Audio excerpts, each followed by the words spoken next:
track. Cloudy skies and temperatures in the high 40s expected for today.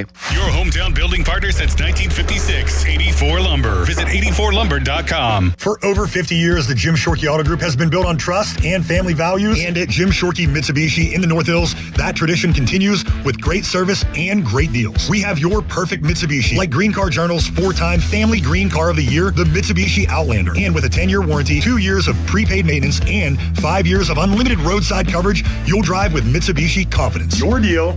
Your way. What a great day. At Jim Shorky Mitsubishi in the North Hills. Call 412-453-8035 for warranty, maintenance, and roadside assistance details. I'm Piera Palazzolo, VP of Digital Marketing for the American Management Association, a company focused on the management training skills needed to enhance the careers of business professionals. We did our research when it came to the best companies for website development and chose AmericanEagle.com. And we couldn't be happier. AmericanEagle.com worked closely with us to understand the front and back end requirements needed to launch an e-commerce website that could handle the complexities of running thousands of seminars nationwide. Our robust new website and improved SEO saw immediate increases in site traffic and web revenue. If you're in need of managerial effectiveness and success, visit our website at amanet.org. If you're in need of a website that provides an unparalleled consumer experience, I highly recommend AmericanEagle.com. Transform your business today. Dial 877-WebNow1 for a free digital consultation with AmericanEagle.com. HD1 Pittsburgh, an Odyssey Sports station. Live from the Jim Shorky Mitsubishi.com studios, North Huntington and North Hills. Always live and free on the Odyssey app. Hey, it's Pony back to talk about Xfinity. Imagine all that could happen in 5 years. Jobs change, kids grow up, new memes come out. But what if you had reliable, intelligent Wi-Fi and the price didn't change for 5 years? Well, thanks to the Xfinity 5-year price guarantee, you don't have to worry about that part of your future. You're guaranteed 5 years of Wi-Fi that boosts speeds to your devices that need them the most, that finds and fixes any issues before you even notice them. It's like a super intelligent Wi-Fi that keeps you protected from online threats. You get incredible gaming speeds on multiple devices and no one battling for bandwidth. For the next 5 years, all your devices will be working in perfect harmony, and you get our best equipment with no annual contracts, no fees, and no strings. So even though kids will grow up and you still won't understand what the X67 means, your internet will stay sharp, reliable, and most importantly, the price will stay put. Plus, get online in 5 minutes with same-day Wi-Fi. All with the Xfinity 5-year price guarantee. Lock in your price and unlock the possibilities. To get started, call or visit Xfinity.com or drop into an Xfinity store today. Xfinity, imagine that. Restrictions apply. Select plans only. It's game day. Are your moderate to severe Crohn's disease or ulcerative colitis symptoms keeping you from the action? Skyrizi, risankizumab Riza, could help you get back to the game. Skyrizi is proven to help people feel significant symptom relief, achieve remission, and visibly improve damage of the intestinal lining. Skyrizi is a prescription injection medicine for adults. Don't use if allergic to Skyrizi. Serious allergic reactions, increased infections, or lower ability to fight them may occur. Before treatment, get checked for infections and tuberculosis. Tell your doctor about any flu-like symptoms or vaccines. Liver problems leading to hospitalization may occur when treated for Crohn's or ulcerative colitis. Control is everything to me. Ask your doctor about Skyrizi, the #1 prescribed biologic in Crohn's and ulcerative colitis combined. Learn more at Skyrizi.com or 1-866-SKYRIZI. Fan headlines powered by Bowser Chevrolet. Logan Arblaster with your fan headlines. The Pirates defeated the Cincinnati Reds at PNC Park on Friday night. Final score was 9-1. Mitch Keller got the win, improving his record to 3-1 on the season. He went 7 innings, only allowing 1 run and striking out 6 in the Pirates' victory. The Pirates also had 4 home runs, including 2 off the bat of Henry Davis. The Pirates are back on the field again tomorrow, 4:05 first pitch. Headlines are powered by Bowser Chevrolet. More at 937thefan.com. Now, it's time to take a look around the links. It's time for Going Low with Chris Muller. Every Saturday morning, we cover the world of golf, both locally and nationally. Going Low is powered by Bowser Chevrolet. Brought to you by Cedar Brook Golf Course, True Green, Chestnut Ridge Golf Course, Omni Bedford Springs, Moon Golf Club, Lynch Golf Club at Pine Creek, Conley Resort and Golf Club, and Suncrest Golf and Grill. Going Low with Chris Muller is on Sports Radio 93.7, The Fan.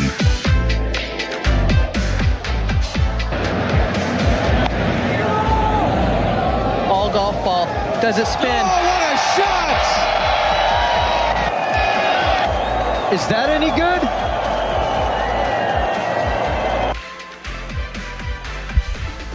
How about that as a way to get your brother to the PGA Tour through 2028?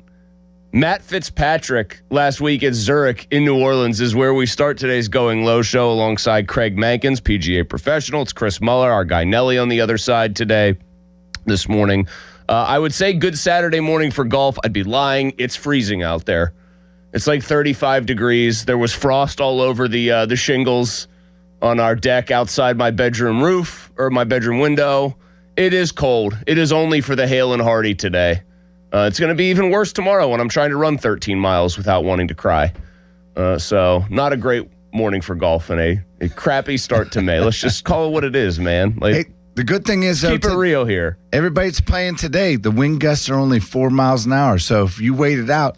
So it'll feel like the exact temperature that it is. You won't have to worry about any wind today. Just merely freezing all of your digits off of your body. Yeah, but I can handle that. When that wind blows, oh, that's awful. What is your actual lowest temperature that you will play in which you will play golf?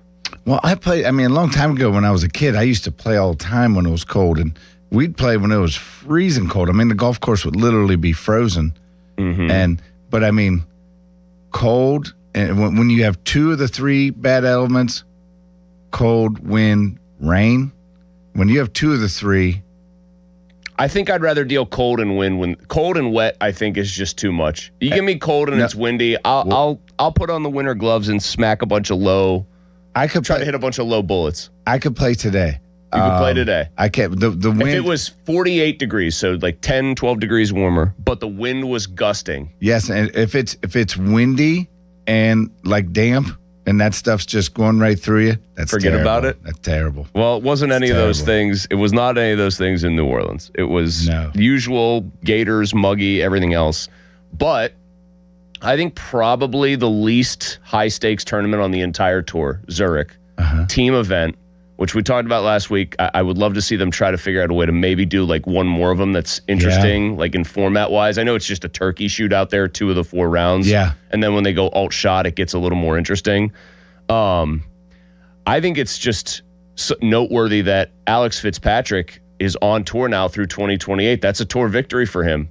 And he, to his credit, the haters were out in full force saying, does he really deserve to be out here? Yep. Yeah, but he hit a lot of shots down the stretch. He hit some big boy golf shots. Now Matt hits the shot of the tournament, which is a ridiculous like 30-yard bunker shot to Craig Mankins and Chris Muller are tapping that in without a worry. Did you see his brother's face after he hit that shot? He knew, because he knew. He knew he didn't have to line up the putt. I think the thing he did was stick the putter right in his, I'll call it, lower abdomen by accident when he fell down to celebrate. He kind of jabbed himself. But not a great way to start your tour career. Amanda Balionis asked him, will you accept your tour card? He goes, yep. But I just thought that was an interesting. Pretty neat. I thought that was cool. Like, that's got to be a weird kind of pressure if you're Matt Fitzpatrick. Matt Fitz is conservatively right now one of the 4 best players on the planet. Like, if you're making who's your best players on the planet, it's Scotty. I would say Rory for winning the Masters, obviously, back-to-back has to be there. Cam Young, who we'll talk about later, is probably on there. And then Fitz. Fitz is 3rd in the world. He's playing probably the best, steadiest golf of his career, and I know the guy won a U.S. Open, but he's on like a pretty lengthy heater now this year. I would imagine, though, like if that's for him to win the tournament, those guys the elite players deal with shots that have those stakes all the time. Hey, if you get up and down here, you win. Probably pretty unique. In fact, it has to be unique in tour history. Hey, if you get up and down here, your actual little brother gets a tour card through 2028, and he's into all the signature events the rest of the year. That's different kind of pressure. That is. Imagine sitting at the family dinner table. Hey, bro, go get me another. Well, I was gonna say, like, he can tell Alex to do whatever he wants. Right. And Alex caddied from when he won the USAM, but I guess the story there that they were telling on TV was that his dad promised him like a new pair of shoes or some sort of new present. Just go caddy for your brother, and then he goes and wins the USAM. But that's all-time pressure, and then Alex always owes him one. The very funny way this would be paid back is if Alex beat Matt in some sort of playoff at a big event for a lot of money. Yeah. But people were complaining about this, and I just don't get it, man. I think that's a legit prize and a legit thing, even though that's a team tournament, because 2 of those 4 rounds are alternate shot. And if you've never like played anything like if you've even tried to play alternate shot with a buddy, it's hard, man. Right. Best ball's different for those guys. They're going to go crazy. Those 2 shot 57 on Saturday. Right. They went nuts. Right. They got half their shots to par in one day, but that's 2 touring professionals. All shots different, man. Listen, the people that are complaining, that's the thing I hate about the social media age is you're always going to have haters everywhere, and they all feel like they can voice themselves because they hide behind a computer or a cell phone. But anybody that knows golf, to beat that field and win that tournament, I mean, it's a heck of an accomplishment. I mean, and one guy can't do it himself. As good as Matt is, he can't do it by himself. It's just impossible. So, for him to get his brother a tour card, that's really neat. Well, and what'd you say? He's exempt now for 2 years through like 2028. So it's a 2-year tour card because that's just for winning. I mean, that's what if Neil Shipley. We hope our guy Neil gets red hot one week and wins. Well, he's on for 2 weeks or for 2 weeks, 2 years. Correct. So that's just winning a tour event gets you exempt. Correct. For 2 years. The other thing that I always. This is what you described it as. It was the usual social media, Twitter hater crowd, just trying to get some people to pay attention to them. Right. The thing that made me laugh about, does he belong out there? Right. He's top 10 right now on the DP World Tour. Correct. He just won the they call it the Indian Hero Open. You ever heard of that golf course they play at in? I think it's in. I don't know if it would. I think it would be in Mumbai. Maybe I have to go and look, or New Delhi. Anyway. It's a course out there that they basically call the hardest course like any of these guys play. If you were to look at some of these tee shots, you and I would have a cold sweat trying to figure out how the hell we're going to even get the ball to the fairway. Right. So the guy just won one of the harder courses you'll ever play on tour, on any of the tours. And he's top 10 in the world, or top 10 on the DP World Tour. Guess what? The top 10 get tour cards on the race to Dubai. So he was probably going to get there anyway. Exactly. He just gets to fast track it and skip all that stuff. Absolutely. Here's a neat insight. By the way, also, I have to ask you this before I forget because it'll pop right out of my brain. That shot Fitz hits. Oh, the last one. The bunker shot. And Dottie's on the call going, a lot of ball. Will it spin? And it's boom. And it just drops and stops right there. Yep. That's got to be one of the hardest shots in golf, too. Well, the hardest part about that shot is figuring out exactly how much sand to get, and you have to accelerate through that one because if you decel it whatsoever, you're leaving it 5 feet in front of you. Then did he have another bunker? Did he have to carry another bunker? No, Alex hits the shot like Matt hit like a insane drive, Correct. like 300 bajillion yards, but Alex still had 235. So he had what, because I was like watching the caddy combo and he's going, I got a stock 9 wood here, right? Right. And he hits the stock 9 wood and gets it to the left bunker. I was trying to remember if there was another bunker he had to carry. I just remember it was a lot. It's a lot of bunker and a lot of green. So it was like functionally a 30-yard, the long bunker shot. Correct. You hear people like stress out about because you can't just dump it out there 5 yards in front of you. And I'm thinking, man, this is what I wanted to ask you. You got to clip it pretty clean and not take a ton of sand there because you got to take a real swing at it. But if you hit that ball one groove too low, or you're in the stands. Yeah, or if you don't take enough sand, it's because you have to catch it a little bit. You can't catch it right. You basically got I'm holding it up for the YouTube viewers. You got like a couple, 2 or 3 inches of sand. You got to scoot that club under the ball. No, it's not even that much. So it's like a half inch. It's about inch and a half of sand. Yeah, correct. Yeah, it's very, very little, if that. And the big thing is you have to continue to accelerate through, which is the scary part on that shot because any of you come up a little bit and you catch it perfectly clean. And Peter, who's drinking a beer in row one, he's going to have a Titleist. Ball. That's right. He's got a Pro V1X in his beer. How did you learn to play out of the bunker? Are you a guy that because they used to teach you can kind of dig it, chunk and run it. How did you get taught? Well, that's kind of funny. So I grew up on a golf course. We didn't have bunkers. So when I came to college, my coach says, "Well, how do you play out of the bunkers?" I said, "I don't hit them in them." I said, I was kind of. By the way, that was Jack Nicklaus's strategy too. Yeah, he was relative to the rest of his game and to tour pros. He was horrible out of the bunkers. But once after you play for so long and you do obviously play out of the bunkers, the bunkers are a lot easier, especially as long as the sand's consistent on the golf course you're playing, whether it's firm, whether it's soft, you'll figure out. How to get it out of there, and you can do multiple things with it. Like you said, you can take a lot of sand and then just get it on the green if you have green to work with, and then run it to the hole, or you can clip it nice just like the pros do all the time, and it comes out nice and dead and soft and spins, and they make it look so easy. It's unbelievable. So Alex Fitzpatrick, he's going to be on tour. He's going to be in the signature events. Matt, as hot as any player in the world right now. One of the other guys that would be dueling him for hottest player on the planet, Cam Young, right now is 5 clear at the Cadillac Championship. Jordan Spieth, noteworthy, one of 3 guys tied behind him. That's unbelievable. You've never played it? So I was just going to ask you. It's at Doral. We've played it. So that's Blue Monster. That's one of the hardest golf courses I've ever played. Okay, so I'm going to try to explain this from my perspective as an okay weekend player. Let's call it like that. Hey, I'm in single digits, baby. Woo, look at me. Don't go play there. Well, here's my thing. I was trying to explain this to somebody. I forget what course I was using as an example of what you would think wouldn't be as hard for me. I think, it was Wildwood Golf Club because I shot 92 there last week playing my buddy.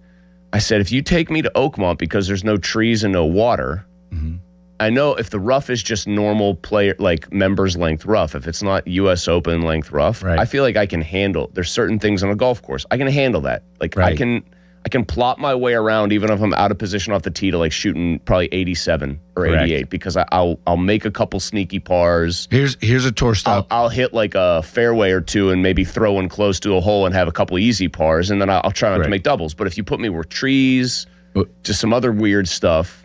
That's when it gets wonky for me. Well, here's one, and I'm going to give you one with trees that you could go play. Yes, you might have some. Harbor Town, by the way, would kick my ass 6 ways to Sunday. Yeah, that's too tight. That's not a good one. Those guys love it. But here's one. When you're playing well, you could go play in my neck of the woods of Firestone, the South Course, which has a lot of trees, but you can play that golf course and you can get around comfortably, even if you have to punch some from underneath the trees. When you go play the Blue Monster down there, you have to hit it the first hole's, I believe the first hole's par 5, correct? Par 5 or par 4? Now, we might have started on 10. I forget which hole, so I do get them confused a little bit. I remember the 18th hole vividly with the water off the tee. It's tipping out at, it's 582 on number 1. 582. Because everyone knows number 18 because it's basically now stretched out to 480 par 4. I think number 1 might be one of the easier holes on the golf course, but then after that, there's water everywhere. And you have to be not just hitting it straight, you have to be hitting it pure. That's why I was kind of surprised to see Spieth, yeah. He doesn't hit it, he doesn't move it like these guys do. But the greens are humming. It was one of the best golf courses for green speed in Florida. It's fast Bermuda too. Yes. That also would bug me because you got to take the grain into account. There's only one par 4 under 400 there. There's only one par 3 under 200 yards. I'm just looking at now. This is from the championship tees that they're playing, but still correct. 7,545 yards, and is the wind kick up pretty good there? Oh, that's the thing that would get me. So on the 18th hole, you see that it's beautiful. You have that humongous American flag. Yeah, and you got all the water left. Oh yeah, but you see, and that thing's telling you exactly whipping where in the breeze. It's whipping back there. It's standing straight up. I mean, that's just like Mr. Gary Bowser has one of those beautiful flags on every one of his properties, which is awesome. But when those things are whipping, how big those flags are to get them to stand up. To get them to blow out. That's also the site of that hole is the site of one of the great finishes in PGA Tour history in a playoff. Craig Perry holed out Remember Craig Perry? Yeah. Yeah. Oh, yeah. Popeye. Yeah, he had like 178, something like that, and just drops it in there. They don't play it anymore as a highlight because they just hadn't been there as a tour stop in a while. For a long time. But now you're seeing it pop back up this week, and they're in the air like it looks pretty good. Oh, it's in. And then he had to do the sheepish thing. I forget who he beat in the playoff. He had to do the sheepish thing where he like walked up the guy. He's like, sorry. I beat you. Sorry. Which somebody else won a playoff with a hole-in-one. And I'm blanking on the name, but there was another guy in a desert tournament who won a playoff with a hole-in-one. Wow, I don't know that one. I'd have to dig that one up for you, too. Yeah. But the Cam Young, though, is 5 clear. I think the funny thing is he's a story now because I think people are sort of drawn to the interesting swing there, stops it, and then drops it just with a lot of pace. Yep. But Spieth's the one that's going to move the needle if he can have a big round today. Correct. Because, God, I know so many casual golf fans, Craig, who like desperately want him to show the form that suggests he could like win a major again. Yep. I mean, I guess it's because even when he's going good sometimes, he looked like one of us out there. Like he'd hit it behind trees. He'd have these crazy recoveries. He's bombing in 35 footers. Yep. But he's having another good one. But Cam Young looks like he's very much on his way to being a guy that's going to not have the designation of best not to win a major long because he's eventually going to win one. No, he looks really good. He looks sharp. strong. I mean, he's been sharp. We've been talking about him for the last month. I mean, there's him rallying at the Players. Yep. That performance. What else? I mean, I'm looking. You go look through his finishes this year, and he's had himself a nice little season. Yeah. He goes in order, T7 at Genesis. This is after like kind of a slow start.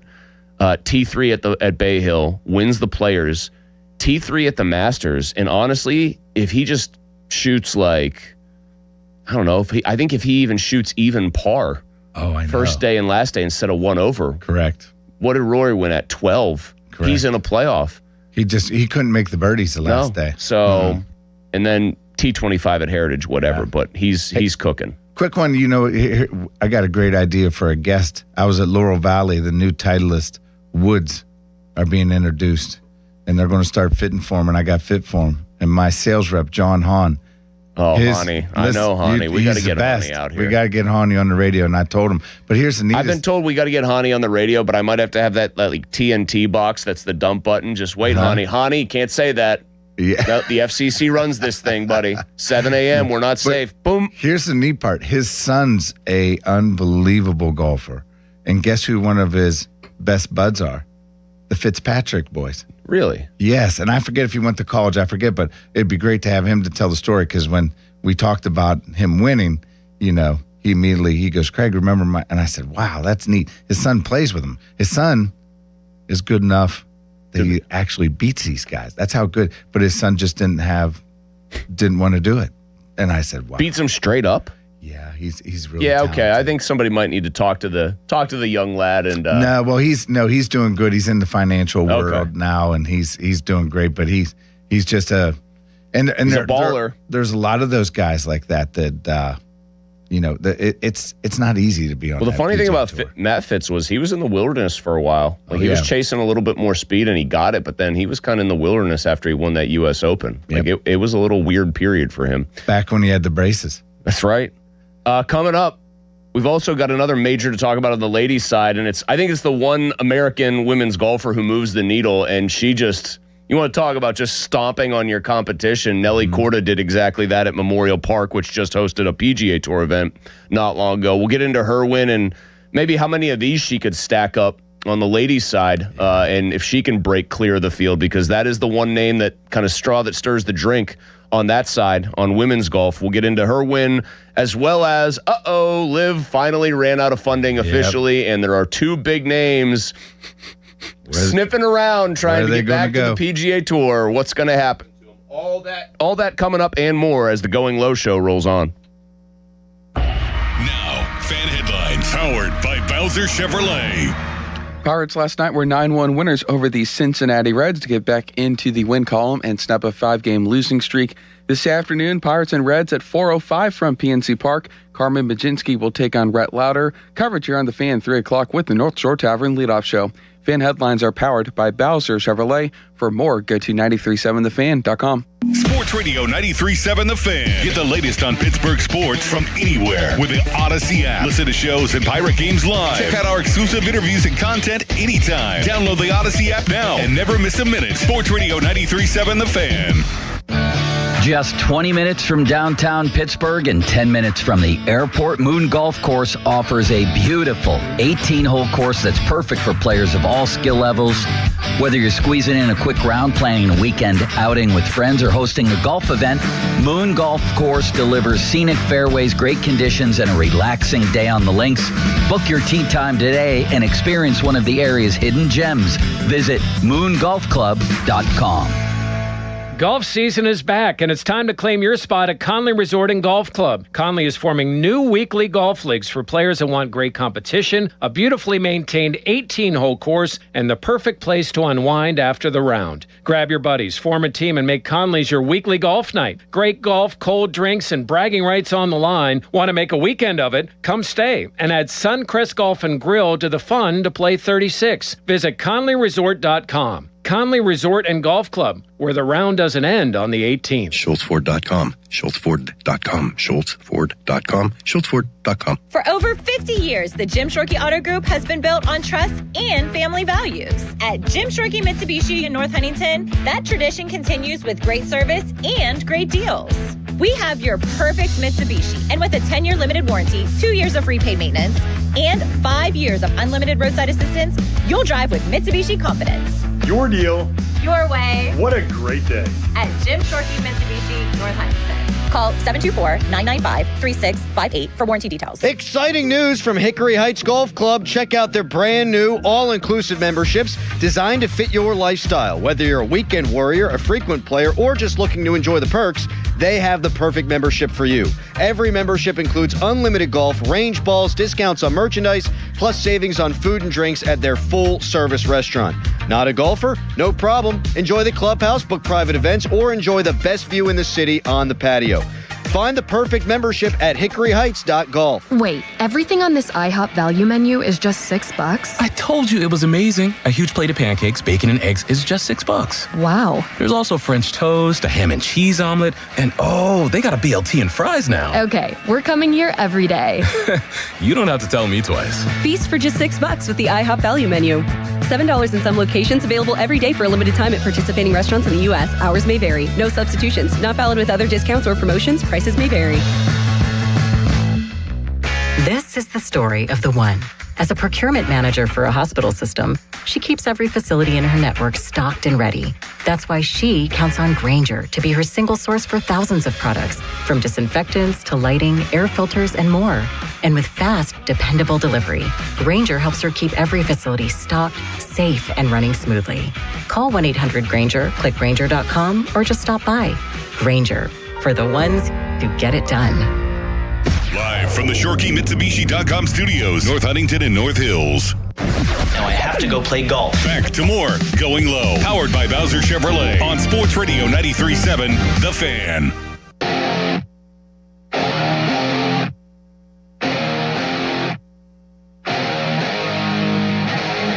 That's like the one thing that I took out of last year is like control what you can control. Don't try to push too much. And I think I was just trying to control what I couldn't control, and it was driving me nuts. And that was kind of the biggest mindset change going into this year is like, I'm just going to control what I can control. I can't control the weather, but I can control what the effort that I put into every single day, my practice, and then also my mentality. That was Nelly Korda, fresh off of going wire to wire at the Chevron Championship down at Memorial Park in Houston. Talking on SportsCenter after she won. And I thought it was very funny that the best American women's golfer on the planet, and I think now, at the moment, the best women's golfer on the planet, I don't know if you saw this, Craig. It is Going Low, Craig Mankins, Chris Muller. I don't know if you saw her say this, but she's had trouble with like short putts. She's missed like 2-footers with like some regularity, so much so that they had a montage prepared for her on one of the broadcasts just to like give you context. Like if you were parachuting into the Chevron Championship, one of 5 majors on the women's side. if you were parachuting in as a viewer who said, well, this is a major I'm going to watch. I don't watch a ton of women's golf, but I'm going to tune in for this. They had this montage of missed putts inside like Doug Sanders' length at the British, famously. Okay, so she's missed these bunnies. One of the things that she said when they were like just saying, what's your message to, anybody out there? She's like, well, it would be that you can miss short putts and still win golf tournaments. Like, which is very fun. Like, they asked her, like, what's a message you would say to, like, the kids out there playing? And she's like, you can miss really short putts and still win. Like, just a very funny, like, bizarre. Yeah, it's definitely in my head, but I sure wasn't thinking about it too much. You can only win golf tournaments if you're as good as her tee to green, because she's probably got, like, if you're asking me whose swing looks the best on the entire planet, I think she's probably got the best looking swing in all of golf, men's or women's. It's buttery smooth, and she pounds the ball. Yeah, and she's not hard on the eyes either. She hits the ball a mile. And, like, she doesn't I think she kills it. She's near the top on driving distance out there. She hit every green. It was like a boring tournament if you were looking for drama, because she just put her foot on the gas pedal and then never really let up, and no one really ran out and got her. So that's her third major. And she's won, I was looking this up. Would you like to guess, outside of the era in women's golf, like kind of, we'll call it outside of the older times, Patty Berg had 15 majors in the 30s through the 50s. Mickey Wright, you know that name probably. Louise Suggs, might know that name. Those are the three with more than 10. Who do you think among modern women's golfers has the most majors with 10? Like, career had to have happened from, let's say, 1985 onward. If you had to just take a stab at it. It has to be Annika, isn't it? It is. Yeah. Correct. Very good. She's got 10. Right. She's got 3 Chevrons. She's got 3 women's PGAs. She got 3 U.S. Women's Opens, and then she's got 1 British. Mm-hmm. Betsy Rawls, Julie Inkster, Kari Webb. Some of these old names. School. That's my era. Inbee Park, like Betsy King, who's kind of the one I remember. What was the Spanish girl's name that was pretty good for a while? She had like a 1-2 year run. Whoever that would be is not even in the top 10 of career majors. So I would be blanking on that. Nancy Lopez? No, obviously she's older time. Yeah, American older times. So Nelly's got 3 of them. She's like Cam Young. She basically Nancy Lopez. Stops her swing at the top. She also did the finger down the putter shaft for the grip, which is how I was taught to hold the putter. Oh yeah, like she did the like index finger down the right hand and like a pistol kind of. Brooks Koepka does it too, but that was like how my dad taught me to putt, and I think he picked it up from watching her randomly enough. Yeah. Now, we know that, like, people watch more women's golf. I think it's, like, kind of proven. If Nelly is near the top, she has sort of a Tiger effect because American women's player, a lot of Korean and Japanese players are otherwise dominant on that tour. I don't know how she doesn't win, like, 3 more of these Chevrons if they have it at Memorial Park. Well, And, like, she could... I agree. Dude, she could pile up, like... She could be the most decorated women's golfer of the modern era How many does she have now? She's only got 3. But the Chevron's there for like 3 or 4 more years. Right. And she's had to try to figure out how to win U.S. Women's Opens, obviously. That's going to be an issue for her. That's hard. It's different kind of golf. It is. Well, and the USGA makes it, I mean, my personal opinion, sometimes they make it a little bit, they make it so brutal. Like too brutal, you're saying? Yeah, sometimes to control the golf ball just to keep it in the fairway becomes, I mean, they get in there. It's interesting to hear what they do, in setting up those. To try to tweak it? Well, number one, just to control the conditions. I mean, in a U.S. Open, what do you think? Unbelievably hard. Yeah, I mean, that's screens. I mean, hard. Yeah, you're protecting par. Well, correct. That's what I think. And it is at some point, it seems like, okay, these guys are really, really good when the best players in the world can't keep a ball on the green. I think, oh boy. Now, it does put a huge preference on hitting the fairway to be able to spin it in there, correct? It does. But most of the women's golf purposes, they hit the fairway. Like, correct. That's the thing. Like, that is correct. She hit something like 83% of greens. Wow. And so there's just ultimate accuracy. Right.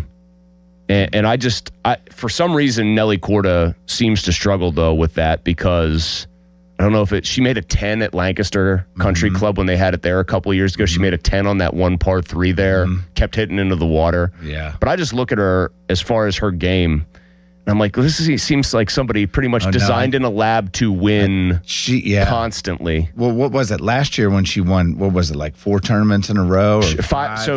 That was the thing. 2024, she won 5 in a row, and it was her and Scotty like on these crazy concurrent runs. I kind of assumed that she would be. She didn't win last year. I know. She didn't win in 2025.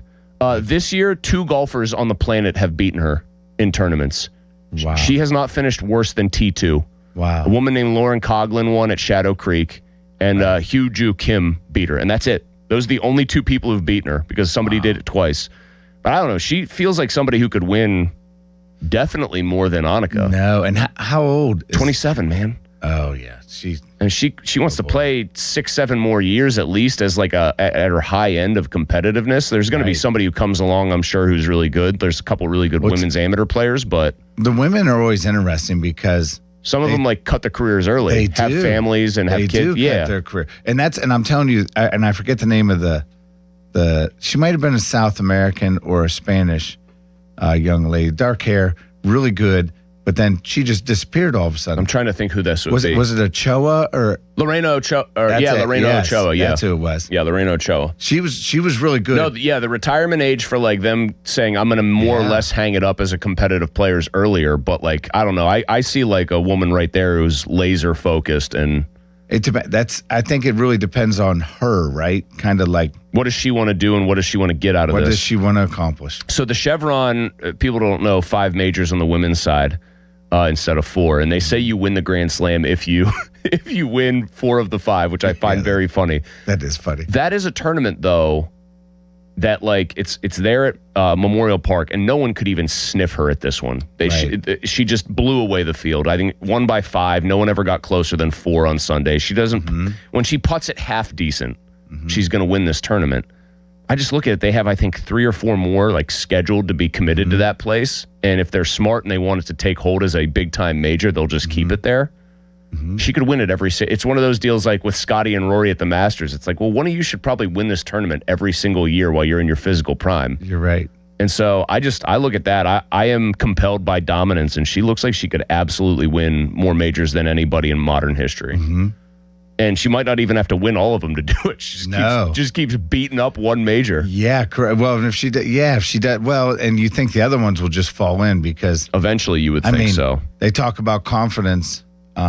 Confidence with the ultimate athletes is unbelievable. You can't believe any of them would ever lose confidence. But like, it happens though. It does happen. Just take a NBA basketball game last night. Detroit Pistons and the Orlando Magic.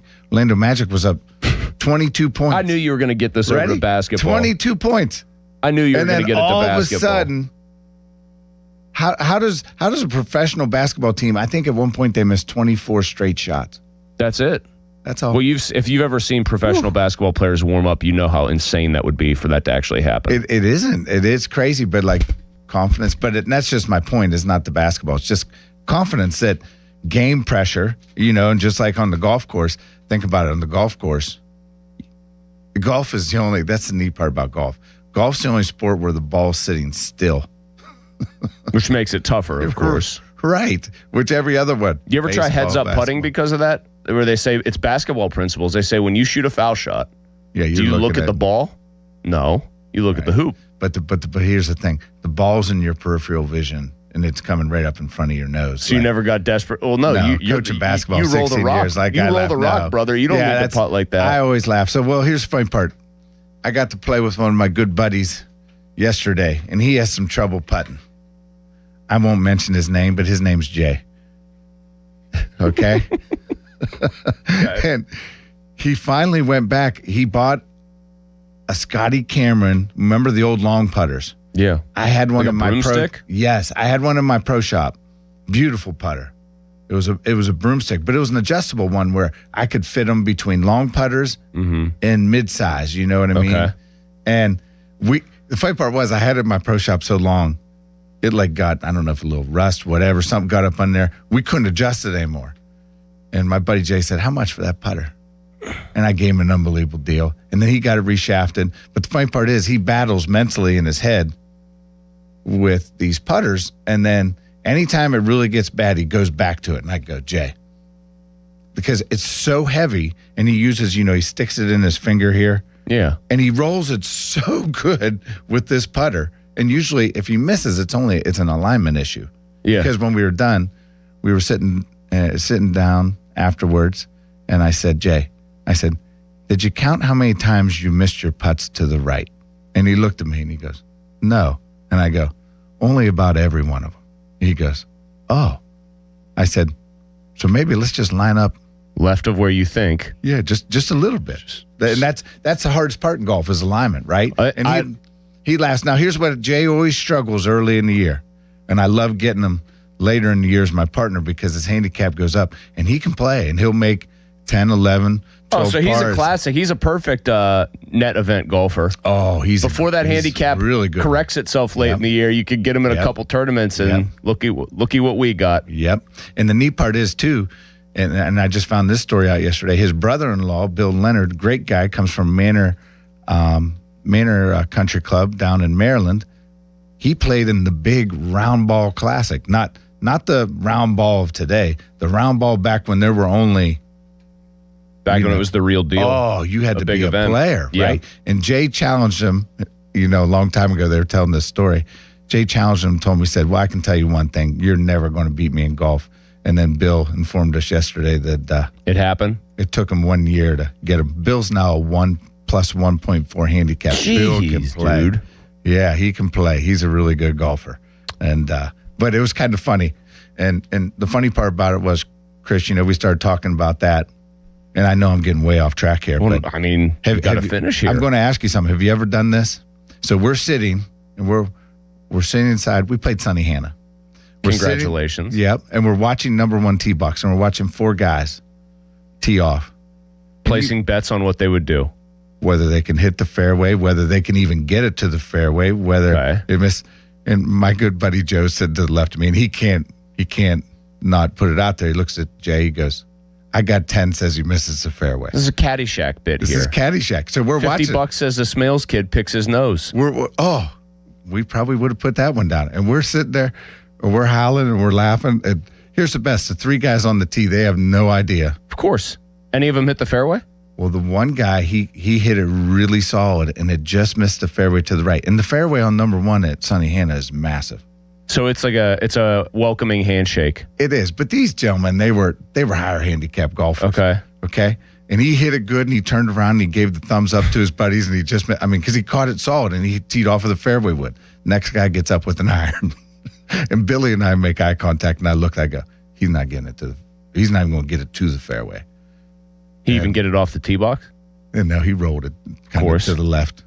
Not a good sign. Then the next fella then missed it to the left. But Joe and Jay, we were howling. You hate to say. That's kind of what the fun is. It is fun. Those guys don't know. It's harmless to them. They don't know that they're the subject of bets. It was so funny. And the best is if you can even do it with your own guys quietly. If you have a group of 24 guys that are maybe teeing up. Hey, I got 5. I wondered about that. I got into a shootout for winning a flight at Longview with my buddy Kevin a couple of years ago, and I actually made the putt on our last hole of our last match. And we didn't know it at the time because we had to go back and see what was going to get posted. But you're playing the point system. Hole is just chop a hole. It's still a half a point, whole point if you win. So I make a birdie putt on 13 there, the little punch bowl. Yeah. And straight down the hill for a natural birdie, no handicap, just a straight up birdie. Yep. And turns out that chopped our last match, 4.5 to 4.5, and that half point won our flight by a half point. Oh, now, wow. I only bring that up to say, then we got put into a shootout, which started on 16 there, which is a tough par 3 at Longview, and you gotta commit to a shot up a hill, get it over there to the left, sneak it in. 65, playing a $170, got to go left of the stick, and got to hope it rolls down. Dumped mine. I'll just tell you, dumped mine in the bunker front right. Left it in the bunker, then hit a good one out to 10 feet, but missed the putt because the pops were in place. So if I had made the putt for 4 for 3, we'd have moved on or been in a chip off.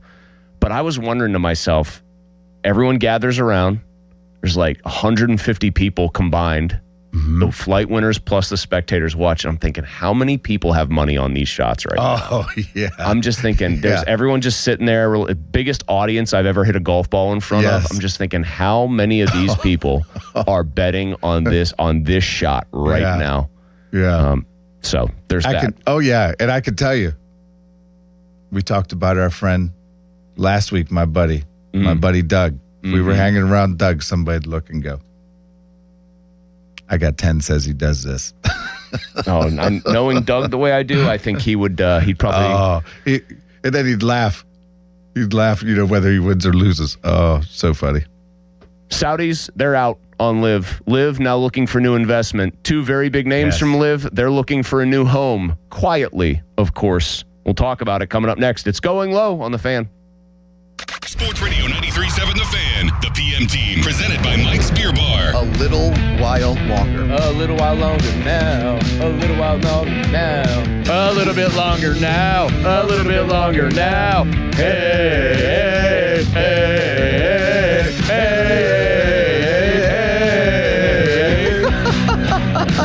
That's good.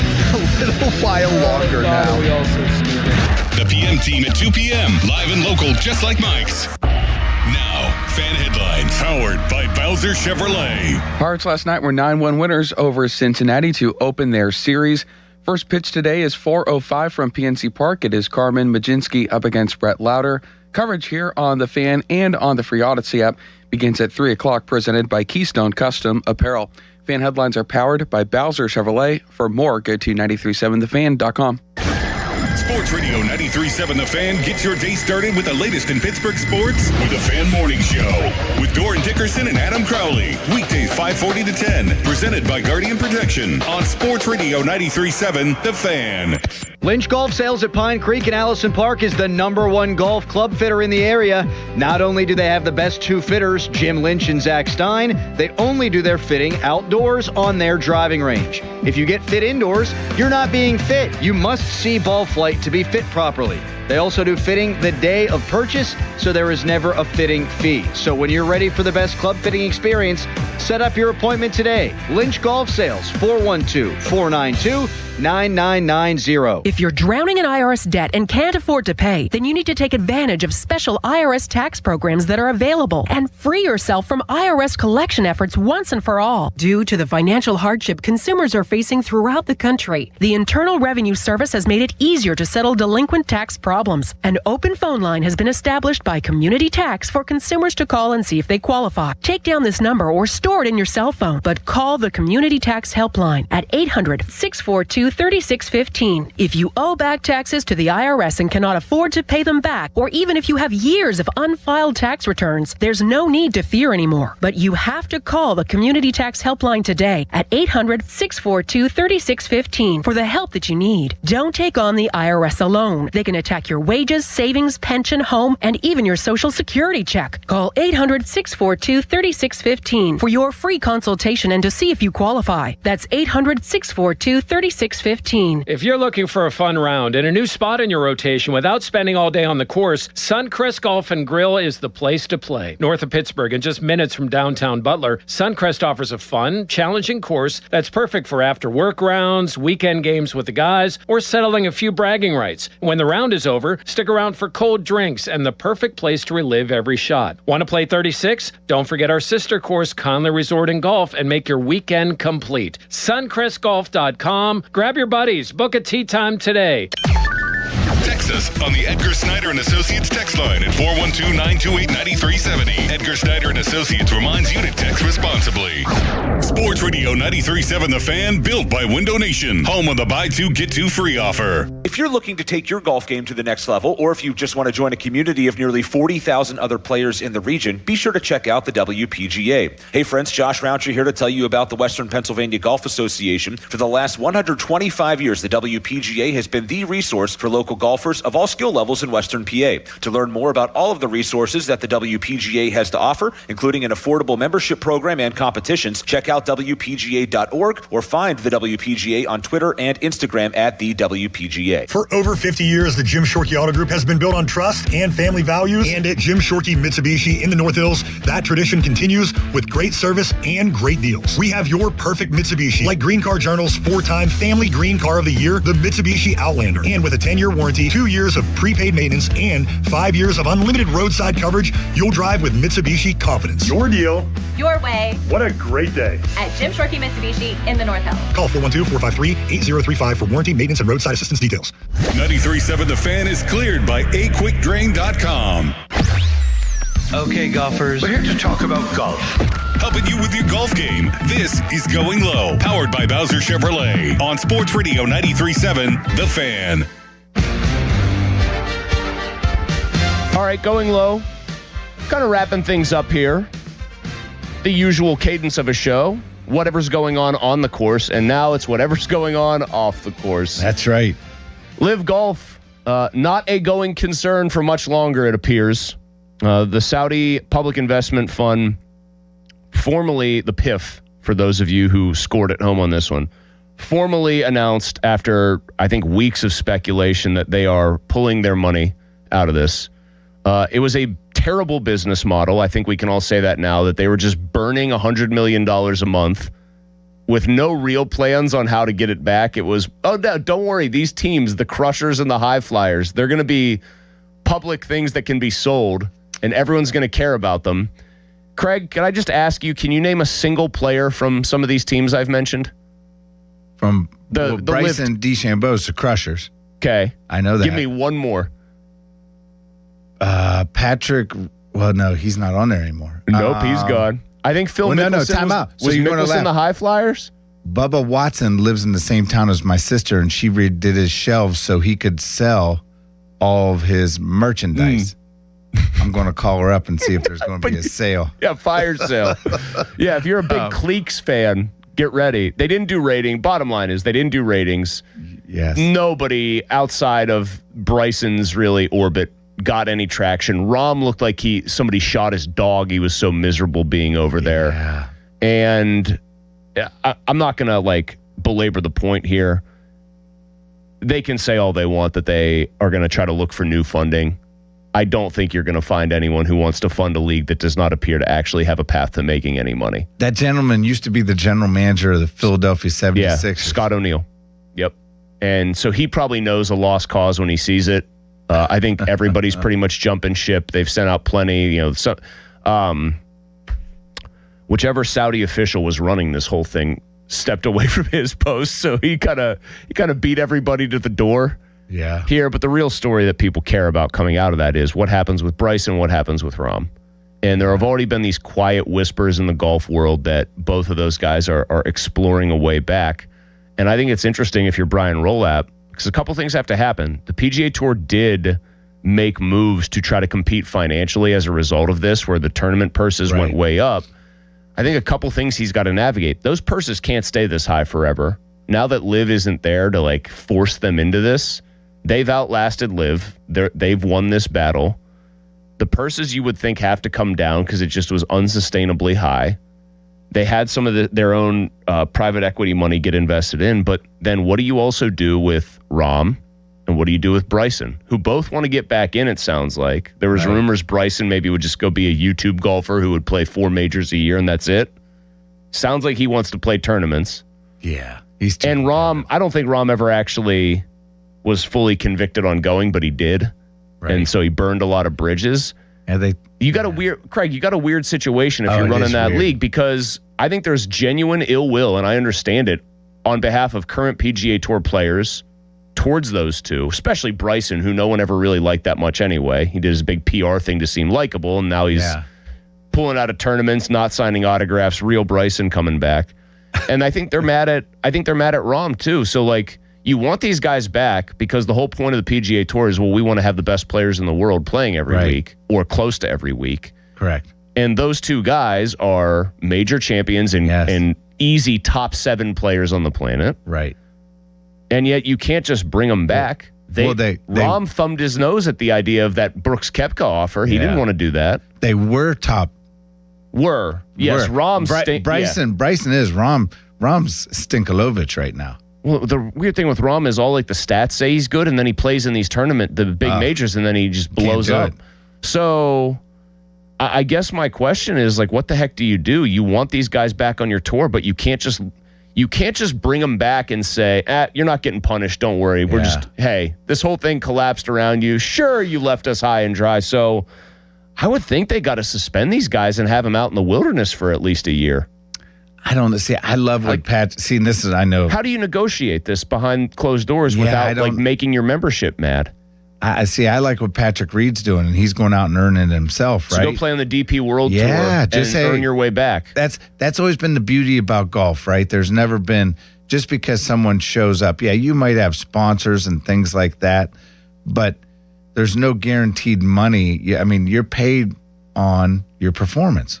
You're paid for how well you do. That's why golf's a totally different animal, again, versus NFL. Well, that was the whole appeal NBA, of LIV. Just go get the bag. You don't even have to be good. Yeah.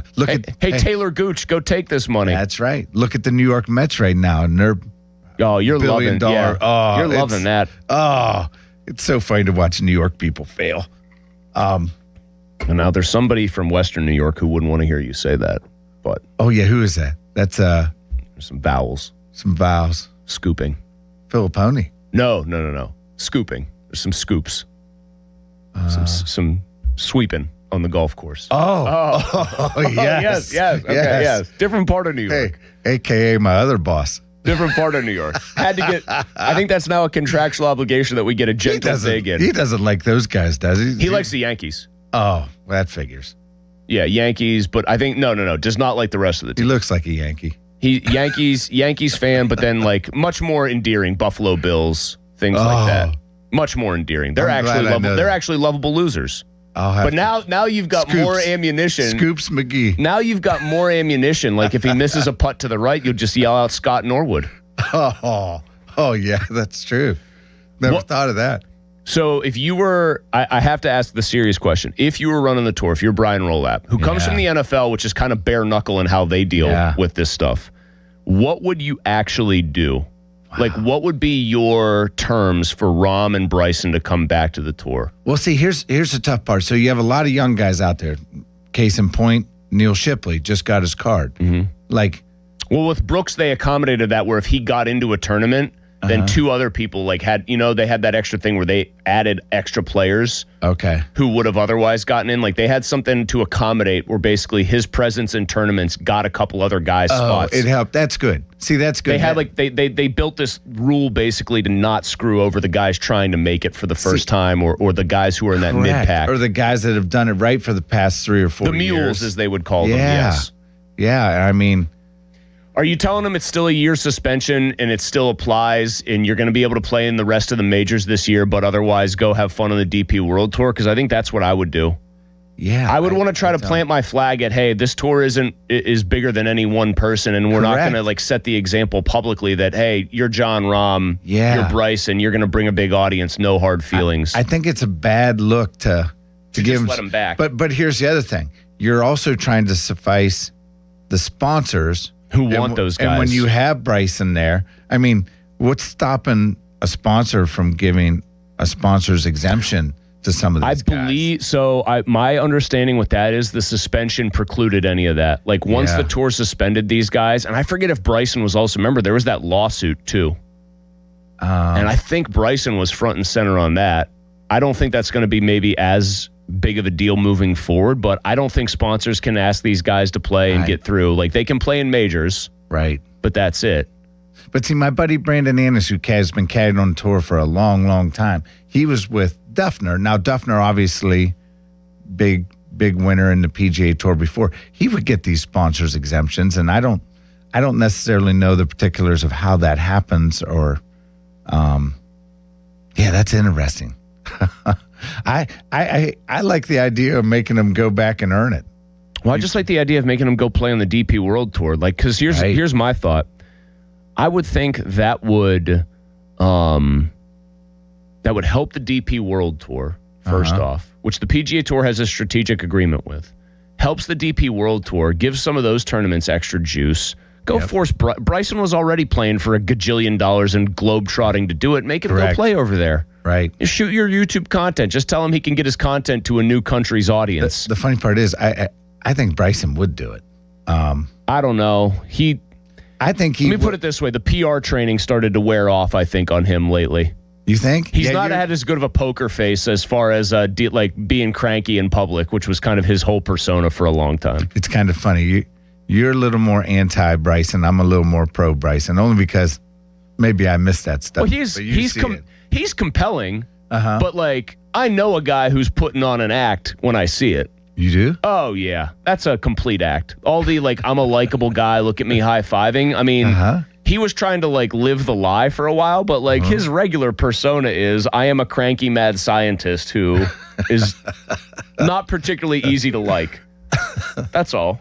I would make him play the DP World Tour. I would uphold the suspensions. I think it's going to be very interesting though to see what actually happens here. We might have to have some friendly wagers to see what they. That's a hard one though. Oh, here you are again. Now you're back at Sunny Hannah saying, Chris, why don't we just $10 says they make him play in the DP World Tour. I laughed so hard I almost choked on a wing. I said, that one's not getting to the fairway.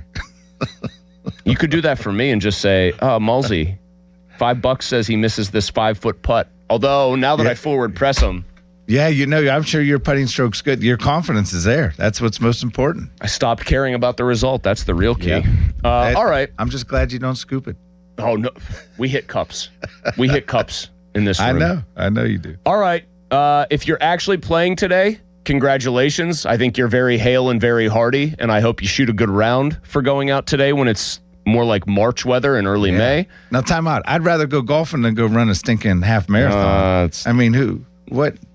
You're going to run. Not smart. Yeah. Wow. Tomorrow morning at 7 a.m., it's going to be 37 degrees, and I will be standing there in like, they're not shorts, but they're not long shorts, and a compression shirt and a cutoff. Oh, boy. Getting ready to run 13 miles. You and Amanda are going to run. I'm going to be eating you're going to be breakfast. Yeah, you're going to be enjoying yourself. Yep. We're back next week, as always, here. So May 9th, same time, 7 a.m. Me, Craig Mankins. We will talk about whether or not Cam Young finishes off another win this year because he is 5 clear, or maybe Jordan Spieth charges. And then the week after, somebody's coming. Who take a pick real quick before we go? Someone's going to jump up in this event. Who do you think? Because Cam can't just cruise. Maybe he will, but who do you think? Who you got? Give us the names. I'll pick one. You pick one. I'm not going to pick Spieth because we've talked about him. You can pick Spieth. You know what? I'm going to take the easy one. Guess who's lurking at 7 back, 6 under par, T6. That's what I saw. That Big Scott Scheffler. I'll take the really bold pick. He is still other than. Let me look here. I'm just double checking my work. Other than Cameron Young, he still has the best odds to win this tournament. Do you believe that? Cam Young's minus 200, which he should be. Scotty's plus 650. I'm telling you, it's that hard of a golf course. I know. The fact that he's 7 back and he's the second betting favorite to win this is sick. I'm going to take Gary Woodland. I like that pick. He can hit it low and out of the wind. I like watching. I like rooting for him. Yeah, I do. He's a good dude. All right, Panther Insider Show. Pat Bostic is next. He's got a lot planned for you. We'll be back next weekend at 7 o'clock Saturday morning when the weather hopefully has improved, but it might not. We'll see you then. For Craig Mankins and Joel Nelson on the other side, I'm Chris Muller. This was Going Live. Wait, Joe, wait. Fan weather, right? I forgot about it, Nelly. Would you like to read the weather? I want to give you the opportunity. I planned on it anyways. Thank you, Nelly. Do it right now. You can be the one to take us out here. Done deal. Fan weather brought to you by Secure Money Advisors. Looking to retire soon. Yeah, not ideally golf weather cold. out there. Just tell them it's cold, High of Nelly. 50 at best. Bye. Sports Radio 93.7 The Fan. The Fan is once again answering the call to help local volunteer fire departments. The 3rd annual Fan 5 Alarm, presented by Allegiant Community Federal Credit Union, will take place June 17th at Wexford Volunteer Fire Department and June 18th at Robinson Town Center. We'll select a minimum of 25 volunteer fire companies to receive a deserving donation. Nominate your local VFD at 93.7 The Fan. The Fan 5 Alarm is brought to you by McVeigh Plumbing, Heating, and Cooling, Guardian Protection, True Green, and Oakmont Bakery. On Sports Radio 93.7 The Fan.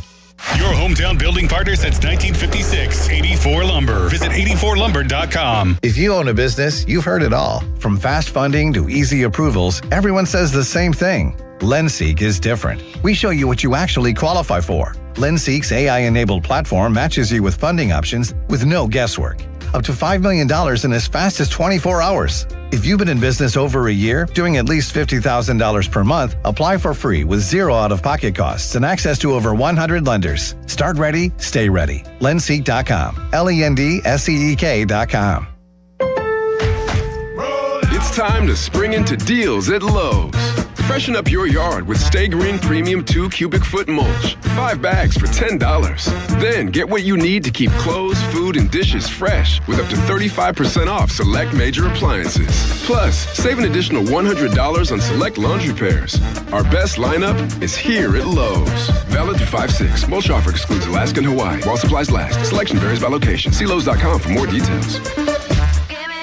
That's the sound we like to hear. It's time to book your trip to the Grand Resort in Warren, Ohio, and play your choice of 4 of the best courses you'll find anywhere. Our stay and play deals are unmatched. The most popular is our 3-round, 2-night stay and play, which starts at $549 per person during the week and $647 on the weekends.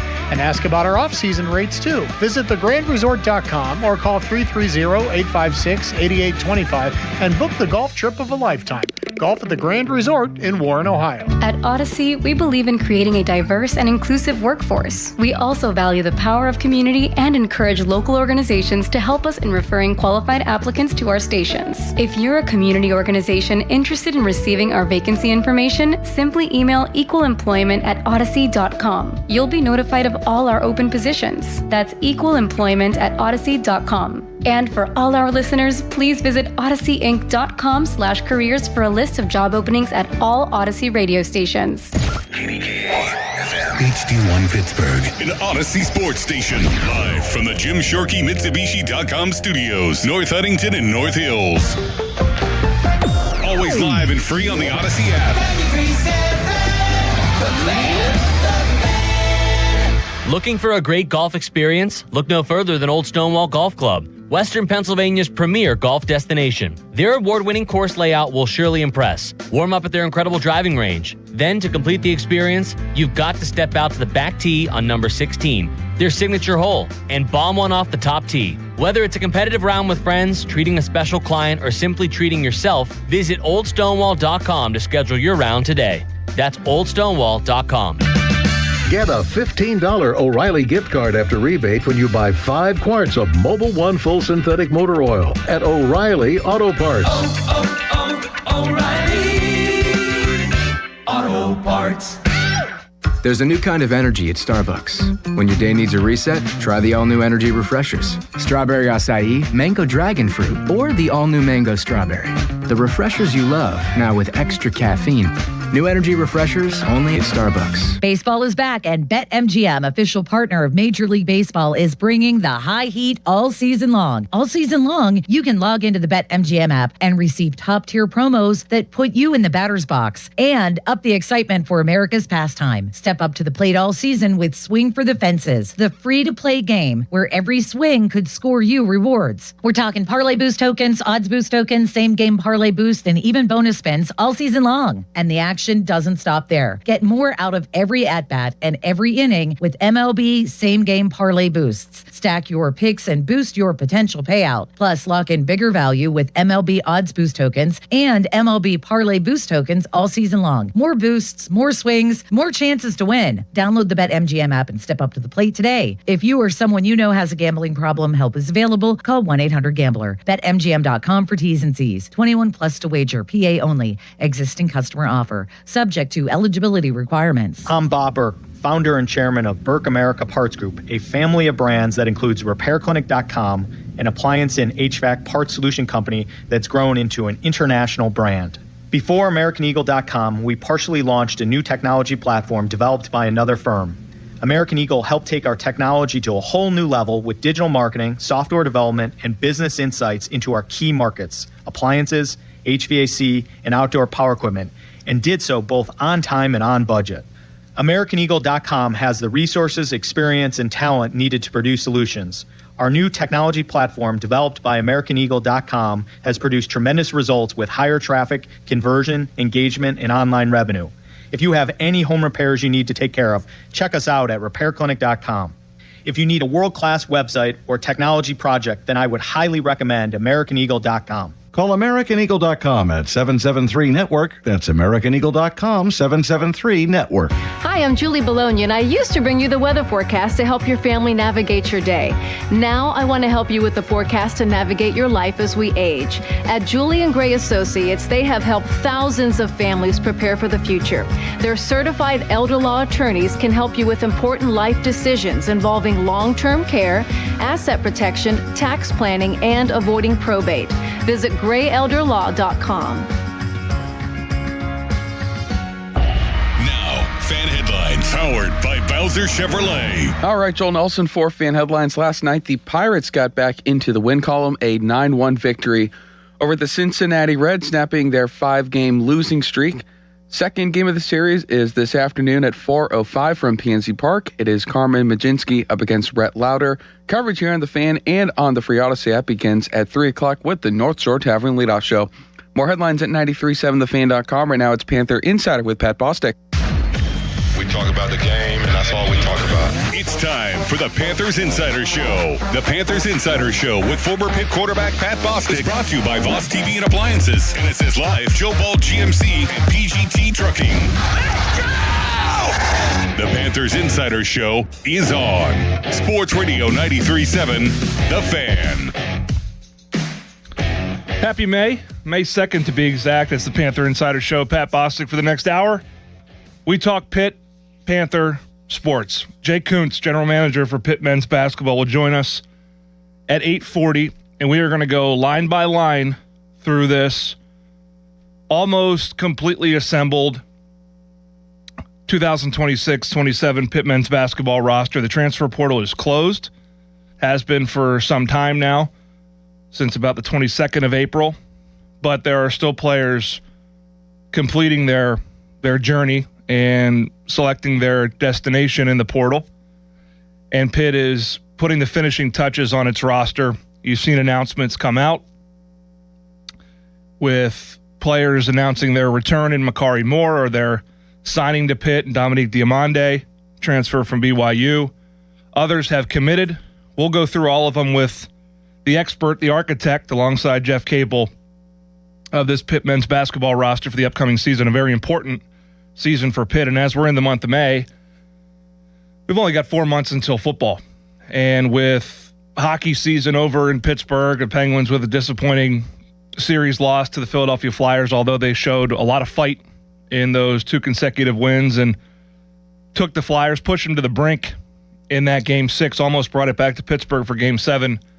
The Pirates back in the winning column, as Joel Nelson described in his fan headline. But our attention turns towards obviously the Steelers and OTAs and minicamp, their draft class, but the Pitt Panthers opening things up in early September against Miami of Ohio.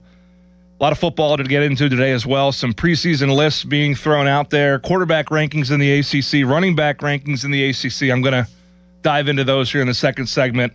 But we got a lot of Pitt hoops to talk about too with Jay Kuntz. We'll open the phone lines up. An open phone line Saturday morning, 412-928-9370. Chilly morning here in Pittsburgh.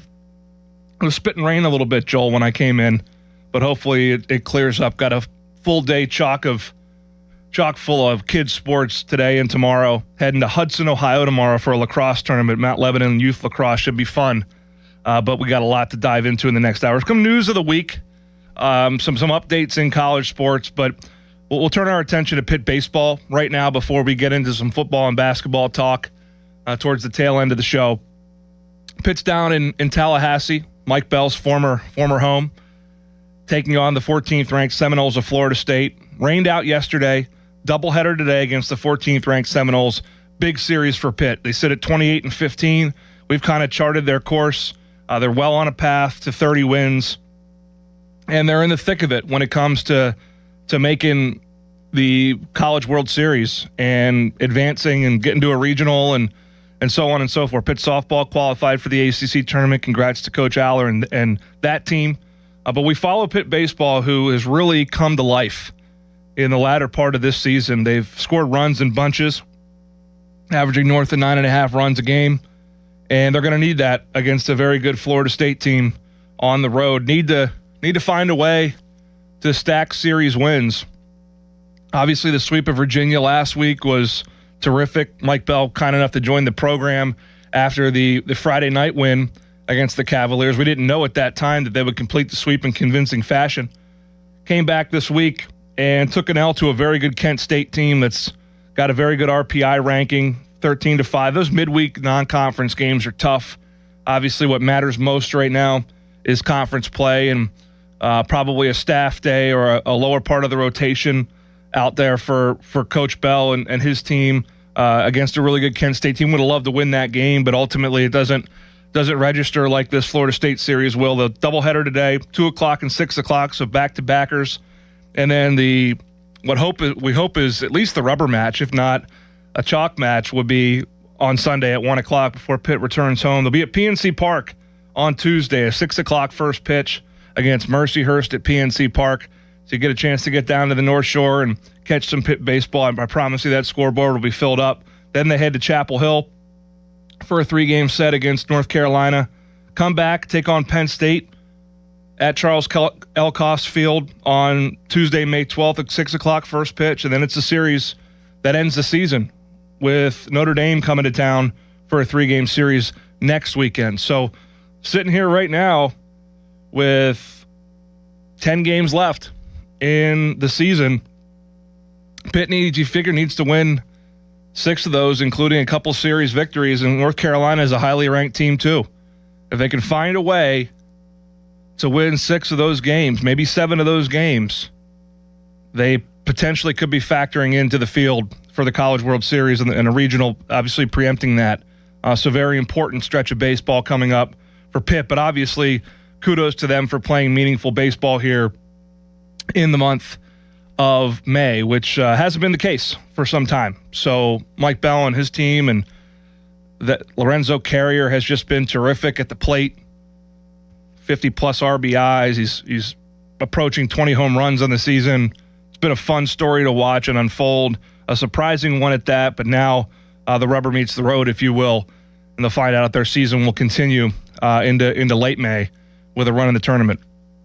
Also in college sports right now, there's a rule being floated, and I'm curious your thoughts on this. 412-928-9370. We follow, and Joel, you follow sports as close as anybody. We've seen a lot of 26 or 27-year-olds playing college basketball, playing college football, and there's been a lot of rule changes floated that either have passed or haven't passed in college sports, but this one seems to have some traction. Tried to get Ross Dellinger on the show today. He's unfortunately in the air traveling. He's a busy man these days covering college athletics, the ever-changing landscape.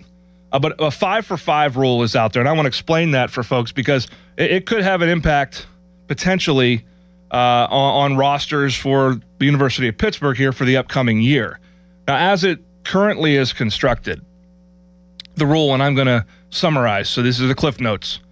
The rule would dictate that you have 5 years, you are eligible to play for 5 years from either your 19th birthday or when you graduate high school, whichever is sooner, to play 5 years. No red shirts. Not sure what it does to medical red shirts. I'm sure there's an appeal process, but I would think that would limit that from what I gather. But you can play 5 seasons. So Olivia Babcock could potentially come back for another season. Now, that's where the stipulations and the fine print comes into play. What they're saying, this is the NCAA, Charlie Baker, the president of the NCAA, is saying that it would not apply to current athletes that would exhaust their eligibility. Now, what does that mean for someone that hasn't exhausted their eligibility in the coming year, right? Olivia Babcock will play her final season at Pitt in the brand new Hickory Heights Arena, which photos and videos have been released of that facility. I walked through it last week. It is stunning. And she'll play her final season, we think, as a Pitt Panther in that arena. But how does it apply to athletes in the coming year that will exhaust their eligibility? Will they have another year? A lot to flush out there. If that weren't to be the case, if athletes that had already exhausted their eligibility, i.e. Cam Corhen, if that were to be eliminated, Cam Corhen could return to Pitt and play basketball. And like there was a period of time where that probably seemed a little bit more realistic than it is right now. But change is afoot in college sports all the time. This one, though, would be abandoning the 4-year window almost entirely, which the 4-year was a 5 to play 4 window, I should say, 4 years of eligibility. The red shirt rules have changed a little bit in terms of number of games played in football, 4 games. Obviously, the 4-game rule, this would eliminate that. The qualifications in basketball and other sports, what counts as a red shirt, what doesn't. Obviously, COVID complicated that with the extra year, COVID year. And then we see all sorts of appeals granted for athletes based on, medical reasons or situationally. And athletes just are getting older. I mean, I've heard this anecdotally. Athletes, getting held back in, elementary school or middle school and, going to be 19 or sometimes even 20 their senior year of high school. Certainly there are situations that is more common, right? If you're moving to the States, so on and so forth from a foreign country. But it's happening, obviously, with even American-born athletes. And it's causing this wide discrepancy in age.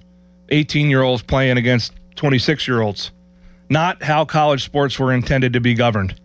This rule would seem to mitigate that problem a little bit, in part. And it sounds like it has a lot of momentum. So we should be seeing that, I believe, May 22nd. There is a D1 council meeting or some governing body meeting where this is likely to be adopted and implemented. And we'll see the fine print and understand how it impacts Pitt. And we'll keep you abreast of that here on the Panther Insider Show. I mentioned we're 4 months out from football, really 3. May, June, July, and then August we're in training camp, and we're talking ball every single week.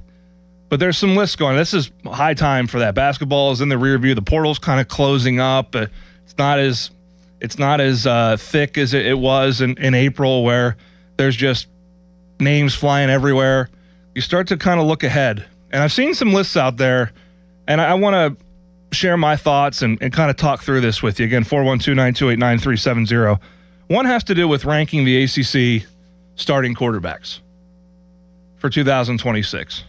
And something really jumped out at me about that list, and I think it bodes well for Pitt. We'll dive into it next on the Panther Insider Show on Sports Radio 93.7 The Fan. Now, fan headlines powered by Bowser Chevrolet. Pirates last night were 9-1 winners over Cincinnati. Today's first pitch is 4:05. Carmen Majinski up against Brett Lauder. Coverage on the Fan 3 o'clock with the North Shore Tavern leadoff show. Fan headlines are powered by Bowser Chevrolet. For more, go to 937thefan.com. Sports Radio 93.7 The Fan. Get the latest on Pittsburgh sports from anywhere with the Odyssey app. Listen to shows and Pirate Games live. Check out our exclusive interviews and content anytime. Download the Odyssey app now and never miss a minute. Sports Radio 93.7 The Fan. Just hearing the word IRS can make people break out in a cold sweat. No one wants to deal with the IRS, and now you don't have to. The good news is Legal Tax Defense has been successfully negotiating with the IRS for more than 15 years. It doesn't matter how much you owe, whether it's $5,000 or $5 million. You deserve the best in the business on your side, and that is Legal Tax Defense. Even if you're working with someone else and just want a second opinion, there is no cost or obligation to call. They can prevent levies, liens, wage garnishments, even file back tax returns. And the best news about Legal Tax Defense is they won't take your case unless they know they will reduce or eliminate your tax debt. Call Legal Tax Defense right now for a free no-risk consultation. 800-323-8922. 800-323-8922. You have nothing to lose but everything to gain. 800-323-8922. SchultzFord.com. SchultzFord.com. SchultzFord.com. SchultzFord.com. Trucking isn't just for drivers. PGT Trucking needs professional staff to help support their men and women out on the road. With positions in safety, recruiting, driver training, fleet management, maintenance, and more, you too can join the proud professionals of PGT and play a major role in the supply chain. Ditch the boring desk job and get in on the action with PGT. Call 1-800-TEAM-PGT or apply online at pgttrucking.com/work. That's pgttrucking.com/work. South Hills Kia, let's go. Drive the 2027 Kia Telluride S all-wheel drive, just $449 a month. Or the 2026 Kia Sportage LX all-wheel drive, only $249 a month. Inventory is here and ready to roll, and they're making deals every day. 24-month leases, $39.99 due at signing. 10,000 miles per year plus tax and title. First payment due at signing. Not all qualify. No security deposit required. Offer ends May 4th, 2026. South Hills Kia. Go get it before it's gone. Visit southhillskia.net for more details. Hey, Donnie Football here. Maybe you heard 40 by the 4th last year and you thought, yeah, I should probably do that. 40 pounds gone by July 4th. That would be huge. And then you didn't. Life got loud. The calendar started moving. And the next thing you knew, it was the 4th. You're standing there in the same body, feeling the same way, wondering why you didn't call Awaken 180. That's the part that gets you, right? Knowing you had a window, just let it sit there. So this year, do something about it. Take the opportunity to lose 40 by the 4th with Awaken 180 weight loss. Because 40 pounds is not just some number on the scale. It's better sleep, less pain, more energy, clothes fitting right. And for me, it's my shirt off by the pool on my honeymoon. I dropped my first 40 pounds in under 9 weeks. The results are real, and we are real proof. And when you hit your goal, Awaken 180 weight loss gives you free support for life to help keep it off. Medication-free by the 4th is doable. Go to awaken180weightloss.com. I finished a 5K in 94th place. Right after a man wearing jeans. They still gave me a medal. I don't want a reward for doing. I want a reward for dominating. Like Daily Prize Matcher on Bet365. I play for free and win real rewards, like up to $5,000 in cash weekly. Unlike that joker in denim. Bet365. Winning is everything. Gambling problem? Call 1-800-GAMBLER. 21 plus only. Must be physically present in New Jersey and Pennsylvania. T's and C's apply. This is the story of the one. As a maintenance tech at a university, he knows ordering from multiple suppliers takes time away from keeping their arena up and running. That's why he counts on Grainger to get everything he needs, from lighting and HVAC parts to plumbing supplies, all in one place. And with fast, dependable delivery, he's stocked and ready for the next tip-off. Call 1-800-GRAINGER, click Grainger.com, or just stop by. Grainger, for the ones who get it done. Live from the ShorkyMitsubishi.com studios, North Huntington and North Hills. Let's return to the Panthers Insider Show with former Pitt quarterback Pat Bostic on Sports Radio 93.7, The Fan.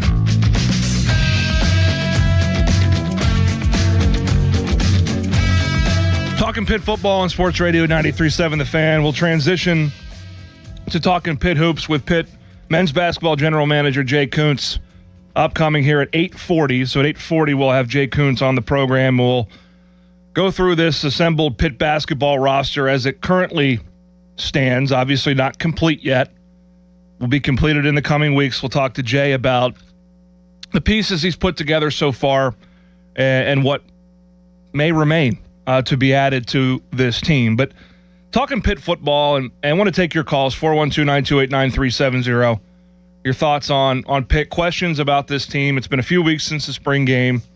The weather starts to turn. We start to look forward to the fall.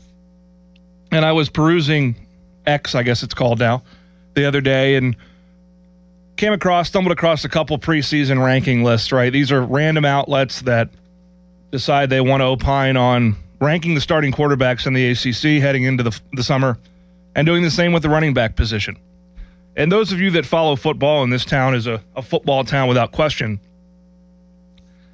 if you've, for the last 100 years, particularly in the modern game, who your starting quarterback is about as important as anything. It's the most important position in football. It's the most important position in sports.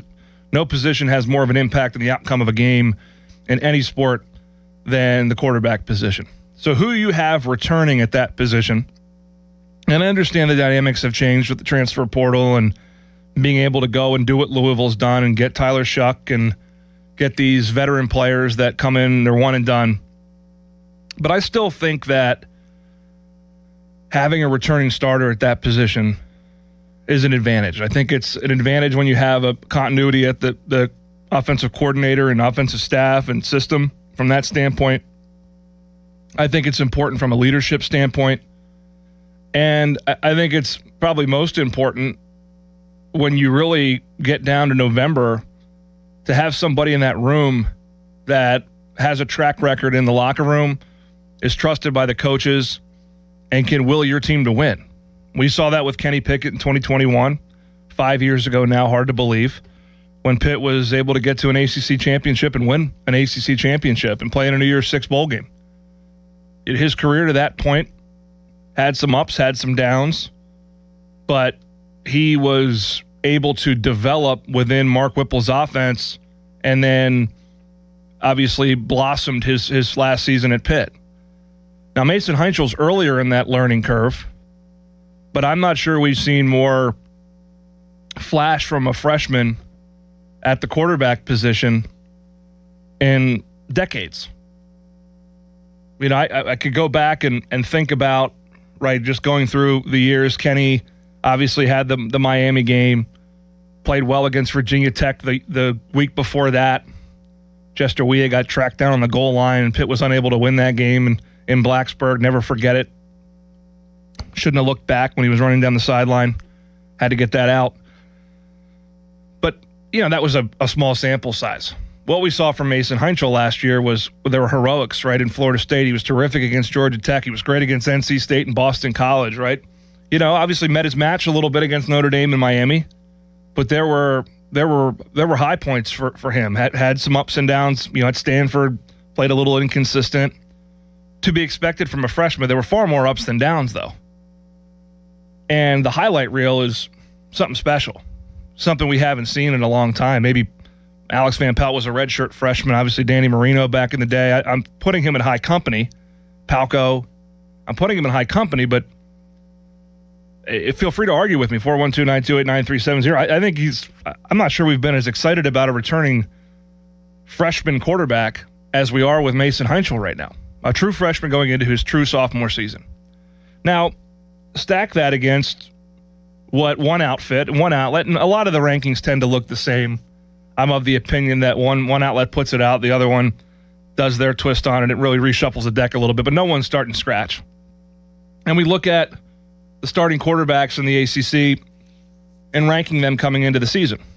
Now, Miami made a national title last year, and by all accounts has a big-time roster assembled for Mario Cristobal in 2026. Panthers will travel to Coral Gables in the latter part of this coming season. Darian Mensah obviously made the last-minute transfer from Duke to Miami, had a great 2025. Duke obviously winning an ACC championship in unlikely fashion. Because I understand Darian Mensah being at the top of this list. But this is where I start to get a little bit iffy on this. And as we get lower down the list, I think you're going to notice a trend, something that I picked up on that, man, it made me bullish on this team. It made me bullish on what Pitt could do, particularly on the offensive side of the ball coming into the season. This particular outfit, 680 The Fan, not sure where they're at. CJ Bailey from NC State. Now, if I recall, Mason Heintzel outdueled CJ Bailey at home in rather convincing fashion. The Panthers were able to handle NC State. A lot of talent, a lot of upside. People are very intrigued with him. An NFL prospect for sure. But I'm not ready to say he's better than Mason Heintzel. In fact, I'm totally not ready to say that. Kevin Jennings from SMU. Still can't forget his performance at Penn State in the college football playoff now 2 years ago. But this particular outlet has him ranked third, and Mason Heintzel ranked fourth in the ACC quarterback kind of totem pole. Steve Angeli from Syracuse had a great start to the season before suffering an Achilles injury. JKS, I'm not even going to go into. Jaron Kiwe Sagapatelli from Cal, true freshman returning, had a great freshman season. And then, guys, it is a bunch of transfers. Ethan Grunkenmeyer transfer from Penn State at Virginia Tech for James Franklin. Billy Edwards Jr. at North Carolina. Gio Lopez at Wake Forest. Lincoln Keenholz at Louisville. Christopher Vizani at Clemson. Bo Pribula competing with Eli Holstein at Virginia. Walker Eggett at Duke, Ashton Daniels, Auburn transfer at Florida State, Alberto Mendoza back up at Indiana, Fernando's younger brother at Georgia Tech, Davis Warren at Stanford, and then Mason McKenzie at Boston College. Now, I think Bo Prabula is a really talented player. I actually made the comment that I felt like he would have been a better fit for Penn State's offense under James Franklin than the last couple of years at least, than Drew Aller was, based on how they wanted to run the quarterback. He could emerge.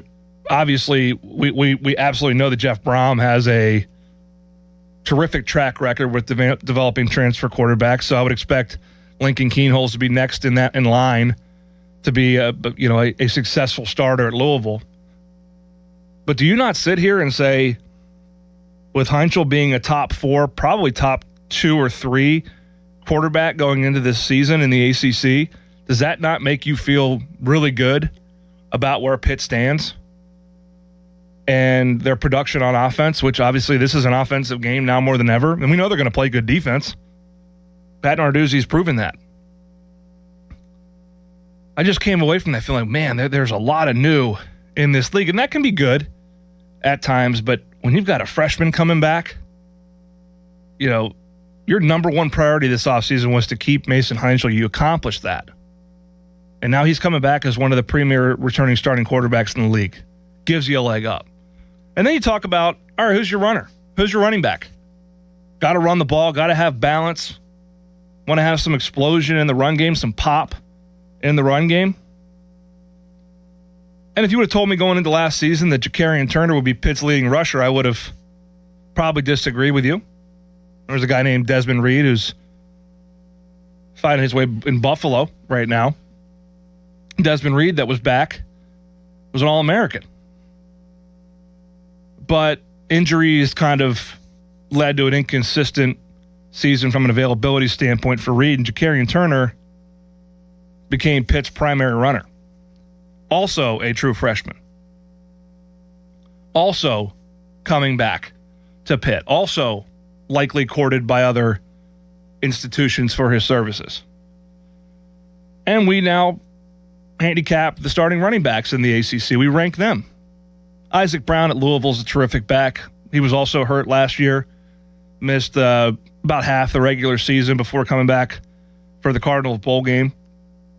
Mark Fletcher Jr., big back at Miami. Going to be running behind a highly compensated offensive line. Justice Haynes at Georgia Tech. I'd be curious to see how that offense evolves down there. New offensive coordinator. No Haynes King, who was their leading rusher. Nate Shepard at Duke. Ja'Carrion Turner at 5. Kendrick Raphael at SMU. Jaden Scott. No Hollywood Smothers at NC State. Quintrevian Wisner at Florida State. Adam Muhammad at Cal. I mean, we're going down the line. And I know I'm biased because we're local here, but you got a top 5 running back in the ACC too. When's the last time Pitt returned a top 4 quarterback in the league and a top 4 running back in the league in the same year? Both of them are sophomores. That gets me juiced up. That gets me excited. Now you got to block them. You got to have guys that can catch the ball. You got to defend. You got to play defense. You got to do all the other things. But in terms of as we build towards this season, and you build a nucleus for a team, and then you talk about guys like Ryan Baer and B.J. Williams up front, and you talk about Chris Brookins on the back end on defense and Braylon Lovelace and the playmakers this team has, notwithstanding the loss of Rasheem Biles or Kyle Lewis to the Miami Dolphins. Congratulations to him going to play for Jeff Hafley down there. Notwithstanding that,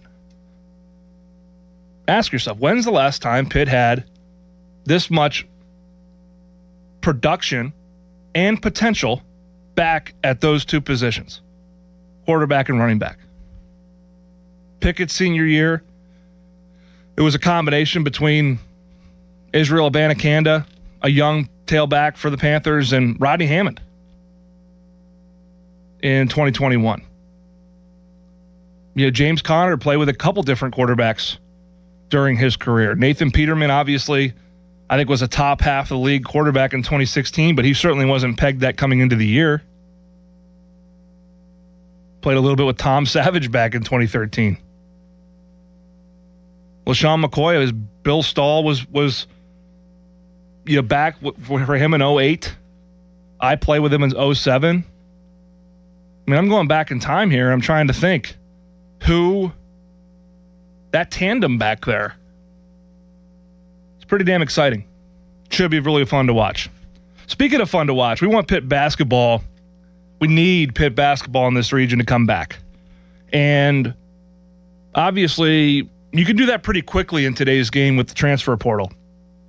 And Guaranteed Picks are brought to you by Voss TV and Appliance. Family owned and operated, local. The best prices in town, guaranteed. Guaranteed Picks is, our next guest has been nose to the grindstone, hustling and working it for the last couple months, trying to get this program back. And ironically enough, he cut his teeth down in Morgantown at West Virginia. He's made his media routes. He's finally going to grace our presence here on the Panther Insider Show on the flagship. His name's Jay Kuntz, Pitt basketball general manager. We'll talk to him next on Sports Radio 93.7 The Fan.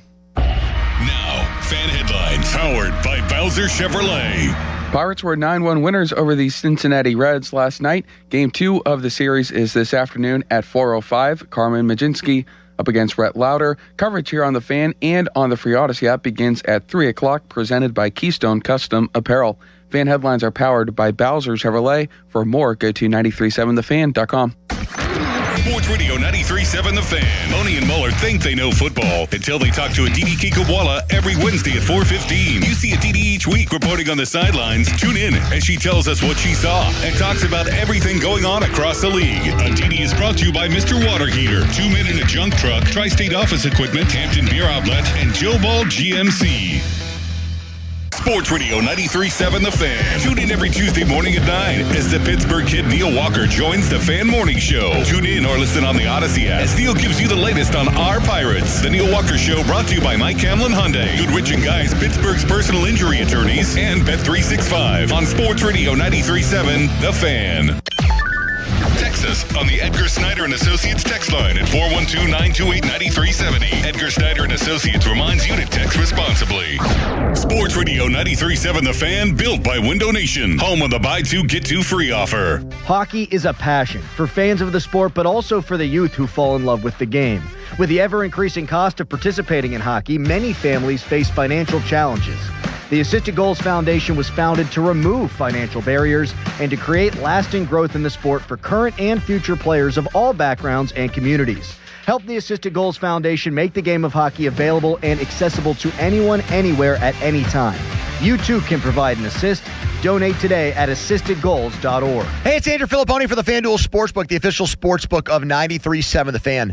Bet the Kentucky Derby on FanDuel in partnership with Valley Forge, where you can bet on all your other favorite sports. And right now, all customers can get a Derby bet reset. That means you'll get racing bonus back if your bet doesn't win. The app's super easy to use. You don't have to be a horse racing expert to get in on the Derby Day action. So come on, put your Derby vest on, put your big Derby hat on, make a mint julep, and get to FanDuel. Bet on the fastest 2 minutes in sports on FanDuel. Kentucky Derby and Kentucky Oaks are registered trademarks of Churchill Downs Incorporated. 21 plus and present in Pennsylvania. Verified FD racing account required. Refund issued is now withdrawable racing site credit that expires 9 days after receipt. Max refund $10 unless otherwise specified. Restrictions apply. See terms at racing.fanduel.com. Gambling problem? Call 1-800-GAMBLER. Voss TV and Appliance is my game plan for quality appliance and exceptional service. Pat Bostic here for my friends at Voss TV and Appliance, a trusted third-generation family-owned business. Voss carries many big-name television and appliance brands and provides helpful and honest guidance on product selection. Voss also has the best prices and most reliable service in the area. Get Voss TV and Appliance on your team today. Call 412-650-VOSS. That's 412-650-VOSS or visit VossTV.com. Now, back with more of the Panthers Insider Show with former Pitt quarterback Pat Bostic on Sports Radio 93.7 The Fan.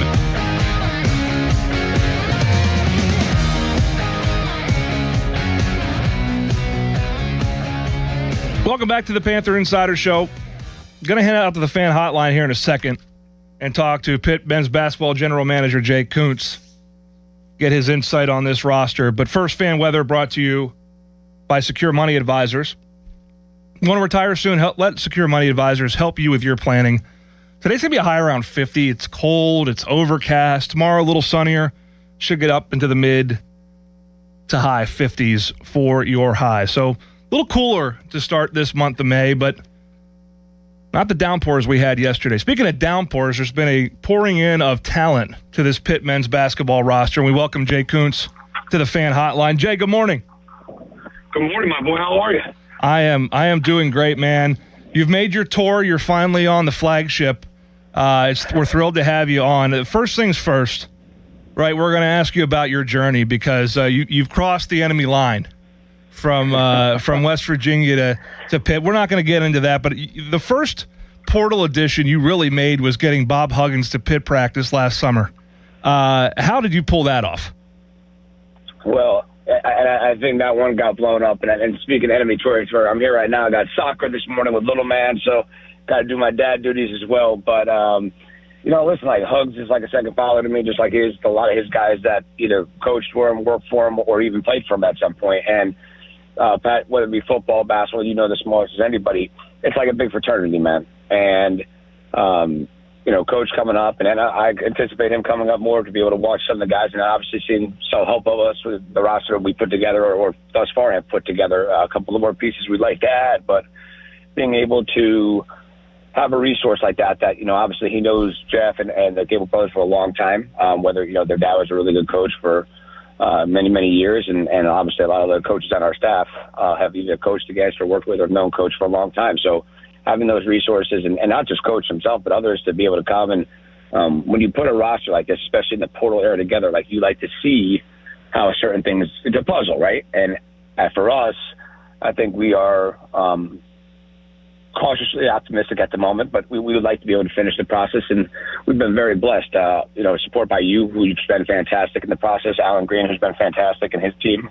So we are moving forward and getting excited to be able to complete this thing and then get right to work. Jay, you were hired last year. I forget exactly when, but it was pretty midstream. You weren't able to have your fingerprints all over the roster like you have this year. But through the season, as you saw, obviously what transpired and the Panthers did not have the year they wanted to have, when did you get started on this process? Because I know every day something changes, but when did you really sink your teeth into what this portal process would look like? Last year in July is when we got hired, and a lot of times, that roster was pretty much complete and done at that point. But, that process really starts then, right? Because you're grading out who the kids are, the guys that were brought in and retained and stuff of that nature. And then, it's really breaking things down and really kind of see what we have to do to kind of alter where we were at. And a lot of times I didn't really know that, right? Because I had to watch the kids. I had to watch the whole, the program as a whole, kind of see how it grew. Like, obviously it wasn't the same program that when I was at West Virginia that we played against for the most part for a long time. And, it was really a deep dive into what needed to change on the roster. And not just the roster, but the program coach was great about that. And so was Alan. And the fact that, when that process started, they said, hey, let's take a deep dive and see what we need to change overall. And a lot of times that doesn't. It was really more of a learning process, learning the coaches, learning the roster, people around it to see, okay, how can we get the best version of Pitt basketball back on the floor? And it didn't, obviously, that's a process as well. That can't happen overnight. Sometimes it's not always what it appears, right? And there's a lot of things that we as a department and we as a program had to do to adjust to the modern era is the best way to put it. Talking to Pitt men's basketball general manager Jay Kuntz, who's doing dad duty right now as we hear his boy getting ready for soccer on a chilly morning here in the Berg. Let's talk about these additions. And obviously Chase Foster and Jamal Jones. You got some young guys coming in. But let's talk about these new names, and we'll start. Obviously, Makari Moore decided to return, and he contributed in minutes last year. But announced this week was the addition of Dominique Diamande from BYU, and then we'll just get into the rest of them. But Dominique Diamande was announced as a new member of this team, and an intriguing prospect that seems to have a pretty high ceiling. Great kid, big ceiling, super athletic, has the right mindset of coming in and doing what he needs to be able to do. He's more of like that. And the one thing I like about this roster so far is its versatility. We got guys, especially the main guys at the moment, can play multiple positions, right? In our kind of situation where, hey, listen, like, how do I want to put this? Cap space, things of that nature. Like, we have to really make sure we utilize all of our resources adequately, right? The powers that be yourself have done a really good job getting Pitt athletics, not just Pitt basketball, Pitt athletics in a much more competitive standpoint. But that doesn't mean that we can just afford to throw things, at the wind here. Like, we have to make sure that every person that we either add or work with is a contributor and a contributor at a level that we need throughout a fiscal season. Dom is one of those guys who's versatile as heck as well. Really, probably more so a four in the modern game, right? It's not like that big, strong. He's strong and he's athletic, but he has the ability. He runs the floor. He does some really loud things in transition that, of course, that people thought was just on purpose. We were at the ACC tournament, and Dom actually kind of had his breakout party against WVU in the Big 12 tournament, and that BYU roster had a really deep roster. Dom finally got his chance to do his thing, and kind of like the Mac stuff, right? Like, the reason why, Mac was so attractive is Mac's really kind of had the mindset of what we wanted from our guys. Like, listen, hey, he never complained. He kept working. He got his opportunity, and he had his chance to shine. That's kind of what we saw with Dom. Dom's a guy who has all the tools and the necessary weapons to be successful at this level and maybe beyond. And, sometimes it just takes your chance to get that opportunity and keep working and keeping the mindset. Like, a lot of this generation, they want things handed to them, and the NIL era hasn't really helped that as much, especially when dollar and cents are applied to it.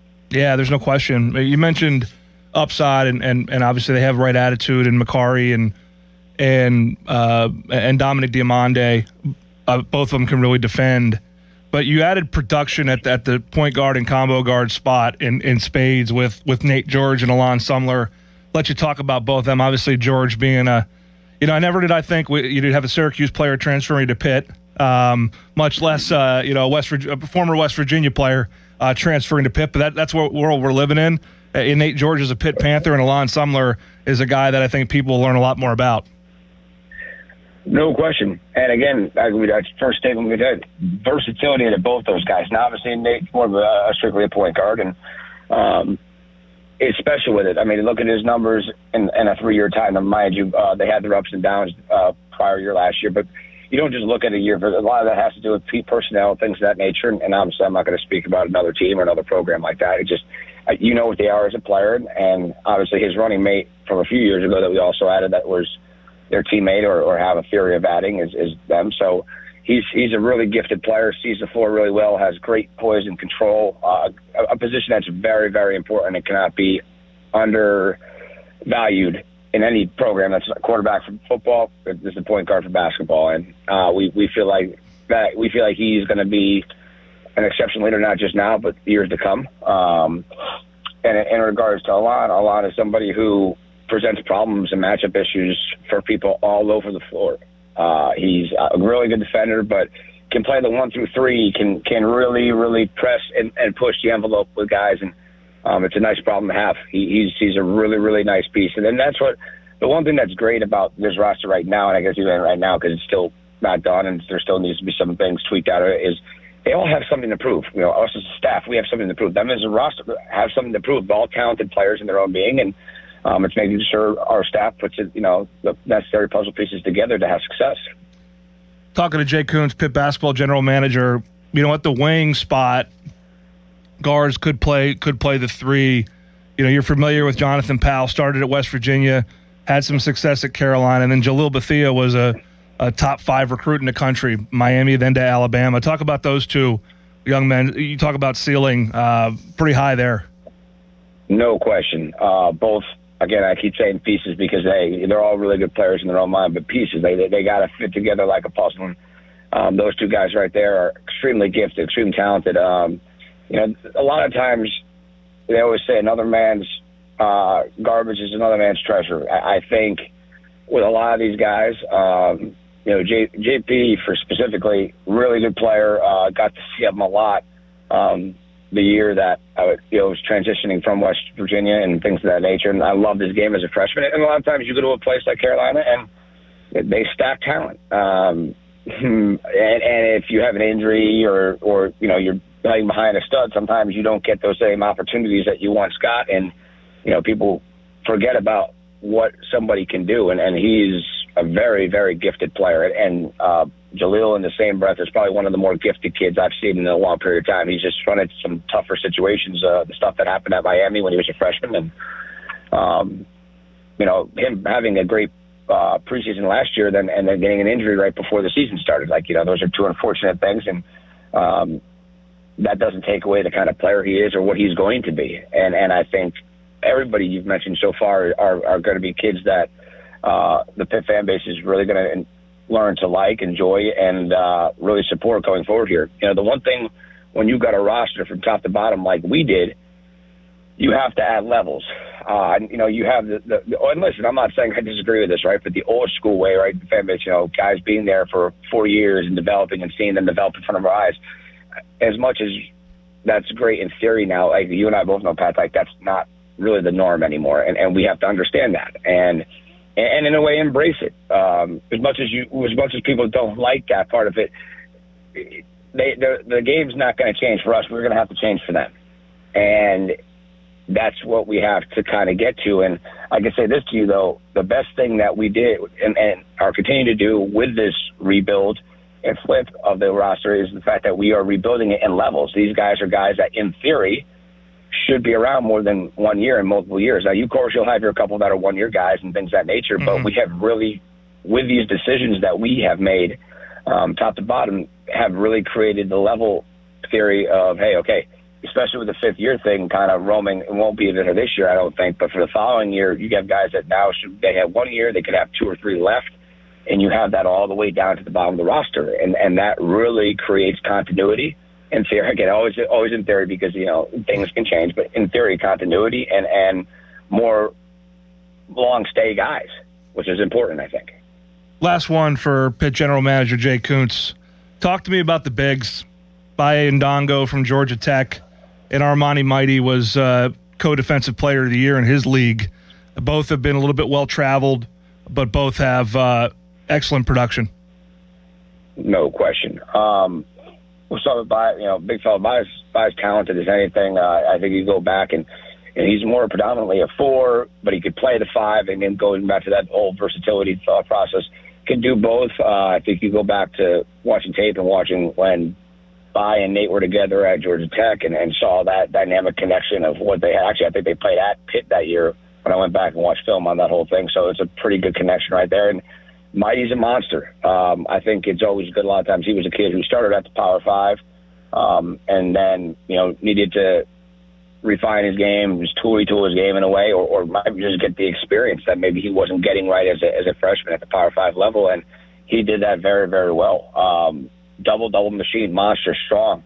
Really very similar to like my old school bigs that I used to have would be under coach or things of that nature. Even, Cape with in Oklahoma and guys like that. Like, strong, big down low, could score close to the basket, rebounds like a monster, something that we really, really need, and then a dominant force. Well, Jay, I appreciate you making time this morning. I know you're busy, and you've been running and gunning. Certainly excited to see the finishing touches put on this roster. Best of luck with that, and we'll talk to you soon. Appreciate you guys very, very much, and I can't thank you enough for having me. There he goes, Jay Kuntz, Pitt basketball general manager, kind enough to make time for us this morning. You can hear the energy there. Little more subdued this morning, frankly, being, getting his son to use soccer, which I understand. You got to keep your head. You got to be a steady hand in those moments. But, man, you talk about energy, and commend Jeff Capel for bringing him on board, Alan Green for bringing him on board. Obviously, this era requires a different approach from a structural standpoint to managing your roster from a personnel standpoint. And so far, so good with regard to Pitt's assembly of this roster. They lose Roman Cialepa to Ole Miss. They lose Noya Indrisitis to Cal. Maury Witherspoon to George Washington. Brandon Cummings to Memphis. But they bring a combination of production, potential, but more than anything, a team that fits together and that is starting to have what you think to be the makings of a team that can make the tournament based on, again, the production that's there. Now you got to go do it, right? You got to go execute. You got to stay healthy. You got to come together as a team, weather the storm. We're going to go through adversity. The ACC is a gauntlet, but obviously last year did not end up the way that anyone wanted. And this is what was required, was a revamp. And Jay Kuntz has been leading the charge on that revamp of this Pitt roster. More to come on that as the roster is finalized here in the near future. Enjoyed the show today. Appreciate you guys tuning in. Got some callers coming in here last minute. Not going to have time for you. Got to get to step in here. But enjoy your Saturday. Enjoy your weekend. And hail to Pitt. Sports Radio 93.7 The Fan. It's the season to break out the clubs. Practice your swing, then look for the 19th hole.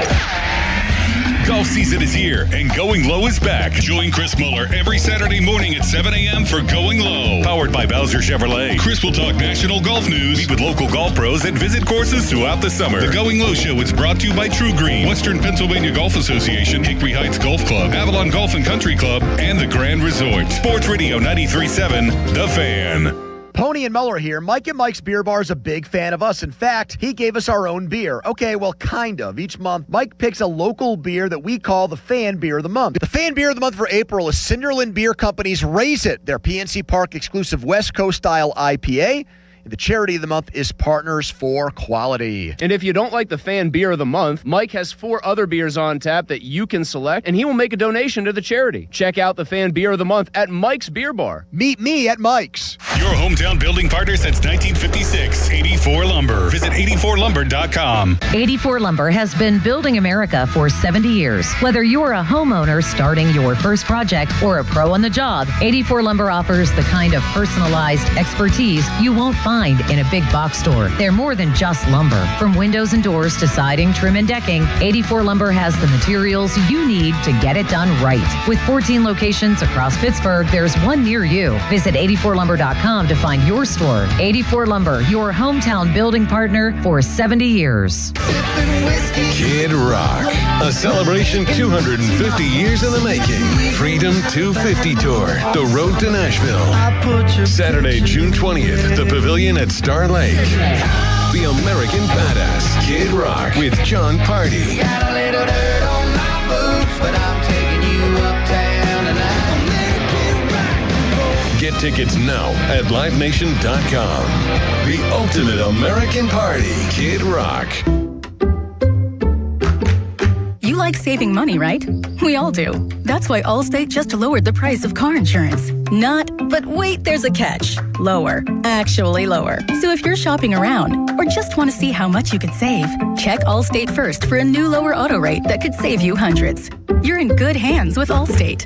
Not available in every state. Only applicable for new auto insurance business. Rates will vary by several factors, including how you purchase the policy. Potential savings vary. Allstate North American Insurance Company and Affiliates, Northbrook, Illinois. If you own a small business, the pressure never lets up. Something's always coming at you. That's why business owners turn to LendSeek for funding. I don't need promises. I need options. LendSeek's AI platform showed me real funding choices. Now I can cover payroll, handle taxes, and go after growth opportunities without the daily stress. Up to $5 million with funding in as fast as 24 hours. No upfront costs. No prepayment penalties. Start ready, stay ready. LendSeek.com. LENDSEEK.com. HD1 Pittsburgh, an Odyssey Sports station. Live from the Jim Shorky Mitsubishi.com studios, North Huntington and North Hills. Always live and free on the Odyssey app.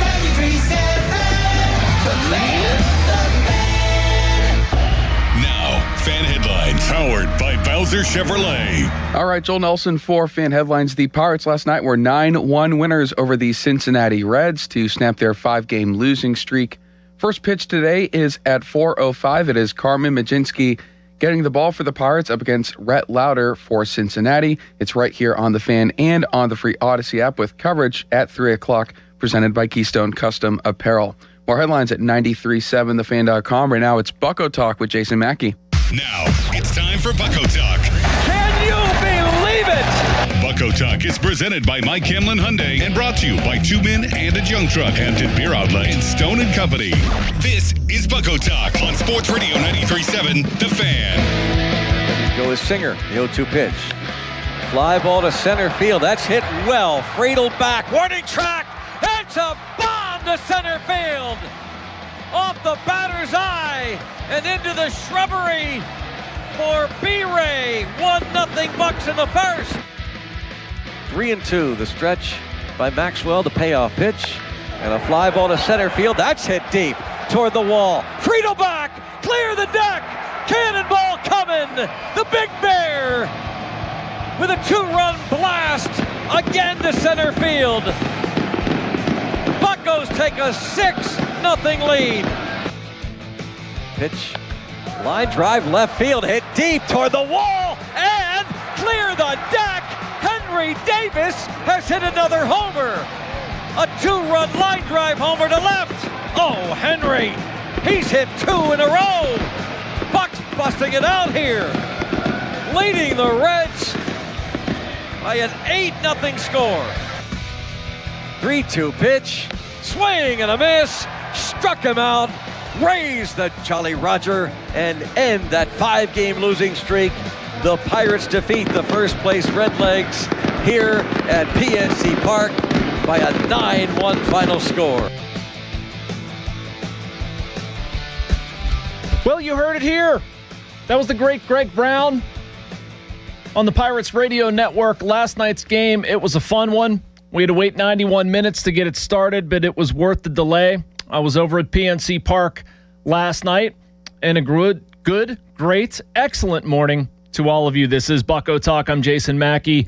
Joel Nelson producing. Love these shows. A lot to get into today. Thanks so much for finding us.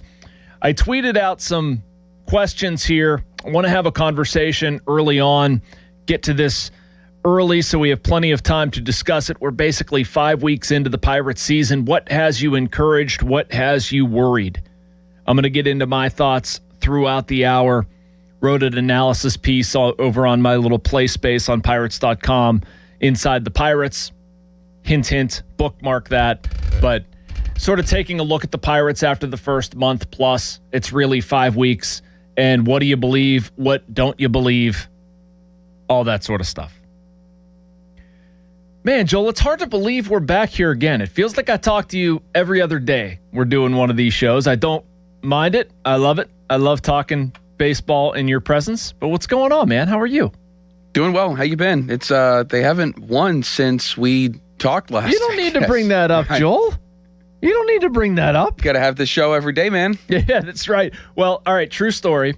This involves me and Dan Zengrilli and Don Kelly yesterday.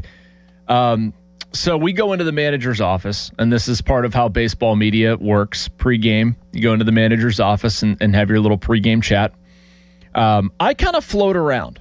So I'll sometimes stand in the back of the room, sometimes sit on the couch. There's a few chairs, like, you know, if Donnie's looking out to his left. And there's one primary chair, like if Donnie's having a meeting with somebody, it's like right in front of him.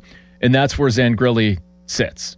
And it's fine. I respect that. And, you know, Dan gets good audio and just Dan is Dan. So, like, you know, I just kind of bounce around. I like that. So yesterday I see the chair empty and Dan is sitting in one of the chairs that I usually sit in. And I'm like, what's going on here? And Donnie looks at me and then Dan looks at me and says, sit down. I'm like, well, I don't know. And Donnie goes, no, lost 5 in a row. Sit down. We're changing it. I'm like, okay. So I sat in Zengrilli's chair yesterday, and I guess I'm going to be sitting in Zengrilli's chair again today because that's just the way things work. It worked out so great last night. So, so Dan wasn't doing anything with his chair. I guess I did. So, yeah, the seating arrangements for the time being have been changed. It's funny. Earlier this week, we saw the bouncy house in the PNC Park clubhouse. They lose that night. Frustrating loss. 5-game losing streak, all that. Yeah, the bouncy house didn't make it. It was funny, but it didn't make it. So I don't know where it is now, but when we came in there post-game, it was crumpled up in a corner, and I was not the least bit surprised. So anyway, this is Bucko Talk, where we maintain superstitions and try to do what we can. Try to do what we can to fall in line. It's always fun. It's brought to you by Edgar Snyder and Associates, a personal injury law firm where they always say there's never a fee unless we get money for you. And Joel, Bucko Talk in the studio is way easier than Bucko Talk in a hotel room. Let me tell you. Last week I was talking to you from Milwaukee, and I know the video feed is fine, and you do a great job keeping us on the air, but it just logistically and what it feels like hosting. Man, is it good to be back in the studio and talk about a lot of this stuff. But so last night, huge victory for the Pirates. Really needed that one. Things were not great, honestly. Getting pretty down, even pregame yesterday. We haven't seen a lot of this. The club's being tested. They entered yesterday's game 16-16. And some of the, what we've seen out of the starting pitching, it's kind of disappeared. All through the 5-game losing streak, a Pirates starter did not complete 6 innings. Believe they topped out at 5. But Mitch Keller last night, so impressed with what he did, what he's done, period, was the stopper.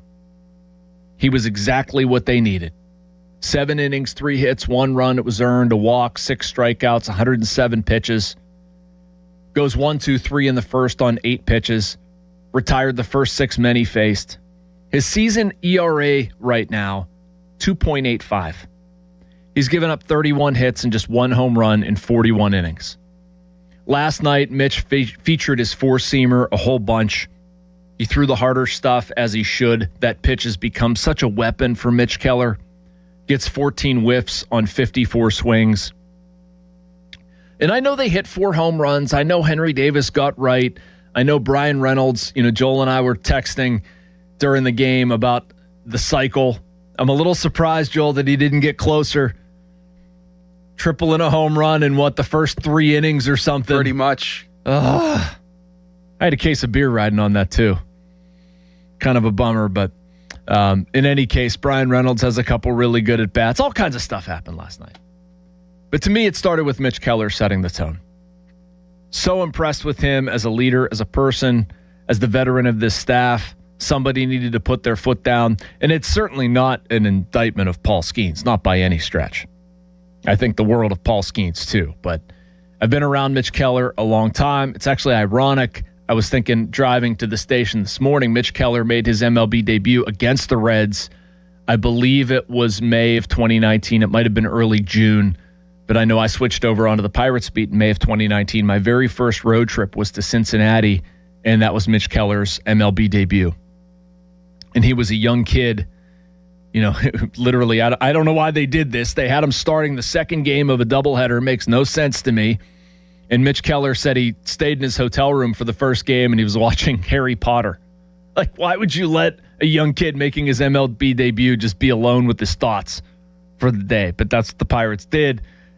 Things didn't go terribly well for Mitch that day, but how much he's grown as a person is just really, really cool. And when the Pirates needed one last night, he set the tone. So we're going to talk about a variety of things today. Here's kind of an outline of the show. We're going to talk about what happened last night a little bit more. Henry Davis, Marcell Ozuna, where we go from here. The Pirates have a looming question at third base. I want to get into that a little bit. Also have an interview with Steven Morales. He's the Pirates translator and major league coach. Does a variety of things for the team. We got into his job description and what has sort of guided him, and just an interesting way of living for Mo. I think you'll like this interview. It was a lot of fun. Jose Negron from DK Pittsburgh Sports will join me at 10:20 to delve into a variety of storylines. And the question to you, something I tweeted out a little bit ago, and I'd like you to get involved, 412-928-9370. Already have some calls rolling in. I want to have a conversation about the Pirates through 5 weeks. We'll call it. I don't think it's exactly 5 weeks, but close enough. What has you most encouraged about this team? And what are your concerns? Couple vague questions, but they can take the discussion a variety of ways. I'm interested in hearing from you on that. So with that established, let's go out to the phones. I have a couple people already in line. Want to talk about this. Tony in Munhall, what's going on, man? How are you? Good morning. How are you? Hey, thanks for having my back last week for misidentifying Dotel. I appreciate you doing that. I realized after I said that it was not Osvaldo Vito. That's okay. It was funny. I remember the Osvaldo Vito reference. It was good. Because I call myself a fan, true, and it was just an embarrassing thing. But anyway, this week here was a tough one. It was very challenging. They faced their first adversity. So, I mean, the bullpen games, Jason, they really caused a lot of problems in my mind. I mean, Tony, let me stop you there. How did the bullpen games cause problems? Well, let me answer that question, if you don't mind. Yep. So you end up using 10 pitchers, right? And that kind of shortens you for the rest of the series. Now, Dotel was pitching really well. Got 4 innings out of him. That was fine. It would have been nice to maybe get another inning out of Montgomery and maybe another inning out of the guy before him. I forget who that may have been, but they were throwing a perfect game through like 6 innings into the 7th inning. I don't really have an issue with that. I mean, of all games for one of the better closers in baseball to get human and just didn't come through, but that's one game, Jason. It's 162, so then you get losing streaks over the course of time. I'm very encouraged by a few things for the season in the first 5 weeks. Connor Griffin just seems each game, each day, each week just to be getting better and better. That ball he hit last night the other way, that's a sign of, trying to figure it out. Henry Davis, with his home runs last night, let's hope that could start something good. Really would like to see him get a couple of more pitchers, maybe a reliever and maybe another guy for some starting depth. And Gonzalez is back, 333, I think, right now. I think you're going to get into that later when Triolo comes back. So that's probably the dilemma you're talking about. But at this point, I don't know what you do because Billy Colts got his role and Nick York got his role. And he did it again. He pitched it and Nick York against a lefty. And this time, he come through with the bases loaded. So, it's just fun to watch. I'm going down there today, and I really can't wait to get down there. I just hope the rain holds off for us. Yep, me too, Tony. Maybe I'll go with you next week. Thank you, sir. All right, brother. Thank you. Yeah, a lot of good points there from Tony. I certainly see where he's coming from. The first thing he said, encouraged by Connor Griffin's improvement, or at least that's what I put in my notes. But, I mean, seeing development with Connor Griffin, a very important thing, hard to deny. I mean, look. Let's be realistic here. The kid's 20 years old. He's barely 20. There are going to be bumps in the road. We knew this. It's still a smart business decision by the Pirates to have him up here. I have no doubt that was part of the negotiations, him completing his development in the major leagues. He's got an absolute terrific attitude. Yeah, is he a finished product? He's not. That's okay. What he can do for the Pirates, it's still very, very good. And we're seeing those signs. We're also seeing signs that he has work to do. Sometimes gets kind of locked in. If you're pitching to Griffin, you can probably get to him inside. If you can execute pitches, breaking stuff low out of the zone, that's been something opposing pitchers and opposing teams have targeted. I get that. It's on Griffin to make the adjustment. He's done some. There's still room to grow. The defense is real. Dude's obviously got speed, has a ton of power. He's going to figure it out. He's going to be just fine. And Tony mentioned the ball Griffin hit last night the other way. Yes, absolutely. We've seen flashes. It's going to be there. What I think is a gigantic question, and I'll get to this throughout the show. I don't want to keep Jim, Ethan, and Todd waiting too much longer, but Henry Davis is a gigantic question mark for this team.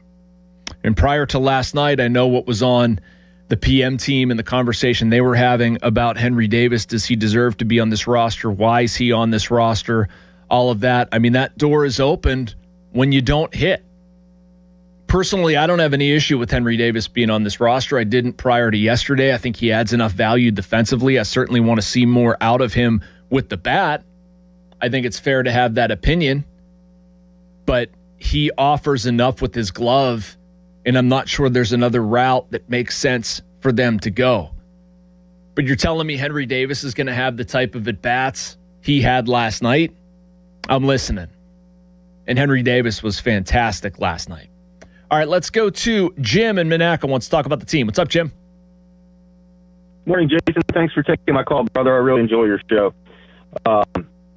Real quick on Henry Davis, it's something I've been saying all season, and it goes back to spring training. Is he's that counterweight on the crane that is the Pirates, and if he solidifies himself, he keeps us upright. Otherwise, if he's a total offensive failure again this year, and I don't think that's the case, the crane starts to teeter, if you will. And I think he's getting better game by game, and his defensive ability, I agree with you. I think it brings a lot of value to the team. But, you mentioned, what are you encouraged by? What are you concerned by? And I want to point out, I like to use stats. Out of the Central Division, you have the Cincinnati Reds in first, then Chicago, then St. Louis, then Milwaukee, then Pittsburgh. The run differentials for each of those, going from first place to fifth place, -11, +36 for the Chicago Cubs, +2 for St. Louis, +43 for Milwaukee, and +20 for the Buccos. While that doesn't tell a full story, that does tell you a lot. And what you're seeing is you got a St. Louis Cardinals team that they always seem to have our number, and we make mistakes. They force us to make mistakes. They put the ball in play, and that series, that was just too many mistakes. Way too many strikeouts, way too many errors, base running mistakes. But if you consider run differential, that tells you that the outlier would be if you had a 16-1 loss, right? And then all of a sudden you're way behind the 8 ball. But what that run differential tells you is the Pirates are in most games. They're scoring enough to have a positive equity throughout the season statistically. Runs against, runs for. I'd just like to hear your opinion on that. Okay. Thanks, Jim. Appreciate you. I think it's too early to go down that road, to be honest with you. I understand the division talk, and I think it's telling us that it's going to be a competitive division, but I don't see a team that is head and shoulders above any other. I don't know if I believe the Cardinals start. Like, I look at what the Cardinals were prior to the Pirates series, and I look at what they did to the Pirates. I don't think that level of starting pitching is going to maintain. I'm a little bit more concerned about the Reds. I think the Brewers, when all is said and done, I've seen enough of them that I'm not going to count them out. And sort of the same with the Cubs, but I don't think any of those teams is that much better than another. And one more thing, Jason, if I can. I was talking to Crowley yesterday, and we separated good baseball teams into 5 segments. And it's starting pitching, bullpen, base running, defense, and hitting. And when you go through those 5 criteria, if you can compartmentalize what the Pirates are doing, how do you feel about each? And Adam and I both agreed you feel mostly good about the hitting and the starting pitching. Base running, we have a couple speedsters that can grab different gears. And, we've got somewhat of an okay defense. It did shore up at shortstop, but there's still a lot of errors being made. And then you get to the bullpen, and it's like, okay, maybe that's our biggest question mark, but that might fix itself when Jared Jones comes back. Yep. All right, Jim. Thanks, man. Appreciate the call. I've got some thoughts on the bullpen, and there's something I don't understand about what the Pirates are bringing up with the bullpen, what Pirates fans are bringing up with the bullpen, I should say. We'll get into that. It's actually not what I planned, but there's something that we've been asking Don Kelly about and something they need to be mindful of. And I think if you look at the numbers, it'll surprise you. So we'll do that when we come back. We'll hit our first break a little bit early. You're listening to Bucko Talk, Bullpen Talk, and a review of the first 5 weeks when we come back on Sports Radio 93.7 The Fan. Now, fan headlines powered by Bowser Chevrolet. Pirates were 9-1 winners last night over Cincinnati. Game 2 is this afternoon at 4:05 from PNC Park. Carmen Majinski up against Brett Lauder. Coverage on The Fan, 3 o'clock with the North Shore Tavern leadoff show. For more, go to 937thefan.com. Headlines are powered by Bowser Chevrolet. Sports Radio 93.7 The Fan. Get the latest on Pittsburgh sports from anywhere with the Odyssey app. Listen to shows and Pirate Games live. Check out our exclusive interviews and content anytime. Download the Odyssey app now and never miss a minute. Sports Radio 93.7 The Fan. Hey, it's Jason Mackey, Westminster College, class of 2006. I wouldn't trade my time at Westminster for anything. I had great professors, and I was a student athlete on the Titan baseball team. But most importantly, I didn't just graduate with a degree. I graduated with the hands-on experiences I needed for a career in the media. At Westminster College, it's an exceptional education that is genuinely affordable. Every accepted student is guaranteed a scholarship. I'm living proof that real experiences lead to real success. Visit westminster.edu to learn more. Greetings from Breeze Airways, your hometown carrier for nonstop flights from Pittsburgh to Louisville, Kentucky, and 5 other destinations. Vacation is closer than you think when you fly Breeze. Enjoy nonstop flights and send a postcard home from somewhere new this year. Breeze makes it easy with nonstop flights, flexible change policies, and a seriously nice onboard experience. Enjoy premium seating with Breeze Ascent, plus high-speed Wi-Fi and tasty snacks. Book today at flybreeze.com. Breeze Airways, seriously nice. Hey, it's Pony for the FanDuel Sportsbook, the official sportsbook partner of 93.7 The Fan. FanDuel, in partnership with Valley Forge, is serving up a happy hour every day during the playoffs. We're talking special drops you won't want to miss, from profit boost to bonus bets and more. And the best part, it's every single day. So whether you're betting the early game or gearing up for prime time, make sure you open the FanDuel app and see what's waiting for you today. Head to FanDuel.com/Andrew to get started. One of the more competitive series has been the 1-8 matchup in the East between the Pistons and Magic. Detroit was a big favorite here, but after losing game 1, the series shifted to Orlando. The Magic showing some fight, and maybe they can pull off one of the very few upsets in NBA 1-8 history on FanDuel. Bet it today. FanDuel, an official partner of the NBA. 21 plus and present in Pennsylvania. Opt-in required. Rewards are non-withdrawable. Restrictions apply, including bonus and token expiration, leg requirements, and max wager amount. Gambling problem? Call 1-800-GAMBLER. Here's Sports Radio 93.7 The Fan's Fan About Town. You push your body. Now it's time to recover. At Body by Design, they can help you perform at your best. From deep muscle massage to their Oasis Wellness experience, accelerate recovery with infrared heat and targeted therapies. Train harder, recover smarter. Book at bodybydesignpgh.com. Family-owned D'Amelio Heating and Cooling. D'Amelio's services heating, cooling, commercial refrigeration, and tap beer systems. They service all brands and provide 24-hour service. D'Amelio's is a Carrier Factory certified dealer. Food for thought, where homemade corned beef is made fresh every single day and piled high just the way you like it. They don't cut corners. They slice perfection. From the best Reubens in town to deli sandwiches that keep you coming back. This isn't just lunch, it's tradition. Food for Thought Deli, Craig Street, North Oakland, the Deli King. For more information, visit 937thefan.com. This is the story of the one. As a procurement manager for a hospital system, she keeps every facility in her network stocked and ready. That's why she counts on Grainger to be her single source for thousands of products, from disinfectants to lighting, air filters, and more. And with fast, dependable delivery, Grainger helps her keep every facility stocked, safe, and running smoothly. Call 1-800-GRAINGER, click Grainger.com, or just stop by. Grainger, for the ones who get it done. Mother's Day, celebrate her with something truly special. At P.F. Chang's, enjoy a 5-course celebration experience starting at just $89.99. Featuring premium entrees like New York prime strip steak tataki, oolong chili and sea bass, and lobster and prawn fried rice, plus the bold signature flavors she loves. It's more than a meal. It's a celebration made just for her. Reserve your table now and make Mother's Day unforgettable.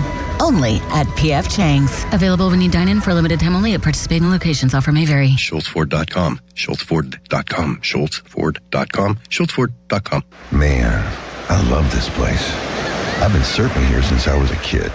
Now, seeing my grandson out on the water, it means everything to me. Watching him and taking in the blue waves, the sea breeze, the blurry horizon.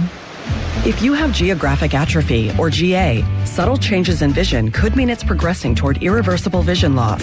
Izervay is proven to slow GA progression and could help preserve your vision for longer, so you may keep seeing the world around you. Izervay, or avacincaptad pegol, is an eye injection. Don't take it if you have an infection or active swelling in or around your eye. Izervay can cause eye infection, retinal detachment, or increased risk of wet AMD. Izervay may cause blood in the white of the eye, blurred vision, or a temporary increase in eye pressure. Do not drive or use machinery until vision has recovered after an eye injection or exam. Ask your retina specialist how you can slow your GA with Izervay. To learn more, call 1-855-IZERVAY or go to izervay.com. Paid for by Astellas Pharma. It's time for the Great Haircut Sale at your local Great Clip Salon. Your chance to get a great haircut at an even greater price, just $8.99. And money's not all you'll save at Great Clips. When you use online check-in, you can save time too. So download our app today and hurry in for the $8.99 Great Haircut Sale at Great Clips. It's gonna be great. For a limited time at participating salons. The $8.99 Great Haircut Sale runs May 1st through May 5th. Visit their Pittsburgh area salons. Live from the ShorkyMitsubishi.com studios, North Huntington and North Hills. Back to more Bucko Talk, brought to you by Mike Camlin Hyundai. Here's Brady Singer's 0-1. And a high fly ball to deep center field. Friedel back, warning track, approaching the wall, clear the deck, cannonball coming. It's a topiary tater for Henry Davis and his first of the year. 4-0 Bucks in the fourth.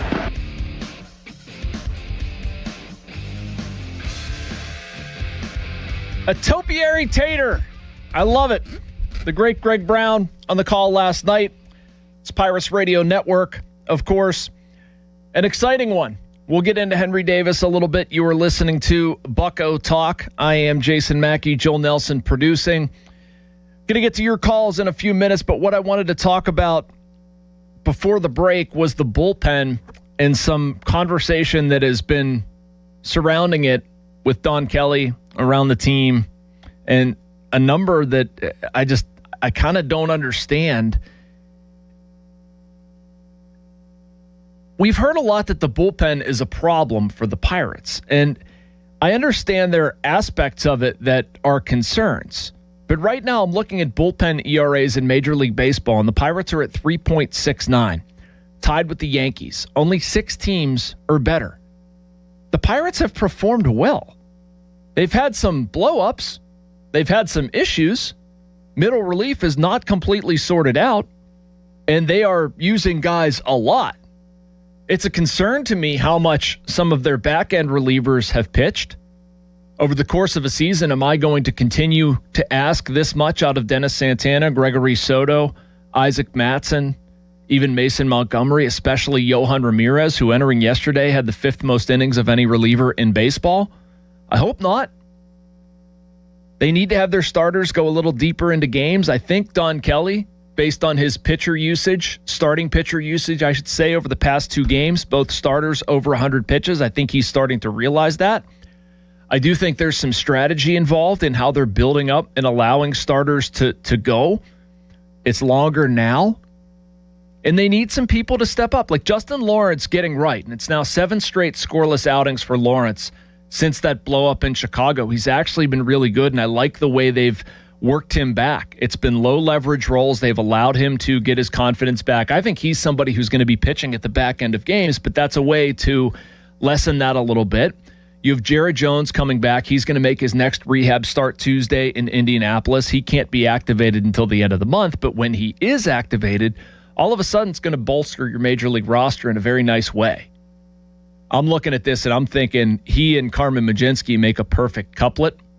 And maybe in those games you think Jones for 3 or 4, Mlodzinski for 3 or 4, and that might save a lot of your back-end guys if you can get the ball right to Dennis Santana or Gregory Soto. You're in business. But they need to find ways, and there are several of them, a better middle relief option, not using guys as much, starters going deeper, the Mlodzinski-Jones pairing to sort of ease the strain. Right now, if you look at innings pitched by bullpens, and the Pirates are up there. They're at 139. Only 3 teams have used their bullpen more. So numerically, these guys have performed pretty well. It's just right now the pace is really, really high, and you don't want to see that. You're not going to see a lot of winning clubs using their bullpen that much. All right, let's get back out to the phone lines. Thank you so much for the patience. Ethan in Ben Avon wants to talk about the trade deadline. What's up, Ethan? Hey, Mackie, how are you? Great, man. How are you? Oh, I'm well. Thank you. Hey, I had 2 points I kind of wanted to make. First off, it's crazy to say this early in the season that last night felt like a must-win game. Coming off getting swept, by the Cardinals, the Reds are coming to your place, leading the division. So I really like how they bounce back. But I want to answer your Twitter questions. I'm really encouraged by Nick Gonzalez. He starts the year at shortstop, knowing that eventually Connor Griffin's going to come up and take that spot. Obviously, with Lau at second, Triolo, the better glove, at third. He's probably kind of thinking he was the odd man out, and he just went to work. And on the 10-game hitting streak, I think his glove's been really good. So I'm really encouraged by him at third base. And when Triolo comes back, you kind of, you can swap them in and out, obviously, with Gonzalez being the better bat. And then, for defensive replacements, you have Triolo at third. But my question is, as far as the catchers go, and I mean, this kind of could be related to the trade deadline, but what is your opinion about how long Bart's leash is, so to speak? We know that Henry Davis isn't going anywhere, but you traded for Flores, who was part of the Bednar trade. Then you have Endy in AAA. When would you expect to see one of the two of them get the chance to come up to the big leagues? Yeah, and good question, Ethan. Thank you. We're not there yet with Bart. And thank you very much for the call. I'm going to move on. But with Bart, the Pirates generally operate with about a 40-game sample size. And that's not hard and fast. I mean, if a guy's trending in a positive direction and, the games 37 through 40, I'm just picking numbers, but you get the idea. Like if you see it trending in the right way, you're going to stick with it. If it's not going anywhere at that point, maybe you act. But what they're paying right now to Bart, it's guaranteed money. And yeah, you want to see more offense. You want to see more defense. I think those are fair criticisms. I think you also want to see more of an established level of performance from Endy and Rafael Flores. They started the season, they were not doing much of anything. Lately, they've been hot. So can they maintain that? What I'm talking about, since April 16th, Endy's hitting .359. Flores, since April 17th, hitting .289 with 3 home runs. One of those home runs is a 466-foot bomb. So, that's a possible move. That's something, if I'm running the Pirates, I'm looking at, and I'm saying, right now, and I'm also evaluating it based on Henry Davis, too. Henry Davis, I think, is by and large your number one catcher. I think he's earned that with 1, where he was selected in the draft, 2, what he's done defensively, 3, this is part of the defense, but also calling pitches. I thought that was excellent with Mitch Keller last night. I thought that's one of the reasons, guys, whether it's handling Bubba Chandler, Braxton Ashcraft, Paul Skeens is an obvious one, Mitch Keller, like the game calling aspect for Henry Davis is very, very good. But if you're asking about Joey Bart, and I understand why it's a concern, you're going to give him a little bit more runway. You signed the contract, it's guaranteed, and if Endy's doing this for another 2 weeks, maybe we have that conversation again. But, up until the middle of April, these guys weren't really doing anything. So is it a flash in the pan, or are they actually pushing for time? And it kind of works out both ways, where you have Joey Bart and you say, okay, we're going to give you more runway. We're going to give you a chance to prove yourself. I mean, 150, 160, 170, it's not going to cut it, but we're not going to cut bait on May 2nd either. All right, let's go to Todd and Shaler. Let's talk about pitching in the bullpen. What's up, Todd? Hey, how you doing today? Great. How are you? Good. Hey, I think if they could somehow, if you look at the starting staff, I mean, obviously Keller and Skeens are giving you enough of the innings. And it seems like the problems are with Chandler and Molzinski. I mean, I think Molzinski seems like he should be in the bullpen. Could be. And can they go out and find a starting pitcher, even a veteran, to fill that third? That's his spot, and put him to the bullpen. And then I think you would solve your problem if you can pull off some kind of trade for a crafty veteran that could go 6 innings, quite a bit. I mean, because thank God we didn't trade Keller. Well, last year when the Pirates were talking about trading Keller last year, I kept saying, no. I know, right? Isn't that funny to look back on it? People were eager to run Keller out of town. He's been their best starter. I wasn't ready to run him out of town. He's just too consistent. I mean, just to have him. But what do you think about Mlodzinski going to the bullpen, and if you could find another, trade for a starter that could give you 6 innings? Because right now, Chandler's only gone 1 start with 6 innings. Yep. And Mlodzinski's only gone 1. Ashcraft's done much better, and then obviously Keller and Skeen. So it's like, I think then that's where it sets up your bad games for the bullpen, and then the bullpen gets overworked. And I think if Mlodzinski could go out there and pitch 2 innings, from time to time, and you could find a third starter that could give you the innings and decent quality innings. Even if you go 6 innings, you give up 2-3 runs. Right. And then you with the help, and then we relieve the arms, because I think that's where we're going back and forth. We're like, okay, the bullpen has decent stats, statistically, but it just doesn't show up on in the win-loss column. So that's kind of where I'm looking at on there. And then in regards to the infield, Triolo could play everywhere, right? He played first, second, and third. He can. So why not? And he's great glove. So why not just have him just be the merry-go-round guy as your defensive replacement, whether it's for Horwitz, Brandon Lau, or Gonzalez at third? Play Gonzalez. He was your number 1 pick. I don't know, 5 years ago. Yep. They got him because he could hit, and he's clearly showing he can hit. You could tell he get hits because he hits to the opposite field a lot, and that's just a sign of a really good hitter. So just let him play third base. The great managers, in my opinion, of the old days, Joe Torre, Bobby Cox, guess what? They put their 8 best players out there, and they went and played 155 to 160 games, period. And just let Triolo be the guy that can play. He can play every infield position and get everybody a break here and there, like rotate them. And he'll get plenty of playing time. Todd, you're stealing my show from me, man. Come on. That's what I would do, right? I mean, Triolo's great. So let him relieve Connor Griffin once a week. I know. Let him relieve Gonzalez once a week. Let him play. He'll get 4 starts in a week if you really wanted to play him. Man, I agree with you. Let every guy get 1 day off in the infield, first, second, third, and short. Just rotate them. I agree with you. Play your best guys. I just didn't get there yet. Yep, I agree with you. Thank you, Todd. I appreciate the call. I'm going to expound on a lot of this. I feel like Todd's looking at my notes right now, but that's exactly what I would do. I mean, that's the smartest move right now. Nick Gonzalez has 3 hits last night. He's hitting .333. Only 3 hitters in Major League Baseball have a higher batting average right now. I know batting average is not the be-all, end-all of defining an offensive player, but you know what? A guy comes in, he gets an opportunity, and he's hitting .333, puts together a 10-game hitting streak, has an OPS in the high 700s, I should say. That guy's staying in my lineup. That's the way this should work. Like, you hit, you play. Nick Gonzalez has hit, he plays.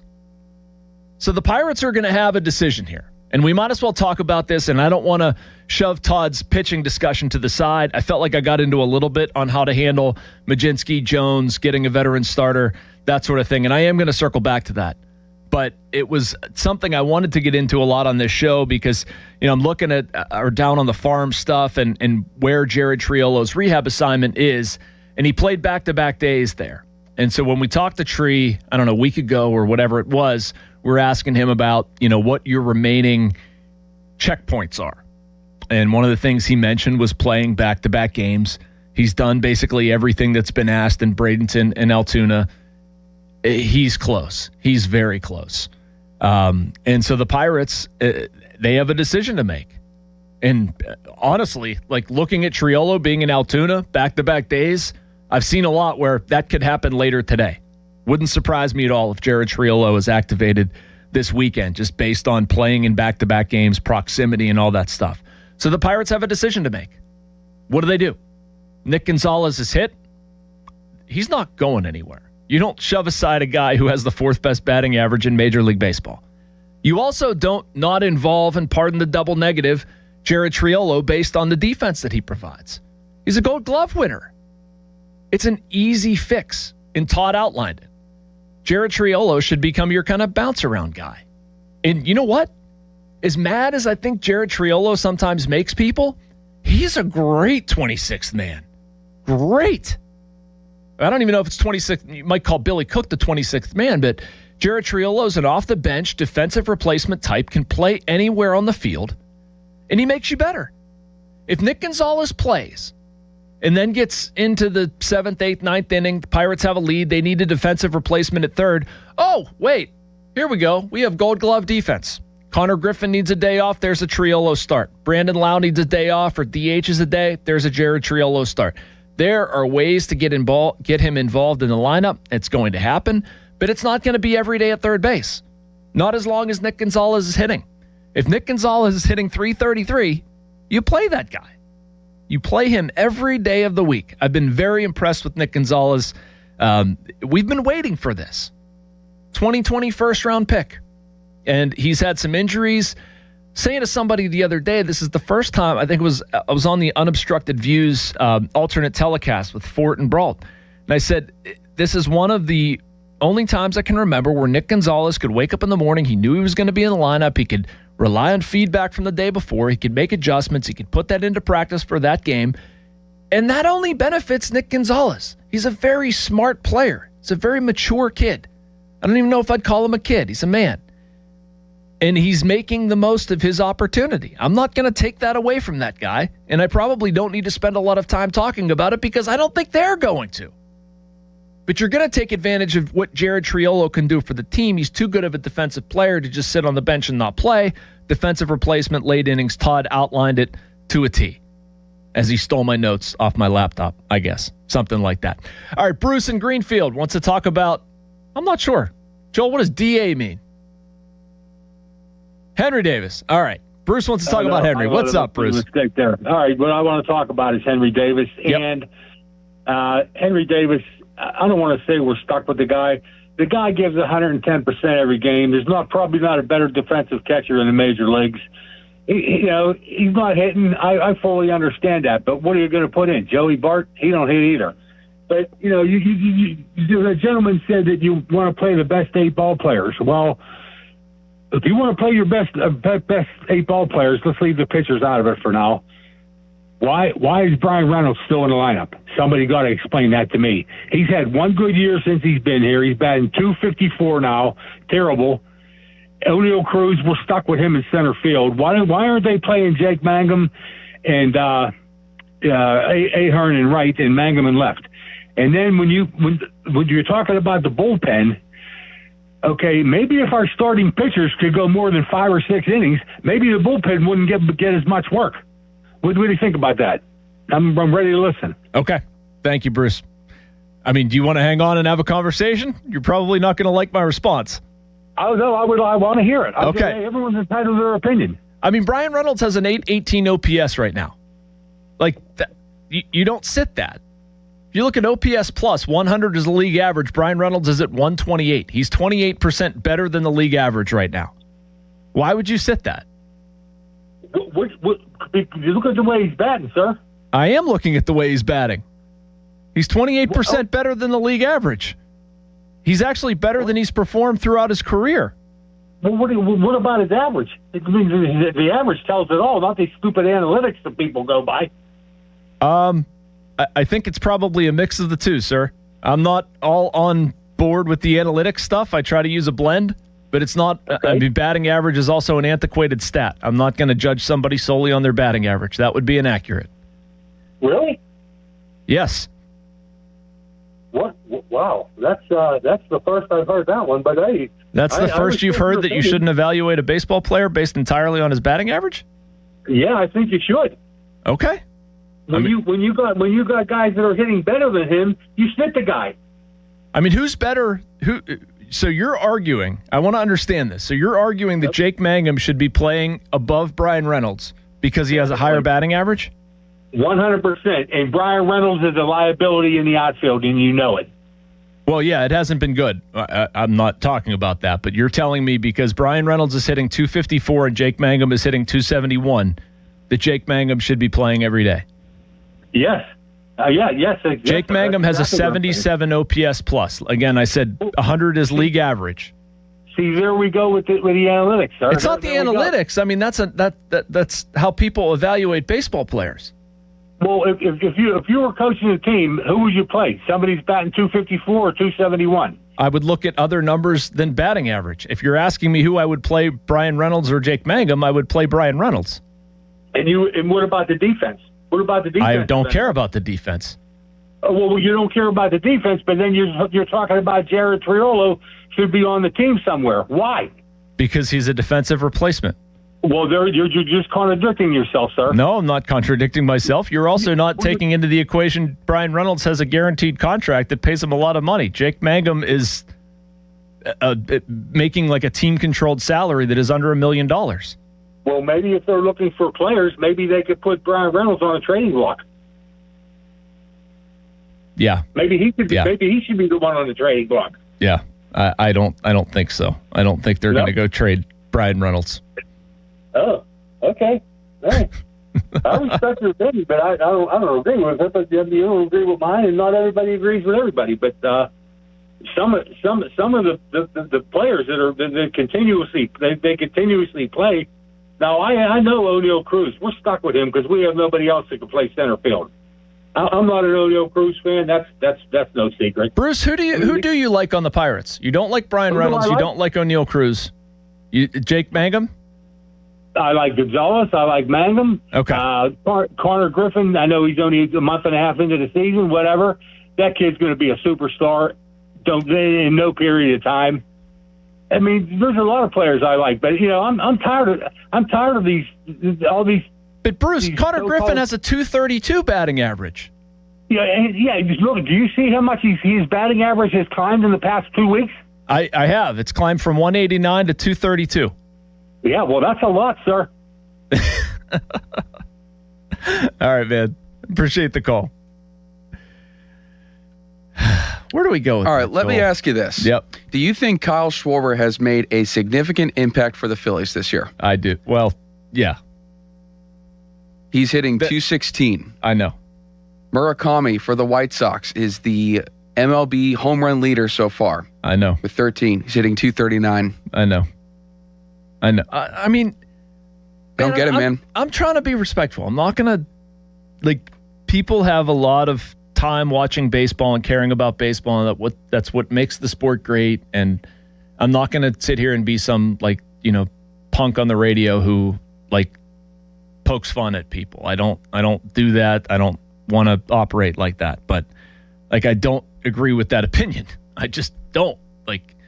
I'm not going to sit Brian Reynolds. I'm not going to crush a player or say, I'm going to take you out of the lineup because your batting average is low if you're doing other things. If you're getting on base, if you're producing runs, if you're hitting home runs, we do have other ways to evaluate baseball players. Now, it's not solely batting average. I mean, am I going to look at batting average? Of course. It's just not the only input. As I often use that word. I think it's a good word, but I mean, oh well. All right. I don't want to be rude. I don't like that, but let's move on. Fan Twitter is brought to you by South Hills Chrysler Dodge Jeep Ram in Peters Township, and also Bucko Talk with me is brought to you by Westminster College. You can register for a summer information session today. Visit westminster.edu for details. Scott in the car. What do you got, Scott? Hey, how are you? Respectfully speaking, that last caller is kind of all over the place. My gosh. And my point would come down to this. It comes down to professional at-bats. Brian Reynolds has, 5, 6, 7 year history of professional at-bats. Magnum has a half a season. Come on, where are we going with this? Man, I really like Jake Mangum. I'm tripped up because I think Jake Mangum is a terrific piece on that team. He's your fourth outfielder, and he's great. I love him. I'm just not playing him over Brian Reynolds. Well, then he said the point, who else you got to play center field? He can't get rid of O'Neal Cruz. Well, wait a second. Jack Magnum could play center field. I know. Where are you going with this, man? I know. Oh, well. Hey, he's allowed to have his opinion. I appreciate you. They're doing okay, guys.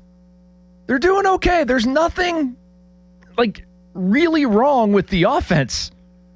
We can sit here and talk about various things, but the offense is pretty good. Can they hit better with runners in scoring position? Yes. Can they score a few more runs? Yes. But if I would have told you in the offseason the Pirates are going to have a top 10 offense in terms of runs, home runs, and OPS, they've dipped a little bit, but for a lot of the season, they've been a top 10 OPS team. You would have signed up for that in a heartbeat. Don't lie to me. They've been pretty good offensively. Have they fielded the ball as well as you would like? No.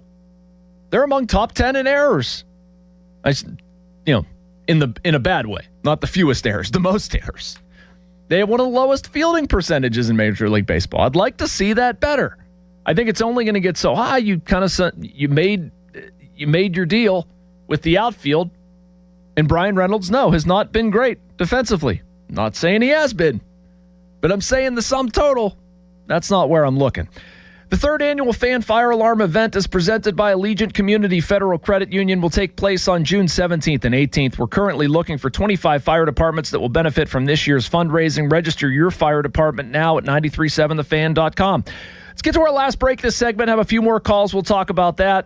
Didn't get a chance to talk about, forget the caller's name, but the one point about what happens with Jared Jones, Carmen Majinski, how to address the bullpen woes and how to sort of ease that a little bit, as well as the viability of obtaining a fifth starter or an additional starting pitcher. I have some thoughts on that.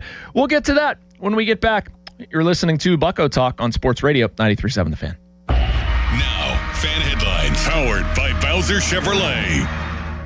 9-1 win last night for the Pirates. They'll take on the Reds in Game 2 of the series today at 4:05 from PNC Park. Coverage on The Fan, 3 o'clock, presented by Keystone Custom Apparel. For more, go to 937thefan.com. Headlines are powered by Bowser Chevrolet.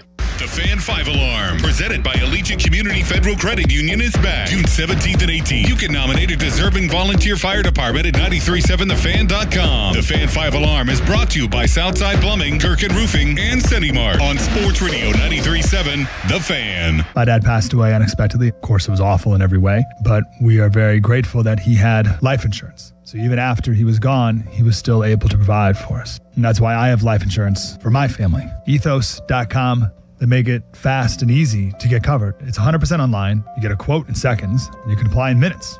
You get covered the same day.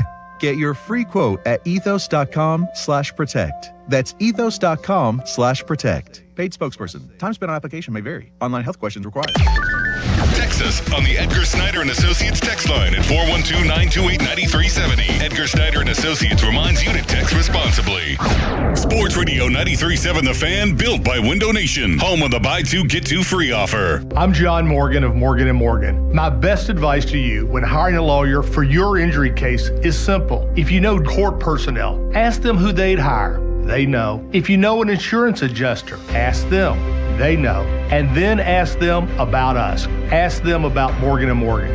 They know. I look forward to talking to you soon. There's only one Morgan & Morgan, America's largest injury law firm for the people. Injured? Visit forthepeople.com for an office near you. Wesley Financial Group is not a law firm. Ask yourself this question. Is it really worth holding on to that timeshare that you know you need to get rid of? Here's the truth. The average maintenance fee just went up over 17%. That could have been 117%, and there's nothing you can do about it. When you buy a timeshare, you give them a blank check for annual maintenance and assessment fees. I'm Chuck McDowell, founder of Wesley Financial Group. For 15 years, I've helped over 50,000 families cancel their timeshare. Not sell it, not transfer it, cancel it. Did you buy a timeshare because they told you it was a great investment and your maintenance fees would never go up? That's a lie. Are you ready to get rid of your timeshare once and for all? Simply call us and I'll send you our timeshare exit kit that explains all your options for cancellation. Call Wesley now for your timeshare exit kit. 800-581-1414. That's 800-581-1414. 800-581-1414. 93.7 The Fan is cleared by aquickdrain.com. Back to more Bucko Talk, brought to you by Mike Camlin Hyundai.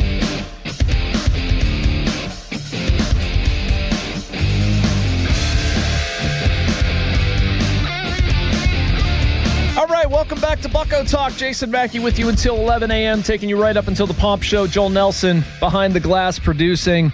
We've really enjoyed this so far. These shows fly. I forget how quick it goes.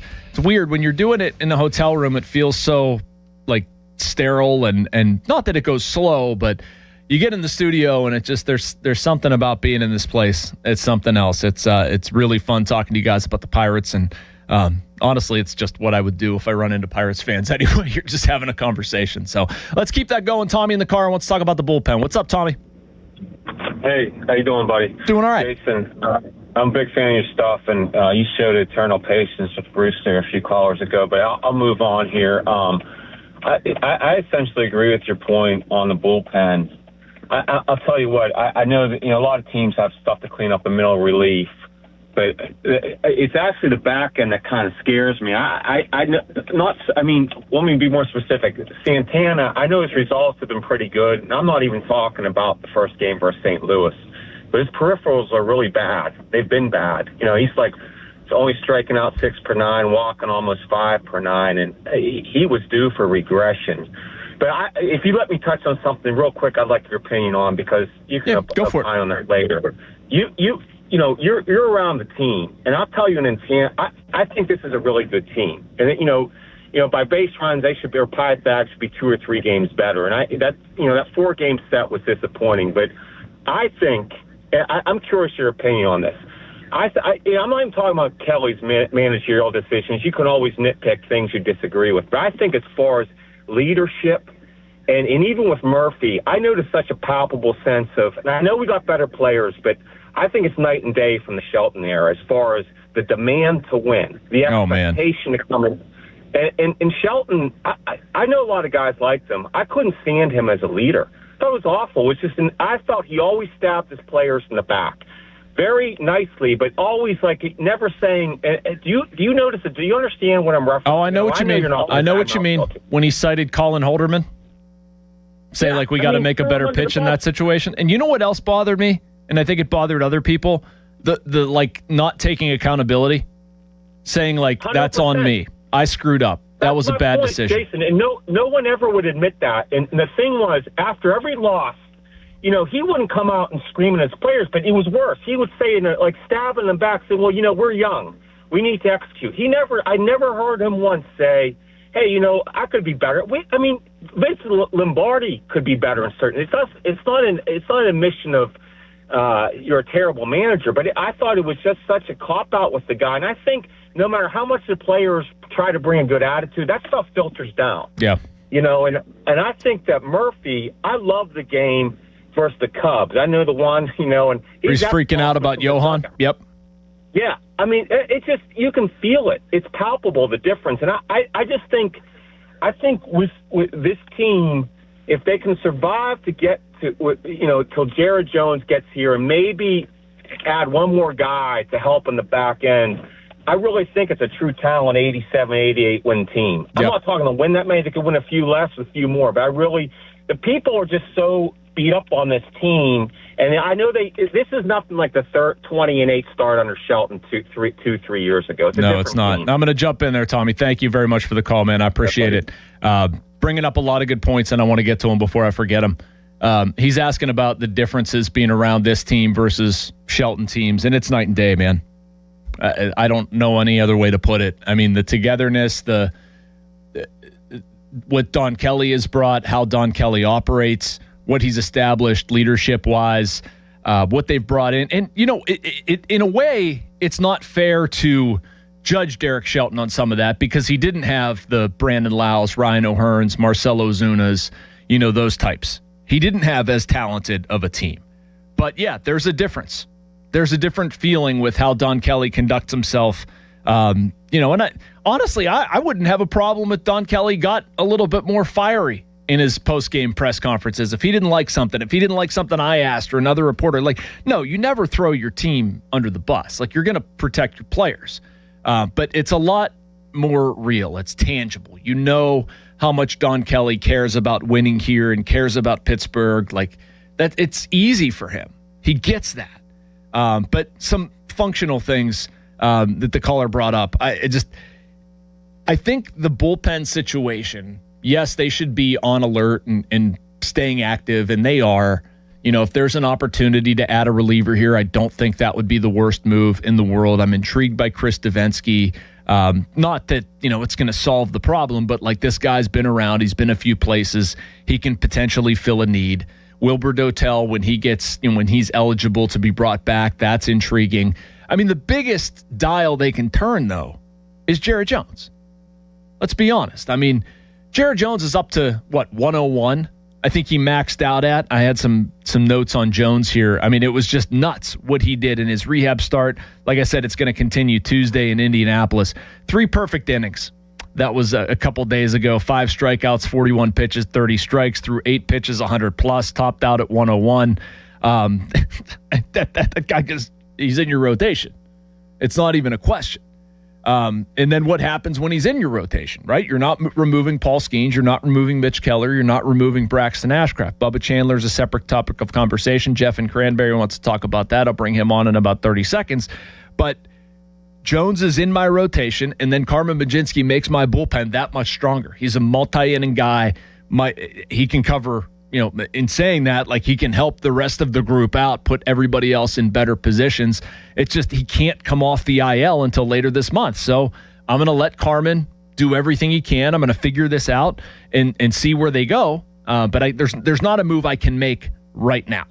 But at the end of May, beginning of June, I'm probably going Carmen in the bullpen, and then Jared Jones is in my rotation. But I'm going to try to couple the two of those where I get 3 to 4 out of each, and then I feel pretty good about that. Jeff in Cranberry wants to talk about Bubba. I want to talk about Bubba too. What's going on, Jeff? Hey, Jason, how you doing? Doing all right. How are you? Real quick, before I get to Bubba, I have been a Keller critic with you in the past, and we've talked about it, second half of the season. We had Paul Skeens had his one of his 3 or 4 subpar starts against his 25 fabulous starts. What we'll look at the end of the year, and they interviewed him after. You could tell how upset he was, and he said Mitch is going to take care of this tomorrow.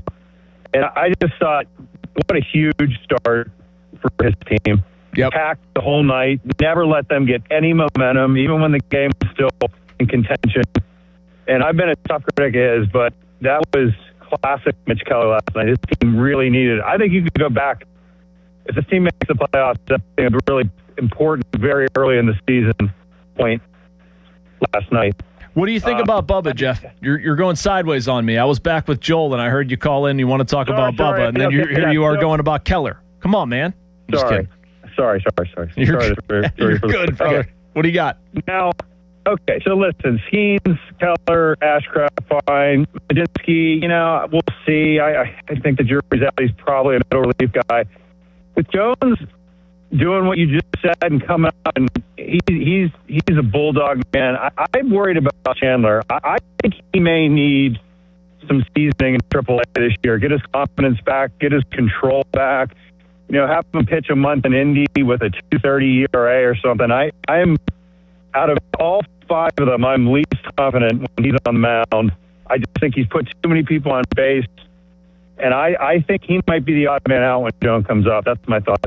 Okay. Yeah, we will see. And thank you, Jeff. Appreciate the call. I would not go that route, at least not yet. And here's why. Because it is there. It is so close to being there. And I agree with you. Like, he has 20 walks. It's the 4th most in Major League Baseball. His ERA is 4.97. Those numbers need to be lower. It's also an interesting reality check that a guy a couple years ago at a 4.97 ERA, we might be looking at that and say that he's pitched pretty well. I don't think anybody's going to look at Bubba Chandler and say he's pitched pretty well. Like, it's got to be better. I think that's a little indicator that the standard has been raised, which is great. Fan Weather is brought to you by Secure Money Advisors. Looking to retire soon? Let Secure Money Advisors get your retirement on track today. Cloudy skies and temperatures around 50. But as far as Bubba, I think he's getting closer. I really do. I don't know why he didn't use his sweeper more the last time out. We've seen him dial back a little bit on his fastball. It's not some sort of magical thing. Like, this is not an equation that's tough to solve. You throw strikes and command your fastball. He's got an elite fastball. Everything else plays off of it. The changeup is probably the best changeup on the staff, except maybe Skeens. He really had his going on Thursday. But, I mean, those 2 pitches alone, and then you throw Chandler's ability to manipulate some spin in there, that works. And, like, I get you. 4.97 ERA, 20 walks, giving up the home runs, the inconsistency. I've seen the outings, too. I'm not saying they're great. I'm not saying they're acceptable. But I'm saying right now, I think about it like, what's my other move? What's my better option right now? I don't see one. I'm going to let him keep going. And I know the point was when Jones comes back, he might be the odd man. I don't need to have that answer right now. I need to have that answer when Jones is ready to come back. So right now, I'm going to allow Bubba Chandler to keep pitching. I believe in him. I think there's a ton of ability there. I think he has the right mindset. I think he hangs around the right people. And I'm going to let him keep going and try to figure it out. If he doesn't, I'll cross that bridge and want to come to it. Maybe I don't know what Majinski looks like at that point. I don't know what – I mean, I feel pretty good about Jones, but I don't need to have that answer right now. And I just – my point on Bubba is that I think he is so close. He is so close to figuring this out and being dominant that I'm not giving up on him just yet. You're listening to Bucko Talk. We're going to take a break. We'll come back. More of your calls. Jose Negron from DK Pittsburgh Sports will come by at 10:20, and we will get into more issues with the Pirates. Plenty we didn't get to, and also an interview with Steven Morales, Major League coach and translator. Back after this on Sports Radio 93.7 The Fan. HD1 Pittsburgh, an Odyssey Sports station. Live from the Jim Shorky Mitsubishi.com studios, North Huntington and North Hills. Always live and free on the Odyssey app. Your hometown building partner since 1956. 84 Lumber. Visit 84lumber.com. Pony, imagine all that could happen in 5 years. Jobs may change, kids will grow, new memes will come out. But also, what if you had reliable, intelligent Wi-Fi and the price didn't change for 5 years? Thanks to Xfinity 5-year price guarantee, you actually don't have to worry about that part of your future. You're guaranteed 5 years of Wi-Fi that boosts speeds to your devices that need them the most. That finds and fixes any issues before you even notice them. It's like a super intelligent Wi-Fi that keeps you protected from threats online. All with our best equipment with no annual contracts, no fees, and no strings. So even though kids will grow up and you still won't understand 6-7, your internet will stay sharp, reliable, and most importantly, the price will stay put. 5 years, same internet price. Lock in reliable fiber-powered gig Wi-Fi for effortless streaming, plus get the Disney Plus Hulu bundle and Peacock Premium included on us. Xfinity, imagine that. To get started, visit Xfinity.com or drop into an Xfinity store today. Restrictions apply. Peacock Premium included for 3 years. Programming subject to change and availability. Actual speeds vary. Xfinity Internet is powered by fiber and connected to the premises by coaxial cable. Injured? This is attorney Ed Shenderovich of Shenderovich and Fishman. Our fee is only 25%, and we guarantee we'll win your case or you pay nothing.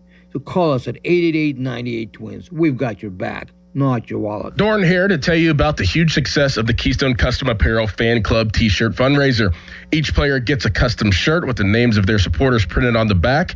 Supporters go online, donate $20, type their name, pick the player they want to support, and that's it. No order forms or money collection required. Keystone Custom Apparel handles everything. More than a dozen local organizations have raised over $65,000 with Keystone Custom Apparel. Want in on this? Then I highly recommend getting started at KeystoneCustomApparel.com. T-Mobile has an exclusive bundle for customers 55 and up. I'm Sarah Bowl. Yeah, I'm Frank Bowl. A reliable network is key for us. And with T-Mobile, it's been wonderful. And going to the 55 plus plan saved us so much money. A lot. And that's important. Trying to keep costs down. The home internet's been perfect. It's fast, it's quick. The setup was so easy, it took less than 15 minutes. It was like, ta-da! If you want simplicity, coverage, reliability, you want the whole package, T-Mobile has it. Right now, T-Mobile customers 55 and up can get 2 phone lines on America's best network, plus America's fastest 5G home internet for just $30 each. $30 per month each line with autopay plus taxes and fees. Minimum age 55. Pricing for home internet rely on 2 lines of essentials. Choice 55. $35 connection charge per line required. Best mobile network and fastest 5G home internet based on analysis by Oak Cliff Speed Test Intelligence data 2H 2025. All rights reserved. This is the story of the one. As a maintenance tech at a university, he knows ordering from multiple suppliers takes time away from keeping their arena up and running. That's why he counts on Grainger to get everything he needs, from lighting and HVAC parts to plumbing supplies, all in one place. And with fast, dependable delivery, he's stocked and ready for the next tip-off. Call 1-800-GRAINGER, click Grainger.com, or just stop by. Grainger, for the ones who get it done. Well, good morning, kiddo. I love that you're home from college. I've missed you. Still taking your Nature-Made vitamins? Every day. A multivitamin and a probiotic. You better be taking yours. Still looking out for me, Mom. I'll never stop. Made to care for you every day. Nature-Made, the #1 pharmacist-recommended vitamin and supplement brand. Find us in the vitamin aisle, based on a survey of pharmacists who recommend branded vitamins and supplements. Running a small business means juggling a lot. Your network has to handle it all. That's where a fiber-only provider falls short. You need a partner who gives you a greater advantage. Introducing the Total Solutions Advantage only from Comcast Business. A first-ever combination of the largest, fastest fiber-powered network, the most reliable Wi-Fi, gig speeds with equipment and security included, and a 5-year price lock. Plus, it's all backed by a 30-day money-back guarantee. The Total Solutions Advantage only from Comcast Business. A new standard for small business with reliability, security, and savings in one. Switch today. Get started with a great offer as low as $60 a month. When you add it all up, no one does business like Comcast Business. Offer ends 6/1/26. New customers only. Requires 300 megabits per second internet and security edge. 1-year agreement, eco-bill, and autopay required. Equipment, taxes, and fees extra.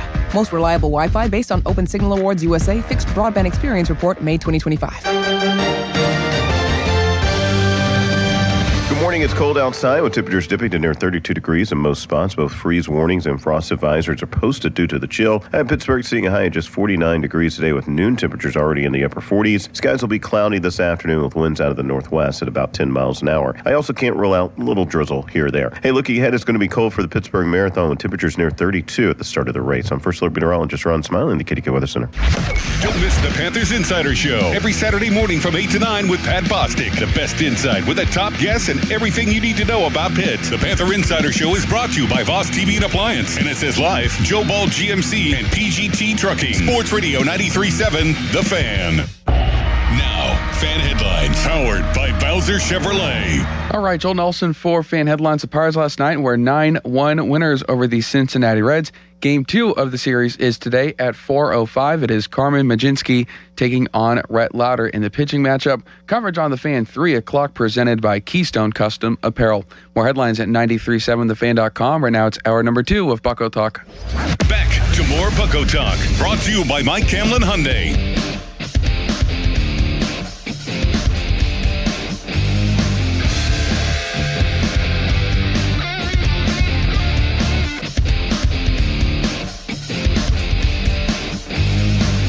And welcome back to Bucko Talk. I am Jason Mackey, Joel Nelson producing. A lot of issues around the team over the past month. We have, we've really been a lot of places if you step back and think about it and what we've seen, and even last night bringing some of those issues to a head. One of the things I'm talking about specifically is Brian Reynolds, and a caller in the last segment was bringing up benching Brian Reynolds, and I would not. I would not. I'm just staying patient with Brian Reynolds. I've been around him for a long time as well, and not making any excuses whatsoever about the defense. It needs to be better. He knows it needs to be better, but I was talking to Reynolds this past week about the amount that he's walking, and it's a lot. Reynolds, a couple days ago, had a walk rate around 18%. I did not check it this morning. His career best is 11.6% in 2021. And he's kind of using that. He said it's like a seatbelt for when things are not going well. It keeps you strapped in and keeps you productive. And so Reynolds is not slugging. But I think we saw last night, it's not that he's incapable of slugging. It just hasn't happened. A couple days ago, again, this was in an analysis piece that I wrote for Inside the Pirates yesterday. His slugging percentage of .377, it's the second worst of his career behind what he did in 2020. That was .357. So, I mean, we're in like 2020 level numbers for Brian Reynolds, and for that, that's not good.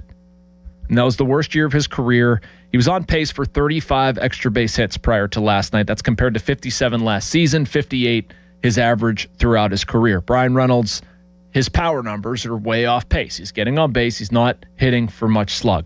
Okay, last night he runs into a couple. Hits a ball off the batter's eye. Triples. Like, you guys have watched Brian Reynolds too. Are you giving up? Are you saying after 5 weeks, I'm thinking maybe this guy just runs into a heater and he gets back on pace for everything? That's what I'm doing. I'm not giving up on it. I don't see why I would. Also, even if I did, it wouldn't make much sense. You're paying him guaranteed money. Maybe it's a straw man. I don't know. But I'm sticking with Brian Reynolds, and I think last night was one of those, we've seen something from Brian Reynolds, and I think the story might be changing. All right, let's go out to John and Gamsodian. Let's talk about Triolo. What's up, John? Hey, good morning, guys. Good morning. I don't know what you guys are seeing in Triolo. I mean, the guy's a 200, 220 hitter. He can't hit. He's got power, but he doesn't hit any home runs. He never changes his attempt to, approach at the plate or anything. It's always the same thing that doesn't work. I liked the guy when he first came up. I thought he was, he's big, he got power, but he just can't get it done. I mean, he's got the greatest glove on the team probably, but he's a bench player. That's it. I don't want to see, anybody taken out of the lineup for Triolo. Believe me, especially any of the guys that are in there now. I mean, they're all pretty solid, if you will.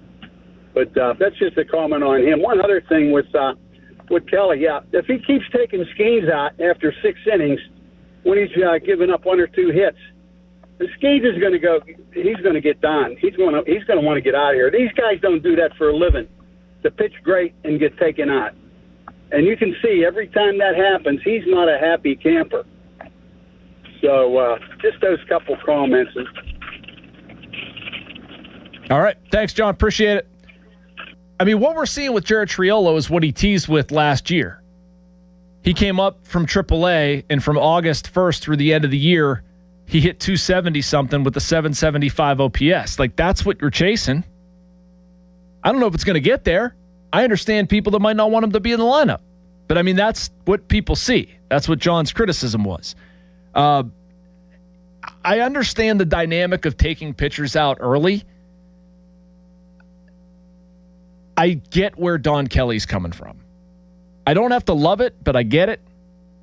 I mean, with Mitch Keller, he took him out early, and a bunch of people got upset, and then they realized, oh, wait, Mitch Keller has been bad the second half of the past 3 seasons, and Don Kelly's trying to preserve him. Oh, wait, that might be a good idea. And, I mean, I'm one of the ones that's been critical, and I think Don Kelly can put his foot down a little bit more than he does. We've also seen it change. Mitch Keller was at 100-plus. Skeens was at 100-plus. It's early in the season. You have a bunch of young guys that you're trying to, limit innings and preserve them. You're doing it with their best interest in heart. I can only get so mad. Their health is important. If the bullpen performs better. People got mad about the bullpen day, and then they have a perfect game going into the 7th inning. The bullpen game was a good strategy. The closer didn't get the job done. Doesn't make it a bad strategy. Let's go to Warren in Greensburg. Let's talk about the season. What's up, Warren? Good morning. Morning. I don't think there's any doubt that when Jones comes back that they'll piggyback Mlodzinski with him. However, there's a bigger problem looming. Both Ashcraft and Chandler, they are not going to pitch more than 130 innings this year. That's going to mean that the bullpen's going to have to pick up a lot more innings. And one of the ways they can bring up the lefty and Dotel and piggyback both of those, and or their middle relief has got to start to give them 2 innings at least to cover innings. We're talking about number of innings, but both Ashcraft and Chandler, they're not going to be allowed to go past 130 innings this year. What makes you say that? Just the general usage on what they had last year, the number of innings that they have, and not only the power, it's all Major League Baseball. They're only going to increase their number of innings 10 to 15% off of last year. No, I don't have any stats in front of me what the total innings were, but again, they weren't Major League innings, whatever they were. And Ashcraft last year, he did mostly relief and then spot starts, and only was going 3, 4, 5 innings at most. Yeah. So I don't have the total number of innings in front of me, but you can check it. Obviously, it's at 118 for Ashcraft. I was just curious what made you say 130. I mean, I understand the innings bump. You're not going to go. I've always heard about 20 innings between 20 and 30. Right. Well, so you're only going 13. That's why I was curious what led to the lower number. But that 118 innings, that probably wasn't all major league innings, which is a lot different variable on your arm versus the AAA inning. Yeah, I mean, you may be right. You may be right. I think 130. Yeah, we'll see. I'm inclined to say that's a little low to manage that for an entire season. The point but it won't be above they need 150 someone to cover innings. Yeah, no doubt. No doubt. They have to figure that out. That's an absolute concern. And so when you talk about Don Kelly taking pitchers out earlier, like that's something going on in his brain for sure. No, there's no doubt about that. Yep. That brings up the usage of the bullpen, and that's why you're going to have to get your middle relievers to be more than one inning, not one time through the batting order, but at least 2 innings. They look at the total number of innings that must be covered throughout the year, and a lot of that falls on the middle relievers. And we know that even Skeens, he's not going to be allowed to go past 100 pitches, no matter what other callers comment on. They're just not going to allow that to happen. Yeah. Well, we will see, Warren. Thank you so much for the call, man. Appreciate it. All right, we're going to get to Jose Negron in just a little bit. I got to shoot him over the video link. We'll get him on here. But it's a valid point with the innings limits. It's all the same discussion to me, though. Like, the Pirates are not alone in this. Every major league team battles this idea of we're only going to let our guys throw so much. The Pirates, sum total, honestly, are equipped pretty well. And the question here to me is the bullpen. And can this group, can they find a middle reliever? Can they not use this group as much, but maybe use it in a more, creative way? And I guess what we're pointing to here is Carmen Mlodzinski. We're pointing to Jared Jones coming back. And I'll let you into a little secret, like that was the plan. I don't know if I love the plan from the get-go, but the plan was to have Carmen Mlodzinski. He's going to get an opportunity. We'll see what happens. They feel good about him. They know Jared Jones is going to come back, and it very well could end up being Jared Jones taking over for Carmen Mlodzinski, moves Carmen Mlodzinski to the bullpen. We'll see. Also, he could turn it around and start pitching really well, and then you don't really know what you have. So we'll wait and see. Joel, do we have Jose Negron? I think Joel's working with the phone line here that went down. So I can go to a couple other things. We'll take a quick look down on the farm, actually. It's a good time to do that. I wanted to get that into the 10 o'clock hour as well. Jared Triolo, we talked about him a little bit. AAA, as Merlin Valdez homered last night, an important one. He's up to 851 in an OPS. Indy lost 11-7 to Memphis. Another strong game for Rafael Flores, 2 for 4 with 2 home runs. In AA, tough one for the Altoona Curve last night. They lost 10-0, 5-run first for Richmond.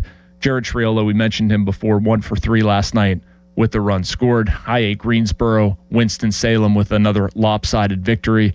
Edward Florentino, now a member of High A Greensboro, and Low A Bradenton. We'll talk a little bit about Seth Hernandez, but he was quite good. And the password, Joe Stinson Garcia, as our buddy Jose Negron likes to say, had a home run in that one. All right, Jose, what's going on, man? How are you? I'm doing well, Jason. How are you this morning? Doing great. It's great to see your beautiful, smiling face and on a place that we're having a little better time with the audio, so thank you for adjusting. But going through the first 5 weeks of storylines, man, I put this out to listeners. What's been your biggest surprise, and what's the one area that concerns you about the Pirates? Man, it's biggest surprise. I mean, probably just I don't want to say it's exactly a surprise, because I think, with the moves that were made over the offseason, you expected that this offense would – it's hard to get any worse, I guess, than what they were last year.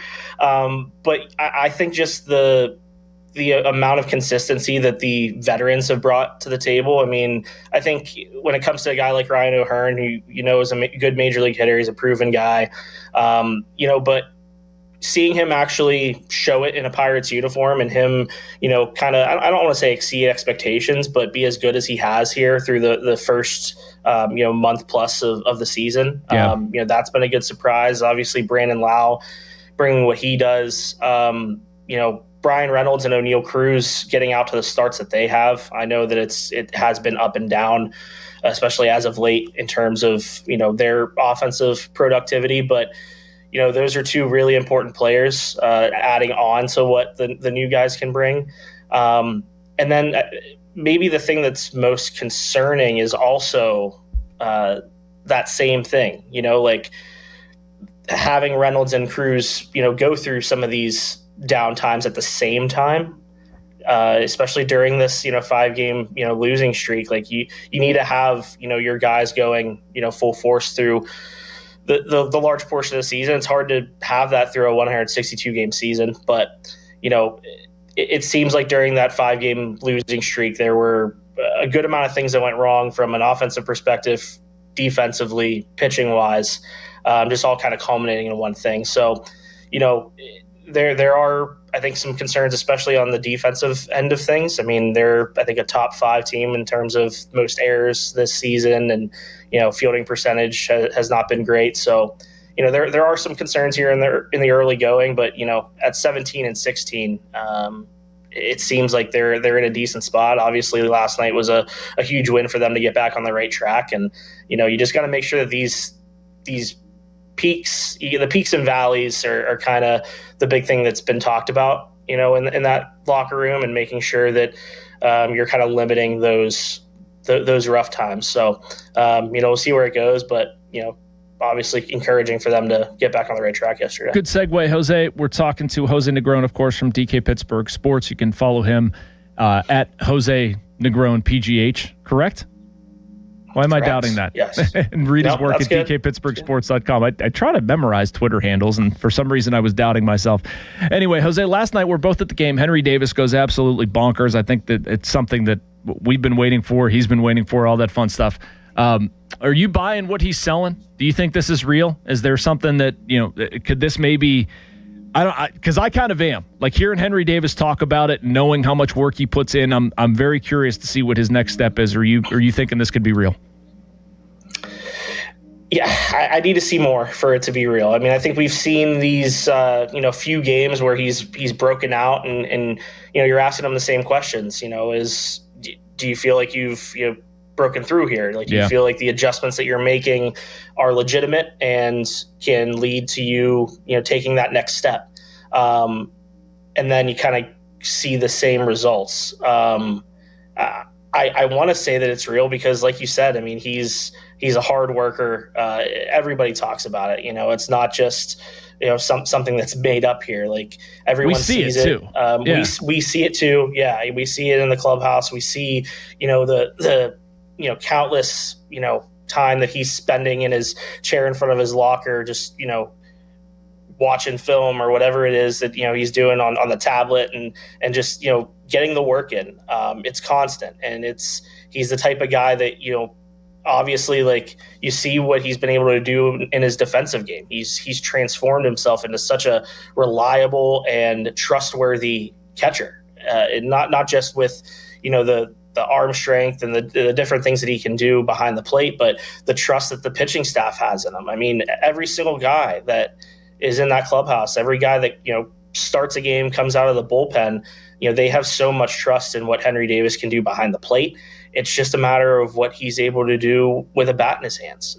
So I need to see more. Obviously, yesterday was an incredibly encouraging sign. Him being able to have some good at-bats, drawing a walk in addition to the 2 homers. It's, first time that we've seen him hit a 2-homer game in 3 years. So, you want to see it continue. And I think we just need to see more before we continue to believe that this is something that can, change for the better. So along that same track, Jose, Marcell Ozuna breaks out last night. I'm also of the opinion that I'm not ready to turn the page on this guy. I still think there's more in there. What did you see out of him last night? And do you have the same level of confidence that he could be on his way back as well? Yeah, I think with him, it's again, you want to see more because we have seen him show the power during that last, I think it was the last homestand when he was able to kind of turn things around, and then the road trip was kind of a little bit reverting back to the struggles he was having early in the season. So you want to see more, but with him, this is a guy who's proven it in the big leagues. With Henry, he hasn't really gotten to that form yet. And found his way at the plate. When it comes to Marcell Ozuna, he's a proven hitter in this league. I think he's up to 299 career home runs now after last night. So you maybe have a little bit more patience after 1 month. It's a new month, so maybe you think that he's able to turn the page in May and turn things around. Obviously, I think the last time we spoke, I mentioned how in 2023 he had a bad March and April, and then ended up hitting 270 and 40 homers at the end of the season, and remains to be seen if he can do something like that again. But you at least know that it's in there, and you at least know that he's what he's capable of when he's at his best. So obviously want to see that continue. He's making adjustments, he's working in the cage. Another guy who's putting in the work to make sure that these prolonged struggles aren't continuing into the month of May. But you want to see that type of thing continue before you really get trust in a guy who really should be trusted as a reliable middle of the order bat. Last question for Jose Negron from DK Pittsburgh Sports. Again, follow Jose at JNegron PGH. Read his stuff at DK Pittsburgh Sports. Jose, Jared Triolo's now played back-to-back days at Altoona. I'd imagine it's a matter of days, could be hour, whatever. He's coming back soon. I think we can all kind of see that. What do you do when he comes back? How do you manage that with him and Nick York and Nick Gonzalez? Me personally, I'm not taking Gonzalez out of the lineup. I think he's hit enough, but what do you think?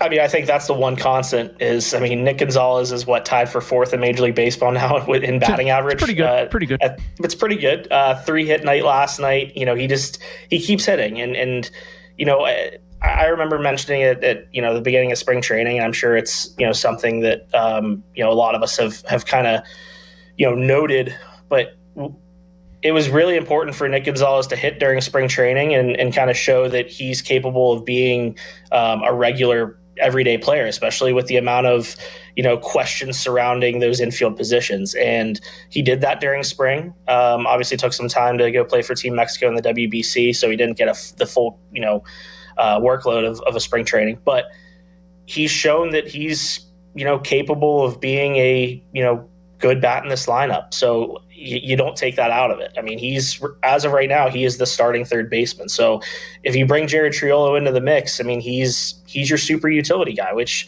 is what you I guess want from a guy like him. The bat is just not consistent enough. He's a gold glove defender. What he's capable of doing, not just at third base, but at multiple positions. Winning it at utility. So they have a big question to answer and something to figure out here. In my mind, I keep thinking, is there a possibility that Jared Triolo stays in Indy beyond this rehab assignment? I wouldn't say that's completely out of question. I don't know if that's an insane thing to say. But Nick York has been suitable as a bench option, even when he's gotten a few starts. He's come up in some big situations. The other night, pinch hitting for Lau, first time didn't work out, and the second time, it looks like a good decision from Don Kelly. So he's come up in some big situations. Had the walk-off hit earlier in the season. He's a suitable bench option. So you got to figure out what your plan is and who you want to kind of do you send Billy Cook down? Do you send Nick York down? What are you prioritizing in terms of that bench spot, that other bench spot that, Triolo wouldn't be taking? So big decision looming here, but, I think in regardless, you have some reliable bench pieces there. And so I guess it's a good problem to have here. Yeah, I think Don Kelly said that. They have a problem on their hands. So, all right, Jose, thanks so much, man. I'll see you over at the yard in a little bit. All right, thanks, Jason. Appreciate all right, take care. That's Jose Negron from DK Pittsburgh Sports at JNegron PGH. DK Pittsburgh Sports is where you can find all of his stuff. And we're going to get to our second break this hour. When we come back, I'm going to talk to Steven Morales, Pirates translator and Major League coach, and all-around good guy. I'll air that interview, and then we'll put a bow on this little show in a little bit. You're listening to Bucko Talk on Sports Radio 93.7 The Fan. Now, fan headlines powered by Bowser Chevrolet. First pitch today for the Pirates and the Reds is 4:05 from PNC Park. You can catch it right here on the Fan and on the free Odyssey app with coverage at 3 o'clock presented by Keystone Custom Apparel. Carmen Majinski will take on Rhett Lauder in the pitching matchup. Fan headlines are powered by Bowser Chevrolet. For more, go to 937thefan.com. Sports Radio 93.7 The Fan. Get the latest on Pittsburgh sports from anywhere with the Odyssey app. Listen to shows and Pirate games live. Check out our exclusive interviews and content anytime. Download the Odyssey app now and never miss a minute. Sports Radio 93.7 The Fan. Allegheny County is looking for poll workers to work the election on May 19th. Poll workers earn $150 to $175 for the day plus paid training. For more info and to apply, visit AlleghenyVotes.com. That's AlleghenyVotes.com. I'm Larry Kelly from the injury firm of LGKG. When our fellow Western Pennsylvanians suffer terrible injuries, tragic losses, and immense financial hardships through no fault of their own, who fights for them, Joe? We do, Larry. That's where LGKG comes in, holding the negligent accountable for the pain and suffering they cause. History, trust, and results. And success. More than 200 million recovered and over 10,000 clients served. That's the LGKG story. At LGKG, we stop at nothing for justice. At LGKG, we try cases, and insurance companies know it. SchultzFord.com. SchultzFord.com. SchultzFord.com. SchultzFord.com.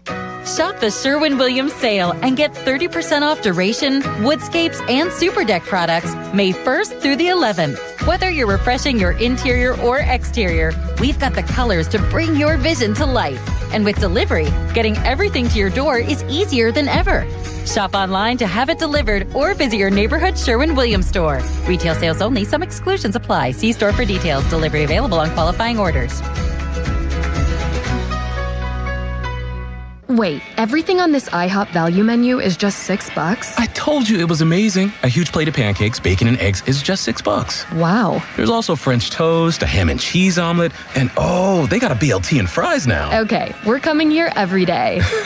You don't have to tell me twice. Feast for just $6 with the IHOP value menu. $7 in some locations, available every day for a limited time at participating restaurants in the U.S. Hours may vary. No substitutions. Not valid with other discounts or promotions. Prices may vary.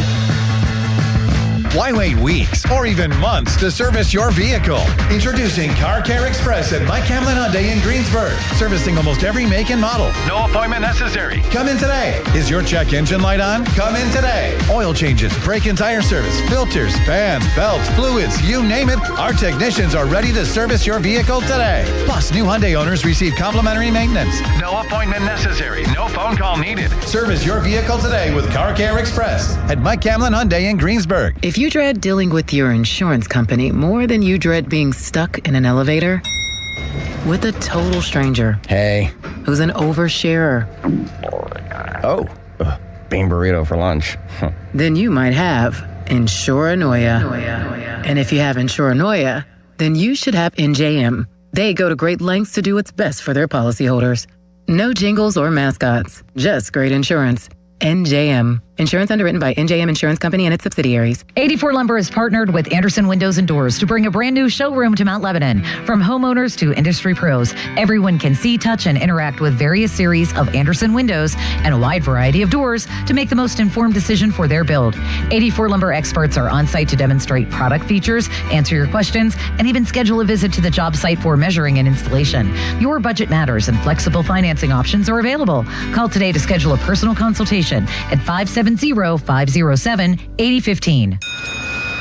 Hear that? That's the sound of another savvy driver rolling into Valvoline Instant Oil Change. No hassle with appointments or dealer wait times. That's one smart bell.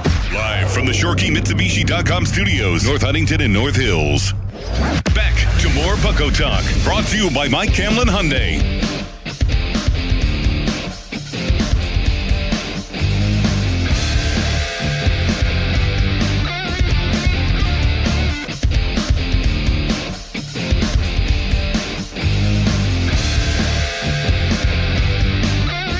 Welcome back to Bucko Talk. Jason Mackey with you for another about 22 minutes, give or take.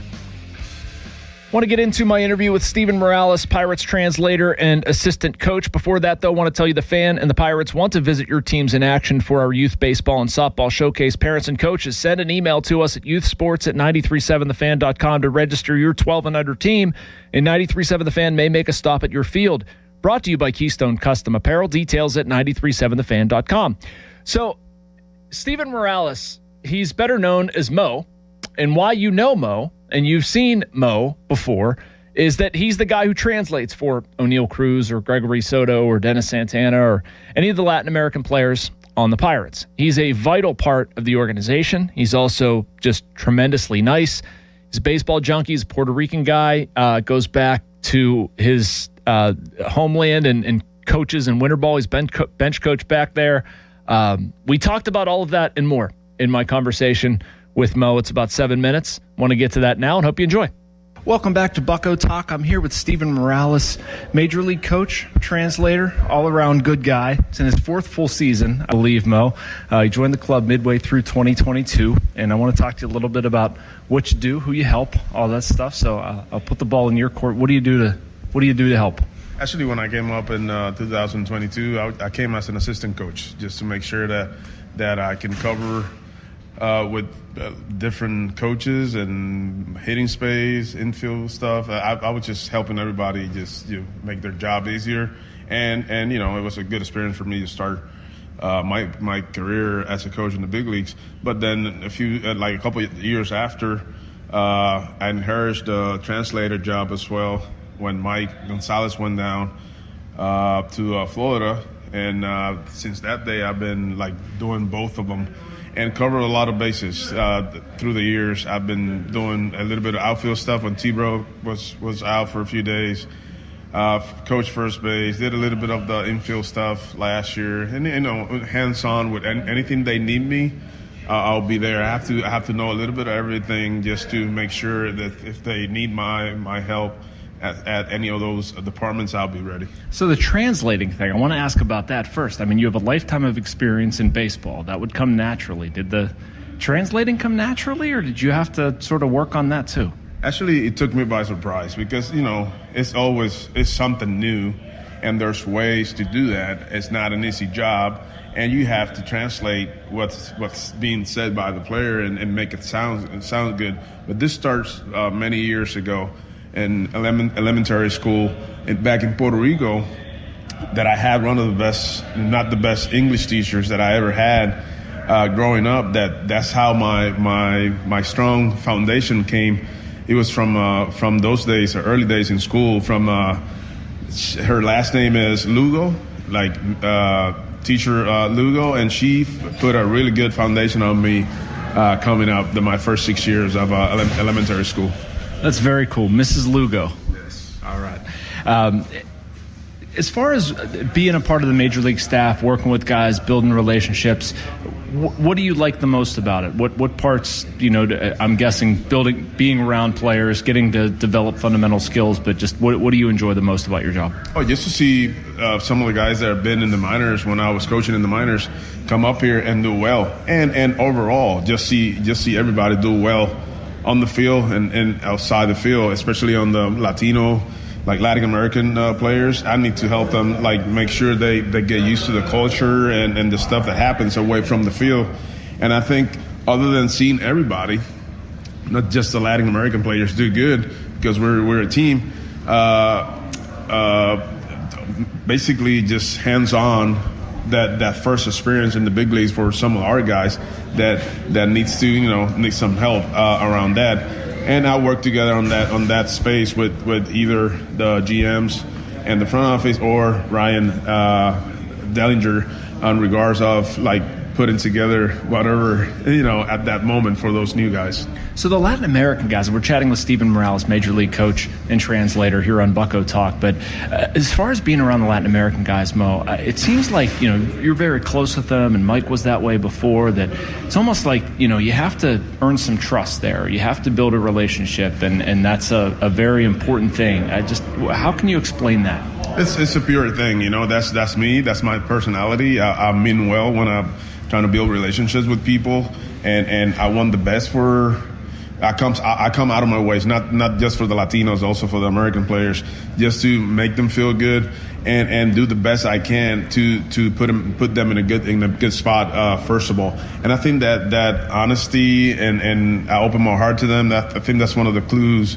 And being from a Latin country as well, Puerto Rico is part of the United States, but we share a lot of stuff in common, when it comes to Latino community. And I think that it's just being genuine. It's a big fact to successful relationships. So Latin American community, I've always been fascinated by this, Mo, and I think I wrote about it a couple years ago. Latin players who visit Pirates players will cook Latin food for them, and then they return the favor in their home city. Does that still happen? When they go back to the Dominican or? No, I mean in America. Does that? Oh, yeah. I know it used to happen a little bit. If you have incoming players from the Reds, Pirates players will prepare Dominican food for them, and vice versa. I'll tell you right now, the nutritionists coming on board and cooks and all that, they're so good now, and that I think there's no need for that. But yes, once in a while they'll do that for each other as well, because I've seen it happen. I've seen it happen when we go to different places. But yeah, that was a big thing before. Not these days. It happened once in a while, but it's because we here with the Pirates, we're spoiled with the food we have. I didn't think about that. American food or Latino food here, we're in a really good spot here with our guys. All right, so every winter you go home, you go back to Puerto Rico, and you manage, right? In the Roberto Clemente Winter League. I did manage for a couple of years, but no, not anymore. I'm a bench coach. I don't know if I don't think it's less work, but yeah. You don't take any time off. That's my point. Yeah, that's the point. Yeah, it's my hometown. It's the team that I play, coach, and manage my whole career, and I have a special feeling for that team, and it's I own that to the city. But yeah, it's getting to that point that I'm gonna start having some time off, because I'm not getting any younger. The other thing you do for the Pirates, Mo, you throw a lot of BP. I wanted to ask you about that. Do you ever get sore? How do you do that day after day after day? Yeah, that's for the last few years. It has been a lot of BP, but it's just like pitchers. You have to do my arm care and do the stuff they do on a smaller scale, just to keep myself in a good spot arm wise. This year I haven't thrown that much, but I'm still ready to do that every day if they need me to. Last question I have for you is relative to O'Neal Cruz, and I know you spent time with Dennis or Gregory or everybody else, but just how's your relationship with O'Neal grown over the years, and what do you try to help him with?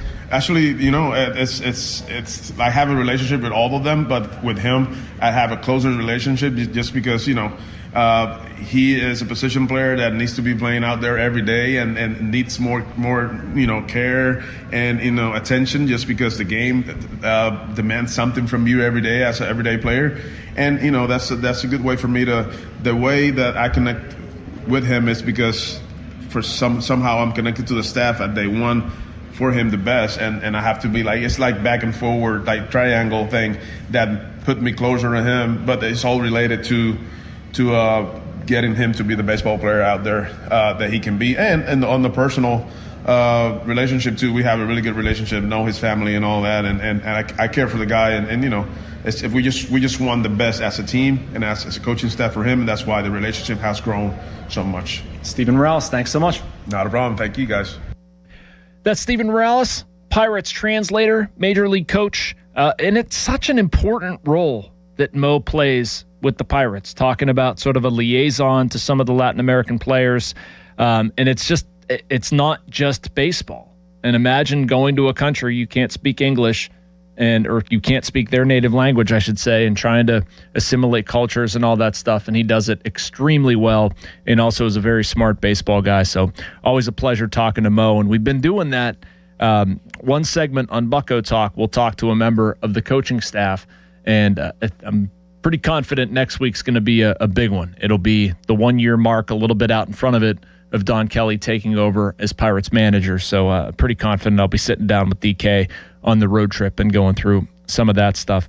Fan Weather, it's brought to you by Secure Money Advisors. Looking to retire soon? Let Secure Money Advisors get your retirement on track. Cloudy skies and temperatures around 50 today. Hopefully we stay dry and avoid the wet stuff. Something that I got into a little bit before we were doing kind of a piecemeal farm report as we were waiting to get Jose Negron on. But Seth Hernandez, I mean, my goodness. The guy, what he did yesterday, gave up 2 earned runs over 5 innings, and it was almost like not a concerning start, but it was the only time where he actually allowed something. It was still really, really good. Not going to worry about it. It's his second start in the row with 9 strikeouts. He walked a grand total of 1 through 5 professional starts. Dude's got a 1.23 ERA. Last night threw 70 pitches, was around the zone a lot, and finished with 19 whiffs. Yes, 19 whiffs. Pitched against Lakeland. Bradenton won. Lakeland hitters swung 37 times, and they missed 19 times. 51.4% of the time. A Lakeland hitter swung and missed the ball. I don't know. That's crazy to me. At the same time, a couple of them connected. Seth Hernandez gave up 2 home runs, both solo shots. The first 2 home runs he's allowed as a pro. Prior to this one, he really didn't even allow any hits. It's crazy. He allowed a run in the first inning of his first start. Next 16 innings, no runs, 1 hit, 29 strikeouts. All told, it's pretty darn good. Seth Hernandez, a 1.23 ERA, like I said, an 0.73 whip, a 41-6 strikeout to walk ratio, 133 batting average against. If I'm calling the shots, which I'm not, getting this kid to high A Greensboro very soon. I'm going to keep pushing him, and I'm going to try to get some resistance, and I'm not sure he's getting it in low A Bradenton. So be curious to see where and when that news comes out. To just put a bow on our Pirates discussion, it's been a month, but I think there's been more good than bad. I certainly understand some of the concerns, but we talk about offense being a deodorant. It's been that. It's been that. The Pirates haven't been perfect. They've had implosions. They've blown games. Starting staff has hit a little bit of a lull here prior to Mitch Keller last night.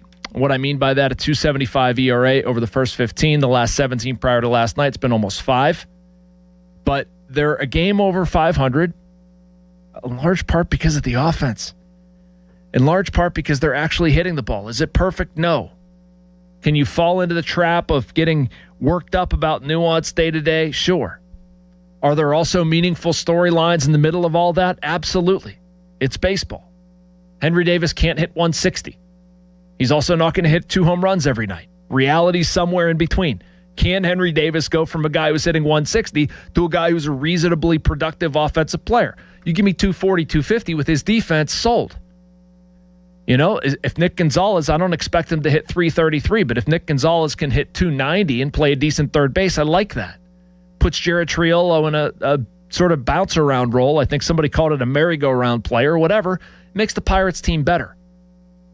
Are the Pirates going to have the same 5 starters all season? Of course not. You're going to get Jared Jones back soon. That's going to help them. The bullpen, there's been a question about who eats innings, provides middle relief. Guess what? Carmen Mlodzinski fits that role perfectly. It's not all perfect, but we're seeing signs. We're seeing enough of them. And then you're looking at some of the offensive production that they're getting from guys. I'm looking at Brandon Lau, nearly a 900 OPS. Same thing for Ryan O'Hearn. O'Neal Cruz, 26 RBIs in April. That's one shy of the club record for the first month and change of a season. He's crushing left-handers.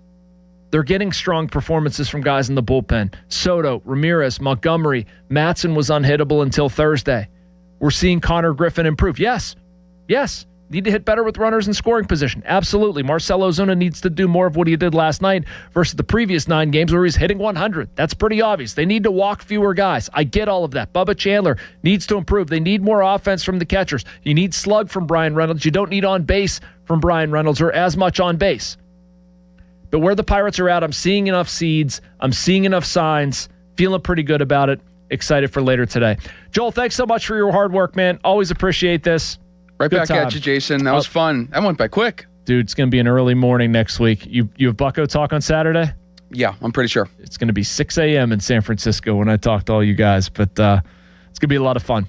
Bob Pompiani is next. The legend. Thanks so much for listening to me on Bucko Talk. You're listening to Sports Radio 93.7 The Fan. Sports Sports Radio 93.7 The Fan gets your day started with the latest in Pittsburgh sports with the Fan Morning Show with Doran Dickerson and Adam Crowley. Weekdays 5:40 to 10. Presented by Guardian Protection on Sports Radio 93.7 The Fan.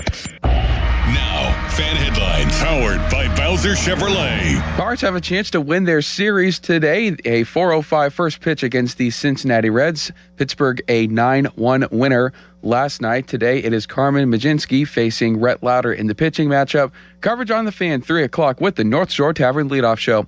Fan headlines are powered by Bowser Chevrolet. For more, go to 937thefan.com. 93.7 The Fan, The Fan Morning Show with Doran Dickerson and Adam Crowley. Aaron Rodgers couldn't take in his good old time, and it's like, all right, well, now we're actually going to slap this tender on you. Slapping a tender. I've always loved that verbiage in the NFL. Slapped him. With the flex tape, with that. Exactly. This is a good commercial. Smacked it right on the glass. Bow. You need a hole fixed? Bam! He's dead, That's Billy Mays you're thinking of. Yeah, the other guy. Who's the other guy? Phil Swift? Yep. Isn't he still dead? No.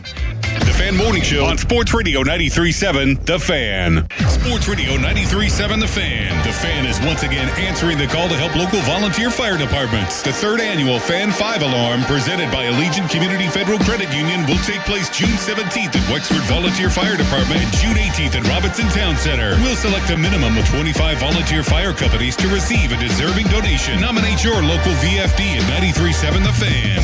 The Fan 5 Alarm is brought to you by McVeigh Plumbing, Heating, and Cooling, Guardian Protection, True Green, and Oakmont Bakery on Sports Radio 93.7 The Fan.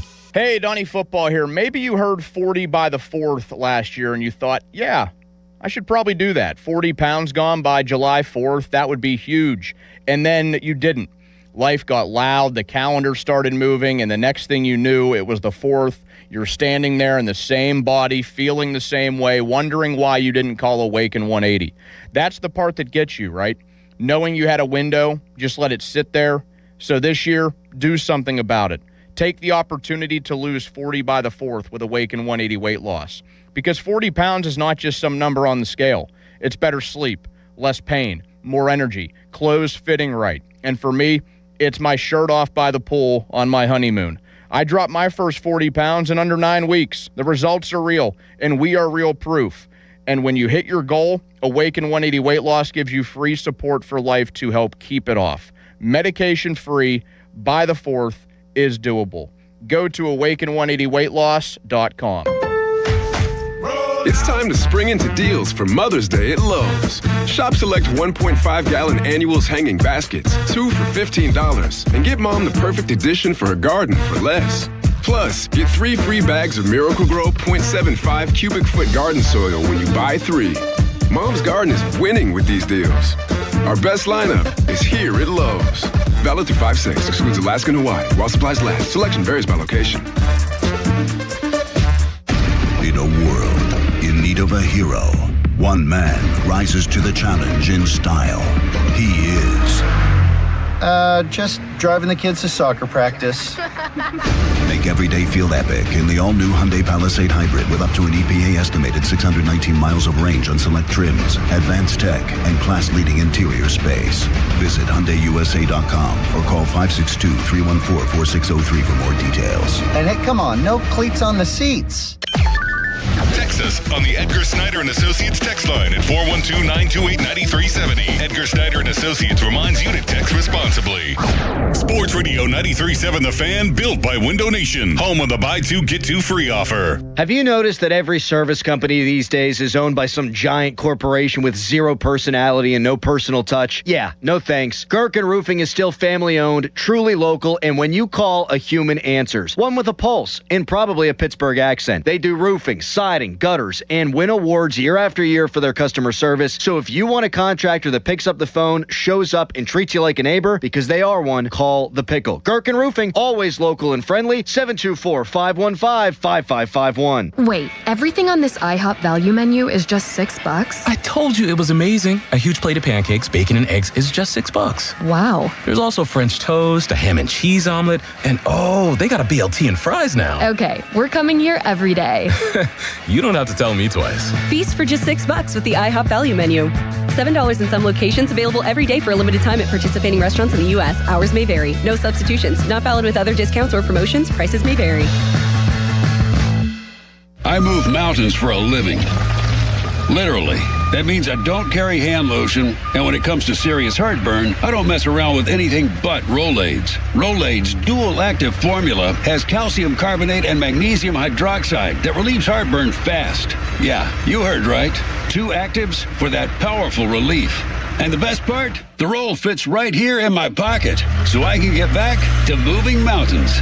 Rolade spells powerful relief. Read each label. Use as directed. Keep out of reach of children. Julian Gray Associates has the most certified elder law attorneys of any law firm in the nation, right here in Pittsburgh.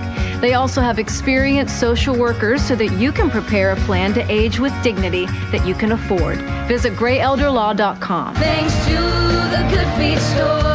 Are your bad feet making you grumpy all day like Dan was? I was born with a sunny disposition, but I had so much knee pain and foot pain. I wasn't that way anymore. I didn't know what to do. But then I'm driving down the street one day and my knee's hurting, and I see a Good Feet store. I thought, what do I have to lose? Good Feet arch supports aren't just a cushion or a flimsy shoe insert. We have a system of arch supports designed to create better alignment for all 4 of your foot's arches. And the only place to get the Good Feet system is at the Good Feet store. Once I got my arch supports from Good Feet, I just went back to being my happy self again. My wife noticed it, my friends noticed it, even my dog noticed it. I just wish that I'd found Good Feet 20 or 30 years ago. I've got my Sunny back. Visit us in Cranberry Township, in Robinson Town Center, in the Waterfront, in Morgantown at Suncrest Town Center, and at goodfeet.com. Thanks to the Good Feet store. Your hometown building partner since 1956, 84 Lumber. Visit 84lumber.com. Zero Res Commercial Cleaning is helping businesses stay cleaner longer. Their residue-free processes uses no soaps or detergents, so your carpets, tile, and upholstery don't just look clean, they stay clean longer. That's why offices, apartments, medical facilities, and retail spaces trust Zero Res to help maintain their spaces, not just clean them. Check out this limited time offer. Get 15% off carpet, tile, and grout, or upholstery cleaning. And when you bundle air duct cleaning, receive 20% off your entire commercial service. Visit zerores.com/commercial.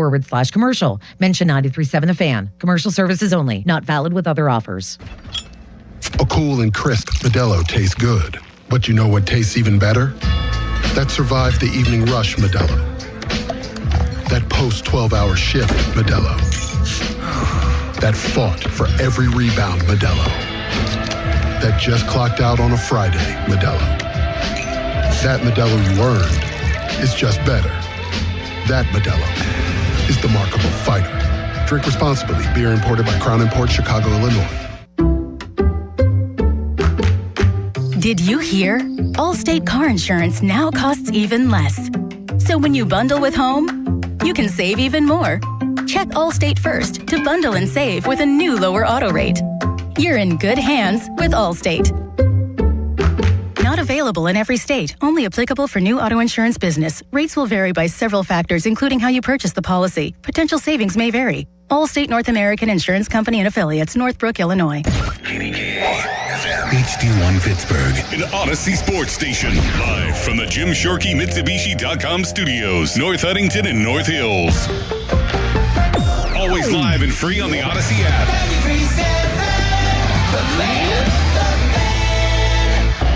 Now, fan headlines powered by Bowser Chevrolet. All right, Joel Nelson for Fan Headlines. The Pirates got back into the win column last night, a 9-1 victory over the Cincinnati Reds, who had won 11 of their last 15 going into last night's game. Today's first pitch is at 4:05. It's Carmen Majinski up against Brett Lauder in the pitching matchup. Coverage on The Fan begins at 3 o'clock with the North Shore Tavern leadoff show. More headlines at 937thefan.com. Right now, it's the Bob Pompiani Show. Sports Radio 93.7 The Fan.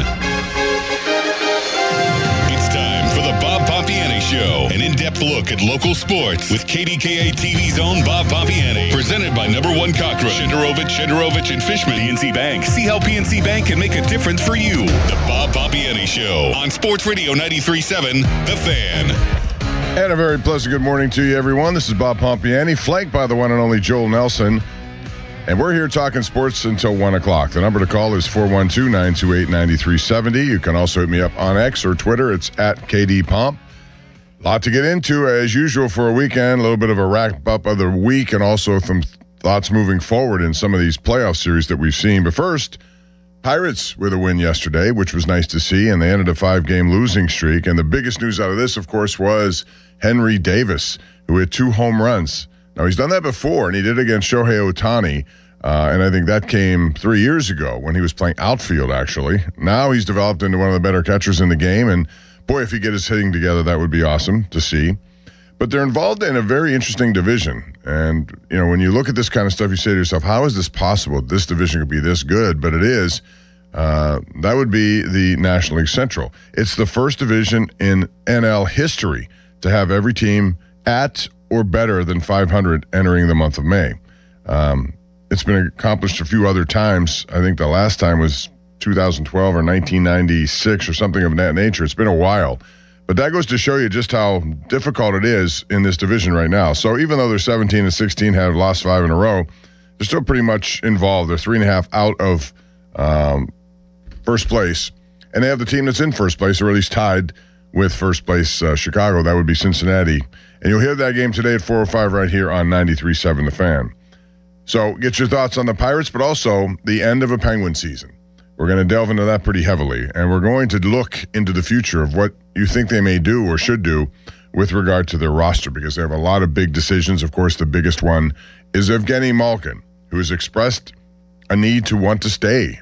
He clearly does want to stay. He said it a couple of times, but whether or not he does depends on Kyle Dubas and what his vision of this franchise is at this point. 412-928-9370 is the number to come, but they have a lot of other people that you have to consider here. Igor Chinikov is a restricted free agent. I don't think there's any question he's going to get a deal from the Penguins. Why not? I mean, Dubas brought him over here. It was looked at as a tremendous trade, and he performed that way, except in the playoffs, things started to dry out a little bit. Connor Dewar is also restricted. I think he'll sign.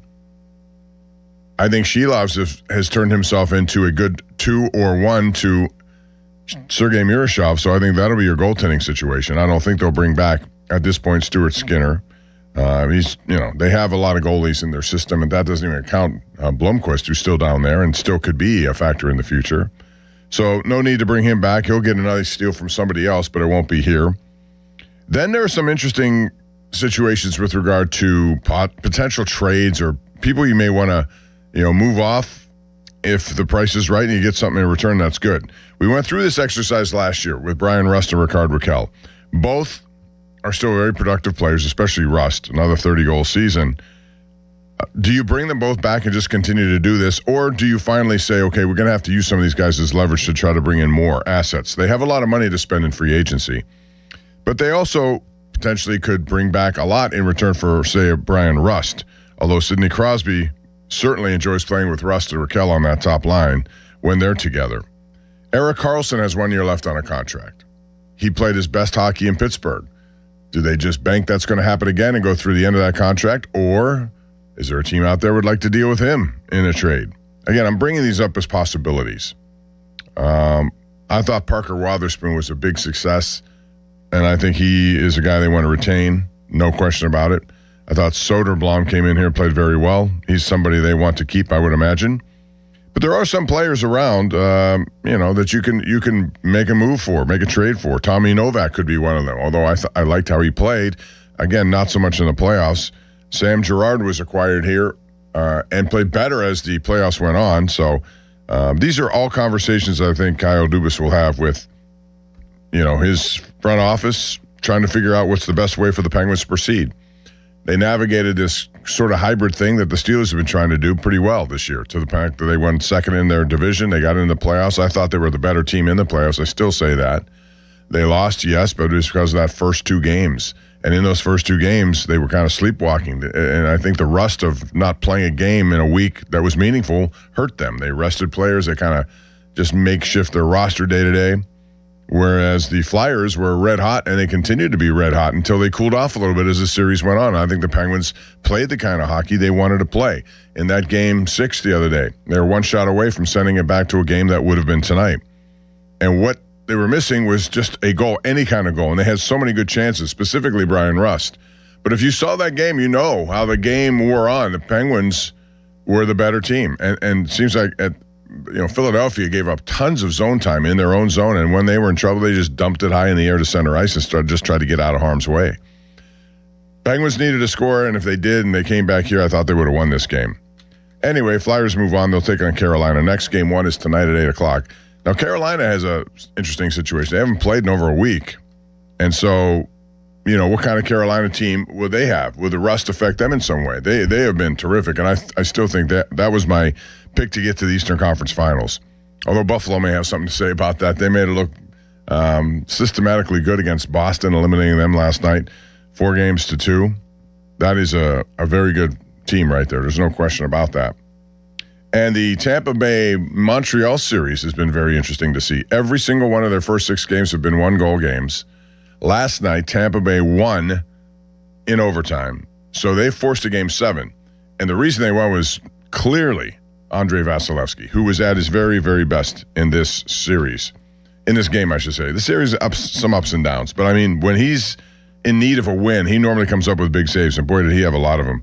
And he loves Game 7s. Vasilevsky in his career in Game 7, 4 of those, 945 save percentage, 151 goals against. It's going to be hard for Montreal. I love Montreal. I picked them to win this series. I think they're a team that is on the rise. They've got some tremendous talent, young talent, a lot of young talent. And they could have won that game last night. Again, Vasilevsky made some saves that were just ridiculous. So he was the reason they won in overtime on a goal by Gabe Concalves 9 minutes in. And that goes to a Game 7. So Buffalo will wait and see the outcome of that one. 412-928-9370. The other interesting story about hockey is that the Oilers get trounced again. Game 6. They were bad, or at least below what you thought they'd be during the regular season. That carried into their series against Anaheim. And in that series, specifically Game 6, do or die for Edmonton. McDavid didn't look all that good, like one of the best in the game in that series, specifically that game. The Oilers failed to draw a penalty in that game. They were outshot in that game. They were hit in that game by Anaheim, and they took too many men on the ice. So they didn't get one power play. That's where they really should excel, by getting a power play and then converting on it. They didn't do it. Connor McDavid knows that this was just not a good situation. He signed a 2-year extension to come back, so 1 year left. We'll see what he decides to do or what they decide to do. I have since vacated the idea that anyone's untouchable in sports. When Gretzky was traded or whomever. I mean, you see those things happen. Could that happen? Could Edmonton make such a move? Well, it depends on what he wants. If McDavid says, I'm not going to sign another deal at the end of this year, I'm just done with this. And it's constantly been goaltending that was the problem. Connor Ingram was in goal for that Game 6. He wasn't all that good. He gave up back-to-back games of 6 goals. Tristan Jarry came in, was not that good. They're still looking for goaltending. And if you don't have it, it's the biggest reminder, all the talent you have on your team, if you don't have goaltending, you won't have much. Just ask Dallas, who ran into Jesper Wallstedt. Minnesota advances there. In a game that I thought would be better served as a second-round game, even a Western Conference final. Those two teams are really good. Dallas was 3rd overall in their conference, and they get eliminated in that first series. Minnesota, Billy Guerin's done a heck of a job with that team. A big trade to get Quinn Hughes in here for them. Trading with Vancouver. It's made a big difference, and Minnesota moves on. So there's a lot to get into. 412-928-9370.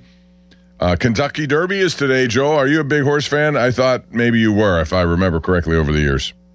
It's one of those where, I'll watch the event just for hopefully a really good finish, I'd say. That would be a bucket list, right? Going to one of those? I think so.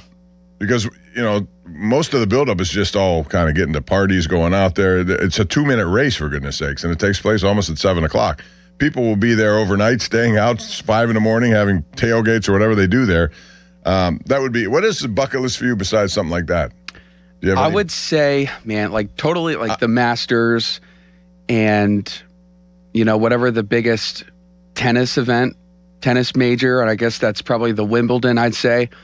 Good call there. Like to see that in person, right? Australian Open would be really cool, or just the British Open for golf. Just any of those majors, I would say. But definitely, I want to see either the Wimbledon or the Australian Open. One of those tennis matches. Yeah. That must be one of those vintage.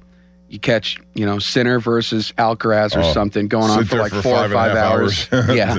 I'd love to watch that too. I think that's a good It's entertaining, man. Very entertaining, especially if you really allow yourself to get into the match. Absolutely. Is anything on your bucket list? Well, Kentucky Derby would be one of them. I crossed one off last year when I went to play Pebble Beach and played all those golf courses out there. That was awesome. Very expensive, by the way, but very awesome. I got to think more about that because I have some other non-sports related things. But yeah, that's a good question. If you can call in, let us know what your bucket list sports item might be at 412-928-9370. By the way, the favored horse in that Kentucky Derby, which is I think a 20-horse field, first leg of that Triple Crown, is Renegade of all names. So Renegade is 5-1 to win that one. And I'm sure if they win, they'll play the Renegade song right there at Churchill Downs. 412-928-9370. Let's get to the phone lines and hear what you have to say, beginning with Jay in the city. Hey, Jay. Hey, Bob. How are you? Good. How are you? Good. I have a golf question.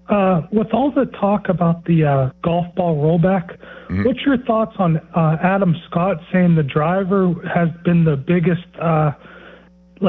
improvement in the last 30 years? He said that the driver made more difference than the golf ball. I think they're both making a huge difference. But let's be clear about this, Jay.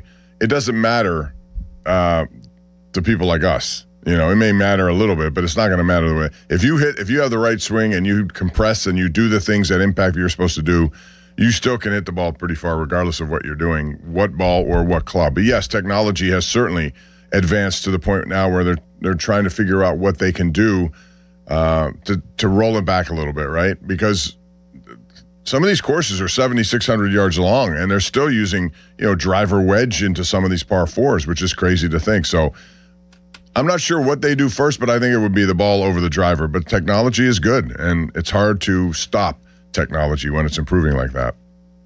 Right, I agree. Because you're seeing a lot of players now, like on 500-yard par fours, they're hitting driver and sand wedge into the par fours. It's just unbelievable. Yeah, but you got to have the swing to do that too. Thank you, Jay. Appreciate that because I'm thinking golf. I haven't yet to play this year. I got to get out and do that.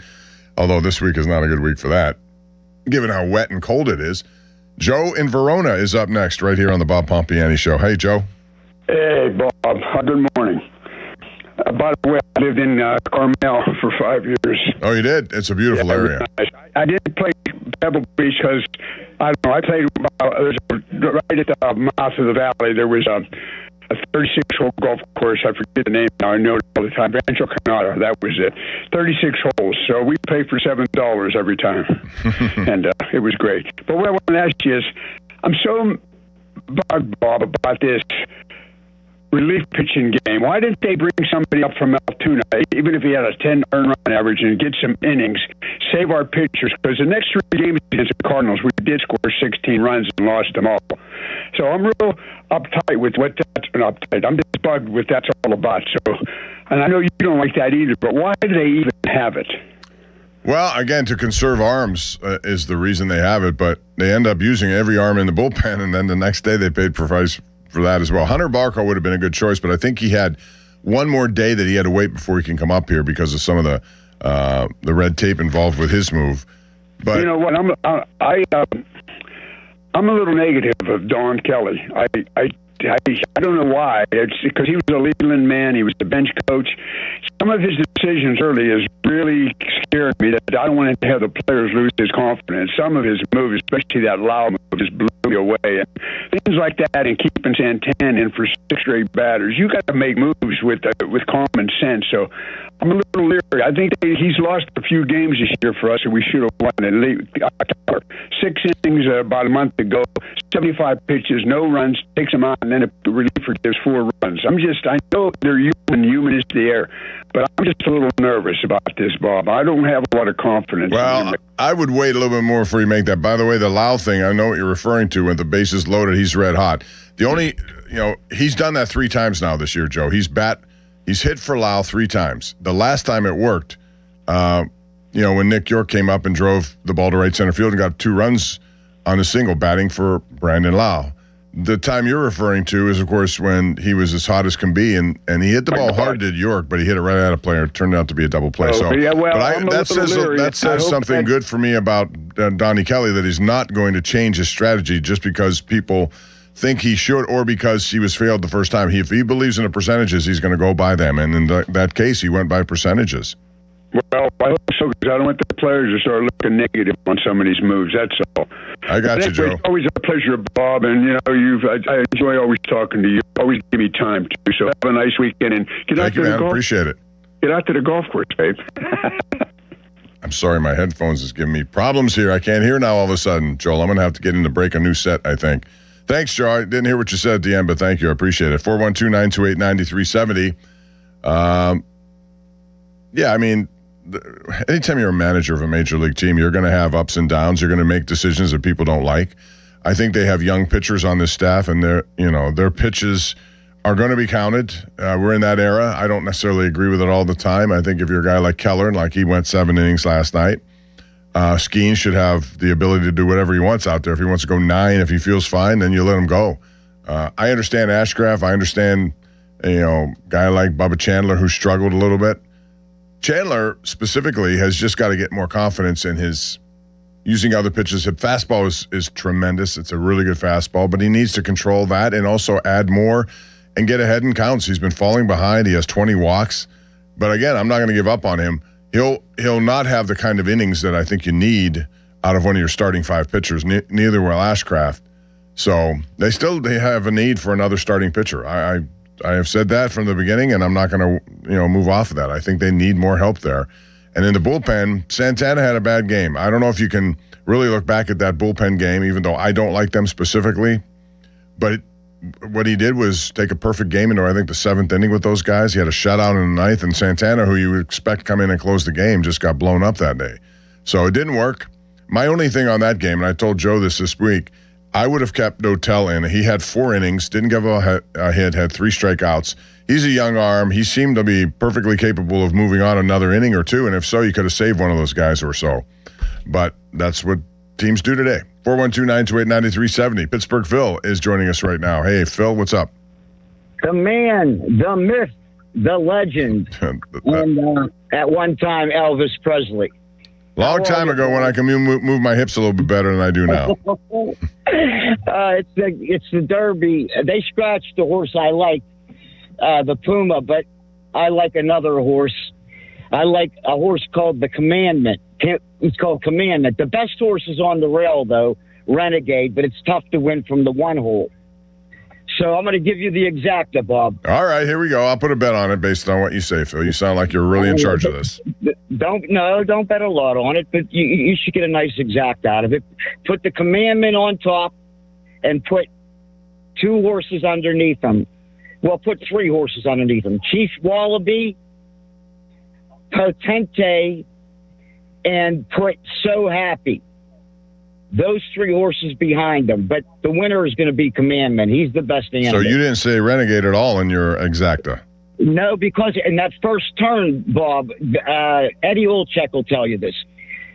The first turn, when those 3,000-pound animals come, 20 of them into that, they pounce on them. It's so hard for them to win from the 1 hole. It's hard for them to get to the middle of the track from there. That's why so little 1 holes win. Okay. Well, I mean, they're 5-1. Those are the best odds. Phil, thank you. Appreciate the advice there. I may do that. There's another one I like.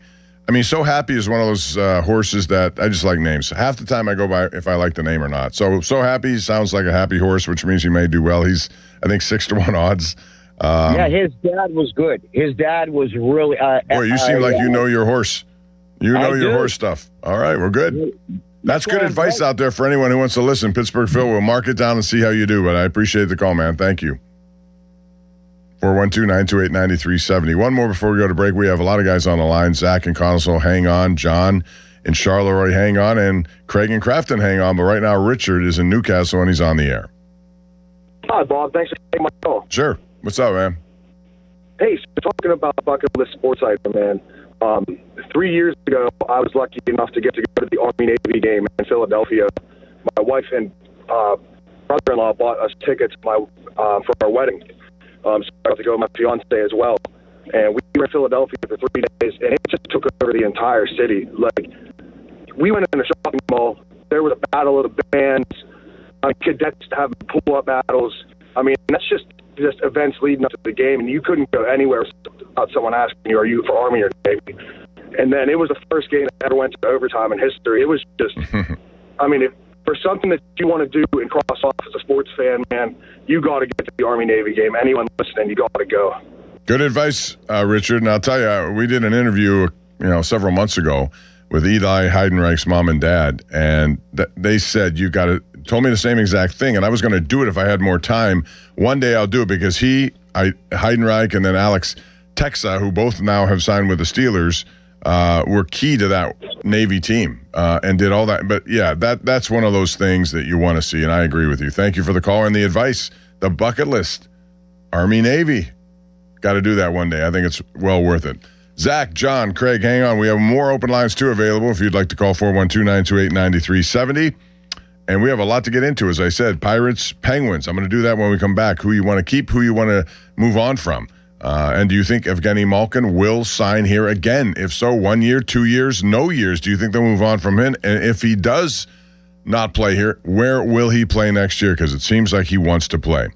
But first, let me tell you about bathrooms, because the best bathrooms don't just look good. They change how you start your day. They do. It's the first place you often go to. And at West Shore Home, they built their reputation on making that possible for homeowners across the country. They are known as America's most trusted home remodeler. And they make home remodeling fast. They make it efficient. They make it convenient. Their modern composite wall system gives you a custom designer aesthetic without any of the upkeep. You don't have to worry about grout, no scrubbing, just affordable luxury engineered to last. And getting there is easier than you may think. Their own team of highly trained employee installers, they handle everything. There's no subcontracting involved, no strangers in your home, and no stress. And that's not just what they say. It's why 70,000 homeowners have given West Shore Home 5-star reviews after trusting them with the project. Now it's your turn. Buy a full bath remodel, get a shower and a second bathroom absolutely free. FREE, nothing better than that. Get started with no money down and lock in financing options when you visit westshorebath.com. Do it today. It's westshorebath.com and see the website for details. Now, fan headlines powered by Bowser Chevrolet. Pirates last night were 9-1 winners over Cincinnati. They've got Game 2 this afternoon at 4:05 from PNC Park. It is Carmen Majinski taking on Rhett Lauder in the pitching matchup.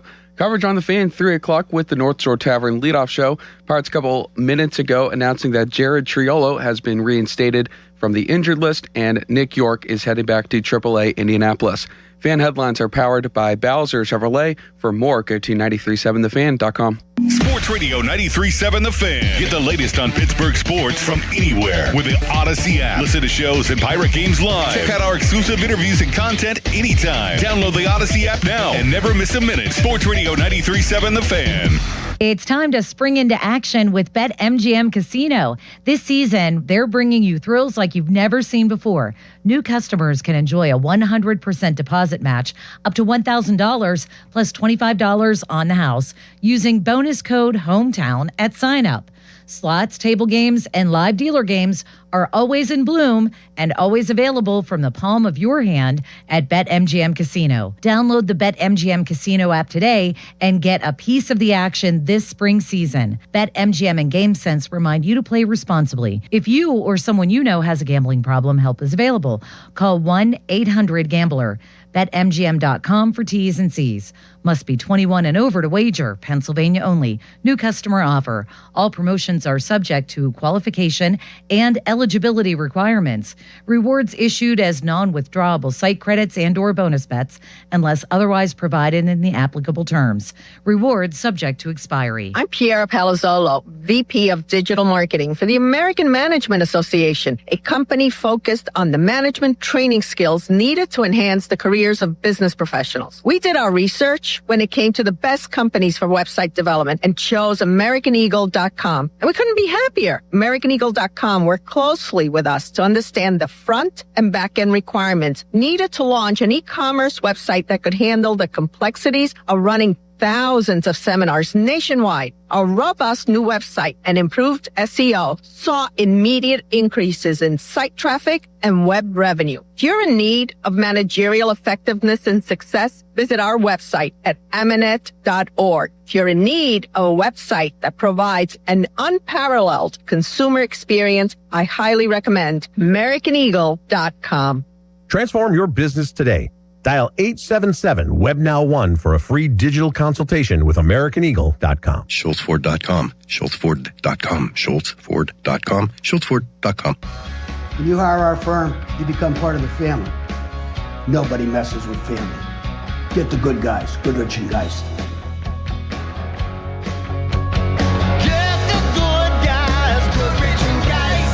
Wait, everything on this IHOP value menu is just $6? I told you it was amazing. A huge plate of pancakes, bacon, and eggs is just $6. Wow. There's also French toast, a ham and cheese omelet, and they got a BLT and fries now. Okay, we're coming here every day. You don't have to tell me twice. Feast for just $6 with the IHOP value menu. $7 in some locations, available every day for a limited time at participating restaurants in the U.S. Hours may vary. No substitutions. Not valid with other discounts or promotions. Prices may vary. I move mountains for a living. Literally. That means I don't carry hand lotion, and when it comes to serious heartburn, I don't mess around with anything but Rolaids. Rolaids' dual-active formula has calcium carbonate and magnesium hydroxide that relieves heartburn fast. Yeah, you heard right. 2 actives for that powerful relief. And the best part? The roll fits right here in my pocket, so I can get back to moving mountains. Rolade spells powerful relief. Read each label. Use as directed. Keep out of reach of children. 93.7 The Fan is cleared by aquickdrain.com. Live from the Shorky Mitsubishi.com studios, North Huntington and North Hills. This is the Bob Pompiani Show. I'm turning it up. On Sports Radio 93.7 The Fan, Pittsburgh's hometown sports station. All right, we're back. Want to tell you first off, big thank you to our show sponsors, PNC Bank, make today the day, Shenderovich and Fishman, as well as Number One Cochran. Ride in style and go one better at Number One Cochran. Fan Text Line is brought to you by Edgar Snyder and Associates, a personal injury law firm where they always say there's never a fee unless they get money for you. And Fan Twitter is brought to you by South Hills Chrysler, Dodge, Jeep, Ram, Peters Township. One other note for you, the 3rd annual Fan 5-Alarm event presented by Allegiant Community Federal Credit Union is going to take place on June 17 and 18. Currently looking for 25 fire departments that will benefit from this year's fundraising. Register your fire department now at 937thefan.com. A lot of people on the lines looking to talk about a lot of different things. And we're also asking about Penguin trades. Who would you keep? Who would you trade? Who would you try to sign? All that stuff at 412-928-9370. Zach is in Connellsville. Now he's on the Fan. Hey, Zach. Hey, Pom. Zach here. Actually, fellow Hopewell graduate. And you're living in Connellsville now? For a long time. Well, awesome. Fellow Viking. Yeah, about the bucket list. Yes. Mine would be all 4 golf majors and all 4 tennis majors and swimming. Starting out with the U.S. Open right here, easy to get to. Always wanted to go to the Open or Wimbledon when Sampras was playing. He's the American GOAT. Now Djokovic, I'd like to see the GOAT. Of those 8 majors, tennis and golf, how many of those 8 have you been to? How many of those 8 I've been to? Well, the only one I can say is the Masters. Well, U.S. Opens. Okay. Did you say U.S. Open for golf? If you have, then I've been to a few of those. Never tennis. I would love to see that. And quite frankly, they used to have a beautiful clay court tournament here in Mount Lebanon that brought in some really good up-and-coming players, and that went away. I used to enjoy covering that. But no, I haven't been to any tennis ones, but I'd love to do it. I think I would be completely engaged in a 5.5-hour match with some of the high-end players on both sides, women and men. It is pretty amazing. I've been to the Cincinnati Open, which is, easy to get to. But U.S. Open, Wimbledon, French Open, Australia would be a stretch, too far of a plane ride. You could do it. You stop in Hawaii, have a couple of Mai Tais, get on the flight the next day, and make it a 2-day thing. I've been to Hawaii. I'm going to stay there if I go to Hawaii. But thanks again. Go Hopewell. Keep doing what you're doing. Thanks, Zach. Appreciate that. 412-928-9370. Craig is in Crafton. He joins us with some horse talk. What's up, Craig? Hey, Bob, Craig from Crafton here, and I just want to talk about the bucket list. That I think, since you've been to many places, Bob, I have been to just about all the sports events, and the Kentucky Derby is by far the best one I've ever went to. Tell us why. We were there about 3 days. My sister actually lives down there about 20 miles outside of town.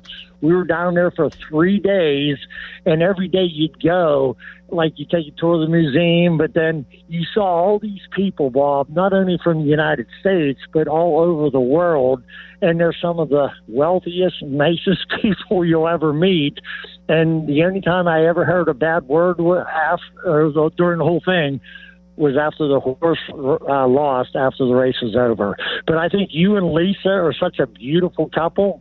You guys have just been in there perfect down there. Well, thank you. And that's my recommendation for you. That's a good one. I like it. Okay, buddy. Oh. All right, thanks. I went through, there are some soccer matches I would like to see too.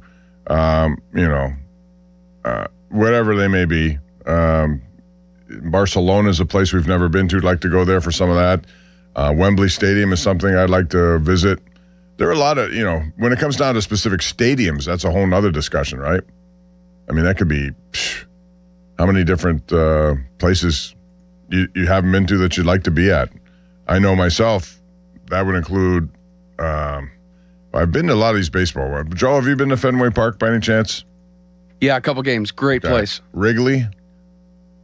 No, but that probably is on the top of my bucket list among realistic things to do. That, especially like if I could plan it out perfectly, whenever the Pirates play a 2:20 Friday game at Wrigley, 1:20 Central Time, 2:20 here, specifically that game. I know they've had a few of those before. I think Dodger Stadium would be another one. I've never been to that stadium. The Chavez Ravine, that's pretty cool down there. What NFL sites would you consider bucket list? Because it depends on how big your bucket is, I suppose, and how much money you want to spend on those bucket list items. But Lambeau Field, I've been to most every NFL stadium. So Lambeau Field is a special place just because it has that lure to it, And who cares how cold it is for a game up there, I'm sure. Well, that's why you'll never see them go to a dome stadium, just like we're seeing in different parts of the country. Madison Square Garden, been to there. I've been there too. That's a cool spot. How about, I've been to the Rose Bowl. We covered Penn State, Oregon. I've been to a couple of both Penn State matches against USC, which didn't go out well for the Knits, but it was pretty doggone cool to get down to the Rose Bowl. Well, it's not the Staples Center anymore, but wherever the Lakers play, I guess it's the Crypto.com arena. That's a cool spot. Yeah, by the way, they won last night pretty impressively over Houston by 20. And LeBron James, got to give him his due, man. 41 years old, 28 points. How much of a match are they going to give OKC? No, without Luka Doncic, I don't think much. I think OKC. I've said all along, to me, it's going to be OKC, San Antonio. San Antonio will get there. I think San Antonio is good enough if Wembanyama stays healthy. They had a good regular season against OKC. They did. One of the few teams that did actually do that. It's going to be fun to watch. I'm looking forward to all that stuff. In case you missed it last night, it was the Rockets losing at home in Game 6. The Lakers had lost 2 in a row. And they did have Austin Reeves back in their lineup, but they did not have Luka Doncic. And it was a 98-78 final, I believe. And so the Lakers move on to OKC. We'll see how that goes. I thought an amazing comeback last night was the Pistons over to Orlando. They were down 24 points in that second half, and they came all the way back.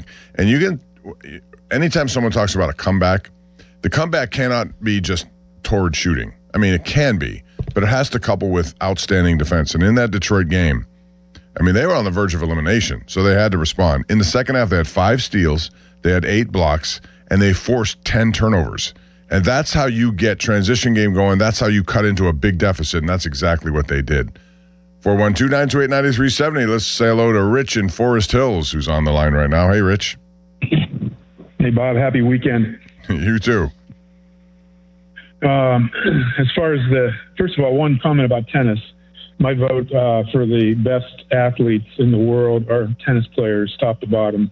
They are incredibly conditioned, and some of the environments they play in, the Australian Open as an example, are just, they play in that heat for 3-4 hours. Well, soccer would be the same. I put those guys up there in a very rare, fitness condition because you have to be to play that sport at that level. But you're right. Any sport, I mean, basketball to play back and forth, grueling physical action. Tennis is I think tennis is more of a mind thing. You have to be in great shape, don't get me wrong. But to me, it's like golf, where it's in your head more than there's anything else. Oh, I don't disagree, but I think it's underappreciated in terms of the condition of the athletes that play the sport. But I called about the Penguins, and it wouldn't surprise me if Malkin, Letang, and who am I leaving out? Carlson. Obviously, Crosby will be back. Carlson are all back next year. Can you imagine being Kyle Dubas with this? The vibes that Sydney's giving off right now are, we'll see if I sign an extension. Now, maybe that means we'll see if I continue to play, or we'll see what Kyle Dubas does.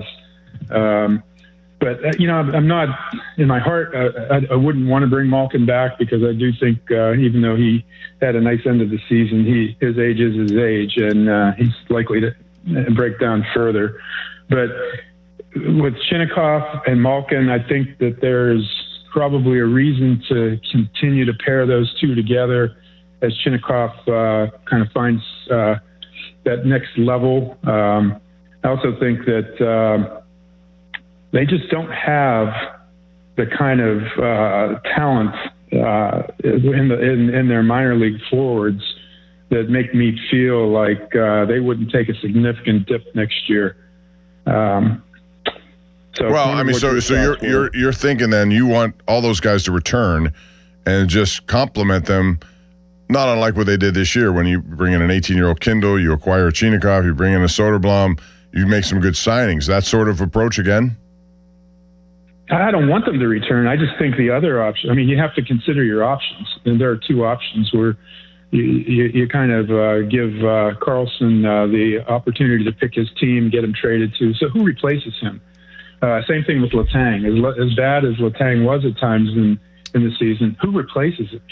I agree with that. I agree with that. They both occupy a lot of ice time. I thought Wotherspoon was a good compliment too to Carlson or Letang. But I would say this: if you're the Penguins and you decide you're going to bring Carlson back, do you have to bring him back as is with 1 year left on a contract, or do you have to try to re-sign him? Would you want to re-sign him? They have a lot of older guys here. We're in the same conversation with all these guys, although Carlson played like a guy 10 years his junior. Well, maybe the conversation you have with Carlson is, we're going to bring you back, and if things aren't going well, we'll trade you wherever you want to go. But he has a no-trade clause. No, that's what I'm saying. We'll trade you wherever you want to go. Those get waived all the time, because he's made it pretty clear he wants to win a cup. Sadly, the same thing probably goes with Crosby. Crosby wants to play 3 or 4 more years, and he says the only way I'm going to do that is if you keep the core together. He's kind of forced your hand. All right, what about Raquel and Rust? They're a big part of the core, but they're not the big three, so to speak. What would you do with them? Same thing, bring them all back? No, those are two guys I would shop. I think that the role of the general manager, much like the old Montreal Canadiens, if you weren't destined for the Hall of Fame, when you were successful, they traded you for assets that exceeded what you would provide the organization. And I think the Penguins have missed that opportunity. Kevin Stevens is a great example. Kevin Stevens was a very, very good hockey player, but he could have been traded for a boatload of assets. When the whole expansion thing happened and it was Fleury or Matt Murray, my thing was, trade Matt Murray at that time and keep Fleury and get a boatload of assets. The goal is to sustain the organization from within if you can.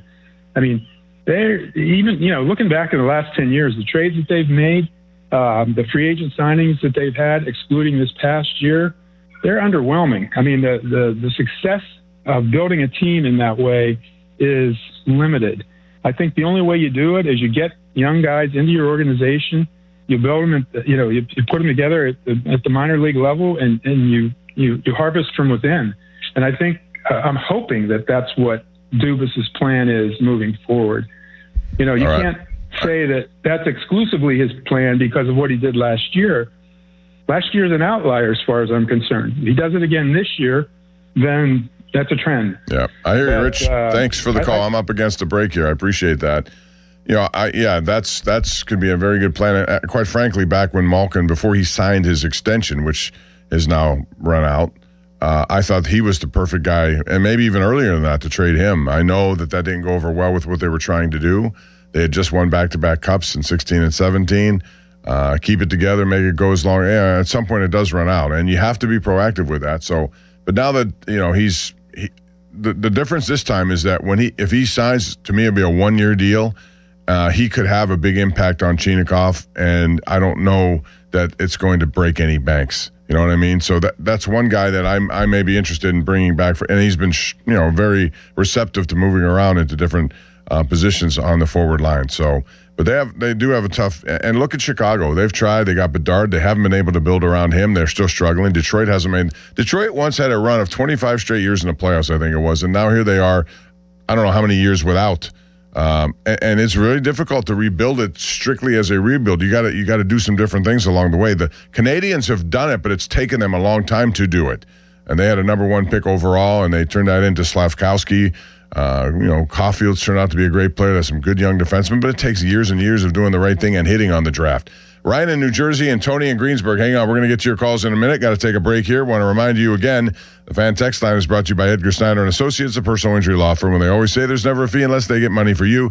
And the Twitter site is brought to you by South Hills Chrysler Dodge Jeep Ram Peters Township. Don't forget, number 1 Cochran Sports Showdown every Sunday night, KDK TV at 11:35. We will go over a lot of these topics and more tomorrow night at 11:35. Back with more of your calls here. Open lines as well at 412-928-9370. It's the Bob Pompiani Show on a Saturday in Pittsburgh. Now, Fan Headlines, powered by Bowser Chevrolet.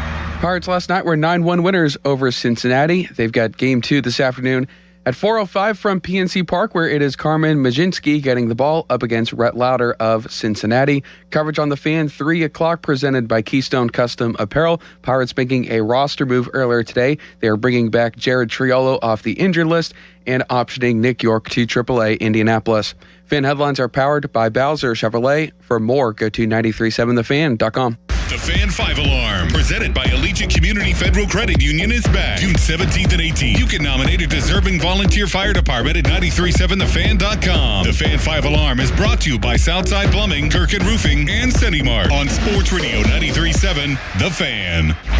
Don't miss the Panthers Insider Show every Saturday morning from 8 to 9 with Pat Bostic. The best insight with the top guests and everything you need to know about Pitt. The Panther Insider Show is brought to you by Voss TV and Appliance, NSS Life, Joe Ball GMC, and PGT Trucking. Sports Radio 93.7 The Fan. Looking for insurance you can trust? At Neophis Insurance Group, they're proud to partner with Nationwide Insurance to bring you dependable coverage backed by one of the most recognized names in the industry. From auto and home to business protection, their team works with you to find the right policy for your needs and your budget. Call Neophis Insurance Group today and experience the confidence of coverage powered by Nationwide. 412-364-3388 or online at neophisinsurance.com. Running a small business means juggling a lot. Your network has to handle it all. That's where a fiber-only provider falls short. You need a partner who gives you a greater advantage. Introducing the Total Solutions Advantage only from Comcast Business. A first-ever combination of the largest, fastest fiber-powered network, the most reliable Wi-Fi, gig speeds with equipment and security included, and a 5-year price lock. Plus, it's all backed by a 30-day money-back guarantee. The Total Solutions Advantage only from Comcast Business. A new standard for small business with reliability, security, and savings in one. Switch today. Get started with a great offer as low as $60 a month. When you add it all up, no one does business like Comcast Business. Offer ends 6/1/26. New customers only. Requires 300 megabits per second internet and security edge. 1-year agreement, eco-bill, and autopay required. Equipment, taxes, and fees extra. Most reliable Wi-Fi based on Open Signal Awards USA Fixed Broadband Experience Report, May 2025. Check engine or ABS light on? Take the guesswork out of your warning lights with O'Reilly Veriscan. It's free. Ask for O'Reilly Veriscan. O'Reilly Auto Parts. There's a new kind of energy at Starbucks. When your day needs a reset, try the all-new energy refreshers. Strawberry acai, mango dragon fruit, or the all-new mango strawberry. The refreshers you love, now with extra caffeine. New energy refreshers only at Starbucks. Text us on the Edgar Snyder and Associates text line at 412-928-9370. Edgar Snyder and Associates reminds you to text responsibly. PNC Bank, brilliantly boring since 1865. Sports Radio 93.7 The Fan, built by Window Nation, home of the buy two, get two free offer. Hey everyone, this is Bob Pompiani. Number one Cochran has gone all in on Audi. 2 state-of-the-art showrooms in Pittsburgh and Washington, Pittsburgh's largest new Audi collection, and 3 locations for service, including Monroeville's only Audi Authorized Service Center. Because when you're a number one Cochran Premier brand, you don't take half measures. That's why customers always enjoy benefits through the complimentary membership in the number one Cochran Club One Rewards program. Whether you're looking for a luxury sedan like the A5 or an SUV like the Q5, the Audi lineup is the gold standard. Breathtaking design, lavish amenities, intuitive technology, legendary performance. It's all yours when you go all in on Audi. Find Audi Pittsburgh on Liberty Avenue in the Strip District and Audi Washington on Racetrack Road. Shop online at AudiPittsburgh.com or AudiWashington.com. Hockey is a passion for fans of the sport, but also for the youth who fall in love with the game. With the ever-increasing cost of participating in hockey, many families face financial challenges.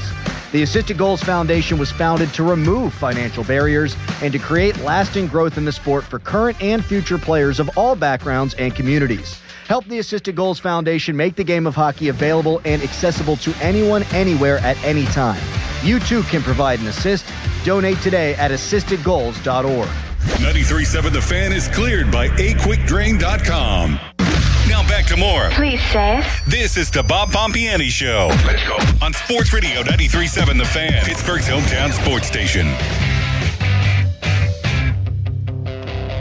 All right, welcome back to the program. Joel Nelson alongside until 1 o'clock at 412-928-9370. We've gotten into a lot of things, including the Penguins and what their future plans should be for this franchise as far as who stays, who goes, how they handle it, what they do with some of these guys who are up contractually.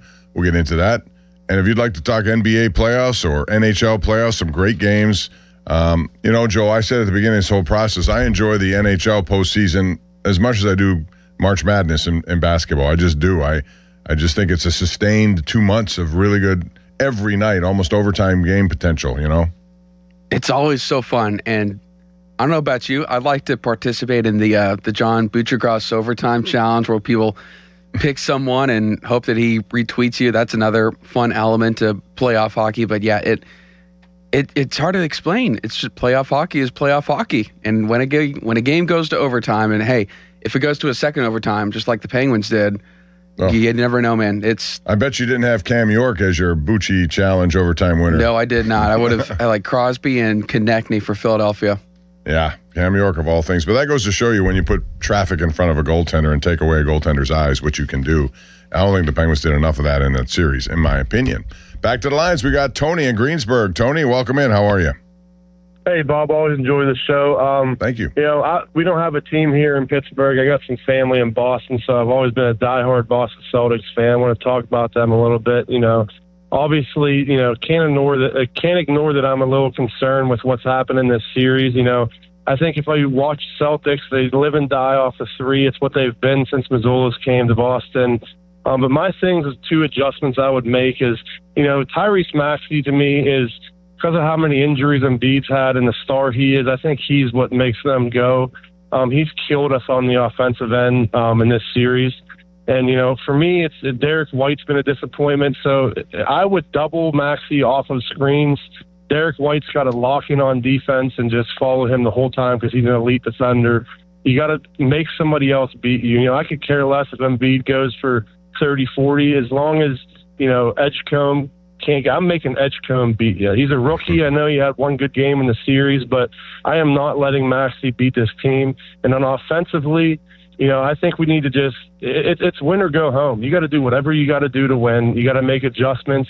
I think the thing I would make in terms of adjustments on the offensive end is I would just try to slow them down a little bit, really tone into your half-court offense, get downhill with Tatum and Brown off screens, and make them collapse. If we can get to the rim and score with Brown and Tatum, you're going to have wide-open guys on the perimeter to kick to for open threes instead of trying to create for threes off the dribble like we have. Well, I think that's a good assessment of what we said. And what you said at the beginning is true. When Boston's hot from the outside, they're going to be really difficult to deal with. The problem is you can live and die with those shots. The other thing is Paul George had a really, really good game. And you're right, Embiid down low. He had almost a triple-double in that last game. And the other thing is, difficult to come back from these kinds of deficits. Yeah, and down 3-1, Philadelphia's had no success in doing it. That bodes well for your Celtics.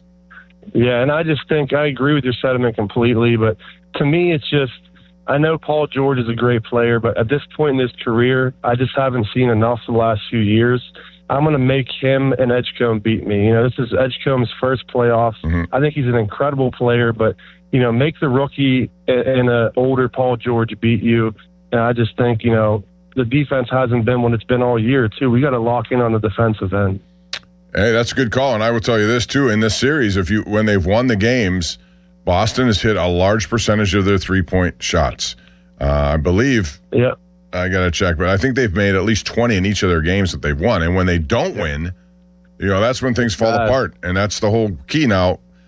To me, you still got to look to go inside a little bit more. And I would try to challenge Joel Embiid and try to get him into foul trouble if I can. But I don't know who on that team can do that. I agree with that. I mean, definitely need to get him in foul trouble. But like you said, I just think it's the way the game has changed with 3-point live or die. And, but it's the same as hockey. Like, the game changes in the playoffs or the NBA because guys, it's win or go home. Guys locking on the defensive end, the energy level kicks up. And when that happens, it turns more into old school basketball in a sense. You see the games turn into much lower scoring games. And when that's the case, if you're not hitting your threes, you can have problems like we've seen from them. So. Thank you, Tony. I appreciate the call. Go Celtics. To please your family. I appreciate that. Ryan is in New Jersey. I know he always loves talking about hockey, so we'll see what Ryan has to say. What's up, man? Yeah, I actually like the Sixers for some reason in that game tonight, but I'm always wrong. So your previous caller should rest assured that I'm always wrong. So I don't know why. Something about it just leads me to believe the Sixers might actually pull off a win against the Celtics, which they never do. Yeah, and they have not won a game in their history when they're down 3-1. Yeah, and they also were like 0-18 against the Celtics in series or something ridiculous. Yeah. It's nuts. The stats were crazy. Vasilevsky proved why he was the best goalie last night because that game should have been 5-0. Absolutely. And he 100%. That's why you had a guy in the pipes. Jandari. I'm just saying. Anyway, so the caller before the break got the real doom and gloom about this Pens team. And I'm in Flyer country here. They're flying flags, jerks. Anyway, I'm usually the pessimist, so I don't see it as dire. They obviously are in a very kind of precarious position. The one thing I don't like is that people are acting like you're going to rebuild a cup contender from Wilkes-Barre. That's not how hockey works. You bring up additional pieces and depth and whatnot from the edge. You're not going to get your guys are going to bring you across the line coming up through the minors for 2 or 3 years in the minors. They're going to have to, come to that reckoning that we've been talking about for years. It's going to happen. Eventually, they're going to either have to bottom out or make a big swing in the free agent market to get somebody. Well, and they can make one this year, Ryan, the big swing, because they have a lot of money to do it. And eventually, they'll be saving some money with contracts that are not going to be renewed, like, for example, Kevin Hayes and others. Yeah, I will take McDavid. Is the price discounted because he's only half of a prodigy now because he's got 10 years left instead of 20? Because I'll take him, and Crosby can be just like his idol Steve Yzerman is like the number 2 seed in his twilight years. It would be perfect, but whatever. I don't think that's going to happen. The one thing though about the Malkin, that was a brilliant tactical move yesterday. I talked to the PM guys for 30 seconds yesterday about it. It was a brilliant tactical move. That was Brisson from top to bottom. What Crosby said about he wants to play with them, and then year to year after next year, and Malkin, I want to play here, or I'll play someone. That was 100% agent, straight out of Jerry Maguire agent talk. They really just put them in the crosshairs and said, all right, here's what you got to do, because they put Dubas on notice. Also, this ownership thing is so bizarre. I feel like they also were sending a message to whoever the new owner is going to be and whatever that's going to be. Yeah. Thanks, Ryan. If you want butts and seats, you're going to need this. I got you. Thanks for the call. Appreciate it. Yeah, the ownership thing is still kind of a mystery to me, why it's taken so long to get this done after an agreement. But so far it has not happened. And anytime you have that kind of change, there are going to be some philosophical changes as well. One more call before break. That's Neil in Washington. Hey, Neil. Hello, Neil. Neil, are you there? Hey, Joel, is that me or him? Because I can't hear anything. Could that be my headsets, which are giving me problems, as you can tell by now? Okay, well, he's not there, so thank you, Neil. We tried. James, Brad, and Joe all coming up next. We got to take a break. We'll be back shortly with those comments, and call us at 412-928-9370. But I'll also tell you about fan weather. It's brought to you by Secure Money Advisors. Looking to retire soon? Let Secure Money Advisors get that retirement on track for you. Today, cloudy. Some pops of sunshine, high around 50 degrees. It actually will warm up the next 2 days, but then later in the week, more rain on the way. All that coming up in the second hour. We'll talk more about that. I want to hear your take on Malkin, the Penguins, also the Pirates in a very tough division. 17-16 after a big win last night. Ozuna also hit a home run to complement 2 by Henry Davis. That's big. Can he sustain that? Not 2 a game, but can he put some balls in play and get some run production out of that catcher spot? It has been so badly missed by not only him, but also Joey Bart. Now, if they can get some production there, that'll make things easier for just about everyone else. Hour number 2 on the way right here on Bob Pompiani Show, Sports Radio 93.7 The Fan. Sports Radio 93.7 The Fan. It's the season to break out the clubs. Practice your swing, then look for the 19th hole. Golf season is here, and Going Low is back. Join Chris Muller every Saturday morning at 7 a.m. for Going Low. Powered by Bowser Chevrolet. Chris will talk national golf news, meet with local golf pros, and visit courses throughout the summer. Going Low is brought to you by Cedarbrook Golf Course, True Green, Chestnut Ridge Golf Course, and Omni Bedford Springs. Sports Radio 93.7 The Fan. HD1 Pittsburgh, an Odyssey Sports station. Live from the Jim Shorky Mitsubishi.com studios, North Huntington and North Hills. Always live and free on the Odyssey app.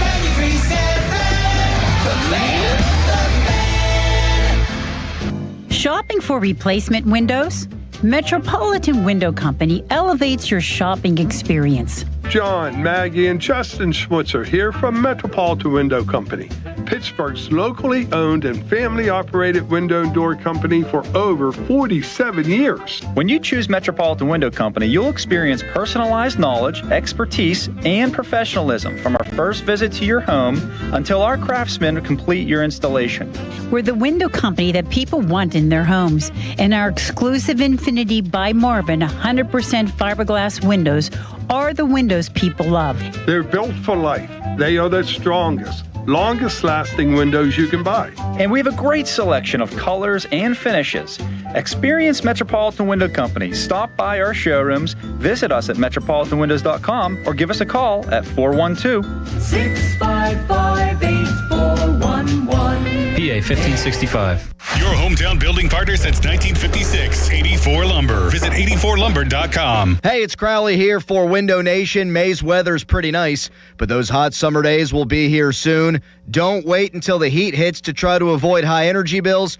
Upgrade your home's windows this month during Window Nation's Buy 4, Get 4 free sale. Imagine replacing all your windows with new energy-efficient ones and getting half of them free. Plus, you could even get them with no money down and no monthly payments or interest for 2 years. Don't wait to put an end to your window problems. Sale ends soon, so visit windownation.com now to book a consultation.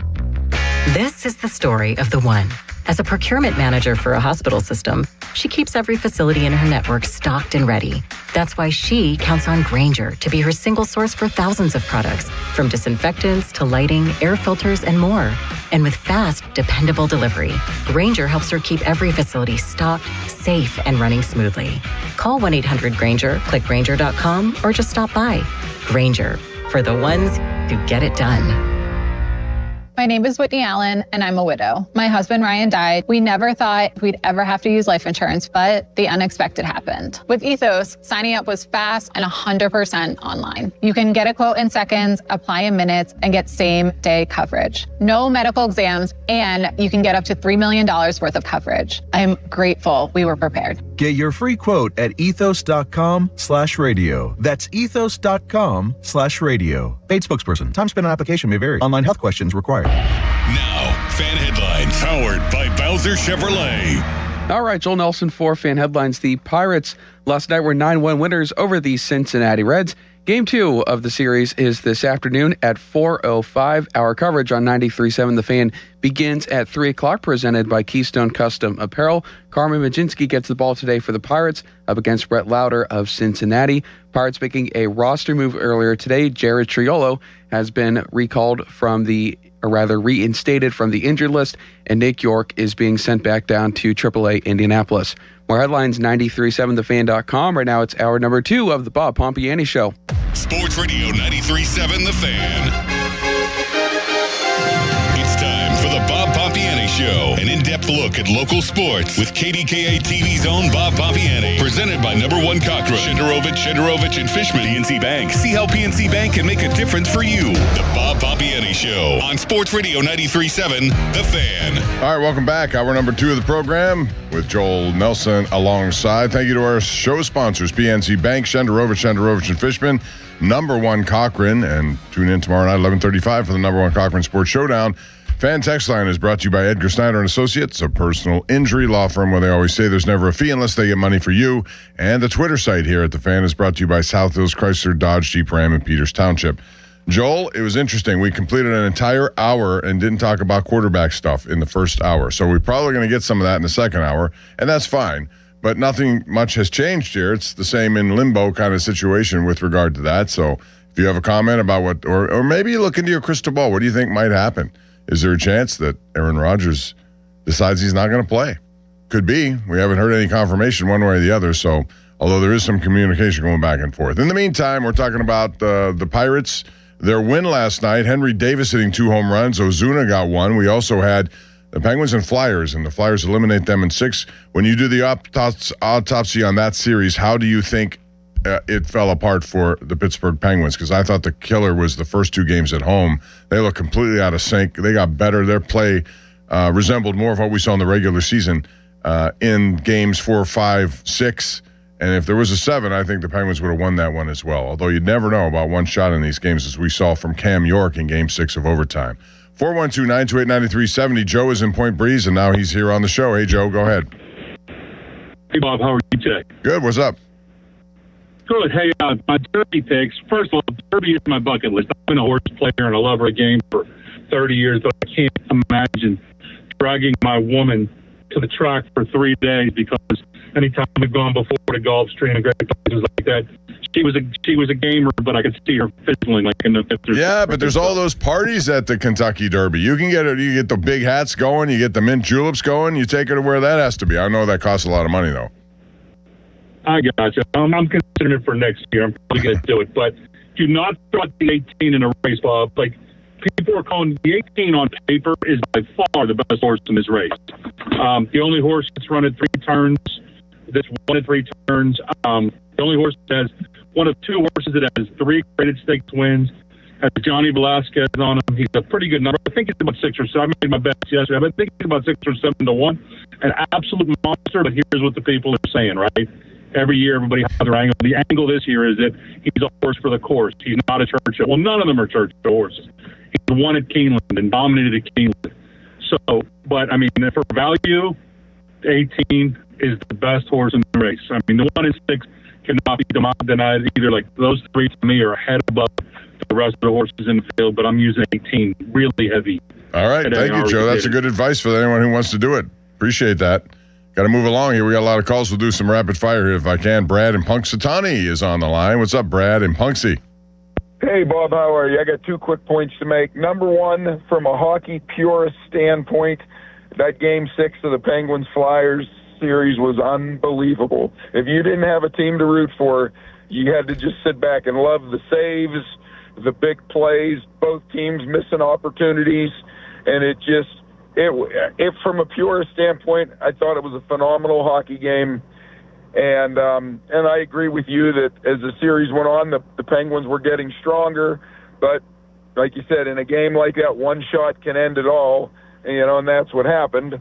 And the other point I want to make is, and I agree with you, we got to get more out of the catcher standpoint between Davis and Bart. And I think if this is a realistic goal, if we can get them combined to hit 225 and get 12 to 15 home runs out of them with the defense that we get from Davis, I think I'd be very happy. I'll hang up and listen to what you have to say. Brad, appreciate it. I do agree with that. I mean, you got to get – and listen, the expectations are so low that we're looking for 215 as an average that would be acceptable. It really isn't, but in this case it might be.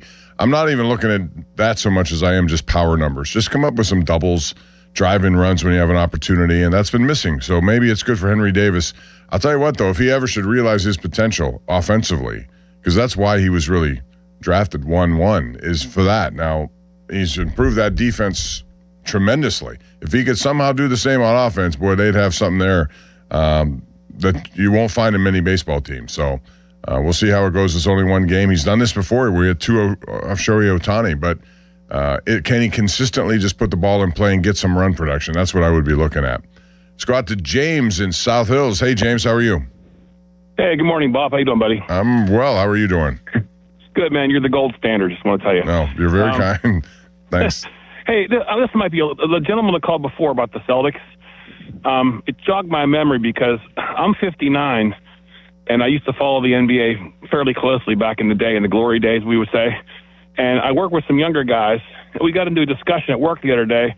I mentioned that I think Larry Bird's an all-time top 5 player, maybe top 3. They said I was nuts. He's not even top 20. So where does Larry Bird rank for you? Well, he's not top 3 for me, I can tell you that, but he's on the list somewhere. I haven't really compiled a list. Who would be your top 3? Just put it that way, because we did this exercise the other day. Okay, I missed it. I think Jordan is number 1. Yes, for sure. I think Kareem Abdul-Jabbar is number 2. I agree. Now, the debate comes in, Kobe Bryant versus LeBron James versus, I think Steph Curry eventually is going to end up somewhere on this list, if he isn't already, a higher, you know what I mean? The best shooter that we've ever seen. But for now, I think LeBron James, you have to consider how long he's done this and how well he's done at his age, too. They've missed some championships, certainly. They've won some. I think I'm a Bill Russell fan, a Chamberlain fan, Kareem. Oh, I love those big guys, too, for doing what they do. This is one of those arguments that you never have a clear cut. You know what I mean? Right. Where would be your top 3? Well, I think Jordan is the Babe Ruth of basketball, more or less. I mean, who would be 2 then? Well, I'd probably have to go with Kareem, and then I'd probably have to go with Larry Bird 3 or 4.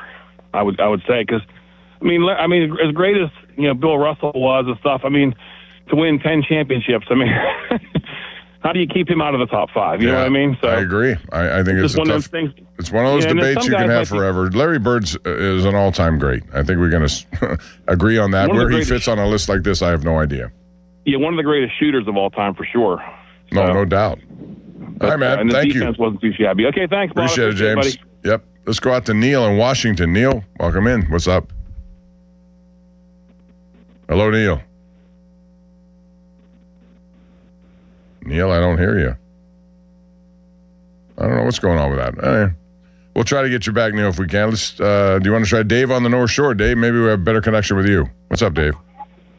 Hey, Dave from the North Shore. All right. What's up, man? I was talking about the Pirates, and they were talking about the top players in the NBA. Just want to talk about that for a moment. Go ahead. All right. Dave? Hello? Yeah, go ahead. Make your case. Okay. How you doing, sir? All right. Okay. First of all, I believe the Pirates, they're going to be in a running for a playoff spot. They better be. This slump we had, I'm glad it's early, and it's better to have a slump when you're not bad. You still have a chance. And hitting is infectious, so it might rub off on Davis. I mean, I've never seen a player that was brought up for his offensive prowess and then turn into an extreme well, good for him. That was his one weakness, glaring thing they needed to change, and he changed it. And he's around some hitters now. So he's learning, you know what I'm saying? He's around some hitters now, some professional hitters. So that's a bright spot. And as far as talking about the NBA, Kareem he's probably the greatest player, man. From high school to college to the pros. All the hype that LeBron was getting in this age of, the websites and all that, when Kareem, he was receiving all that type of heights back then.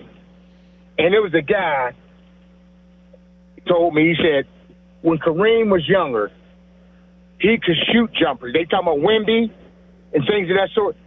But we weren't allowed, big guys weren't allowed to be outside. Yeah, I hear that. You had to, That's a criticism I've heard. Yeah. And the game has evolved that way. So you got to be – thanks, Dave. I got to run along. I have a lot of callers here, but I want to thank you for calling. But that's why Wembanyama, if he continues on his track, will be in this conversation. You can't teach 7'5", but 7'5", run on the court, do what he does, shooting threes with the accuracy that he has, blocking shot. I mean, he is the complete thing, and that's why I have really believed heavily that San Antonio is going to go far in these playoffs. Bill is in the car, and now he's on the phone. Bill, welcome to the Bob Pompiani Show. What's up? Hey, Pom, thanks for taking the call. Yeah, I was going to weigh in. Maybe I was just having some PTSD watching the Reds last night and seeing Ke'Bryan Hayes strike out in a big situation. Boy, is he mired in the rhetoric. My goodness. Yeah. The rhetoric around Henry Davis is giving me PTSD for Ke'Bryan Hayes. Like, I get it, and I'll listen to, Skeens likes him and Keller likes throwing to him and he calls a good game, but at some point, if you're hitting 160 at the catching position, I have to question whether or not you're a major league player. Like, I don't know, where you how you balance managing the staff, being a good defensive catcher, but being a black hole in the lineup. I don't know if I can get there, and I feel like watching Ke'Bryan Hayes last night, I'm like, I thought we were done with this, and now we're having the same conversation about Henry Davis. I think that's a good comparison to make, too. I do. I think Ke'Bryan Hayes, he gave you that one. I think Henry Davis did this, too, a little bit last year at the end of the year. He gave you a little flicker of hope there, and then it's gotten back to this. That's why those 2 home runs, whether that's an aberration or whether it's something that he could turn into something better, they have to hope for the latter there. They got to get more production out of him. But yeah, I think last year he's on this team and he becomes a liability because you had no hitting around him. He got a little bit more this year, so maybe it's more doable to keep a guy back there, but he has to start hitting. And it cannot be at this level. This level is unacceptable in the majors. Yeah, and I think the 2 things I'll say is, like, when Ke'Bryan Hayes was making diving stops at third and firing balls across the diamond, you saw the defense, right? And I think with catcher, everybody wants to talk about the defense, and I don't think it shows up on a broadcast, right? It's pitch selection. It's how he's managing the staff. And I think it's harder as a fan to watch it and go, you're telling me this guy's a good defensive catcher, and I just don't – it doesn't pop on the screen. And I think the second thing is, to your point, when he was hitting into ground ball, grounding out and striking out when nobody was on base and the team was bad, you kind of just rolled your eyes at it. But when he's getting up there in big spots, and now they've got protection in the lineup and they're getting guys on base, and that's been the thing in the month of April that's been glaring to me is the lack of clutch hitting in some of these losses, right? That they're getting guys on base, and then it's like, all right, we got second and third. They're one of the leading culprits of leaving men on base. Yeah, they're averaging like 8 men left on base per game, and that's a reminder that they're not coming up with the big kind of hits they need. So, yeah, that's got to change. Bill, thank you for the call at 412-928-9370. Let's go to Martin in Uniontown before we take a break. Hey, Martin, how are you? Fine, Bob. Bob, I heard on another radio station, it's going to be a baseball strike next year. John Peralta was on another station, and they said it's going to be a long strike. Well, it's going to be more of a lockout than it is a strike, but it could be long, Martin. Depending on what. I wish these conversations, and thank you for the call. I wish these conversations would start, and they should have started long ago. It never starts until the push comes to shove at the 11th hour, and then it carries over. That's a concern for how this system moves forward. I hope it results in a better system economically so that you have more of teams capable of competing on a regular basis that don't have to be labeled as small market, that don't have to be labeled as have-nots. So far, you have the haves and the have-nots. In many other sports, you do not have that as the case. So look at what's available to you as a system to make the economic impact of your game better for all of those teams, so that everybody has the same standards. This is what you have to spend. This is what you can't spend. This is how much you can spend, so that it's even out. So that then it becomes player performance. It becomes decisions made by general managers and manager that manage well. Right now, the Dodgers are the Dodgers. They're going to be that way every single year. They win divisions Joel, can you do me a favor? You have a second. How many years in a row have the Dodgers won the division in the National League West? And also, just go back over time. How many, it may not be in a row, but how many have they won in the last 20 years, let's say? But it's just, you know what they are. They're a team that's going to spend more money, and the Mets have done it. And you could argue back on me and say, well, look at the Mets. They're terrible right now. Look at the Phillies. They're terrible. But the bottom line is they still give themselves every opportunity when they make a mistake to then just erase that mistake and spend more money to cover up the mistake. That's my point. They may not always win, but they always have the best rosters, and they could fail that way. What is it, Joel? All right, so the Dodgers have won the NL West every year since 2013 outside of 2021. That was the Giants, but otherwise, beginning in 2013 through now, it's been the Dodgers every year but 2021, and the first 3 of those years, 13 through 15, were with Don Mattingly, Dave Roberts since outside of 2021 with the Giants. Yeah, and so that's what I'm talking about, because they're payroll and now they've circumvented some things and go into money down the road and allocate this and allocate that so that they can spend even more money. That system has to change, and if it takes this to do it, I suppose that's a good thing, but I wonder how long it would take. And by the way, one other note of mine, I've been keeping track of this guy because I wanted the Pirates to be involved. Manutaka Murakami from Chicago. He was that free agent that they called the Babe Ruth of Japan. He came over. He's a third baseman. They've been playing Summit first. He could DH, whatever the case. He leads all majors in home runs with 13 of those. And Murakami is a guy who, yeah, you had to go out and spend some money, but it was 2 years, $34 million. It was just $17 a year. Given what you pay for players today, that's a bargain for someone who's on pace to hit who knows how many home runs right now. And I was hoping the Pirates would somehow get involved, and they didn't. They did upgrade. Ozuna seems to be hopefully coming to life a little bit, but it's taking some time. At the end of the year, you'll look back and maybe say Pirates should have been involved in it. I just like that kid. He's only 26 years old, and he wanted to come here and put his talents on display, and he certainly has with the White Sox. 412-928-9370. Will the Penguins keep Evgeny Malkin? Do you want them to keep Evgeny Malkin, or would you rather them move on? And if so, how will that impact Sidney Crosby and the way the Penguins are then constructed? They have a lot of decisions to make. We'll get more into that again coming up at 412-928-9370. The best bathrooms don't just look good, they change how you start your day, right? You get into the bathroom in the morning. It's the first thing I do. Probably you do the same. And at West Shore Home, they've built a reputation on making that possible for homeowners across the country. They are America's most trusted home remodeler, and they make home remodeling fast, efficient, and convenient. They've got this modern composite wall system that gives you custom designer aesthetics without any of the upkeep. You don't have to worry about grout, no scrubbing, none of that is involved. Just affordable luxury. I'll say that again, just affordable luxury, engineered to last. Getting there is easier than you may think, too. Their own team of highly trained employee installers, they handle everything. No subcontractors, no strangers in your home, no mess. And that's not just what they say. It's why over 70,000 homeowners have given West Shore Home a 5-star review after trusting them with their project. Now, it's your turn to do that. You can buy a full bathroom model and get a shower in a second bathroom absolutely free. Get started, no money down. Lock in finance options that make sense for you when you visit westshorebath.com. Do it today. It's westshorebath.com. Make that bathroom shine. See the website for details.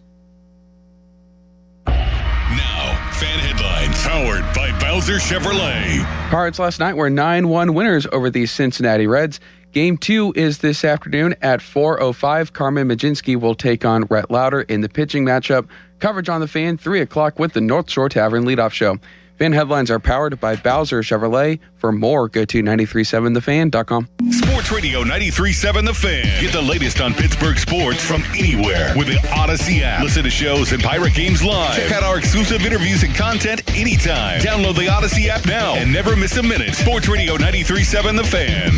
84 Lumber has been building America for 70 years. Whether you're a homeowner starting your first project or a pro on the job, 84 Lumber offers the kind of personalized expertise you won't find in a big box store. They're more than just lumber. From windows and doors to siding, trim, and decking, 84 Lumber has the materials you need to get it done right. With 14 locations across Pittsburgh, there's one near you. Visit 84lumber.com to find your store. 84 Lumber, your hometown building partner for 70 years. I'm Larry Kelly from the injury firm of LGKG. When our fellow Western Pennsylvanians suffer terrible injuries, tragic losses, and immense financial hardships through no fault of their own, who fights for them, Joe? We do, Larry. That's where LGKG comes in, holding the negligent accountable for the pain and suffering they cause. History, trust, and results. And success. More than 200 million recovered and over 10,000 clients served. That's the LGKG story. At LGKG, we stop at nothing for justice. At LGKG, we try cases, and insurance companies know it. Thanks to the Good Feet Store.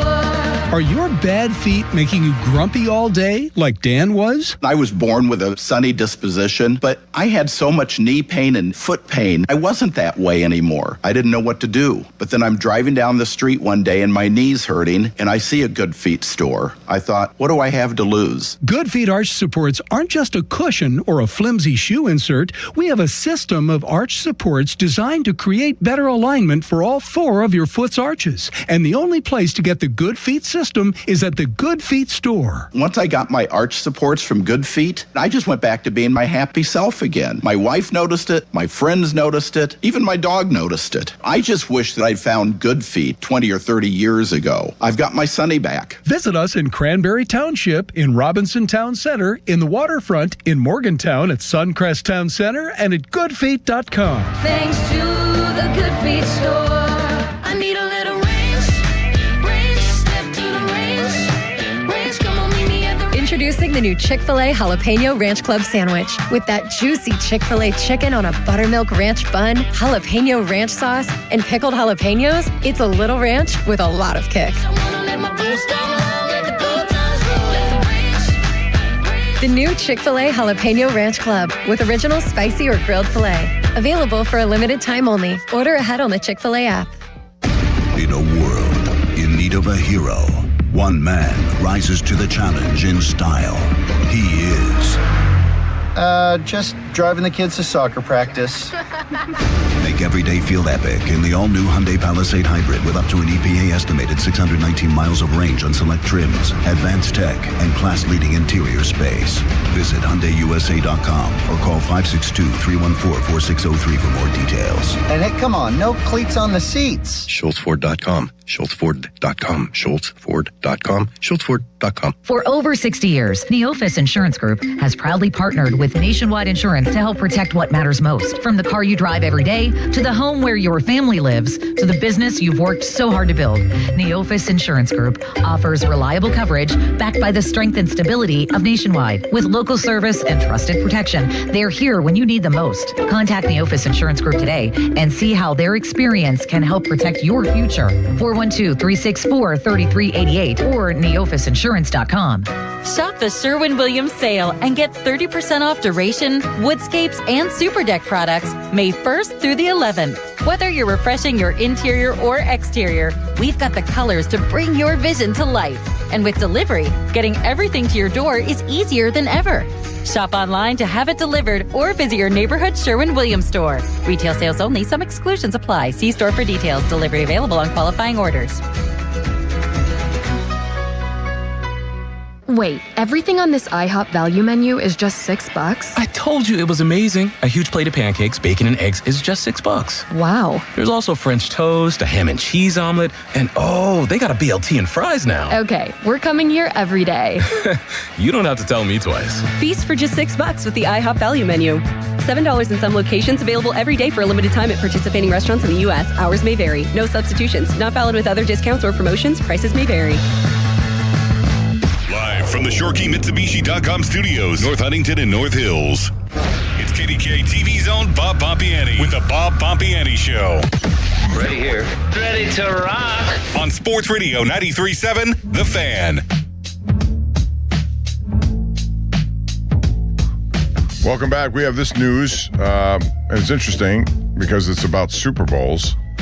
Pro Football Talk saying that Miami is falling out of a rotation for hosting Super Bowls. They've had like 10 or 11 there over the years, but they may not get one for a while. The owner there, Stephen Ross, said this week that Hard Rock Stadium no longer meets the NFL's requirements for hosting a Super Bowl. I gotta believe that it's not the stadium itself. That hasn't changed all that much, but it could be what's going on around it. They've really brought in a lot of Formula One events. They've changed some things down there. Whatever the case, they haven't had one since I don't know when, 5 years ago, whatever the case may be, and they may not get one for a while. 412-928-9370 is the number to call. We're also going to talk about the Penguins, as I said in the first hour. Evgeny Malkin is going to be the first item of business. What do they do? Would you like to see him continue? I think the Penguins know that both Crosby and Malkin want that to continue. But, Kyle Dubas has something to do here with how this is put together. I'm on the record as saying if it's a one-year deal at a price that's reasonable, and I think he will accept for a reasonable price, I'd do it. He averaged a point per game, just like Crosby did. And the only problem I see is he's getting older. But if you can still produce a point per game at a really reasonable price, I don't think there's anything wrong with that, especially since Malkin is a guy who can really, I think, help Igor Chinakhov along the way. And he's somebody I would sign. He's a restricted free agent, get him under wraps for a while. I also think the idea of keeping Rust and Raquel, and I'm going to go back to when, back before Malkin signed his 4-year extension, there was a lot of talk that he should be traded then. I thought that could have been a wise move to get the most in return. They chose not to. And now, so they find Raquel and Rust in a similar situation. Rust is still they both are, but Rust specifically is a very good player. 30-goal guy, he comes up with big games and big goals. Almost had one the other night when he was in position to beat Vladar, and it somehow got tangled up and it just didn't go in. That could have won the game. He's a big Game 7 producer. He plays his best when the stage is bigger, when the lights are brightest. You can get a lot from Brian Rust if you want to trade him. The question is, would they do that? And how do they proceed with all these older guys trying to be complemented by younger guys? They have a lot of money to spend. Do they go out and make a big free agent deal? Somebody like a Jason Robertson, although that's a restricted thing, but Dallas does not have the cap money available, I don't think, to match anything that he may be offered. Would that be something they should do? Or make a trade to acquire a big name? It's all on the table there for Kyle Dubas, and this was a very good year for him. Can he make it 2 in a row like that? At 412-928-9370. All right, back to the lines we go. Guy in Southern California is up next. Hey, Guy, what's up? Hey, Bob. Hey, listen, we have to be thankful that the Pens made the playoffs. And the first week of playoff hockey is the best hockey there is. And because after that, some of the best matchups, like Minnesota, Dallas, Tampa Bay, Montreal, that's, those division things they're hard, but I don't know. Let me ask you, sorry to interrupt. Would you rather prefer a system 1 through 8 based on points, or this whole division system that they have? I like the 1 through 8, to be honest with you, because to see the Wild in Dallas, it's assured mutual destruction. A lot of times that's the best, the near best matchup, and that when they beat up each other after that, it's unfortunate. And how many times did we have to see the Oilers play the Kings, for example, in years past? So yeah, I think I like the 1 through 8, and because as I was saying, after that, both attrition and injuries takes its toll. Mm-hmm. So the first round of playoff hockey is the best for probably the reason that it isn't 1 through 8. But the fact that the Pens were shut out in 2 of the 6 games they played in the series reflects the state, I think, of the team. And you can't run back this Penguins Antiques Roadshow. And I think that Dubas, when he traded playoff-ready Kulak for the journeyman Gerard, plus a second, kind of tells you what his plans for the team are. He's accumulating draft picks for a big trade. I think that, you look at, for example, second-round picks over the next 3 years. He has 2 this year, 2 next year, and 3 the year after. Mm-hmm. You can really bundle a nice trade to get an unrestricted, not this year, but in 2 years, both Matthews and Brady Tkachuk are unrestricted free agents in 2 years. And Brady Tkachuk, I believe, is 26, and Matthews is 28. Yeah, both young enough to be here for a long time. And you could throw in a Rust, and you would ask about a Rust or in a Raquel. Trade one of them with some of those second-round picks or even a first-round picks to get it. Because one last statement, to quote a Steeler philosopher, and ayahuasca advocate. If they miss, it's not going to be just 4 nights of complete darkness. It's going to be 4 years of complete darkness. So well, again, Guy, and thanks for the call. I cited the example of Chicago when they got Bedard and trying to build around him. It's not as easy as you think to do. They have to think of the future, no doubt about it. It's part of the business plan that Kyle Dubas would like to undertake, probably more so than he's done. But I think because you have these guys here who've been here for a long time and have succeeded largely. I mean, if you look at I don't know if you can say anything except thank you to the big three when it's all gone here. 4 Conn Smythes, 3 championships, so many other memorable moments along the way. But like everything else, there's an expiration date. And he has to consider that while also thinking about what he can do to try to help this team right now. It's a tough order. It really is. 412-928-9370. It's 4 nights of complete darkness. He said years if they miss on this. And Charlie Borges is back behind the glass now as Joel left the building. Thank you, Joe. Hello, Charlie. Let's go to another Charlie. That would be Charles in Chicago. Hey, Charles, what's going on? That line, by the way, is giving us trouble. Every time we go to that line, you can't hear anybody. This is like the 4th time, so I think line 2 should not be used. Charlie, you have to call back. In the meantime, let's go to Kevin in Las Vegas by way of Hawaii. Mele Kalikimaka, Kevin. Hey, same to you, Bob. Unfortunately, going back 2 weeks, kind of what we're concerned, you and I talked about, is what happened to the Pens. You take a 10-day vacation with your starters before the playoffs, and it takes you 2.5 days to get back into it, and a goalie can beat you on a fluke goal and send you home. And that's exactly what happened to him. Yeah, and couple that with the fact the Flyers were at their best game moving into this thing. The first 2 games reflected that. Penguins had no consistent anything in that. They gave up shorthanded opportunities time after time. They were off, didn't get a lot of shot totals, didn't prevent shots the other way. All the things they were doing, they couldn't do for the first couple of games. Well, and remember, I told you I didn't think Skinner was the key or the goalies as a whole. It was always going to be about Tanger and how disciplined they played, and it took them too long. Plus, they juggled the lines, which I don't know why they did. Took them 2.5 games to get to their game, and yeah, they got a little bit jobbed in Game 3.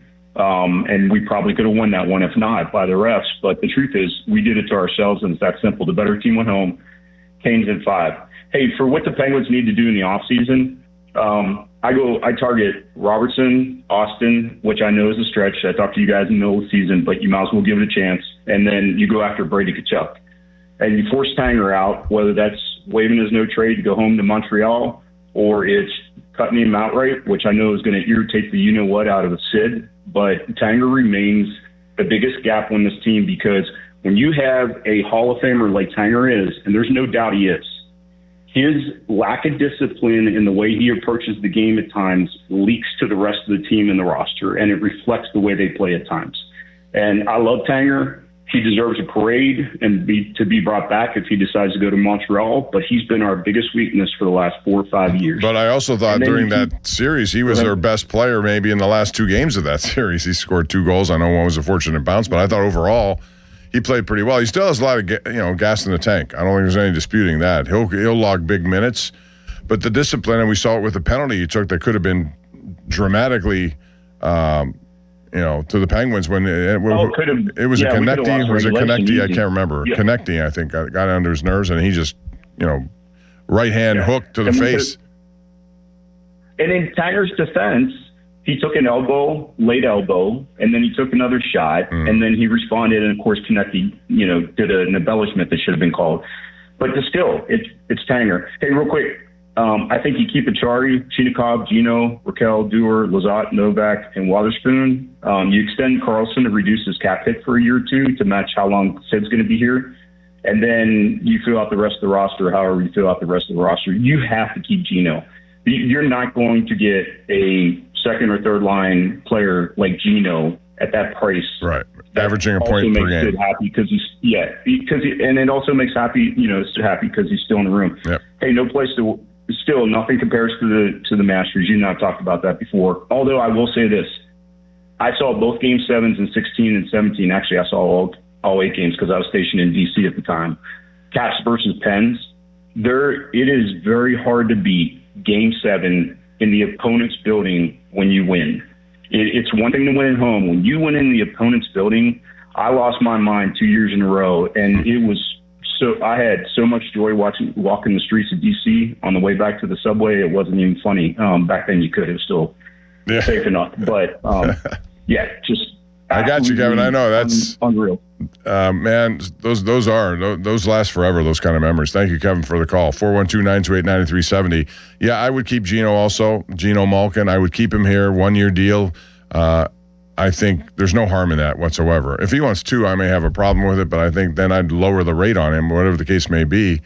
But they, for that money, I mean, the way the cap is, how much money they have to spend, they can overcome that. I would make a big swing, by the way, this offseason on somebody. I keep talking about Jason Robertson. I really like his game.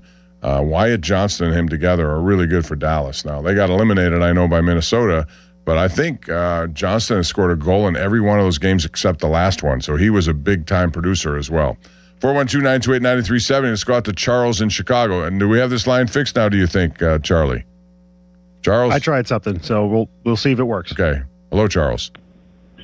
Hey, Bob. Long time no hear, man. How you doing? Yeah, I'm glad you got on the right line here. We had some problems with the line you were calling on, but go right ahead. No, hey, if you're giving me tough love, man, I accept it, man. No respect. I could continue to earn your respect. But anyway, I couldn't help but resist talking classic NBA basketball here in a few topics. I want to just ask you real quickly, if you had to choose between these 3 teams, who would you say was the single season greatest NBA team of all time between these 3? The 1967 Philadelphia 76ers with Wilt Chamberlain, where they had the highest average of points, I want to say by 110 points. No one's done that. They stopped the Celtics from winning after winning 8 straight championships. Then you also got the 1972 Los Angeles Lakers, who eventually culminated with 9 championships, but they went 1-3 with Weston Chamberlain, had the 33-game winning streak. Or would you go with Michael Jordan, who started off his eventual second to repeat when his first full season, his first retirement, where they went 72-10. So again, all right, those are all good choices, Charles. I'm going to go with the Jordan team, though. Maybe because it was, the one I watched. Obviously the one in '67 I had to read about it, and I was 7 years old at the time. Could have watched it, but I don't remember too much about it. But I understand what you said. I still think that 72 win team was pretty special. So that would be my answer with regard to that. And I would even throw in a Golden State team during one of those 3 cup or championship years they had. You're a hockey buff. When you look at, or you're not, are you an NBA buff? That's what I'm going to say. And I said hockey. I used to be, but I can probably answer the question. Would you say that Bulls team, or would you say it would be? See, they're all good teams, and they all did wonderful things. So, in my lifetime, when he was playing his game, I mean, he was unstoppable. There was nobody going to stop him. That's one player that I wish I was able to see live, but obviously, due to me not existing at the time he was playing, it's kind of hard to do that. And it's hard to do it. That's what I was telling him about 1967. I may remember vaguely. I'd have to read about it more. In my eyes, this may be a cop-out answer, but that Golden State team that had Durant, Curry, Thompson, Draymond Green. I thought that was and, as good a team Andre as you Iguodala. Yeah. And they went, 73-11 or something like. They broke that record of the Bulls. Yeah. In my lifetime. I mean, that was as good a team, and you knew you're going to, no matter what happened, you're going to lose. Because they can hit you with Thompson from three. You had to pay attention to him, so it starts with Steph Curry, and then off the bench, Iguodala would come on and do so. And Green was at the top of his game. I don't know if he is anymore, but he was then. He was like at the prime of being a pest, but he didn't go overboard with it like he has in recent years. Yeah. He was like the perfect, I hate him when I'm playing against him, but I want him on my team. Vincent in Swickley. You're on the air, Vincent. Thank you for calling. Hey, no problem, Bob. Nice to talk to you again. We definitely need to re-sign Malkin. There's no way that we can get someone who's as good as him. He'll take a price cut. Do you think he will? Yeah, he definitely will. He averaged a point per game when he played, so he may throw that back at the Penguins and say, wait a minute, I'm giving you a bargain with my current salary of $6.1 million. Why do I have to take less money? Well, he came out and said straight up, like, take care of Chinikov before you take care of me. And he's made quite a bit of change in his career. And, he's signed a 1 year, right? Or he'll sign a 1 year, but then Sid's 1 year up, and then Carlson's 1 year up, and they all end at the same time. So it kind of just, like, fits the time frame. But I do want to say, I think that the biggest reason why they ended up falling short this year has to do with coaching and management. I think the line changes they added at the beginning of the series really hurt them in those first couple games. And then I think that Kyle Dubas trading Kulak was a huge mistake because I guess he didn't see the team as a win-now team. But next year they kind of have to go for it. And I think they should have traded for Robert Thomas out of St. Louis. I think he would have made a big difference. He's a point-of-game center. He's got 4 years left on his deal. He still fits the time frame. He's younger. He's good in face-offs, and he's won a cup. He won a cup in his rookie season in St. Louis. So very good player. Very good player. Yeah, if I can get someone who has years left on a current deal, that would strike me as something I would like to focus on. I really would, just because then you can give up what you give up, but you have a premium player playing a premium position at a very good price, or at least one you know of that you don't have to worry about. So, but they may have to go into free agency. There aren't a lot of big free agent names. The biggest names are restricted, and if you can make an offer, but that doesn't guarantee you're going to get that person. Yeah, offer sheets are on the table for sure. But when it comes to Thomas, they had a deal potentially in place for him, but that they didn't want to include Kindle. And I think honestly, you could include Kindle in a deal like that. If you look at their career numbers, at least as far as rookies go, like Kindle may have a high ceiling, but Robert Thomas is literally a point-a-game, like first-line center in the NHL who has good playoff numbers.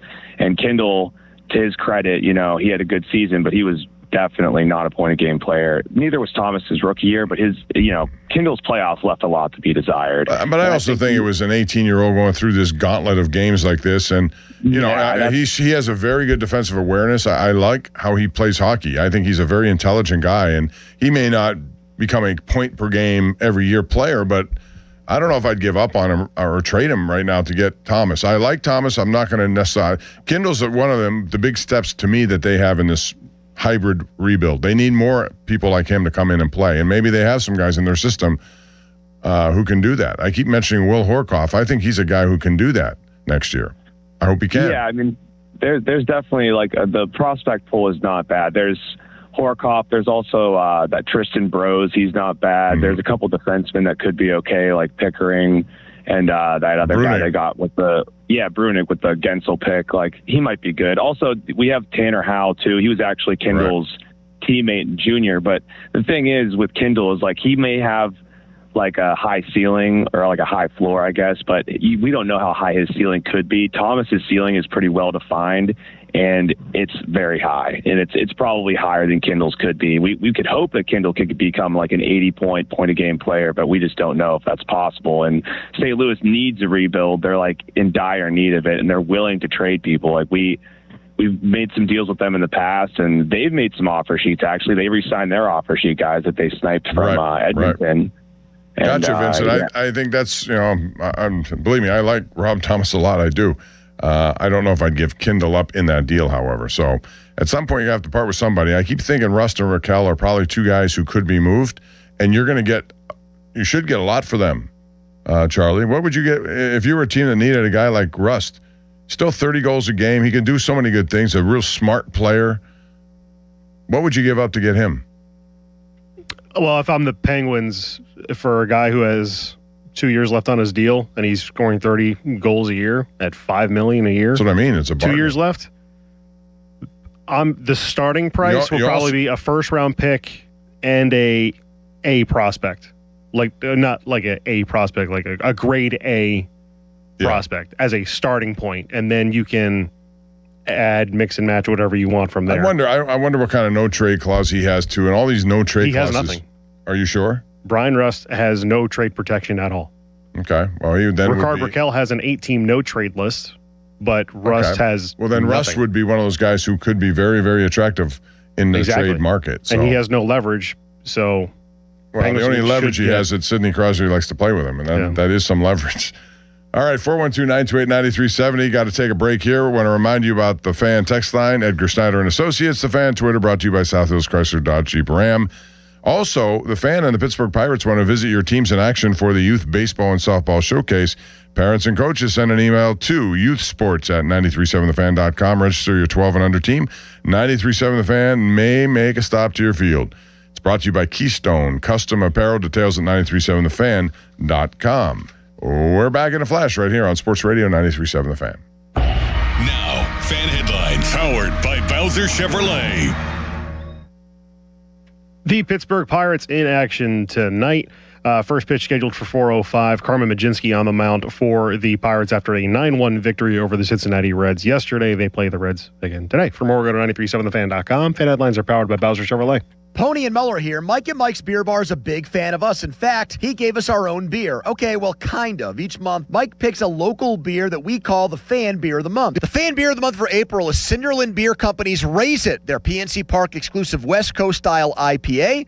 And the charity of the month is Partners for Quality. And if you don't like the Fan Beer of the Month, Mike has 4 other beers on tap that you can select, and he will make a donation to the charity. Check out the Fan Beer of the Month at Mike's Beer Bar. Meet me at Mike's. Hey, it's Pony. Usually when something sounds way too good to be true, it is. Imagine someone says you can cut your mobile bill in half. Sounds like a fantasy, but with Xfinity Mobile, it's the real deal. Because when you have Xfinity Internet, you can cut your mobile bill in half. Plus, try Xfinity Mobile free for a year. No commitment. And that's a lot of streaming, sharing, scrolling, and whatever else you can do with your phone. All for half the price and none of the commitment. That means you'll save big over Verizon, AT&T, and T-Mobile. Wild. Now all you have to do is think about how you'll spend all that extra money. Call 1-800-XFINITY. Go to XfinityMobile.com or visit your local Xfinity store to switch today. Xfinity, imagine that. Restrictions apply. Savings compares one line of Xfinity Mobile. Select to comparable plans from T-Mobile, Verizon, and AT&T. Taxes, fees, extra. $30 monthly discount limited to new mobile customers only. After 12 months, regular rates apply. Check out Xfinity Mobile today. Springs are the most critical and dangerous part of your garage door. It's not unusual for springs on a 250-pound door to break after only 5 years. That's extremely dangerous for people or pets nearby. Don't gamble.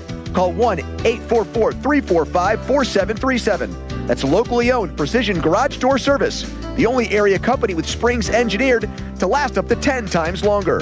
Precision Garage Door offers a preventative maintenance and 25-point safety inspection program in Pittsburgh and surrounding areas for only $39.95. That's peace of mind. As America's #1 garage door service company, Precision has locations in over 80 cities. Need a new door? Repairs, replacement springs, openers, or rollers for your old door? Precision provides free estimates. 1-844-345-4737. Garage doors are their only business. Precision trucks are stocked to roll 24/7. Online, it's PittsburghGarageDoors.com. Precision Door Service, a name you can trust. PA 060566. Running a business means wearing multiple hats. So if you're like me, you probably started out using your personal phone, taking client calls and texts nonstop. As my business grew, I needed something smarter. That's when I switched to Quo, the #1 business phone system. Quo works right on your phone or computer. No carrying 2 phones, no clunky landline, just one easy app you can try for free. Your team can share one number and handle calls and texts together like a shared inbox. Any teammate can jump into the conversation so customers get faster responses. And Quo's AI assistant summarizes your calls and responds to customers 24/7 so you never miss a lead or opportunity. All this starts at just $15 a month. That's basically 2 coffees. You can even keep your current business phone number. Find out why 90,000 businesses trust Quo. Money is on the line. Always say hello with Quo. Try Quo for free at quo.com/sports. That's quo.com/sports to try Quo free. QUO.com/SPORTS. Text us on the Edgar Snyder and Associates text line at 412-928-9370. Edgar Snyder and Associates reminds you to text responsibly. Sports Radio 93.7 The Fan, built by Window Nation, home of the buy 2 get 2 free offer. Have you noticed that every service company these days is owned by some giant corporation with zero personality and no personal touch? Yeah, no thanks. Gherkin Roofing is still family owned, truly local, and when you call, a human answers. One with a pulse and probably a Pittsburgh accent. They do roofing, siding, gutters, winners and win awards year after year for their customer service. So if you want a contractor that picks up the phone, shows up, and treats you like a neighbor, because they are one, call The Pickle. Gherkin Roofing, always local and friendly, 724-515-5551. Hey everyone, this is Bob Pompiani. Number One Cochran has gone all in on Audi. 2 state-of-the-art showrooms in Pittsburgh and Washington, Pittsburgh's largest new Audi collection, and 3 locations for service, including Monroeville's only Audi Authorized Service Center. Because when you're a Number One Cochran Premier brand, you don't take half measures. That's why customers always enjoy benefits through the complimentary membership in the Number One Cochran Club One Rewards program. Whether you're looking for a luxury sedan like the A5 or an SUV like the Q5, the Audi lineup is the gold standard. Breathtaking design, lavish amenities, intuitive technology, legendary performance. It's all yours when you go all in on Audi. Find Audi Pittsburgh on Liberty Avenue in the Strip District and Audi Washington on Racetrack Road. Shop online at AudiPittsburgh.com or AudiWashington.com. Man, I love this place. I've been surfing here since I was a kid. Now, seeing my grandson out on the water, it means everything to me. Watching him and taking in the blue waves, the sea breeze, the blurry horizon. If you have geographic atrophy, or GA, subtle changes in vision could mean it's progressing toward irreversible vision loss. Izervay is proven to slow GA progression and could help preserve your vision for longer, so you may keep seeing the world around you. Izervay, or avacincaptad pegol, is an eye injection. Don't take it if you have an infection or active swelling in or around your eye. Izervay can cause eye infection, retinal detachment, or increased risk of wet AMD. Izervay may cause blood in the white of the eye, blurred vision, or a temporary increase in eye pressure. Do not drive or use machinery until vision has recovered after an eye injection or exam.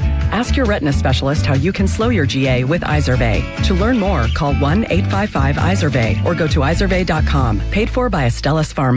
It's time for the Great Haircut Sale at your local Great Clip Salon. Your chance to get a great haircut at an even greater price, just $8.99. And money's not all you'll save at Great Clips. When you use online check-in, you can save time too. So download our app today and hurry in for the $8.99 Great Haircut Sale at Great Clips. It's gonna be great. For a limited time at participating salons. The $8.99 Great Haircut Sale runs May 1st through May 5th. Visit their Pittsburgh area salons. 93.7 The Fan is cleared by aquickdrain.com. Trust us, he knows sports. Man of distinction, eh? This is the Bob Pompiani Show on Sports Radio 93.7 The Fan. I have a broken headset here, and I can't figure out how to fix it. The other 2 in here do not work, so I'm dangling right now. You're laughing, Charlie. Just a funny visual. It is a funny visual. I don't know what to do with this thing, but it's the only one that works. So that'll be that. All right, let's talk about some of these Game 7s coming up before we go. We got a Game 7 and a good one tonight in basketball. It's the 76ers and Celtics. Austin Bechtold is up next. He's going to sit down, so he gets to partake in this little Game 7, right? How are you, Austin? Love Game 7. So Celtics and 76ers, I'm going to start with that one because I think the 76ers are a team that, I didn't expect them to get here at all. I didn't either. So here they are. Paul George was good. Embiid was good. Celtics did not shoot very well. When they win, they shoot well. What happens in this Game 7? I like the Celtics at home. I can't believe Philly has a kind of team that is going to beat them in Boston tonight. I'm surprised it's gotten to this point. It's going to take maybe 35 from Maxey to get it done. Like, Embiid's got to play well, but Boston in the past, Bob, correct me if I'm wrong, has just smothered Philadelphia at times, whether it be regular season, postseason. They've had their number. All the time, yeah. I expect that to be the case. Tatum's been pretty good since coming back off the injury. Jaylen Brown's Jaylen Brown. The Celtics will get it done. How about you, Charlie? I like the Celtics as well because they're favored by 8.5. That's a high number. It is, but I think that goes to show you what people think of Philly. I have despised. How about the end of Toronto and Cleveland last night, Bob? Yeah, well, listen, Cleveland should have.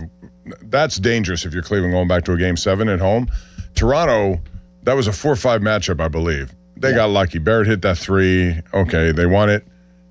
I don't see them winning in Cleveland, but then again, Game 7, you never know. They shouldn't even be here, so they're playing with the ultimate house money. Doesn't it always feel like the home team should win Game 7s, and then it's, the Penguins win in Detroit, or, the Penguins won in Washington in 2017, and it seemed like nobody thought they were going to actually do that. So Well, I would like to see the stat, like how many times road teams win. It's probably bigger than you think. Probably. It seems like an advantage, but in those games, it gets a little bit too. Everybody's trying to feel each other out. There's not a lot of first period dominance of any one of these teams, like in hockey or in the first quarter of an NBA game. The Raptors, though, are going to be without Brandon Ingram again. It looks like he was injured. He's their leading scorer, and they still won that game. So. All right, let's move on. I think Montreal and Toronto, or Tampa Bay in the series is terrific. I love the Canadians. They should have won that game last night. Yeah. Vasilevsky was just as good as you can possibly be as a goalie. There were at least 5 goals they should have scored. They didn't score, but they're going to Tampa, the experienced team. Who do you like? I like Tampa. I liked Cole Caulfield and tried to even make the case for him to be the MVP of this season. Joe thought that was absolute ludicrous, but Montreal's a team that nobody really expected to be in this position. John Cooper's third in the Coach of the Year voting as well, or at least I think you'll end up finishing third behind Muse and Lindy Ruff.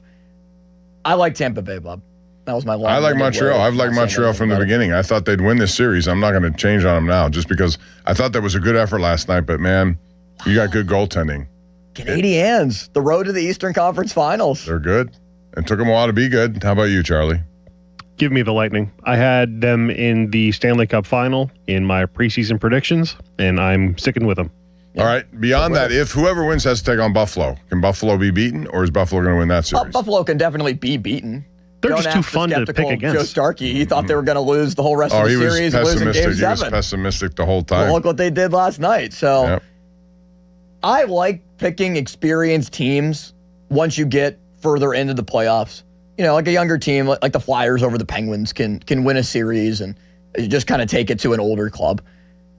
Buffalo's inexperience does worry me, Bob. Like they're not going to the final in my mind. I could see them in not the Stanley Cup final. I could see them in the Eastern Conference final, but this is not going to be a journey into June. Or it could be. I don't know. Could be. Charlie, you like Tampa. You both like Tampa. I'm taking Montreal. I think Montreal will give Carolina a very good matchup, and I think Carolina will beat the Flyers. That's game 1 tonight. Does Carolina have the same problem that the Penguins had? They haven't played in like 8 or 9 days, whatever it is. They haven't played a meeting. They clinched so early and had to wait for this game 7. Will that affect them in this game? I wonder how much of a difference, and Charlie, correct me if I'm wrong on this or what your opinion is. I feel like if you get more rest in the postseason, because it's such a more physical brand of hockey and you exert just so much more energy into those games compared to the regular season, it's better to have a gap of time in the playoffs than it is during the regular season when you're sitting starters intentionally and you're sitting and you're just up in the press box watching games. I'd rather have that time either on the ice at practice or just resting in recovery altogether rather than just watching the game and watching the Wilkes-Barre-Scranton Penguins play. I would agree with that. However, you're probably going to see some rust from the Hurricanes in the first period, maybe first couple periods. Tonight's going to be a little bit closer. The one thing I'll say, too, is Dan Vladar is a good goaltender, and Anderson has been one, too. But the thing the Flyers are going to find out is that Carolina plays this 200-foot game that they keep the puck in your zone quite a bit. And we saw at the end of the Penguins series, Philadelphia didn't have much of an answer. All they did was throw the puck back to center ice and try to regroup and get out and make a line change. Yeah, the trap seemed like it was completely ineffective those last 2 years. Like tonight's probably going to be like a 3-1 score. I'm picking the Flyers to win game 1, 3-1, but the Hurricanes are going to outshoot them like 30-15. Like that's just the way the Hurricanes play. They just play that way, and it's going to be tough on Philadelphia. All right, Austin, you're ready to take over there. Charlie, thank you for your time. Appreciate it as always. And as I always do, thank you guys out there for listening. I appreciate that. Austin Bechtel takes you till 3 o'clock. Is that the North Shore Tavern Leadoff Show? 3 o'clock to the North Shore Tavern Leadoff Show. And today, the Pirates in Cincinnati game 2. Carmen Majinski, to see what he could do through 2 or 3 trips in the lineup. Hopefully, he'll get better results as that game goes on. That's going to do it for me. Bob Pompiani signing off. Austin City Limits Bechtel is up next right here on Sports Radio 93.7 The Fan. Sports Radio 93.7 The Fan. The Bob and Joe Show, weekdays 10 to 2. Joe, before I even get into the Steelers topic, I was wondering what you thought of this. I was on hold with customer service, and then they were like, to go back to the main menu, press the star key. And then it dawned on me, what a cool segment. The star key. Cool segment idea for Joe Starkey. Press the star key. You like that? I just wanted to throw that out there. Thank you. I like that. That's a great idea. Yeah, we're going to go to that next push week. The star key. That's beautiful. Let's push him in a direction. Off the ledge. Back him into a corner. The Bob and Joe Show, weekdays 10 to 2 on Sports Radio 93.7 The Fan. Your hometown building partner since 1956. 84 Lumber. Visit 84lumber.com. The certified elder law attorneys at Julian Gray Associates understand the rules of long-term care and disability. They help families avoid mistakes and protect assets to maintain the best lifestyle options. You don't have to do this alone. Visit grayelderlaw.com. Why wait weeks or even months to service your vehicle? Introducing Car Care Express at Mike Hamlin Hyundai in Greensburg. Servicing almost every make and model. No appointment necessary. Come in today. Is your check engine light on? Come in today. Oil changes, brake and tire service, filters, fans, belts, fluids, you name it. Our technicians are ready to service your vehicle today. Plus, new Hyundai owners receive complimentary maintenance. No appointment necessary. No phone call needed. Service your vehicle today with Car Care Express at Mike Hamlin Hyundai in Greensburg. If you're carrying a lot of credit card or personal loan debt, every month can start to feel the same. All those bills, all those due dates, all that stress. There's a solution that's designed to make it easier for you.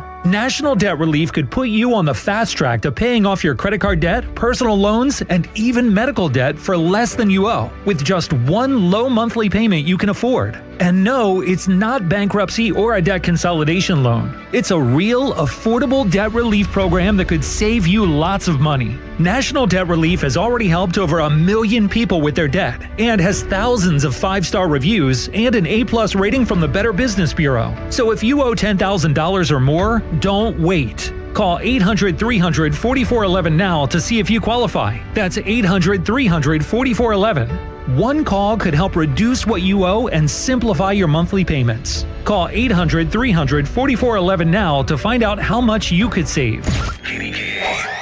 HD1 Pittsburgh, an Odyssey Sports station. Live from the JimShorkyMitsubishi.com studios, North Huntington and North Hills. Always live and free on the Odyssey app.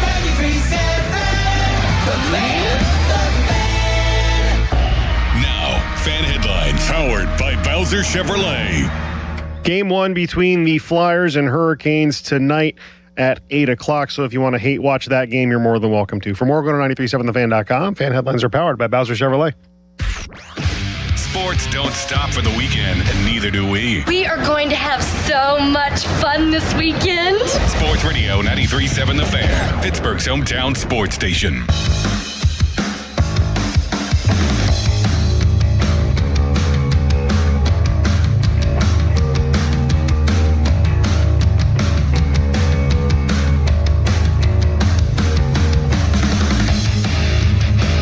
What do you think is going to happen, Gino? For me? Yeah. I mean, hard to say right now, but we have time, it's a long summer. And I just do it myself, same routine, like back to Russia, stay with my family, my friends. And we see what's going on. I talk to Kyle today one more time before I leave, and we see what he thinks, and talk to my agent after, but right now, nothing new for you guys. After 20 years, over 1,200 games, 533 goals, and 1,400 points, Evgeny Malkin's Penguins career is significantly in doubt moving forward. Will there be one more year for Gino at age 40 to finish out his Penguins career, to finish out his NHL career as a one-jersey player? It seems completely in doubt. Austin Bechtold with you, Sports Radio 93.7 The Fan. Happy Saturday to everyone out there. Kind of a gloomy day, cold day. Temperatures in the high 40s, the 50s for Bucko baseball coming up here in 3 hours. We'll lead you up into the North Shore Tavern leadoff show with Dan Zangrilli at 3 o'clock. Charlie Borges is producing Behind the Glass. So this was it. Wednesday, Game 6, 1-0. Overtime loss to a man named Cam York, a defenseman that had 4 goals in the regular season, his first goal of the playoffs, not to be confused with Nick York, who was demoted by the Pirates after last night's game to AAA Indianapolis. He ends the Penguins season, sends that weird-looking, gritty mascot and the Flyers to the second round, and leaves us all wondering, is this it? Is this the end? Is the fat lady about to sing for the big three? Sidney Crosby, Evgeny Malkin, and Chris Letang have played 20 years together. And the numbers are just completely and utterly outrageous for how great it's been. It's the trio that has been together the longest of any out of the core four sports. Football, basketball, baseball, hockey. They passed Jorge Posada and Derek Jeter, that great trio that they had. I think Mariano Rivera was thrown in there as the third as well. You get the point. Evgeny Malkin, 56 games a year ago for the Penguins, 61 points. He is still a point-per-game player. He is still an effective player. He is still a guy that could change a game for you at the flip of a switch. Now, he's not vintage Gino. He's not 08-09 Gino. He's not 16-17 Gino. But he's still a productive player that put together 61 points a year after only 50 in 68 games last year and was a minus 24 player. So this is not going to be a debate of, can Evgeny Malkin still play? No, he can. Injuries might end up being a concern, but think about 23-24 and the year prior to that, 22-23. Played all 82 games. He played 68 last year, 56 this past year. Not great, trending downwards. He sounds like a guy, sounds like a player that truly would do whatever it takes to come back. Whether that's diminish ice time, whether that's a fewer amount of dollars on his checks every 2 weeks or however they're paid. Malkin just sounds like a guy that wants to be here over anything else. The season you had personally with those talks coming up this summer? I mean, couple of injuries, again, it's it's like 25 games. It's a little bit tough, but I feel that I can play next year for sure, and I want to rest 2-3 weeks and start work out right away, and I want to back stronger next year for sure, and still want to play hockey, his best game in the world, and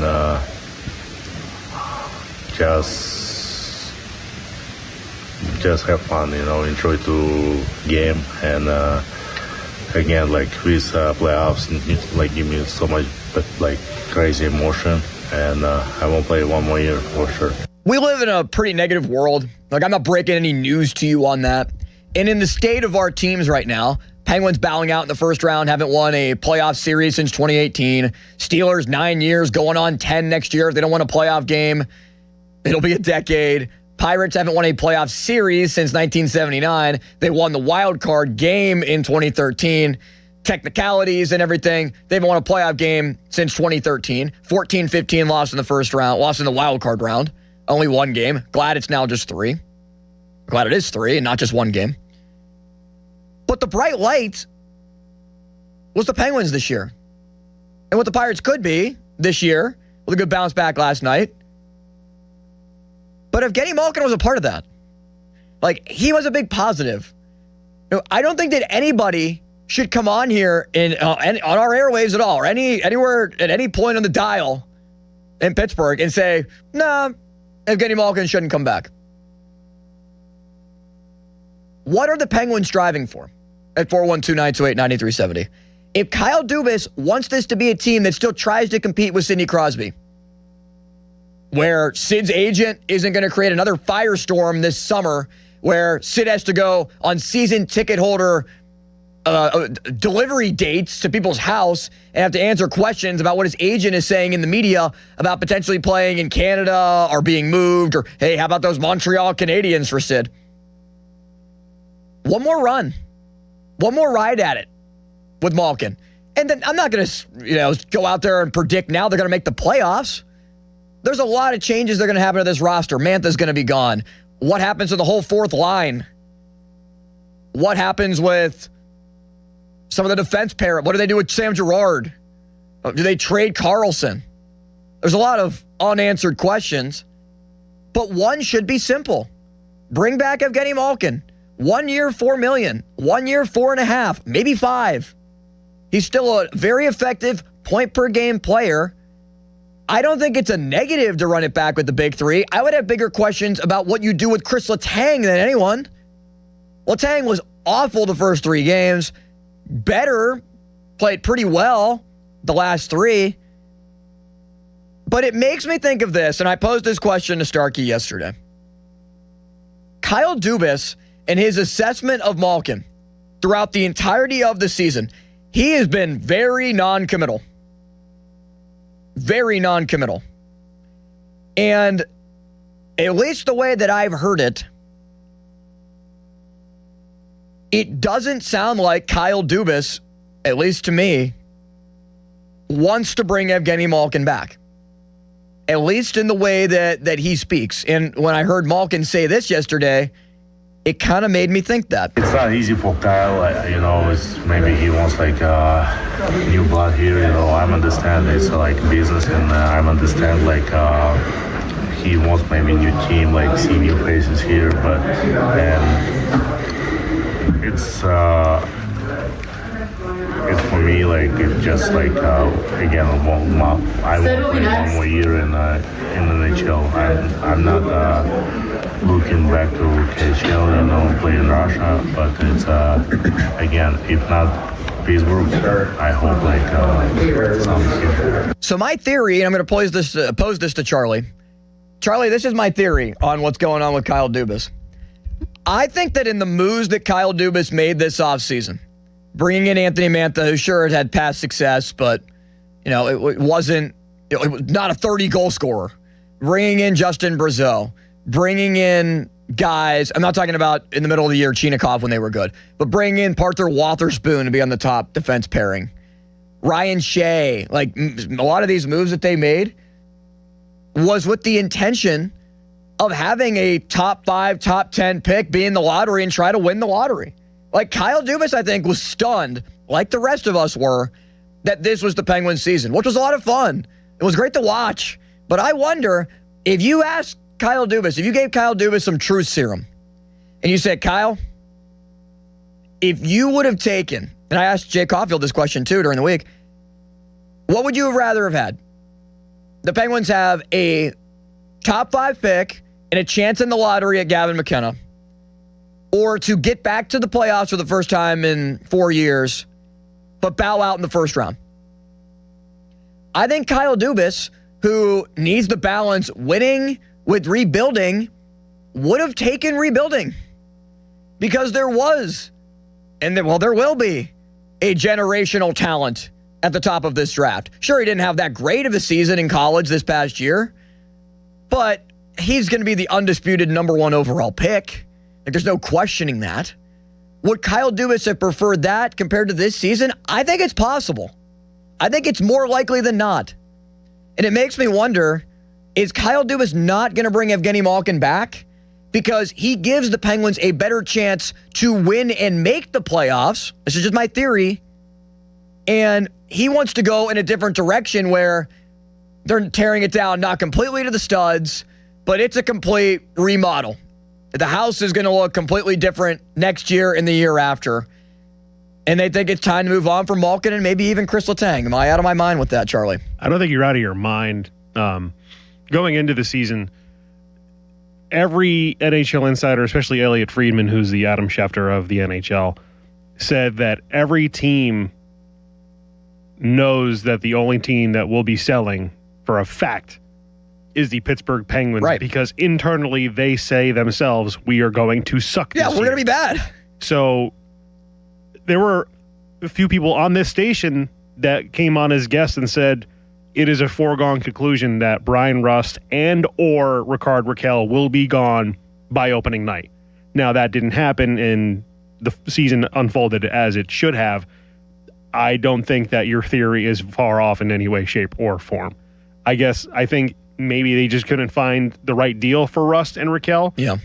And that's why they didn't trade him. And then the season happened the way it did. And he was like, oh, well, I can't trade them now. Well, the way I view it is if they were going to be bad this year and make all these additions on, rentals to then go ahead and trade them, that the purpose of that, keeping Rakell and Rust, was to make sure that Sidney Crosby was still happy.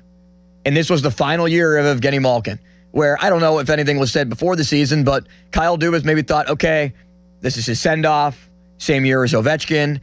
He gets the ride off in the sunset. We'll have a great final home game with the Penguins against Washington, and we can say goodbye to Gino and have a great ceremony. And the Penguins always do such a great job of honoring players and their montages. And I think the Penguins do it better than anybody in the city at just embracing those moments, celebrating those types of moments, and they just do it so well. It makes me wonder, though, like, Kyle Dubas wants to, I think, flip this thing around. Like 3 first-round picks last year. You have to rebuild. It's not like they had over the last 10 years because they kept trading away first-round picks. Their farm system is middle of the pack. It was awful. Now it's middle of the pack. When you think of, Billy Zonin and some of the guys that they'll be, like Mershov, obviously, is at the very top of the list of prospects that they have. Harrison Brunick. There are guys, but you don't have the guys that are coming next. And they got to take a page out of the Steeler playbook a little bit. You're not going to be able to figure things out and truly win because the Steelers are still just in the mushy middle unless you bottom out and get high picks. Look at the Pirates. Connor Griffin, 9th pick. Paul Skeens, 1st pick. Seth Hernandez when he comes up eventually. It's not going to be this year. Maybe end of next year. 6th overall pick. Henry Davis. Yes, I know he can't hit. Great defensive catcher. Number 1 overall pick. Not the best prime example of this, but you get what I'm saying. Like, Sid, 1st pick. Malkin, 2nd pick. You hit on Letang in the middle rounds, but Fleury, 1st pick. That's how you win. Look at McKinnon, McDavid, Macklin Celebrini. If you want to win and you want to get back to the promised land, you need that top-tier talent unless you build a roster so strong like the Panthers did over the last couple of years or like Tampa Bay did, but still, elite goaltender, Kucherov's great. It's very hard. It's very hard to win, especially with an aging core. They got to take a page out of the Blackhawks book as well in this too. Like they get Connor Bedard, have done nothing over the last, what's it been, 3 years now with Bedard, 2 years with Bedard? He's a restricted free agent. Yeah. And they offer sheet him. They've done nothing. They've done nothing. Wild. So my theory is that Kyle Dubas doesn't want to bring Evgeny Malkin back, in part because he wants to move on, go younger. Malkin's still a point-per-game player, and he could stand in the way of the Penguins' ultimate need of rebuilding. I want to bring Malkin back because he's still a productive player, and look, just selfishly want to see one more year for the big three, and like them just say it at the beginning of the year. Like, okay, guys, like this is it. Like this is the farewell tour. I don't know if they want that, but I think that it's deserved for the NHL and the fan base. And what would it hurt the NHL, who just does a great job of marketing its players, right? An incredible job. They're the best in any sport of marketing their players, to put that out there. So like sarcasm, of course. Yeah. So if I'm ownership, that's the other thing. Why? It's brand new ownership as well. Yes. Why wouldn't you want to capitalize on? All right, we bring back Malkin. This is our one last year with the big three. Market the absolute hell out of it. Milk every single penny you possibly can for all 42 home games next year. And because if you make the next playoffs, season you make it. But if you don't, exactly. Oh well. Next season, the NHL's going to 84 games. Yeah, I forgot about that. So that's an extra home game to make even more money. That starts next year? Next year, yeah. Man, I thought it was the year after. No, next year. 84 games. And by the way, here's another issue with this whole letting Malkin walk thing and letting the team be younger. Yeah. If anybody hasn't gone on this website yet, I highly recommend it. It's called Puckpedia. Great website. And there's this little feature called Puck GM, where you can create your own roster, do your own thing, and sign the players that you want. I went with the youngest possible roster that I could for the Penguins. I brought back Chinikov and Shelovs and all that fun stuff. Okay. So right now the lineup is Raquel, Crosby, Rust, McGroarty, Novak, Chinikov. I brought up Tanner Howe because maybe he's ready. Ben Kindle, Justin Brazeau, Koivunen, Bros, and Hayes. As young as I possibly could. Then your defense is Wotherspoon, Carlson, Gerard, Letang, Pickering, and Brunick, right? Yeah. with Shilovs and Murashov as your 1-2 combo. I would take that. And then on your bench, you have Lizotte, Soderblom, and Jack St. Ivany. So I went as young as I possibly could. Yeah, definitely, because I think Soderblom would definitely play. Correct. So here is St. Ivany. Here is your young roster, right? Lizotte would play. Absolutely. Here is your young roster that Kyle Dubas may or may not want, right? Yeah. Projected cap space, $33.6 million. Yeah, like are they? You have to under. Way under the Way cap under. floor. You would have to spend, I think, by my calculations, pushing up my glasses when I say my calculations. You have about like $18 million that you still need to spend The to cap get will to be the cap floor. Yeah, the limit will be 104. What would the floor be? I want to say 90, 80, or 85. 92, I think. Jeez. 90 or Yeah, 92. You need to spend the money. Like, what else are you going to spend it on unless you decide to give Sid $18.7 million? Yeah, which wouldn't happen, but you get what I'm saying. That contract wouldn't even kick in until the year after next year. Yeah. Instead of 8.7, it's 18.7. This is going to be a very interesting offseason with all the UFAs that Dubas has and trying to balance the young while also needing to spend the money that he needs to spend cap-wise to be a legal roster in the eyes of the NHL. Here's the other thing about it, too. So the sale of the Hoffman family is not, like, official. They still have to dot the I's and cross the T's. If you're the Hoffmans and you are as big of a hockey family as you claim to be with, I think minor league hockey teams, they have some ownership and stakes in, wouldn't you want to have Sidney Crosby, Evgeny Malkin, and Chris Letang together for your first year's ownership? Like, do you really want to come in and immediately just tear the whole thing down? Like, if you're the new owners and you're sitting up in the box and you're in Mario's suite or your suite's right next to Mario and you're chopping it up about the team, could you imagine game one, Malkin's gone, maybe they trade Letang, they figure that out logistically with the money, or I don't know, they cut him, which I don't think would happen just with the caps. That's a lot of money to cut Letang, $6.1 million. That's the first impression from the ownership group? I don't think that they want that type of PR hit. And that would be the first impression. That's the first impression. And I know it's not the same level, but when the Devils were sold in 2013, they changed the goal song, and I know it's not on the same level. Can they bring Party Hard back for the Penguins, by the way? I thought that was still the goal song. Is it still the goal song? I think so. But they changed the goal. The new ownership brought in all their new people. They changed the goal song without telling anybody. They didn't tell the fans. They didn't tell anybody besides the in-arena people. So the first goal of the year the Devils scored on home ice, the fans booed. Wow. Guess they didn't like the song.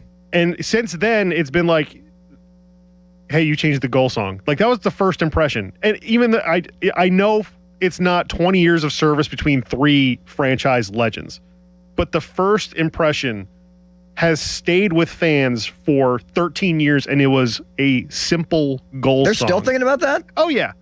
Man. I just don't know how it is or how it would be if you got rid of a franchise legend and that is your first impression when other fan bases hold things like a goal song in such high regard. Now, we obviously don't know what type of owners the Hoffmans are going to be. How much control are they going to have? Obviously with Mario and Ron Burkle, they were everywhere. You knew they had some influence. You liked their influence. They knew what they were doing. Fenway Sports Group, do they have a representative here? Who's the face of this ownership for the Penguins? Is it John Henry? Is it just an executive at FSG? Who is it? Are they ever around? How much attention do they pay to the Penguins compared to, I don't know, their soccer club, the Red Sox, everything else that they invest in?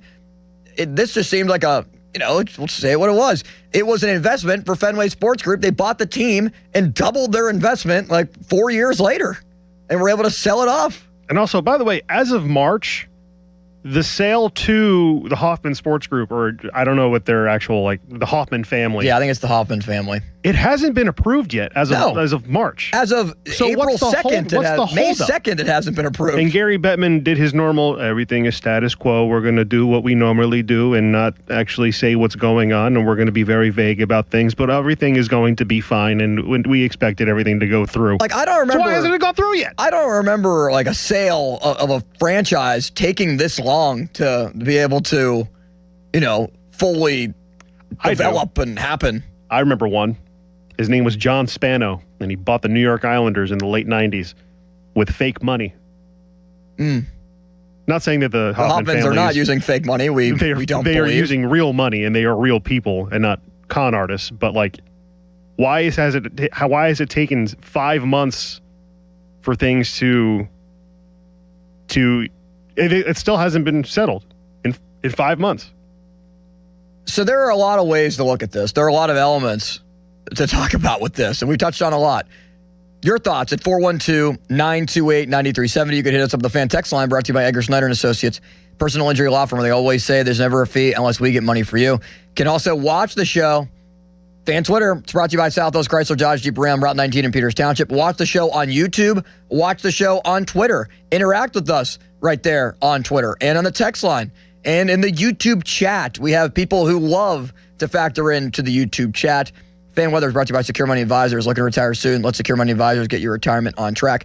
46 degrees and cloudy. Pirates game at 4 o'clock today. They're giving away band T-shirts with the Pirates tour schedule, all the games that they have. Band T-shirts? Well, so it's like the front of it looks like, I think, the parrot and looking like he's playing in a band, and on the back is like the tour dates of like all the places that the Pirates are going and who they're playing. Might be all the home games, but it's a really cool shirt. They did a couple years what ago. You mean by band. I thought they awesome. were selling like band, like illegal T-shirts. Like, no, they're not banned. Talk about Pirates. The feels like is 41, the high is 49, the low is 36 today, and there's a chance of rain at 7 o'clock. So it looks like they should be able to be okay and get this game in and hopefully not have any problems. Knock on wood for that. Your thoughts at 412-928-9370. Is this the end of the Evgeny Malkin era in Pittsburgh? Is this the farewell? Is this the swan song? Is this the last goodbye? Plus, where could Malkin play next year if it's not in Pittsburgh?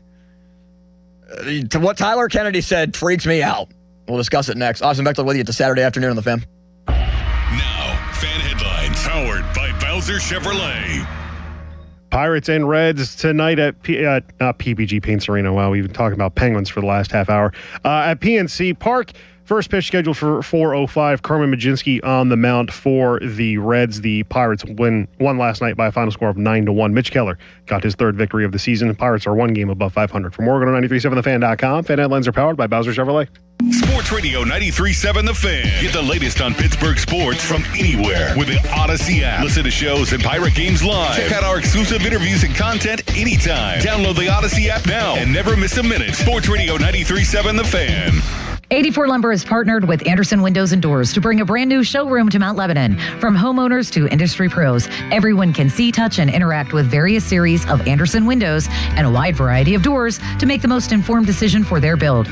84 Lumber experts are on site to demonstrate product features, answer your questions, and even schedule a visit to the job site for measuring and installation. Your budget matters and flexible financing options are available. Call today to schedule a personal consultation at 570-507-8015. Running a small business means juggling a lot.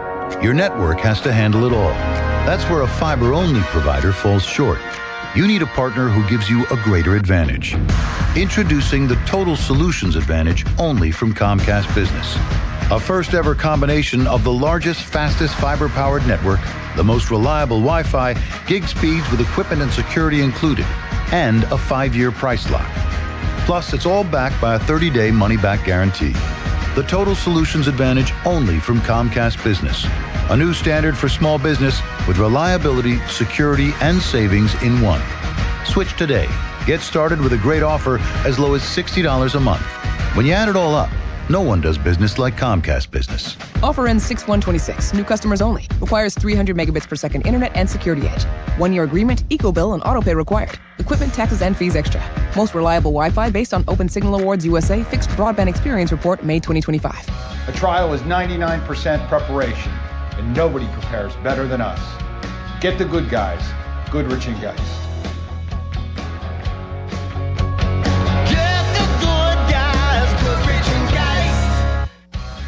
When you hire our firm, you become part of the family.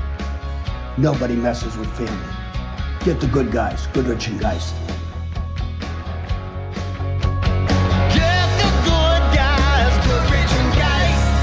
This is the story of the one. As a maintenance tech at a university, he knows ordering from multiple suppliers takes time away from keeping their arena up and running. That's why he counts on Grainger to get everything he needs, from lighting and HVAC parts to plumbing supplies, all in one place. And with fast, dependable delivery, he's stocked and ready for the next tip-off. Call 1-800-GRAINGER, click Grainger.com, or just stop by. Grainger, for the ones who get it done. Mother's Day, celebrate her with something truly special. At P.F. Chang's, enjoy a 5-course celebration experience starting at just $89.99. Featuring premium entrees like New York prime strip steak tataki, oolong chili and sea bass, and lobster and prawn fried rice, plus the bold signature flavors she loves. It's more than a meal. It's a celebration made just for her. Reserve your table now and make Mother's Day unforgettable. Only at P.F. Chang's. Available when you dine in for a limited time only at participating locations. Offer may vary. SchultzFord.com. SchultzFord.com. SchultzFord.com. SchultzFord.com. I'm John Morgan of Morgan & Morgan. We recently received a call from an injured person. The insurance company had offered them $11,000. We took the case over and got more than $2 million in court. Morgan & Morgan. Visit forthepeople.com for an office near you. Hey, it's Andrew Filipponi for the FanDuel Sportsbook, the official sportsbook of 93.7 The Fan. Bet the Kentucky Derby on FanDuel in partnership with Valley Forge, where you can bet on all your other favorite sports. And right now, all customers can get a Derby bet reset. That means you'll get racing bonus back if your bet doesn't win. The app's super easy to use. You don't have to be a horse racing expert to get in on the Derby Day action. So come on, put your Derby vest on, put your big Derby hat on, make a mint julep, and get to FanDuel. Bet on the fastest 2 minutes in sports on FanDuel. Kentucky Derby and Kentucky Oaks are registered trademarks of Churchill Downs Incorporated. 21 plus and present in Pennsylvania. Verified FD racing account required. Refund issued is now withdrawable racing site credit that expires 9 days after receipt. Max refund $10 unless otherwise specified. Restrictions apply. See terms at racing.fanduel.com. Gambling problem? Call 1-800-GAMBLER. For all station contest rules, go to 937thefan.com/rules. Live from the ShorkyMitsubishi.com studios, North Huntington and North Hills.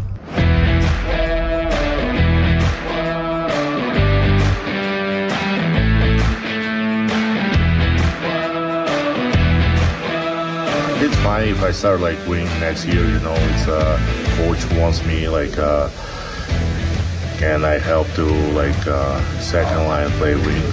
Like, you know, it's fine. It's nothing changed to me like crazy, you know, just like a little bit. But again, like it's I think it's work like this year I play not bad. I think it's play with Tommy and Chini, you know, and yeah, but it's just we see what the coach wants to me, like, and it's always like you talk to like individual like with coach and he tell you what's role you want to see in team, you know. But for me, it's nothing, no problem.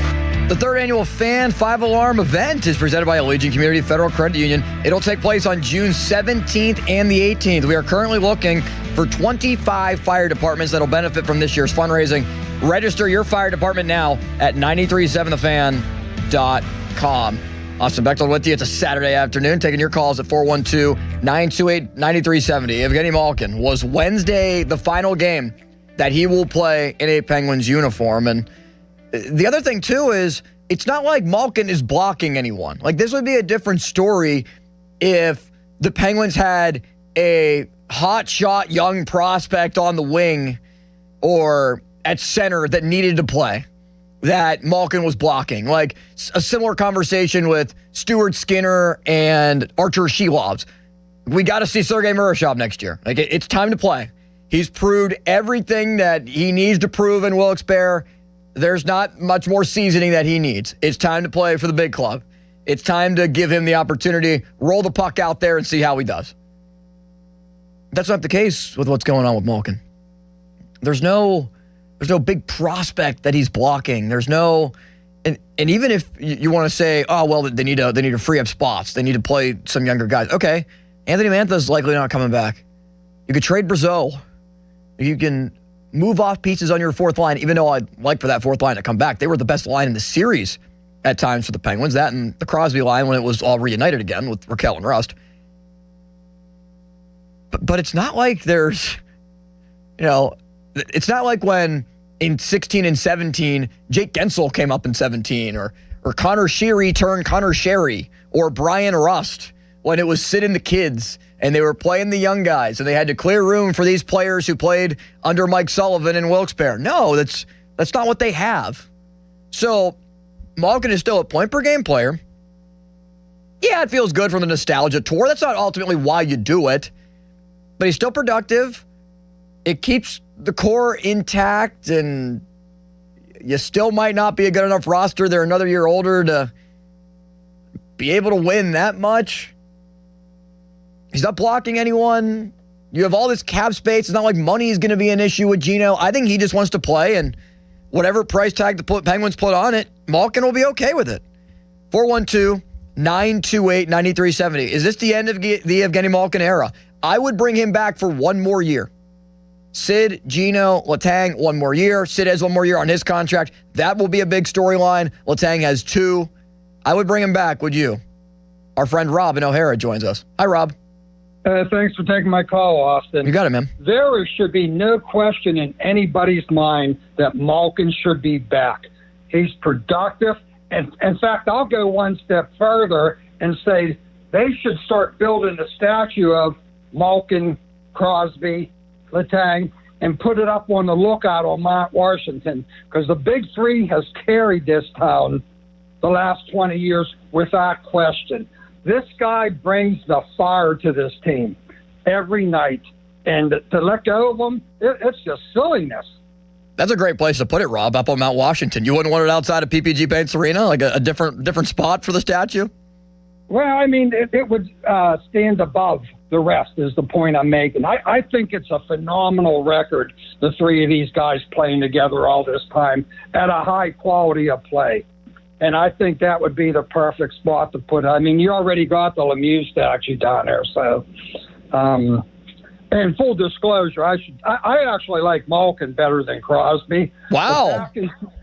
I always have. Why is that, Rob? Wait till you hear this one. Back in 2015, it would have been around February 12th or February 13th, I won an autographed picture of Malkin from the Fan. It's 42 inches by 32. Nice. And every time he scores, I look up at my wall and give him the heads up, There you go. That's a loyal fan right there. Appreciate it, Rob. 412-928-9370. Rob wanting to already build the statue for Crosby, Malkin, and Letang. There'll eventually be a Crosby statue. I don't think there's any doubt.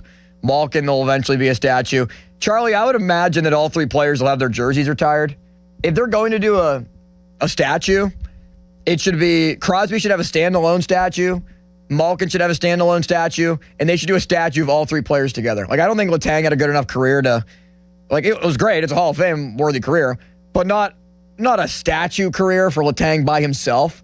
There should be a statue of Sid, Gino, and Letang, and like that iconic picture of them wearing the gold jerseys this year, looking up at the Jumbotron. Sure. Right by the cage. That should be the statue for all three of them. I think, and I'm a transplant into Pittsburgh, I think we're all forgetting one person who should be included in this statue thing. Yager.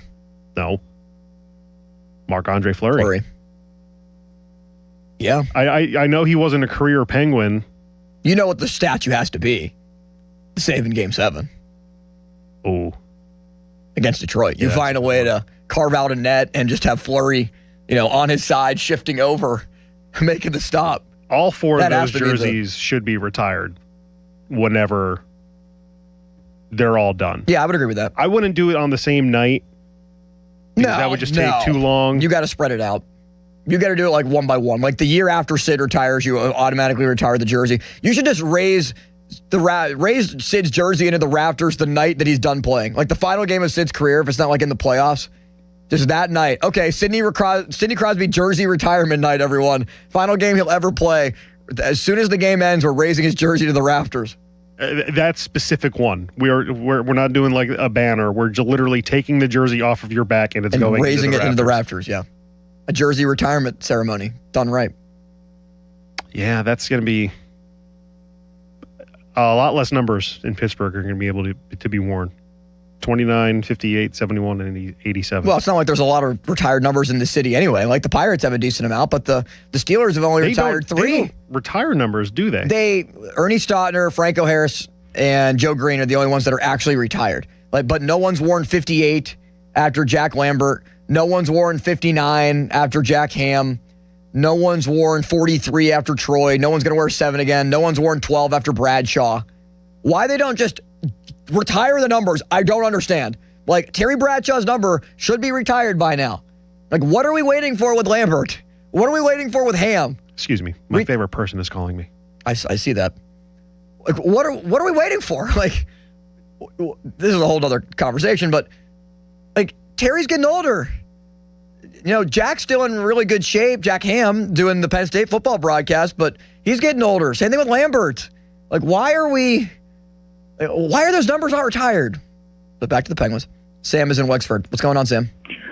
Hi, how are you? Good, Sam. I'm calling about Chris Letang. He's been a defenseman that's always been a player that likes to get in position to shoot goals. He's had some decent goal scoring over his career. Yeah. I think he would help his career in the Penguins a lot if he would make a decision to change from defenseman to a winger. He would be in better position to shoot goals. He has a nice shot. Yeah, but Sam, do you think he's capable of doing that at this point in his career? In his late 30s? It would limit his minutes. He wouldn't be so tired and slow in the third period to try to defense. They could get a better defenseman for him at this point, and I think he would still be a 20-goal scorer. A 20-goal scorer, Sam? Yes. He only scored 3 last year. So you think moving him to the wing... Well, that's because he was a defenseman. If he changed positions, I think he would be more productive, would limit his minutes. He wouldn't play 25 minutes a game, and it would benefit him and the Penguins a lot better.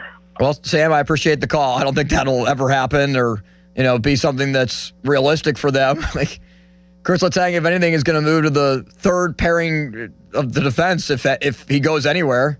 Like, I don't think moving him to wing is something, feasible, plausible. Like, is Schaefer going to have those discussions with the Islanders? The only time that I've ever seen... Does it happen?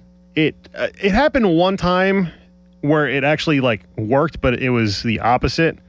Brent Burns was a forward when he first started his NHL career. Yeah, they moved to defenseman. And then they moved him to defenseman in Minnesota, and then he went back to forward a little bit, and then he moved to San Jose, and then they moved him back to defenseman. And he's been a defenseman ever since. And he's one of the, how many? 1, 2, 3, 4. 4 40-year-olds who will have played in the NHL this season. Was Alex Ovechkin one of them? Yes. Ovechkin, Corey Perry, Brent Burns, and Jonathan Quick. Corey Perry's 45, isn't he? He's 40. Wow. And then in the top 10 of old, if you will. Yeah. Malkin 39, and then Ryan Reeves at 39. So Malkin and Reeves are the only 39-year-olds, and then you have a handful of 38-year-olds. Ryan Reeves is still playing? Yeah, with San Jose. Wow. Sidney Crosby and Chris Letang are 2 of the 1, 2, 3, 4, 5, 6, 7, 8. Texter limits. Gino is blocking people on the power play. They won't have the guts to put him on the second unit. Well, make that a condition of him coming back. Like, Gino, you want to play here. We know you want to play here. He's threatening to play somewhere else. And if he goes anywhere, I think it's either Washington, which would be frightening. That's what Tyler Kennedy said with us on Thursday.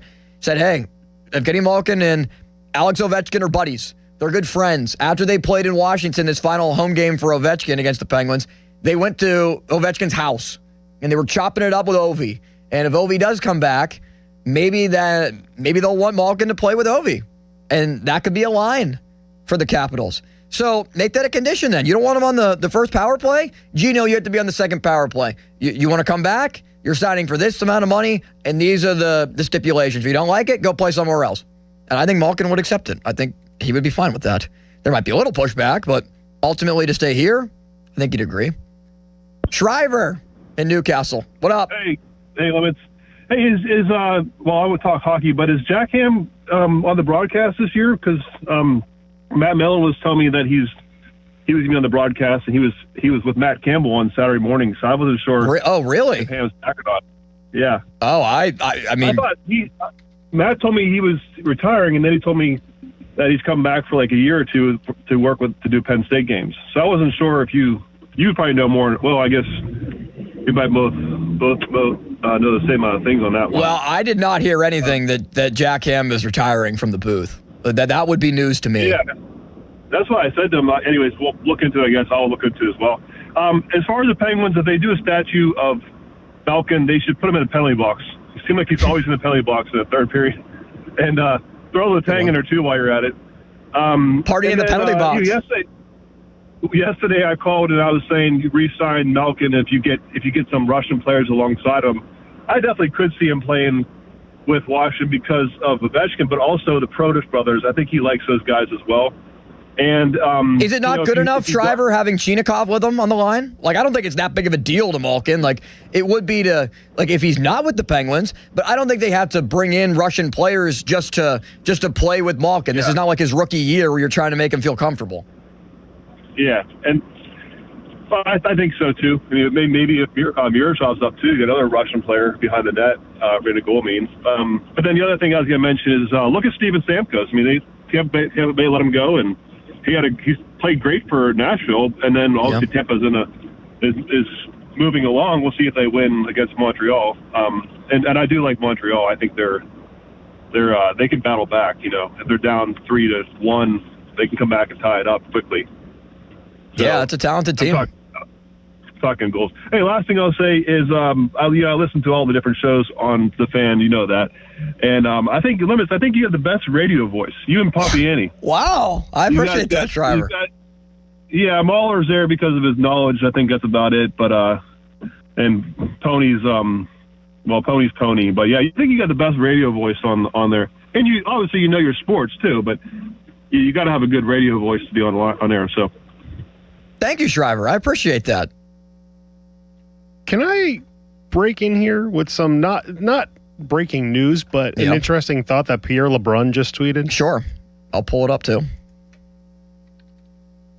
It's the Oilers are having their post-game stuff or their postseason stuff. Oh, here we go. McDavid is speaking, and Pierre LeBrun said, "It's interesting that our only focus seems to be on what 97 will decide to do, whether that's this summer or next. And it's obviously it's obviously because he only has a 2-year deal. But I mean, nothing is stopping Leon Draisaitl from asking out one day." And I'm going to skip to the last part here. But just because he signed an 8-year deal doesn't necessarily mean he will play it all out in Edmonton. Now, that is a guy. Now, here's a guy that Kyle Dubas should absolutely call Edmonton on and say, hey, if you want to blow it up, what will it take for Leon Draisaitl? And then Connor McDavid's a free agent in 2 years anyway. Right. Hey, just reunite here with your old friend Leon. Yeah. And we still have Sidney Crosby. And the stars align. And in a perfect world. That's what we call a tinfoil hat theory, folks. What would you have to give up for Draisaitl? No, your firstborn and your left arm, and then multiple draft picks. So Joe yesterday was like, I will give up 3 drafts in a row. Plus Sergei Mirashov. Plus, I would give up Ben Kindle and any other player that they're choosing for Connor McDavid. And I said, no, Joe, I wouldn't make that trade because, 1, I don't want to trade Mirashov, and 2, Connor McDavid is not a winner. Connor McDavid is not a winning player. He is an elite player. He's one of the greatest all-time talents in NHL history. But I look at him in a similar light that I look at, and this got a lot of pushback on the text line and everything, Kevin Durant, James Harden, Russell Westbrook in the NBA. Elite talents that have great regular seasons, and McDavid has had more postseason success than Harden and Westbrook, who played together as well in Houston. But what I was trying to say with Joe there is, and look, Durant won in Golden State, but he needed to join the super team that won 73 games to win a title. It was just making the rich richer. You know, it's not like he went to Orlando or Miami when they didn't have LeBron or something like that, and tried to win there and decided, well, OKC's not there, I'll go to Milwaukee or something. No, he joined a team that had just won a championship not that long ago and won 73 games. And sure, he won Finals MVPs, but that's like saying, when the Dodgers added Kyle Tucker. Like, oh, well, look at Kyle Tucker. He just completely adds on to the Dodgers. And maybe that's not the best analogy. But which we've discovered this week, I need to be better at making analogies, is another thing. Like smelling like a peach. Sometimes I screw up, Sometimes I screw up just the sayings and stuff like that. I need to go to my Mulsey book of words. Your Mulsey my Mulsey thesaurus. That was easy for me to say. And that. No, man, McDavid, whether it's the Stanley Cup final, I don't care he won the Conn Smythe. He shouldn't have won it. And he disappears in the Olympics for Team Canada. And I don't think he disappeared. I wouldn't go that far. He disappeared in, what was it, Game 5, Game 6 of the first? So it was... matchup against Florida, right? Was it the first or the second? I think it was the first one. The second one... He had 1 point in the final 4 games. Yeah, but this year he had a broken ankle. He broke it in Game 3 when Mattias Ekholm landed on his leg, and then he went off to the bench. So this year, I can understand why the hockey players are a different breed. Playing on a broken ankle. Nikita Zadorov of the Bruins had a completely torn MCL, and he played 3 games on it. You're insane. Yeah. You need to go get your head examined for more than one reason. But to say Connor McDavid's not a winner, he's an individual award winner. Yeah, but he's not. But how long did it take Ovechkin to do it? It took a long time. It took a long time, and people are saying the same exact thing. It's only a matter of time. But when you have a player like Connor McDavid, whose nickname is Connor McJesus, because what you see him do on the ice is literal miracles. It's wild. Because it's literally insane. To say he's not a winner, I would welcome a guy who can score 140 to 150 points on my roster every single year with the guarantee that they're going to make the playoffs. What's going to happen after that? I don't care. But if somebody like that is going to come on my roster and score 150, 160 points, whatever he does, and win individual awards, I don't care. Yeah, it's an unpopular opinion, but that's just what I see when I watch McDavid compared to some of those other comparisons that I made. Terry is in the car. What's up, Terry? Hey, Austin, quick question for you guys, and then I just want to listen. Who do you think as a player meant more to the Penguins organization, Mario Lemieux or Crosby? And the second question is, do you think Aaron Rodgers is going to be the starting quarterback for the Arizona Cardinals instead of Pittsburgh this year? And then I'll hang up and listen. Thanks, Terry. I do not think that Aaron Rodgers will be the starting quarterback of the Arizona Cardinals. I don't see that happening. I think... that was floated out there by, I don't know if it was Pony or intern Dom. I saw one of them tweeted about it where, Nathaniel, I think Joe actually brought it up yesterday too. Nathaniel Hackett is the offensive coordinator in Arizona. They drafted Carson Beck with the first pick in the 3rd round for a reason. They're going to play him at some point. They have Jacoby Brissett. He is banged up, but Carson Beck's going to eventually play. What's the purpose of bringing in Rodgers? And what's the purpose of Rodgers going to the Cardinals? He might think that winning with the Steelers this year is possible and going back to the playoffs and winning a playoff game. And hopefully with Mike McCarthy, they can actually make a run in the playoffs. I don't believe they can. You probably don't believe they can. I know Charlie doesn't believe that they can. But the chances of that, of winning in the playoffs, go significantly down when you join the Cardinals that haven't won anything since Carson Palmer was there? It's just... No, I don't see that happening. He'll be back with the Steelers at some point, I would imagine. I'm 85% sure of that, maybe 90. And who's more important to the Penguins, Sid or Mario? It's definitely Mario. 100%. Mario Lemieux saved hockey in Pittsburgh. There would not be hockey in Pittsburgh without Mario. Yeah, twice. Being drafted in 84 and then being owed so much money by the Penguins when they were bankrupt, or they just decided, all right, well, Mario, you'll recoup that by becoming the owner and making sure the new arena is built and finding investors, finding Ron Burkle, bringing in a group that can elevate the Penguins to a new level, whether it was 08-09, whether it was winning the Cup in 17-18 or 16-17. This franchise has been saved by Mario Lemieux countless times. And Sidney Crosby's impact has been immense in taking it into the new era of Penguins hockey after Mario taking the baton from Mario Lemieux. But no, there wouldn't even be hockey here in Pittsburgh if it wasn't for Mario. So he has to be. He has to be number one. Has to be number one. 412-928-9370. We'll continue to take your calls and get your thoughts. Top of the hour. Pirates last night. Dominating the Reds. Dominant performance against the team number one in the NL Central. Is this a sign of what's to come for one Pirates player? Or is it just a blip on the radar? Plus, why the Pittsburgh Steelers drafted Drew Aller? And what will happen with Aller versus Howard? Fan Weather is brought to you by Secure Money Advisors. Looking to retire soon? Let Secure Money Advisors get your retirement on track. Cloudy skies, temperatures right around the 50s. It's 46 degrees right now.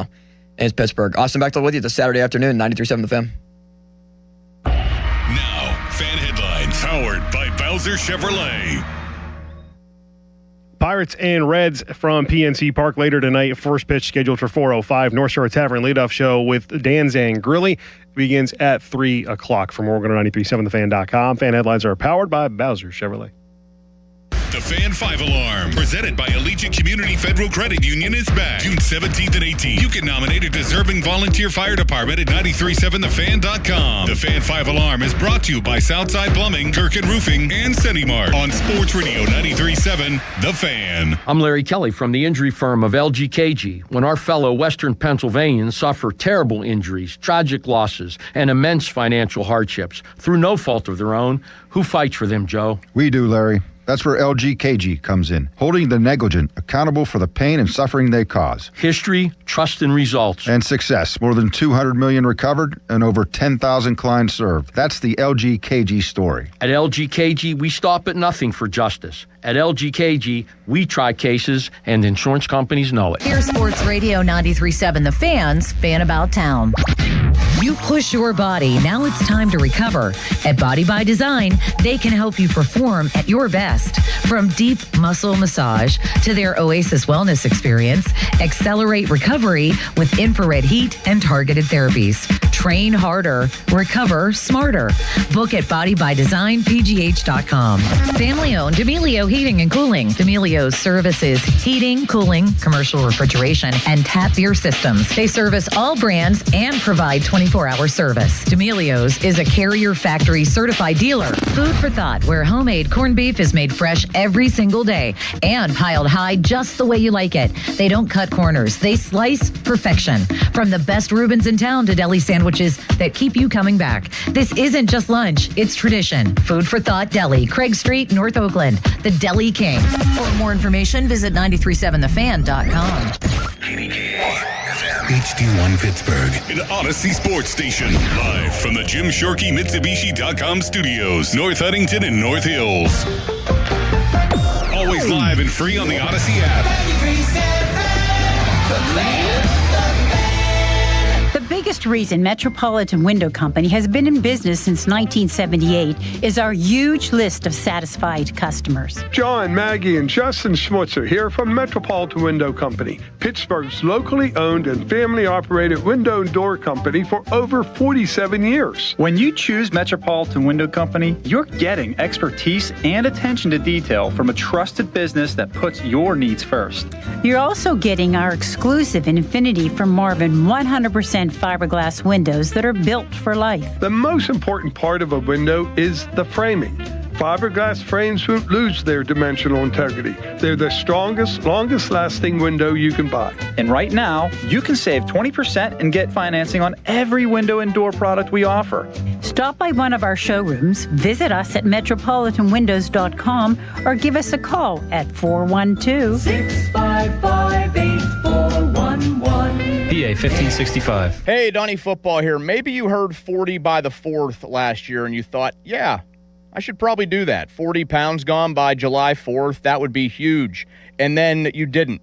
Life got loud. The calendar started moving. And the next thing you knew, it was the 4th. You're standing there in the same body, feeling the same way, wondering why you didn't call Awaken 180. That's the part that gets you, right? Knowing you had a window, just let it sit there. So this year, do something about it. Take the opportunity to lose 40 by the 4th with Awaken 180 weight loss. Because 40 pounds is not just some number on the scale. It's better sleep, less pain, more energy, clothes fitting right. And for me, it's my shirt off by the pool on my honeymoon. I dropped my first 40 pounds in under 9 weeks. The results are real, and we are real proof. And when you hit your goal, Awaken 180 Weight Loss gives you free support for life to help keep it off. Medication-free, by the 4th, is doable. Go to awaken180weightloss.com. And Doug. There's nowhere I wouldn't go to help someone customize and save on car insurance with Liberty Mutual, even if it means playing in a football game. Boom! 42! You're going down, Doug! Oh, yeah? Your price on car insurance when you customize and save is going down. Hey! Limu? What are you doing on their team? Only pay for what you need at libertymutual.com. Liberty, liberty, liberty, liberty. Text us on the Edgar Snyder & Associates text line at 412-928-9370. Edgar Snyder & Associates reminds you to text responsibly. PNC Bank. Brilliantly boring since 1865. Sports Radio 93.7 The Fan, built by Window Nation. Home of the buy two, get two free offer. I move mountains for a living. Literally. That means I don't carry hand lotion, and when it comes to serious heartburn, I don't mess around with anything but Rolaids. Rolaids' dual-active formula has calcium carbonate and magnesium hydroxide that relieves heartburn fast. Yeah, you heard right. 2 actives for that powerful relief. And the best part? The roll fits right here in my pocket, so I can get back to moving mountains. Rolade spells powerful relief. Read each label. Use as directed. Keep out of reach of children. You just testified under oath you're getting more fiber in your diet, and it was easy. Where is this additional fiber coming from? Mira Fiber Gummies. Objection! It's true. Mira Fiber has 8 grams of fiber to help me get the fiber I need in a day, plus 4 B vitamins for metabolism support. All in one serving. Overruled. My gut rests its case. Oh, that's my line. Find Mirafiber today at your local retailer from the makers of Miralax. Mirafiber supports metabolism of carbs, fats, and proteins. Serving size is 4 gummies. 93.7 The Fan is cleared by aquickdrain.com. Sports Radio 93.7 The Fan, the PM team, presented by Mike's Beer Bar. We want Rocky, and I'll tell you what, Mason Rudolph is Rocky in this town. I don't care if he wins 4 games next year. He's been knocked down and he's gotten back up again, is what you're telling us, Brett. The man's been knocked down, he's been kicked in the face, but you want a guy that's going to get back up and Aaron Rodgers, yes, exactly, because guess what? Aaron Rodgers won a Super Bowl in 2010. The PM team at 2 p.m., live and local, just like Mike's. Your hometown building partner since 1956, 84 Lumber. Visit 84lumber.com. Last year, I had back pain radiating down my right leg. The pain was so bad I was willing to cut my leg off to stop the pain. I could barely walk and had to stoop over when I did just to take pressure off the spine. I'm John Morgan of Morgan & Morgan. In my professional career, I've represented thousands of people who've had herniated discs and issues with their neck and back, but never fully appreciated what they were going through until it was my turn.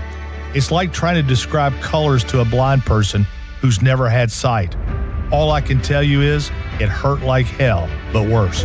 My daily walk was gone, and that bothered me a great deal. Then I thought of all of you and how much more devastating this type of injury could be for you. My life stopped. I now feel your pain. Just know at Morgan & Morgan, we got your back. I understand. Morgan means more. Morgan & Morgan, 603 Stanwick Street, Pittsburgh, Pennsylvania. Pennsylvania lawyer will handle Pennsylvania cases. Prior results do not guarantee a similar outcome. It's Nora Dickerson for my friends at PJ Fitzpatrick. Just don't do it. Just don't go another day climbing in and out of that unsafe, ugly, old bathtub. Today's the day to step into a gorgeous new shower with PJ Fitzpatrick. The jacuzzi shower system from PJ Fitzpatrick features a low entry threshold. Just walk right in. The jacuzzi shower is luxurious, affordable, and it all installs in just one day. Plus, PJ will include a free shower seat and safety bars for all customers this month. Visit trustpj.com today for your free design consultation. Between hybrid work schedules and getting pretty much anything delivered to your doorstep, it feels like there's no reason to leave the house anymore. But some of the best deals are still in store for you, literally. At Omaha Steaks, they're known for quality meat delivery, but they also have stores right in your neighborhood. At the streets of Cranberry and Cranberry Township and Settlers Ridge and Robinson, now is the time to stop by and pick up their Burger Perfection Stack. This bundle includes premium 6-ounce patties made from 100% aged, single-cut steak, filet mignon, ribeye, and more. Plus, come in today and get 8 free smash burgers with the stack. While you're there, also ask about the manager special. 4 USDA certified tender top sirloin fillets for $29.99. These beauties are aged for over 35 days and are just as tender as a grocery store filet mignon. Grab dinner from your local Omaha steak store in Cranberry Township or Robinson tonight. One of the most successful groups in rock history.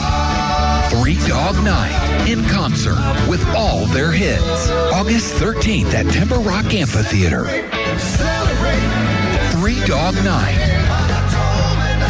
On sale now at timberrockamp.com. 3 Dog Night, celebrating 5 decades of hits. Produced by Drusky Entertainment. You can't escape a traffic jam. Know what else you can't escape? Seasonal allergies. And you might think you can avoid that coffee stain until... Oh, really? You can't escape a lot of things in life, but you can escape prediabetes. Prediabetes captures 1 in 3 adults. There are usually no signs of prediabetes. In fact, most people don't even know they have it. But with early diagnosis, you can change the outcome and prevent or delay type 2 diabetes. Take action by taking the 1-minute risk test at doihaveprediabetes.org. You might not be able to escape having this song stuck in your head, but you can escape prediabetes. Go to doihaveprediabetes.org today. Brought to you by the Ad Council and the Centers for Disease Control and Prevention. Now, fan headlines powered by Bowser Chevrolet. North Shore Tavern leadoff show begins in less than an hour at Dan San Grilly before the Pirates take on the Cincinnati Reds at PNC Park. First pitch scheduled for 4:05. Carmen Majinski on the mound for the Pirates. For more, go to 937thefan.com. Fan headlines are powered by Bowser Chevrolet. Keeping you up to date, even on the weekend. Did you hear that? Sports Radio 93.7 The Fan, Pittsburgh's hometown sports station.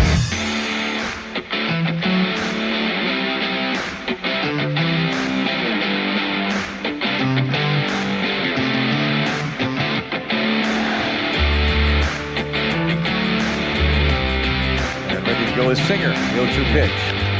Fly ball to center field. That's hit well. Friedel back. Warning track. It's a bomb to center field. Off the batter's eye and into the shrubbery for B-Ray. 1-0 Bucks in the first. And there's a line drive right center field and a diving try, but he can't make the catch. It's past near. Goes to the wall.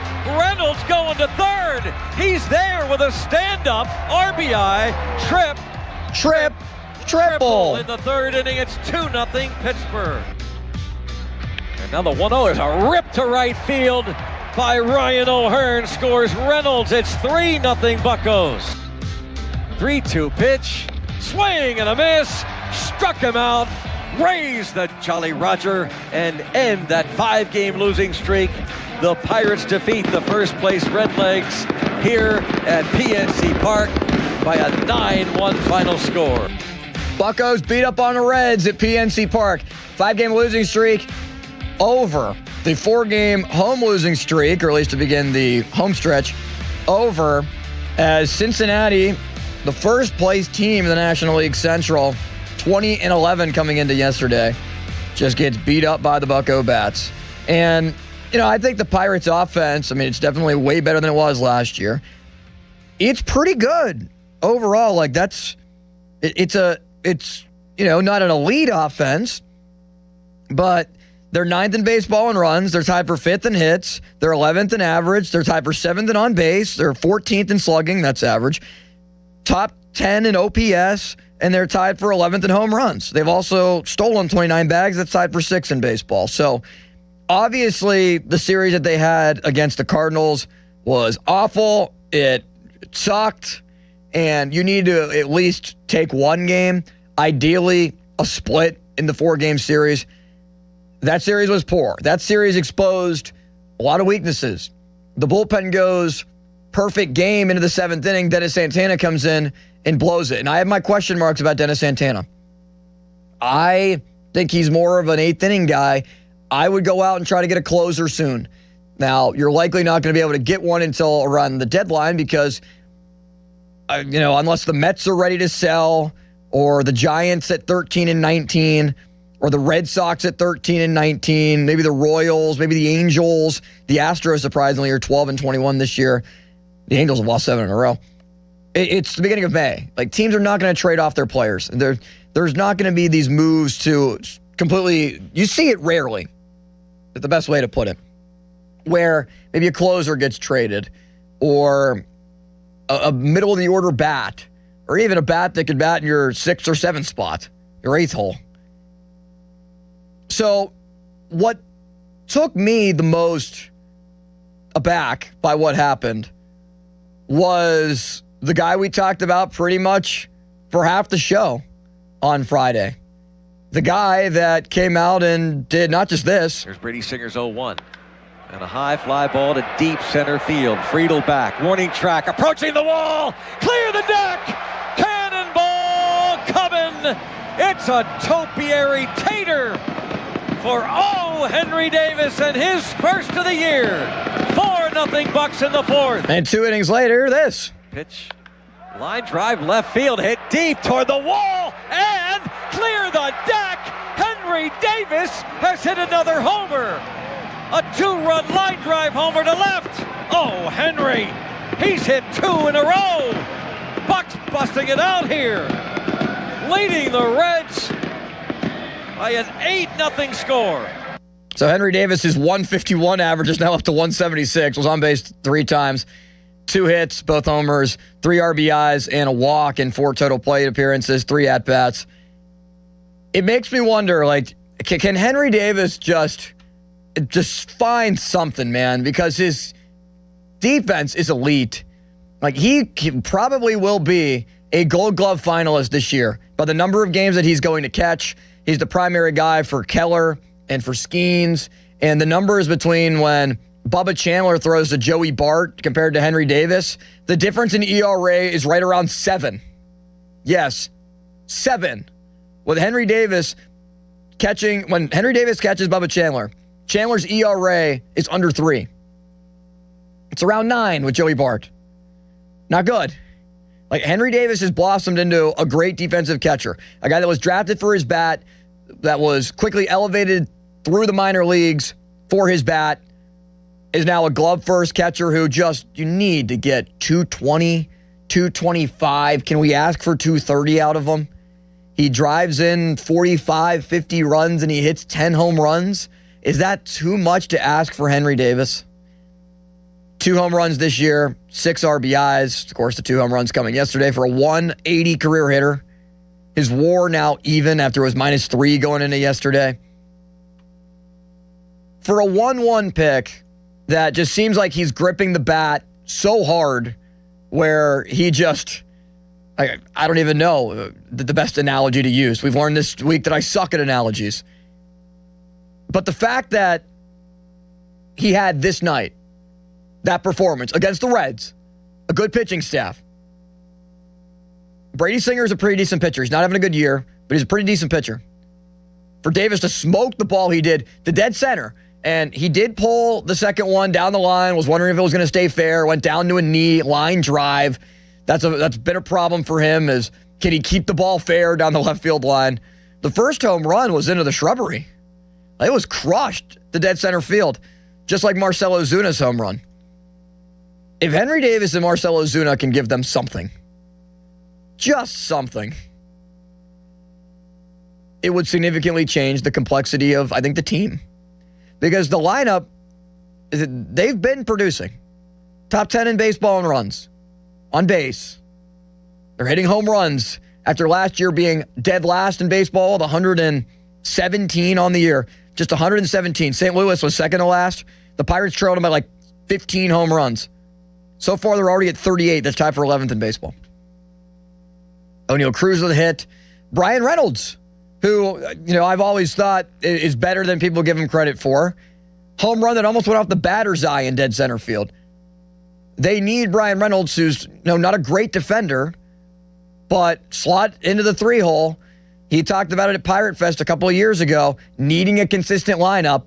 the lineup that they put out there yesterday and the lineup that they put out there today, you finally got it, Pirate fans. You finally have it. You finally have a lineup where when you go to the ball game today, or you went to the ball game yesterday, divisional matchup against the Reds, who are now tied for first place with the Cubs. It's a Saturday afternoon at the ballpark. Sure, it's a little cold, but you're ready to enjoy some baseball. This is your lineup. O'Neal Cruz, Brandon Lau, Brian Reynolds. You know that it's going to be Cruz, Lau, Reynolds at the top of the order, unless there's a lefty on the mound pretty much every game.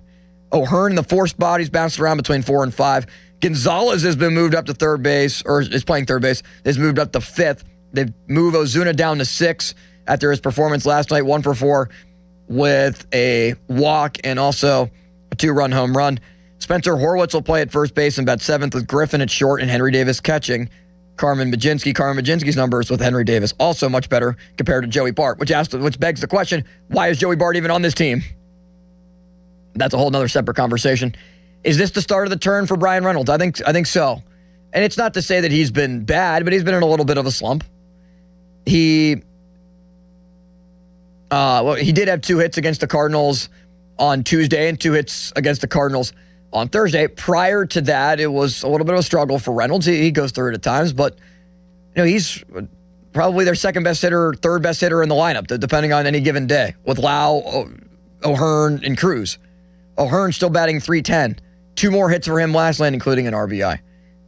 We talked about Ozuna. Connor Griffin, he's really finding it. Griffin with a hit, a walk, and an RBI. His average is now up to .232. He's not crushing the ball. He does have 2 home runs. They're the opposite field. Connor Griffin, over his last 4 games, is on a 4-game hitting streak with a home run, 2 RBIs, and 5 total hits in his last 4 games. That's helped the batting average. That's helped his confidence. He's starting to become the hitter that we've expected him to be. So I know this has been kind of a positive, conversation because, the lineup's the same as it was last night. All 9 guys that played last night are playing tonight, playing today in just about 2 hours. That's great. It's consistent. And I'm glad that Donnie Kelly is doing that. That's the type of lineup that he is executing because they need it to be the case.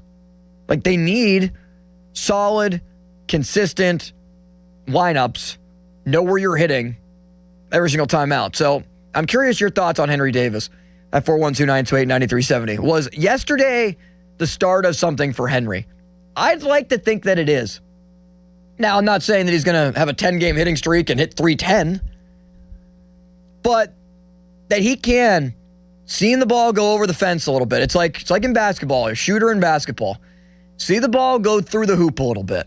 See the ball leave the yard, take your first 2 trots around the bases, and you start to feel good about yourself. You start to feel better. You start to build your confidence a little bit. He's not lacking confidence defensively. And outside of the last Paul Skeen start, where the first one, you can blame Cruz or Skeen, the World Baseball Classic. Skeen just wasn't good. Wasn't good at his last outing. But Henry Davis has been a very, very good defensive catcher. He's been great with Skeens. He's been good with Chandler. He's been very good with Keller. Keller last night, 7 strong innings against the Reds. 7 innings, 3 hits, 1 run, 1 walk, 6 strikeouts. His ERA is now 2.85. And we know Mitch Keller early in the season is very good in April and May, and then he kind of teeters off late in the year. They got to make sure they get that on track. But it goes 7 strong innings. So Justin Lawrence and Evan Sisk can pitch, and your dynamite relievers like Soto doesn't have to come in, or Mason Montgomery or Santana to close it. They're back on the right track after last night. Can they continue it and take 2 out of 3 from the Reds? Can they take the first 2 of the series and try to go for a sweep tomorrow with Carmen Majinski on the mound? We'll dive more into the game coming up in a little bit. And take your calls as well at 412-928-9370. Has Henry Davis started to turn a little bit of a corner? Now, Davis, over the last 5 games, 3 hits. That includes the 2-hit performance yesterday. We have to be okay with the fact that he's just never going to kill the ball and become a true 1-1 talent at the plate. And if he does, good on him. It's going to take a lot of work, and it's going to take a lot of consistency, and we're just not even at a point where we can logically talk that way. But if he can be, again, 10 home runs, 50 RBIs, hit right around 225, 230, I would take it. Would you? At 412-928-9370. Hopefully last night was the starting point for Davis. Hit us up on the text line. Your thoughts. The text line is brought to you by Edgar Snyder & Associates, a personal injury law firm. They always say, there's never a fee unless we get money for you. Fan Twitter is brought to you by Southwest Chrysler Dodge Jeep Ram on Route 19 in Peters Township. Your thoughts on the Buccos before today's game. We're walking you up to the North Shore Tavern leadoff show with Dan Zangrilli. We will preview this game, Pirates and Reds, coming up in our final segment. But up next, why the Pittsburgh Steelers drafted Drew Aller and what the plans should be moving forward, including what should happen with the 42-year-old quarterback. It might have been fun last year, but should he come back for this year? We'll dive into it and take your thoughts at 412-928-9370. Open lines for you to chime in. Like to hear from you on Saturday afternoons. Austin Bechtold with you, Sports Radio 93.7 The Fan. Fan headlines powered by Bowser Chevrolet. Penguins and, well, no, not Penguins, Pirates. The Pirates. Penguin season's over. The Pittsburgh Pirates and the Cincinnati Reds at PNC Park. This is a hard one. You right there? I am all kinds of messed up back here. Long night? No. Long week? No. Long life. Carmen Majinski on the mound for the Pirates. First pitch scheduled for 4:05. For more, go to 937thefan.com. Fan headlines are powered by Bowser Chevrolet. Have you noticed that every service company these days is owned by some giant corporation with zero personality and no personal touch? Yeah, no thanks. Gherkin Roofing is still family-owned, truly local, and when you call, a human answers. One with a pulse and probably a Pittsburgh accent. They do roofing, siding, gutters, and win awards year after year for their customer service. So if you want a contractor that picks up the phone, shows up, and treats you like a neighbor, because they are one, call The Pickle. Gherkin Roofing, always local and friendly, 724-515-5551.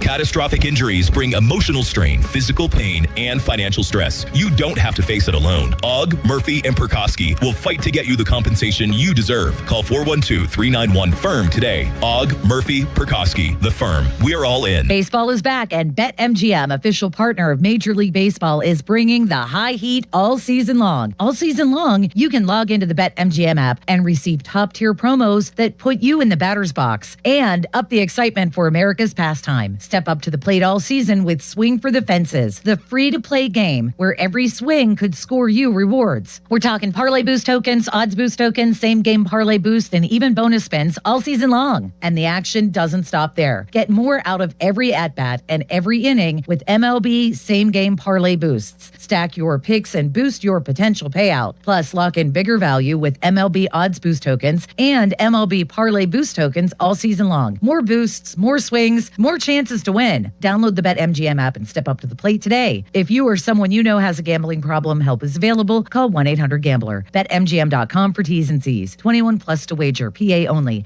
Existing customer offer. Subject to eligibility requirements.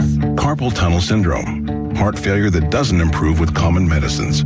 These are some signs and symptoms associated with ATTR-CM, or the cardiomyopathy of ATTR amyloidosis, a serious heart condition with symptoms that get worse over time. Amvuttra, vutrisiran, is a prescription medicine given by a healthcare provider that treats ATTR-CM in adults to reduce heart-related death, hospital stays, and urgent visits. In a clinical study, Amvuttra was proven to help people live longer and have fewer heart-related hospital stays and urgent visits over 3 years compared to placebo. Amvuttra lowers the amount of vitamin A in your blood, which can affect vision. Other side effects include pain in the arms or legs, pain in the joints, and shortness of breath. These are not all the possible side effects of Amvuttra. For prescribing information, call 1-833-256-2748 or learn more at amvuttra.com. Ask your doctor about Amvuttra for ATTR-CM. SchultzFord.com. SchultzFord.com. SchultzFord.com. SchultzFord.com. Allegheny County is looking for poll workers to work the election on May 19th. Poll workers earn $150 to $175 for the day plus paid training. For more info and to apply, visit AlleghenyVotes.com. That's AlleghenyVotes.com. No way. Gas prices shot up again. I know, but I got us covered. So generous. What's your deal? What's my deal? I went to Metro and saved. Got 4 lines for just $25 each and 4 free new Samsung Galaxy A17 5G phones and all on the T-Mobile network. How about we go to Metro today? Get that more for your money feeling. Visit your Metro by T-Mobile store. Just bring your numbers. Not available if you've been with Metro or T-Mobile in the past 180 days.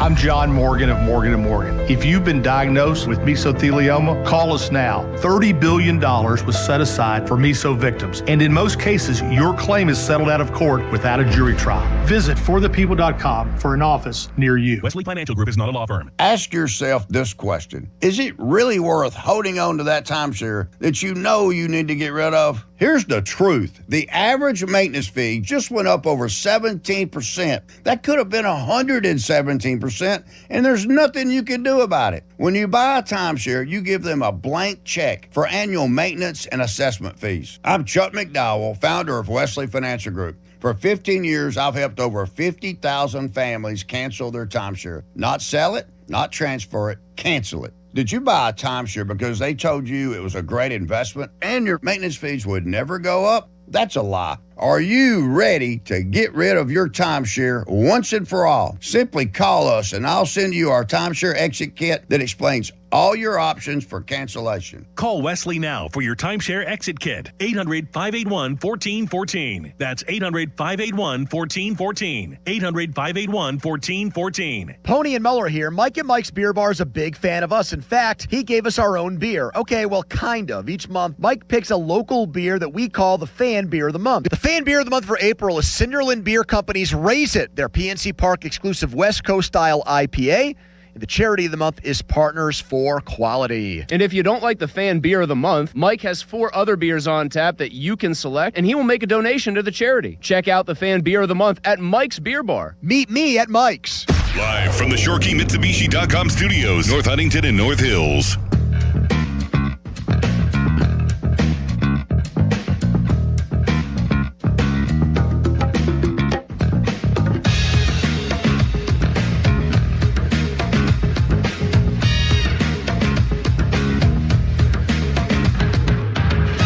This is one that I'm not sure yet if I love it or hate it. Okay. And hate's a strong word. Whether I'm like, could they third round? I mean, you can get a lot of really good players in third round. Yes. I don't think this was done because they know anything about Aaron. It wasn't like, okay, we know Aaron's not coming, so we're doing this. I think it was we liked a big physical quarterback. Yeah, clearly. Yeah. Down the road, Penn State type thing, but he is coming off an injury. It was an early season injury, so that's you have that. I think he had a lot of hype behind him at one point. I would say this, I'm with you. I didn't watch a lot of Penn State games. When I did watch, he never jumped off the page to me. Sure. Okay, is he big? Can he move? Can he throw? Yeah. But there was never a time when I'm like, whoa. Yeah. Now, some of that might be too because they have some stud running backs and they're handing the ball off a lot. So there is some of that, to take into consideration. This is going to be they're going to bring him in to compete with Will Howard. I assume if Aaron comes back, they're probably going to move on from Mason, I would think, and let those 2 young guys compete for the 2 and 3 job. Sure. If Aaron doesn't come back, then I think you have all 3 of them competing. 3, I think Mason, Will, and Drew. This one, the jury's out on me right now. Again, there was nothing that just jumped off the page from me, but whether that's good or bad, I don't know. But it's just, we'll see. We'll see about this one. 93.7 The Fan of the Pittsburgh Pirates want to visit your teams in action for our youth baseball and softball showcase. Parents and coaches, send us an email. youthsports@937thefan.com. That's youthsports@937thefan.com. To register your 12 and under team, and 93.7 The Fan may make a stop at your field. It's all brought to you by Keystone Custom Apparel. Details, 937thefan.com. Malsey was in Lower Burrell today for our youth baseball and softball showcase. So if you would like Malsey to be there, or you would like Pony, or me, or Donnie, or Crowley, or Joe, or Doran, or Callis, or Bob to be at one of your youth baseball and softball showcases, send us an email and say, hey, we have this going on and we would like somebody from the fan to be there and say hello. It was really fun last year. I went to a couple, so you could do that. 937thefan.com for all the details. That was Ben Roethlisberger. saying that Drew Aller never wowed him. There was never the whoa from Ben. I was truly impressed by one of the moves that Drew Aller made, or one of the throws that Drew Aller made.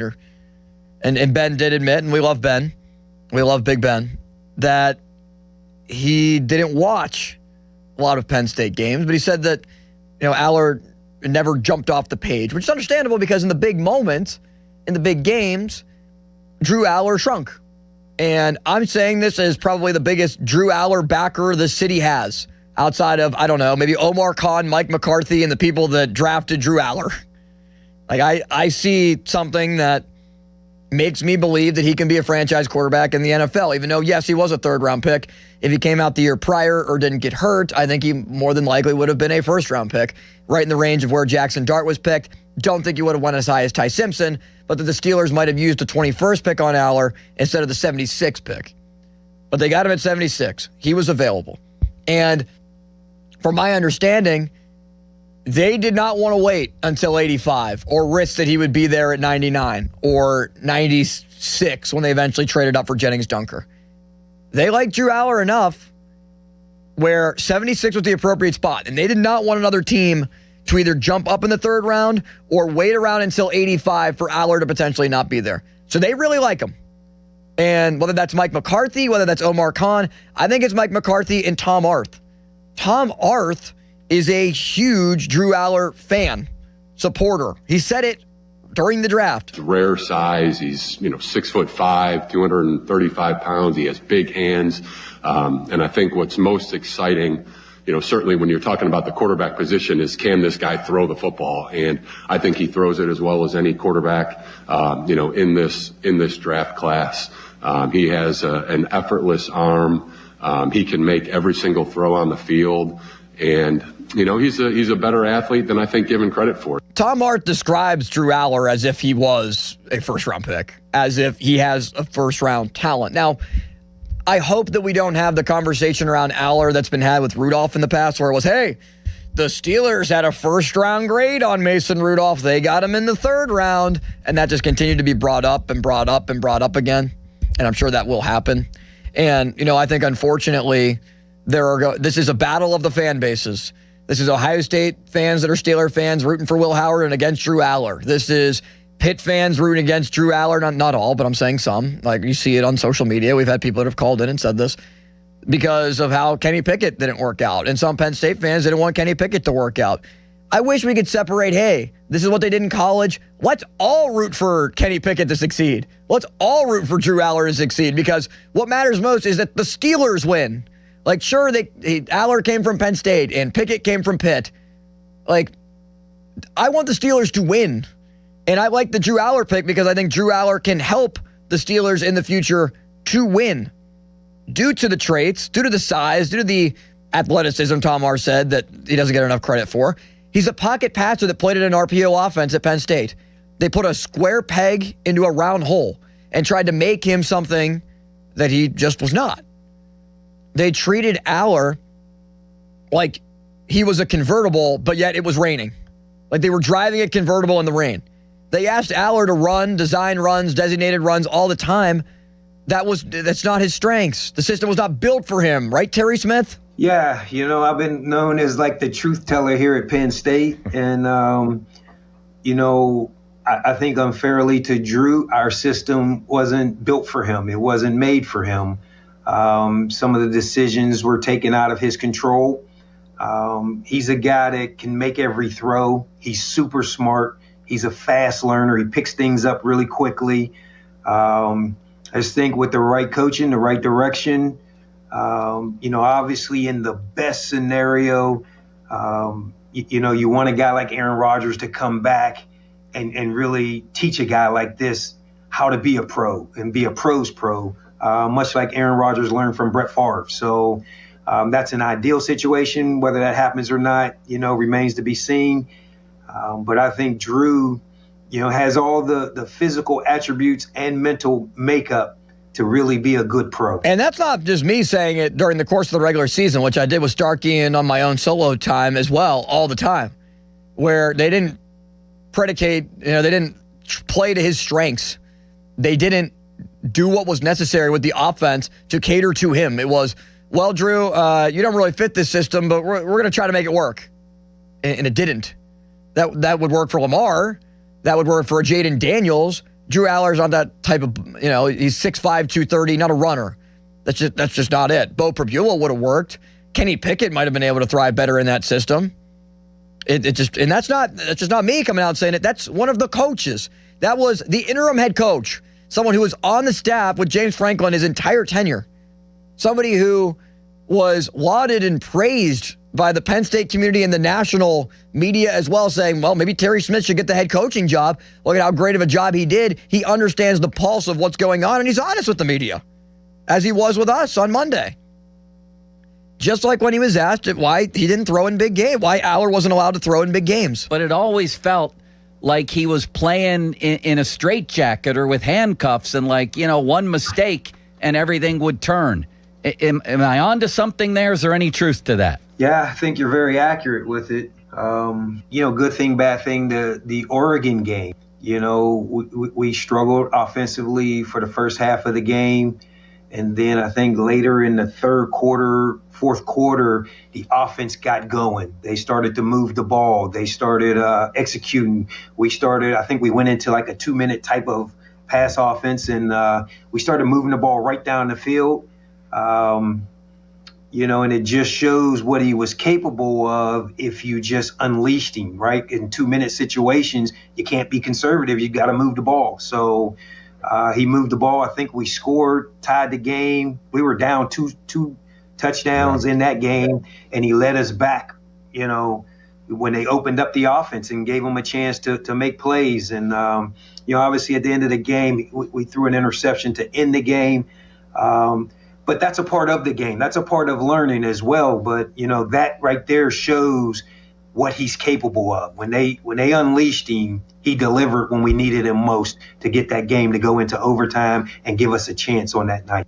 Now, he's come up short in big moments, and there's no denying that. And somebody who, I'm as high as Aller as anybody. I can't, I'm going to be honest. Like, even though I think he could be a good quarterback, I'm just throwing out, the truth.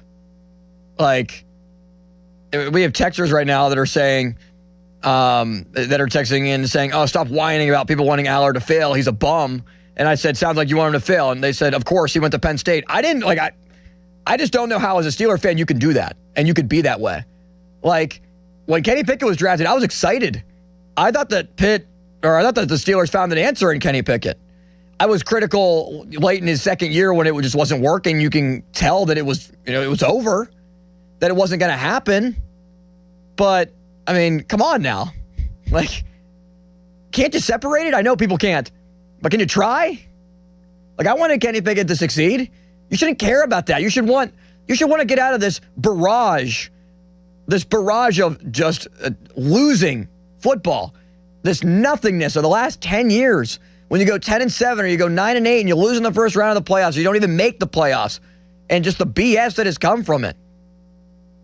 I don't care if you're Pitt, Penn State, West Virginia. You could come from Youngstown State. It could play for the Waynesburg University Yellow Jackets or the Westminster Titans. We're just going to make the Steelers get out of this funk of losing and this just the mushy middle of not doing anything of relevancy other than just being relevant enough to go 10-7. Why are you giving me that look, Charlie? There will be no Titan slander on this show. It's not slander at all. Like, the quarterback could go to Westminster or Waynesburg. I don't care. Whatever it takes for the Steelers to finally win again. I don't care where they go. That's what, I know people are never going to fully, jump on board with that because, there's strong allegiances to schools and, it's hard to separate that. Like, I get it. I understand it. And Drew Aller, those interceptions, that was not on the coaching staff. The coaching staff held him back from being aggressive in those big games, but the pick against Notre Dame, the pick against Oregon, yeah, that's on him. Fully on him. James Franklin didn't have him throw those interceptions. But come on now. Texter, I'm not going to call Aller a bum. You shouldn't make fun of bums. Another texter texts in, the system wasn't the problem. Didn't stop him or the team from beating all the cream puff teams every single year. Yeah, because their talent was so much better than the cream puffs. The problem is he's not good enough to beat a good team, nor is PSU. And by the way, I'm a Robert Morris grad. Nice. So even though the coach, what purpose would the coach have who is still on staff to come out and call out his own team to say the system was bad? Where some of those same coaches are still on the staff, not the coordinator, not the head coach. But like, don't you think that Terry Smith would have somebody talk to him and be like, hey, what the hell are you doing coming out and saying this if it like wasn't true? Like, why would he come out and just lie to say that? Like, he's Terry Smith, Pittsburgh guy, Steeler fan, from this area, from Gateway. It's not like he's just pushing a Penn State positive narrative. No, he came out and said the truth. It gave Starkey a new perspective. I'm curious if it gave people that perspective as well at 412-928-9370. Text line jumping. You can also call in and weigh in on your thoughts on that, because it just kind of assured for me what I was watching for the last 3 years of Valor. They were never aggressive against Ohio State or against Michigan or against Oregon when it was too late, when they were down by 2 scores or they were down by a score. And look, I'm not saying that Drew Aller is the second coming of Ben Roethlisberger or Terry Bradshaw here. I'm not saying that. But I think the tools are in place where maybe he can be like Russell Wilson, who was a third-round pick. Maybe he could be like Joe Montana, who was a third-round pick. I'm not predicting 4 Super Bowls, not predicting 5 Super Bowls. But like Dak Prescott, mid-round pick. There's not been that many examples compared to quarterbacks taken in the top 10. You should still look to take a first-round quarterback next year if things don't work out. Man, I think that you got to give him a chance. And look, Drew Aller crushed it in the final interview that he had with the Steelers on their top 30 visit. Like, he crushed it. From my understanding, that's a big reason why they picked him. That he was assured, or they were assured basically by that conversation. And remember, he was the last quarterback brought in. Carson Beck was the first. Drew Aller was the last on the last day of official visits 1 week before the draft. And he crushed it. And they did a lot of work on him, and they did a lot of research to find out, okay, is this somebody that we can put our faith behind? There's a high character, good leader. Terry Smith told us that too. It's the underrated thing, the leadership perspective of it, which isn't everything. But if Mike McCarthy is a quarterback whisperer and is this great quarterback evaluator, shouldn't he be able to develop one of Drew Aller or Will Howard? Vincent's in Sewickley. Hi, Vincent. Hey, man. Hey.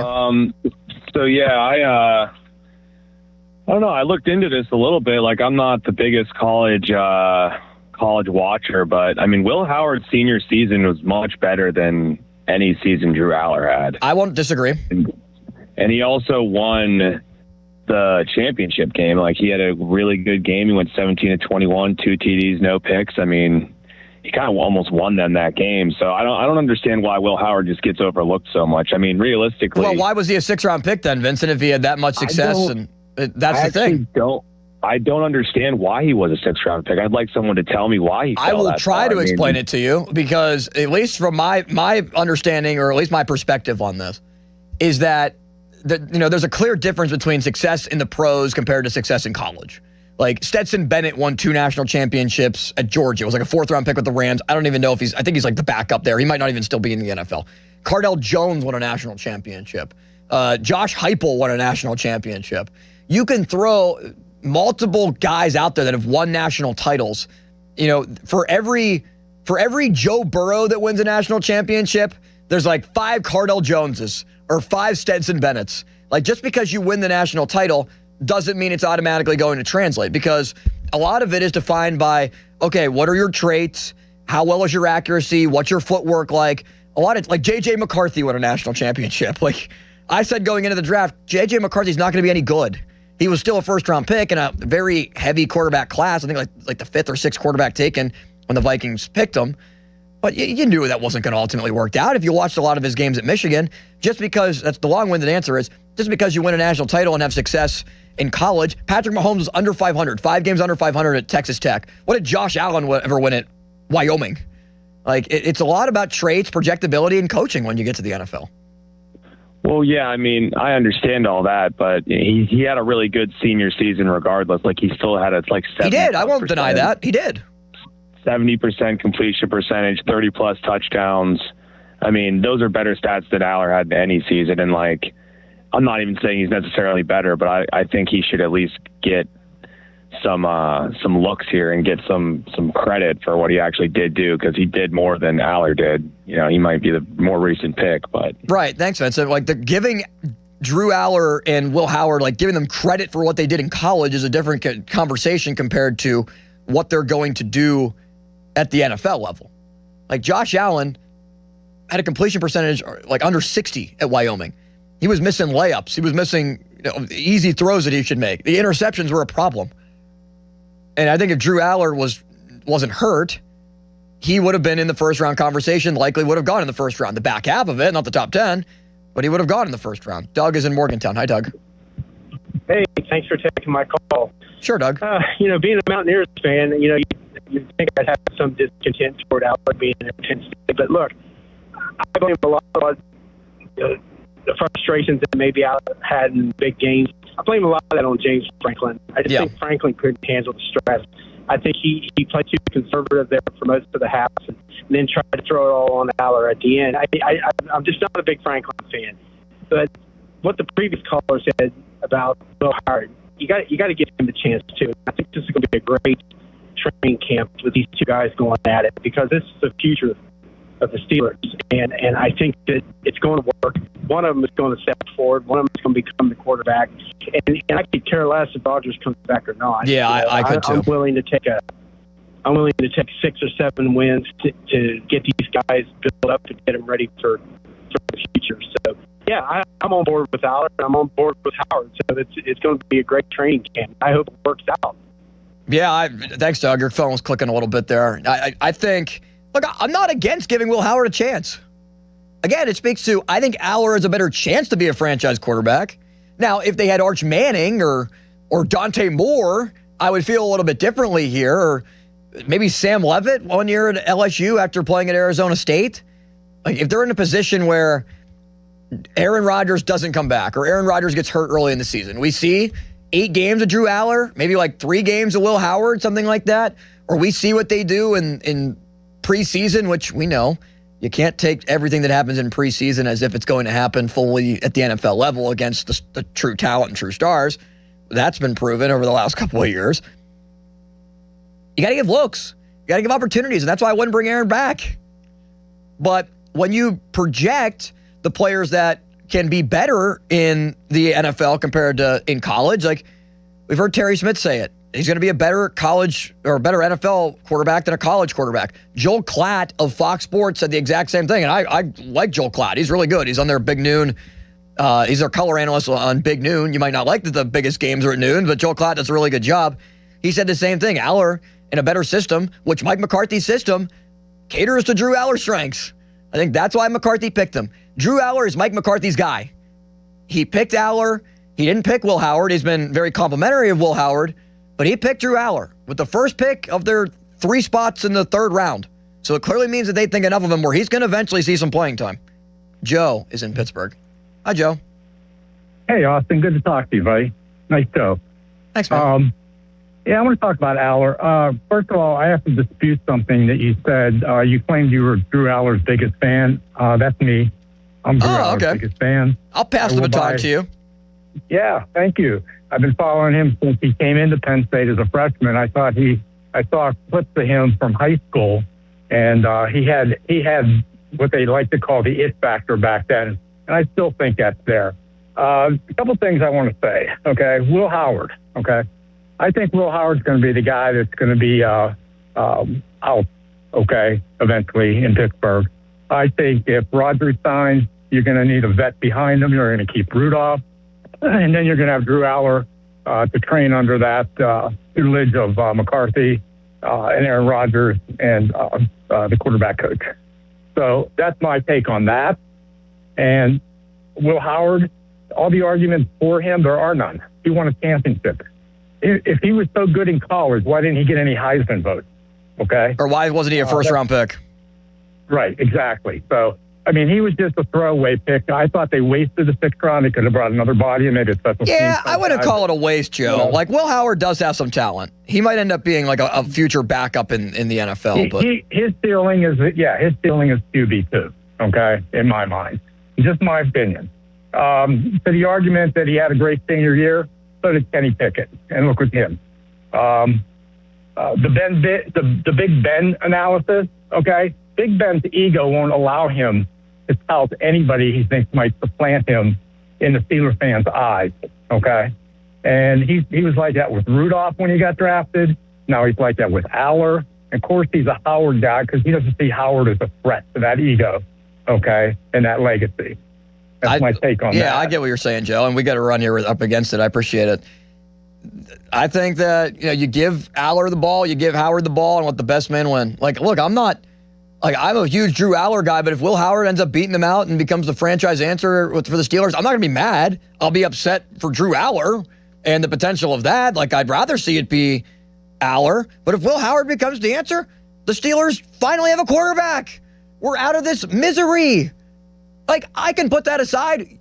I hope that you can too. And I'm not going to tell you how to fan, but just whoever can finally be the answer to this so that we can stop putting up with the Russell Wilson, Justin Fields, waiting around for Rodgers, Kenny Pickett, Mitch Trubisky, Rudolph, all this. Like, find an answer. I hope it's one of these two guys. It might be somebody next year. Just find it. Please. Thank you. Pirates-Reds coming up. 4:05 first pitch, North Shore Tavern leadoff show. Coming up with Dan Zangrilli. Buccos are 17-16 on the year. That's last place in the Central. But the Reds, who are tied with the Cubs at the very top, they're 20-12. Carmen Majinski on the mound. Rhett Lauder will go for the Reds. Majinski, ERA now at 4.13. It's crept up there, 28 in the third innings, 30 strikeouts. He's walked 11. He's 1-2. Pirate lineup. Cruz, Lau, Reynolds, O'Hearn, Gonzalez, Ozuna, Horwitz, Griffin, Davis. Same 9 that played yesterday, played today. 4:05 first pitch from PNC Park. Looking to take the first 2 games of the series after losing 5 games in a row and getting swept by St. Louis at PNC Park. The Pirates, who sent Nick York down to the minor leagues and activated Jared Triolo today, will play against Cincinnati. They try to take the first 2. Thanks to Charlie Borges, Austin Mechteld signing off. The North Shore Tavern leadoff show is next on 93.7 The Fan. Fan weather is brought to you by Secure Money Advisors. Looking to retire soon? Let Secure Money Advisors get your retirement on track. Cloudy skies and temperatures around 50 today. North Shore Tavern leadoff show is next from PNC Park. Have a good day. Now, fan headlines powered by Bowser Chevrolet. Carmen Majinski starts for the Pirates. First pitch scheduled for 4:05. For more, go to 93.7thefan.com. Fan headlines are powered by Bowser Chevrolet. Text us on the Edgar Snyder and Associates text line at 412-928-9370. Edgar Snyder and Associates reminds you to text responsibly. Hey, it's Pony for the FanDuel Sportsbook, the official sportsbook partner of 93.7 The Fan. FanDuel, in partnership with Valley Forge, is serving up a happy hour every day during the playoffs. We're talking special drops you won't want to miss, from profit boost to bonus bets and more. And the best part, it's every single day. So whether you're betting the early game or gearing up for prime time, make sure you open the FanDuel app and see what's waiting for you today. Head to FanDuel.com/Andrew to get started. One of the more competitive series has been the 1-8 matchup in the East between the Pistons and Magic. Detroit was a big favorite here, but after losing Game 1, the series shifted to Orlando. The Magic showing some fight, and maybe they can pull off one of the very few upsets in NBA 1-8 history on FanDuel. Bet it today. FanDuel, an official partner of the NBA. 21 plus and present in Pennsylvania. Opt-in required. Rewards are non-withdrawable. Restrictions apply, including bonus and token expiration, leg requirements, and max wager amount. Gambling problem? Call 1-800-GAMBLER. Thanks to the Good Feet store. Are your bad feet making you grumpy all day like Dan was? I was born with a sunny disposition, but I had so much knee pain and foot pain. I wasn't that way anymore. I didn't know what to do. But then I'm driving down the street one day and my knee's hurting, and I see a Good Feet store. I thought, what do I have to lose? Good Feet arch supports aren't just a cushion or a flimsy shoe insert. We have a system of arch supports designed to create better alignment for all 4 of your foot's arches. And the only place to get the Good Feet system is at the Good Feet store. Once I got my arch supports from Good Feet, I just went back to being my happy self again. My wife noticed it, my friends noticed it, even my dog noticed it. I just wish that I'd found Good Feet 20 or 30 years ago. I've got my Sonny back. Visit us in Cranberry Township, in Robinson Town Center, in the waterfront, in Morgantown at Suncrest Town Center, and at goodfeet.com. Thanks to the Good Feet store. You like saving money, right? We all do. That's why Allstate just lowered the price of car insurance. Not, but wait, there's a catch. Lower. Actually lower. So if you're shopping around or just want to see how much you could save, check Allstate first for a new lower auto rate that could save you hundreds. You're in good hands with Allstate. Not available in every state. Only applicable for new auto insurance business. Rates will vary by several factors, including how you purchase the policy. Potential savings vary. Allstate North American Insurance Company and Affiliates, Northbrook, Illinois. If you own a business, you've heard it all. From fast funding to easy approvals, everyone says the same thing. LendSeek is different. We show you what you actually qualify for. LendSeek's AI-enabled platform matches you with funding options with no guesswork. Up to $5 million in as fast as 24 hours. If you've been in business over a year, doing at least $50,000 per month, apply for free with zero out-of-pocket costs and access to over 100 lenders. Start ready, stay ready. Lendseek.com. LENDSEEK.com. Sports Radio 93.7 The Fan, built by Window Nation. Home of the buy two, get two free offer. This is the story of the one. As a maintenance tech at a university, he knows ordering from multiple suppliers takes time away from keeping their arena up and running. That's why he counts on Grainger to get everything he needs, from lighting and HVAC parts to plumbing supplies, all in one place. And with fast, dependable delivery, he's stocked and ready for the next tip-off. Call 1-800-GRAINGER, click Grainger.com, or just stop by. Grainger, for the ones who get it done. Shopping for replacement windows? Metropolitan Window Company elevates your shopping experience. John, Maggie, and Justin Schmutzer here from Metropolitan Window Company, Pittsburgh's locally owned and family-operated window and door company for over 47 years. When you choose Metropolitan Window Company, you'll experience personalized knowledge, expertise, and professionalism from our first visit to your home until our craftsmen complete your installation. We're the window company that people want in their homes, and our exclusive Xfinity by Marvin 100% fiberglass windows are the windows people love. They're built for life. They are the strongest, longest lasting windows you can buy. And we have a great selection of colors and finishes.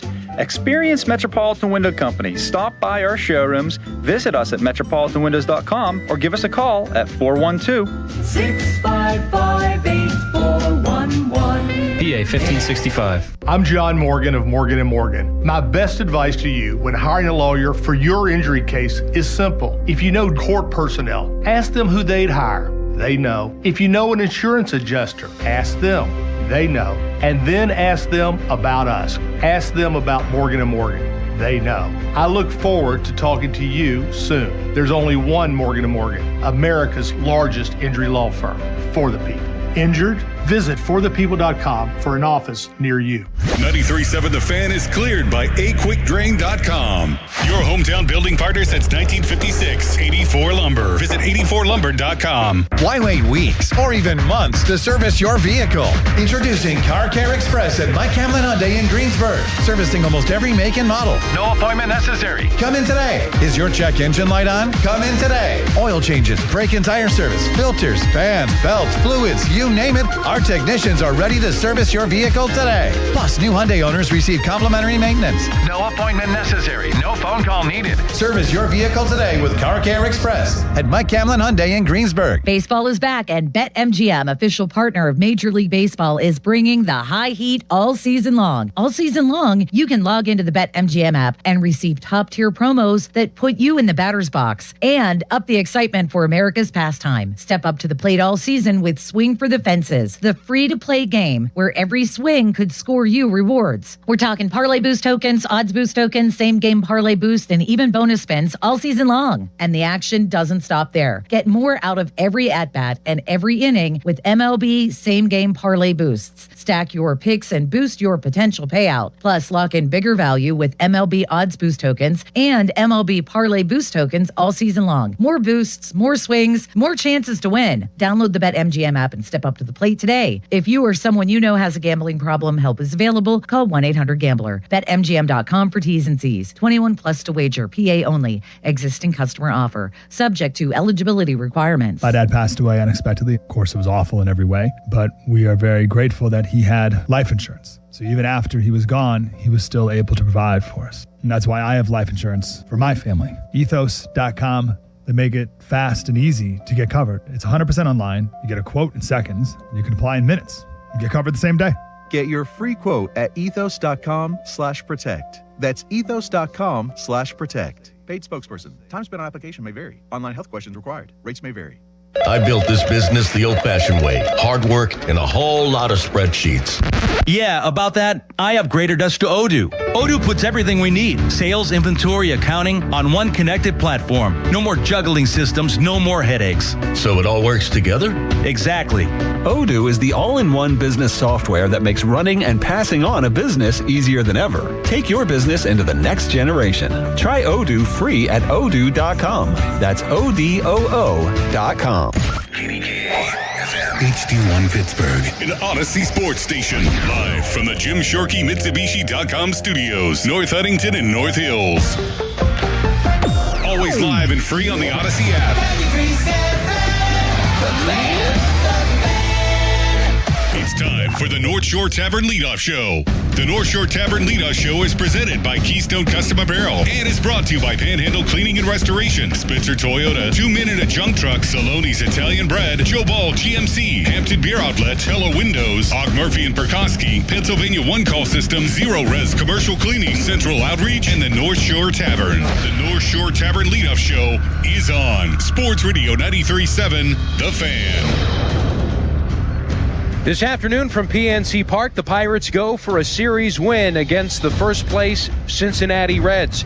Yesterday, it was a spectacular bounce back by the organization at large. 9 runs, 12 hits, and 7 solid innings from Mitch Keller to snap a 5-game win streak to get the Pirates their first win on this extended 7-game homestand, as the Pirates will play their 9th of 10 straight games against the National League Central Division. They have just 3 wins, however, so far through the first 8 games. And will they be able to go ahead and get a second victory against the Cincinnati Reds? Well, if the trends continue in 2026, the answer would be yes. Pittsburgh has won 3 of 4 so far against the Reds, and here at PNC Park, they've won 68% of their games going back the last 9 seasons. 44-21 all the way back to 2018 for the Pirates, and most recently 15 of their last 21 here along the North Shore. And it is the North Shore Tavern Leadoff Show presented by Keystone Custom Apparel. Dan Zang, really glad to have you along, and we've got a great show lined up for you.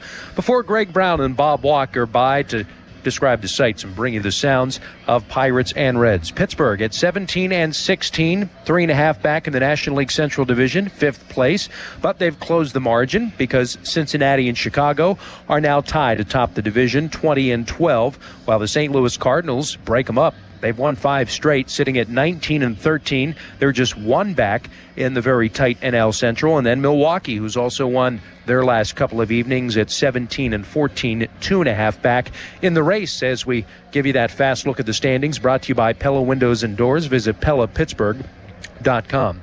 Well, we've got Carmen Majinski's thoughts on his last start, Don Kelly's thoughts on how Majinski is able to flip the lineup multiple times, and you'll hear about a big transaction that the Pirates made today that was a surprise to some.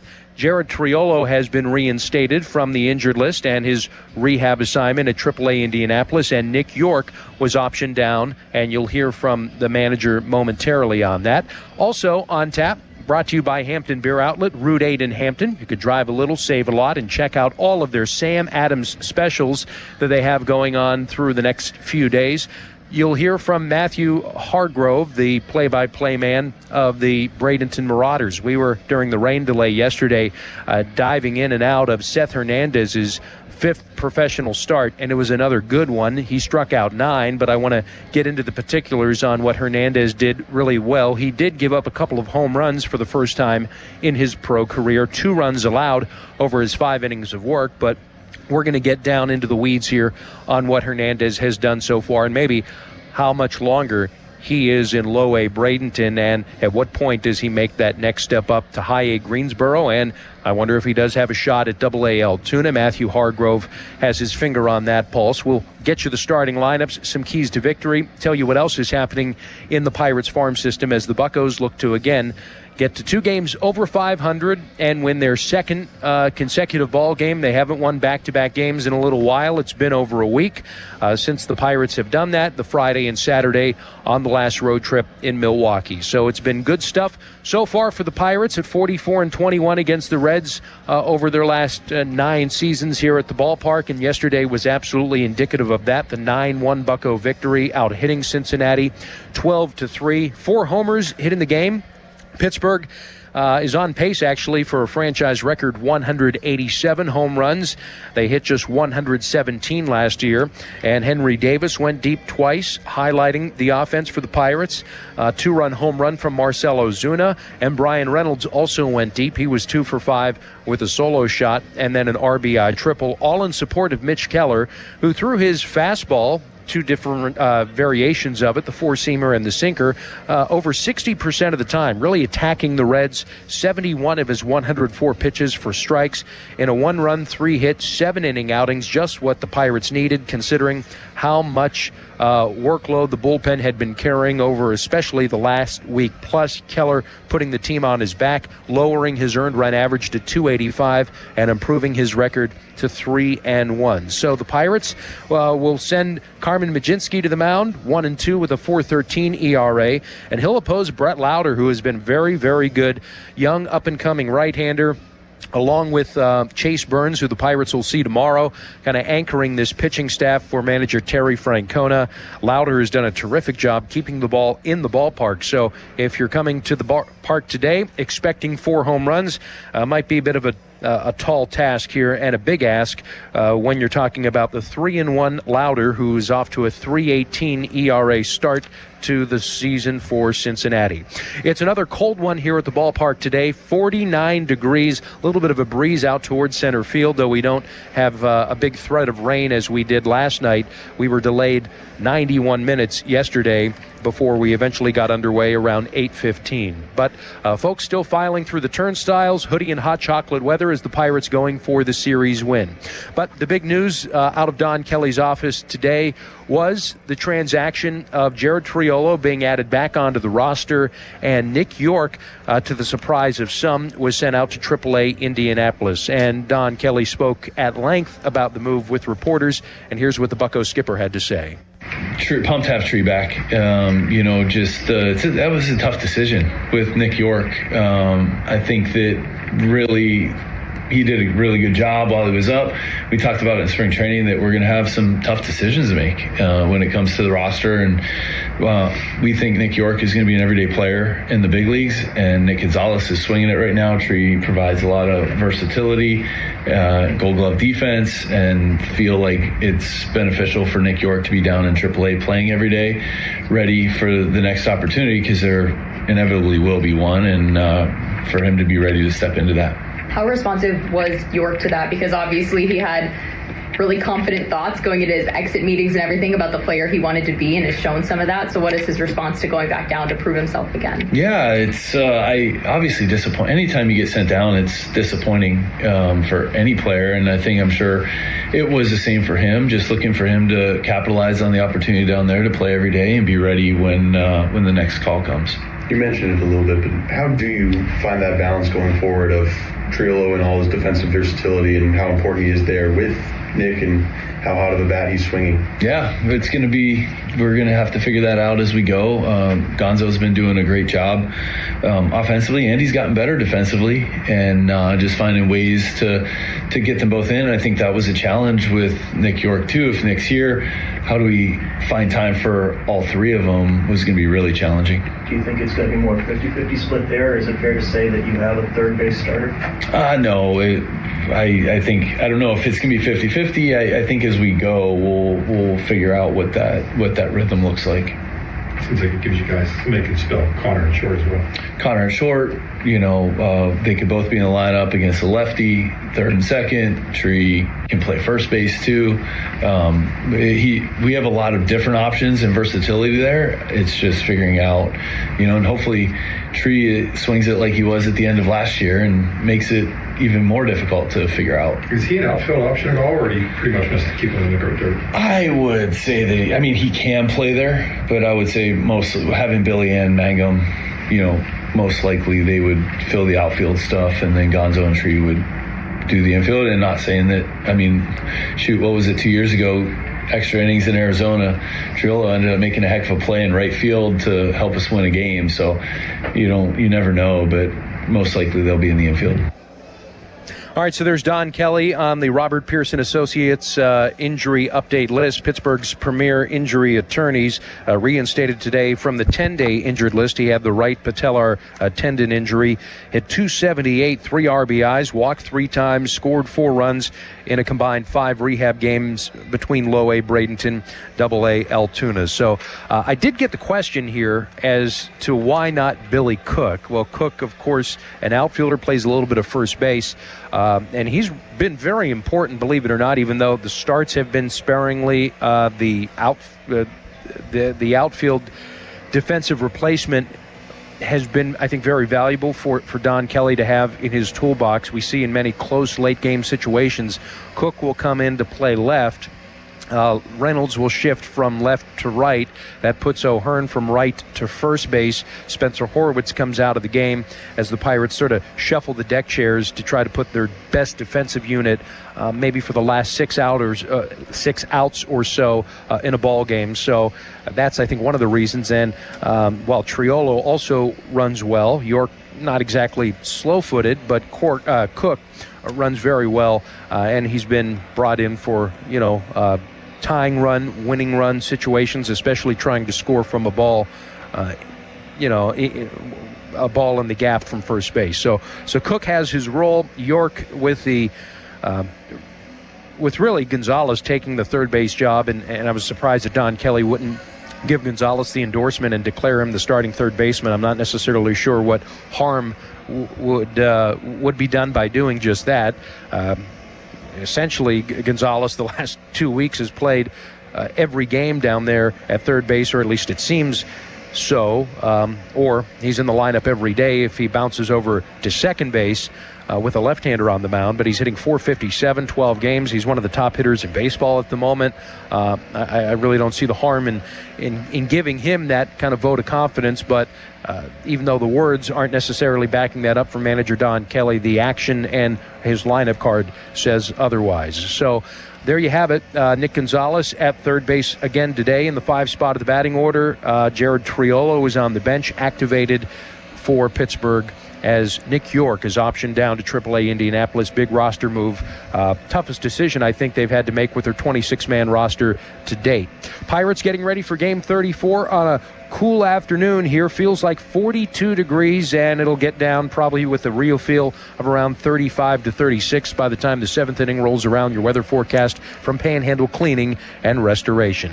We invite you to stay tuned. Coming up next, we'll chat with Matthew Hargrove, play-by-play broadcaster for the Bradenton Marauders, checking in on another spectacular start for Seth Hernandez, first-round draft pick from a year ago for the Buccos, their top pitching prospect, and I would say he'll be a top 10 prospect in all the game, maybe even the top pitching prospect in the game before it's all said and done, once the publications, whether it be Baseball America, MLB Pipeline, update their top prospects, which is an ongoing thing that they do throughout the course of the year. Seth Hernandez is blowing doors down in Low A Bradenton. How much longer will he be there? Let's dive into that and revisit his start from last night with the play-by-play man from the Bradenton Marauders when we come back. It's the North Shore Tavern Leadoff Show here from PNC Park. Middle game of a 3-game series. Pirates look to win the series against the first place Cincinnati Reds. First pitch time at 4:05. Dan Zang really coming back in just a moment on Sports Radio 93.7 The Fan. Your mission, should you choose to accept it, is to install a mailbox. Let's go. But there's one critical step before digging. Wait, what? Call 811 to have utility companies mark their underground lines. Failure to do so will result in catastrophic gas line damage. This message will not self-destruct, but your yard might if you don't contact 811 before you dig. Visit pa1call.org. I should have listened to the home message first. Carpal tunnel syndrome. Heart failure that doesn't improve with common medicines. These are some signs and symptoms associated with ATTR-CM, or the cardiomyopathy of ATTR amyloidosis, a serious heart condition with symptoms that get worse over time. Amvuttra, vutrisiran, is a prescription medicine given by a healthcare provider that treats ATTR-CM in adults to reduce heart-related death, hospital stays, and urgent visits. In a clinical study, Amvuttra was proven to help people live longer and have fewer heart-related hospital stays and urgent visits over 3 years compared to placebo. Amvuttra lowers the amount of vitamin A in your blood, which can affect vision. Other side effects include pain in the arms or legs, pain in the joints, and shortness of breath. These are not all the possible side effects of Amvuttra. For prescribing information, call 1-833-256-2748 or learn more at amvuttra.com. Ask your doctor about Amvuttra for ATTR-CM. Dorn here to tell you about the huge success of the Keystone Custom Apparel Fan Club T-shirt fundraiser. Each player gets a custom shirt with the names of their supporters printed on the back. Supporters go online, donate $20, type their name, pick the player they want to support, and that's it. No order forms or money collection required. Keystone Custom Apparel handles everything. More than a dozen local organizations have raised over $65,000 with Keystone Custom Apparel. Want in on this? Then I highly recommend getting started at KeystoneCustomApparel.com. You know that Big Bargain detergent jug is 80% water, right? It doesn't clean as well. 80% water? I thought I was getting a better deal because it's so big. If you want a better clean, Tide Pods are only 12% water. The rest is pure, concentrated cleaning ingredients. Oh, let me make an announcement. Attention shoppers, if you want a real deal, try Tide Pods. Stop paying for watered-down detergents. Pay for clean. If it's got to be clean, it's got to be Tide Pods. Water content based on the leading bargain liquid detergent. This is the story of the one. As a procurement manager for a hospital system, she keeps every facility in her network stocked and ready. That's why she counts on Grainger to be her single source for thousands of products, from disinfectants to lighting, air filters, and more. And with fast, dependable delivery, Grainger helps her keep every facility stocked, safe, and running smoothly. Call 1-800-GRAINGER, click Grainger.com, or just stop by. Grainger, for the ones who get it done. Now back to the North Shore Tavern Leadoff Show on Sports Radio 93.7 The Fan. Welcome back. Pre-game coverage here at PNC Park. Pirates and Reds coming your way at 4:05. Sports Radio 93.7 The Fan. Glad to be with you. Dan Zang, really, as the Bucks look to win 4 of 5 against Cincinnati this year after their 9-1 victory yesterday. Pirates have won 68% of their games going back to 2018 against the Redlegs and 15 of their last 22. Checking our farm report brought to you by Allegiant Community Federal Credit Union. First position home equity loan rates as low as 5.25%. Terms apply. Membership eligibility required. AllegiantFCU.org. AAA Indianapolis. Andy Rodriguez has been much better of late. Don Kelly telling us he had a really good game Wednesday, 4 for 4 with 3 doubles, and he's getting back into the swing of things. And for a guy that hasn't played in 2 years, Donnie really impressed with his defensive work so far. And it's starting to come around his swing. And even though the overall numbers might not necessarily jump off the page at you, in his last 13 games, he has a .937 OPS with 5 doubles, 10 walks for Andy Rodriguez. So as the Pirates look at some of the offensive production from their catching position, even though Henry Davis hit 2 homers last night, drove in 3 runs, Andy Rodriguez at long last might be knocking on the door to crack this 26-man roster. If you're just joining us, Jared Triolo activated from his rehab assignment. Nick York sent out to AAA Indianapolis, but right now we make our way down to Bradenton in low A, and that's where there's a lot of exciting players. Edward Florentino was swinging a really good bat. He just got moved up to a high A Greensboro. Justinson Garcia, I believe, hit a ball somewhere to Sarasota the other night. Matthew Hargrove can tell us about that as the password acquisition in the Johan Oviedo deal injured and now down in Bradenton. Murph Gray, pretty exciting player on that roster, but nobody's talking about those guys because they've all been overshadowed by Seth Hernandez. And Hernandez last night, 5 innings, 2 runs, gave up a couple of homers for the first time in his career. He has a couple of no-hit outings through the 5 professional starts. It's going about as well as anybody could have hoped. He had 9 strikeouts last night against the Tigers low-A affiliate. So, Matthew, you file those Sunday reports for us. We hear the weekly updates from all of the guys, but everybody is paying attention to Seth Hernandez, and rightfully so. Thanks for joining us. Yeah, thanks for having me. It's been insane. 9 strikeouts again for Seth Hernandez. And what was so interesting about his start last night is I guess we've been kind of waiting for him to go through some adversity, because when these guys are developing, you don't want it to be a little too easy for him. And that's really what it's been for Seth going into that outing last night against Lakeland. And he gives up those 2 home runs, and you're kind of sitting there in the 3rd inning, and you're like, how is this going to play out? How is he going to respond? And he responds with 9 strikeouts and still feeling pretty good.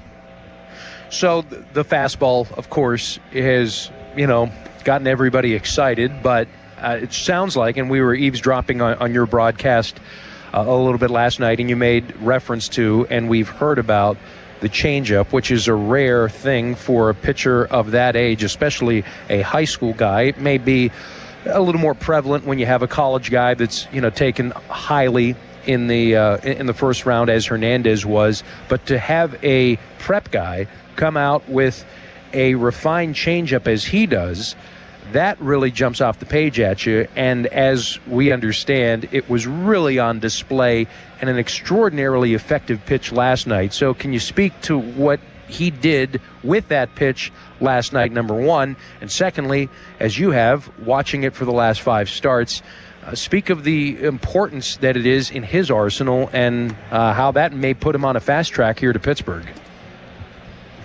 Well, I was actually interviewing our pitching coach, Matt Ford, and the first question that I asked him was, who are the greatest guys that you've developed at this level? And he actually didn't give me a specific name. He just went ahead and said, Seth is up there. And it's because it's so insane that with 4 pitches that he has, it's the 4-seam fastball, slider, curveball, changeup. He throws all 4 pitches with a lot of confidence, and he can throw it in the strike zone. And that's really the biggest thing when you're watching guys at this level, is there's a lot of guys that have big arms. I mean, consistently we see 96, 97, but all they have is really that fastball, and they're still working on the breaking pitches. But Seth, he can throw the fastball at 98, 99, hit the corners.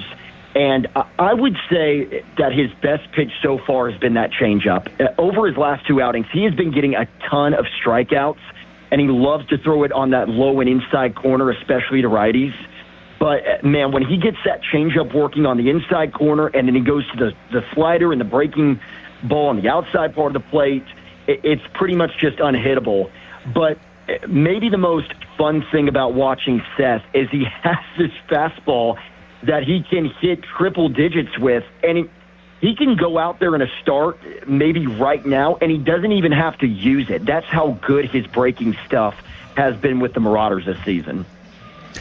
Matthew Hargrove is the play-by-play broadcaster for the Bradenton Marauders. Seth Hernandez pitching last night, and 9 strikeouts over 5 innings, a couple of blips on the radar, a couple of homers, first time that's occurred.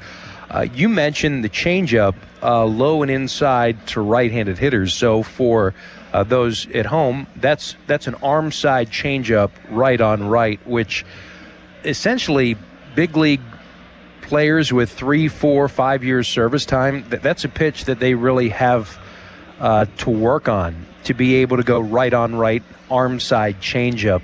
That to me, I mean, kind of piggybacking off what you said, is the really crazy part here about the polish, how advanced he is to have a right-on-right changeup. So any more on that pitch? Where did it come from? How did he develop it?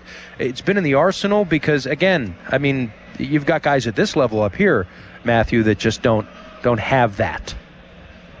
Yeah, it's so nasty. It's just got so much late life to it. And I was actually watching a bullpen last week, and that's when 40, our pitching coach, was working with Seth. And towards the end of that bullpen, they were going over the changeup. Now, there's something that Seth did towards the end of that bullpen is 40 thought he was showing the changeup a little too much. And here at Single A, those guys are not able to pick up those little things about recognizing the pitch that's coming out of your hand. But you get up there to the big leagues, those guys are the best of the best. They're the best in the world. So they can pick that stuff up. And again, he's still 19 years old. That's something that he continues to process. But we also had a chance to interview Seth the other day, and I really asked him, what pitch do you think is working out the best for you? And he said, to be honest with you, I'm blessed right now. All 4 pitches are doing exactly what I want. And you see the numbers. He's pretty much every time out, 5 innings, 8, 9 strikeouts. So, but again, I go back to how you mentioned how polished he is. The maturity is beyond his years. And when you think about how special this young Pirates core can be, because last year in Bradenton, it was Connor Griffin, and everybody talks about the maturity with him. Now it's Seth Hernandez, and Seth is going to turn 20 years old this summer. And now, earlier you were talking about the fast track. I'm not sure how fast they want to go with him because, again, he just is out of high school, and as good as he's been, you worry about the workload as far as the innings pitched. So you have to throw in that factor with Seth as well. But, yeah, man, that changeup, it might be his best pitch, and that is saying something for somebody who can reach, we saw it in the spring breakout game, 102 miles per hour. Matthew Hargrove with us, play-by-play broadcaster for the Bradenton Marauders. We're talking about Seth Hernandez, who yesterday struck out 9, 5 innings of work, continues to just dominate that level. You mentioned the acumen, the makeup, the off-field stuff, and that I think is what has impressed everybody about Connor Griffin, right? For a high school guy, just off the charts. He's a California guy, Hernandez is. Griffin, a Mississippi guy. At this level, what are you seeing, Matthew, about just these high school guys coming in that are mature beyond their years? What is it with the development? What is it with the makeup that you're finding? Any more on maybe Hernandez off the field that you could give our listeners a kind of peek behind the curtain as to how he's become who he has become at such a young age to be so advanced and polished both on the field and off? Yeah, he's so level-headed, and what you love to hear is it seems like he's obsessed with the game of baseball. And anytime you have a first-round, second-round draft choice, if you're a fan of the Pirates or any organization, that's what you want to hear out of your potential star. And also with talking with Matt Ford this morning, he said that Seth, after the start last night, was sending him clips of what he thought that he needed to do better, and Matt Ford hadn't even looked at the game yet. So if that just shows you something about his work ethic and how great he wants to become, I mean, this guy is striking out 9. He's 19 years old. There's a lot of other things that he could be doing for fun. There's a lot of 19 years old kids out in the world that's not doing that, and Seth Hernandez is taking the time to go back through his start and really pick up the pieces on trying to figure out what he can do better. So he's a hard worker. He's a great kid. And growing up in California, he's talked about it too. It's made him a really better pitcher because the talent coming out of high school, especially in California, is off the charts. We have another phenomenal pitcher in our rotation, Levi Sterling. He's the Pirates' number 14 prospect. He grew up in Los Angeles, California. He's a draft pick out of high school. He had 9 strikeouts in his last start, and he looks phenomenal. So, but yeah, Seth is obsessed with the game of baseball, and he's just a great kid. We have about 30 seconds left with Matthew Hargrove, broadcaster for the Bradenton Marauders, who has had a chance to watch first-rounder Seth Hernandez from last year all year long, and it's gone as well as you possibly could have imagined. I think there's a lot of folks up here, Matthew, that are surprised that Hernandez is still in Bradenton. Do you consider him to be on borrowed time? Are you surprised that he's still there?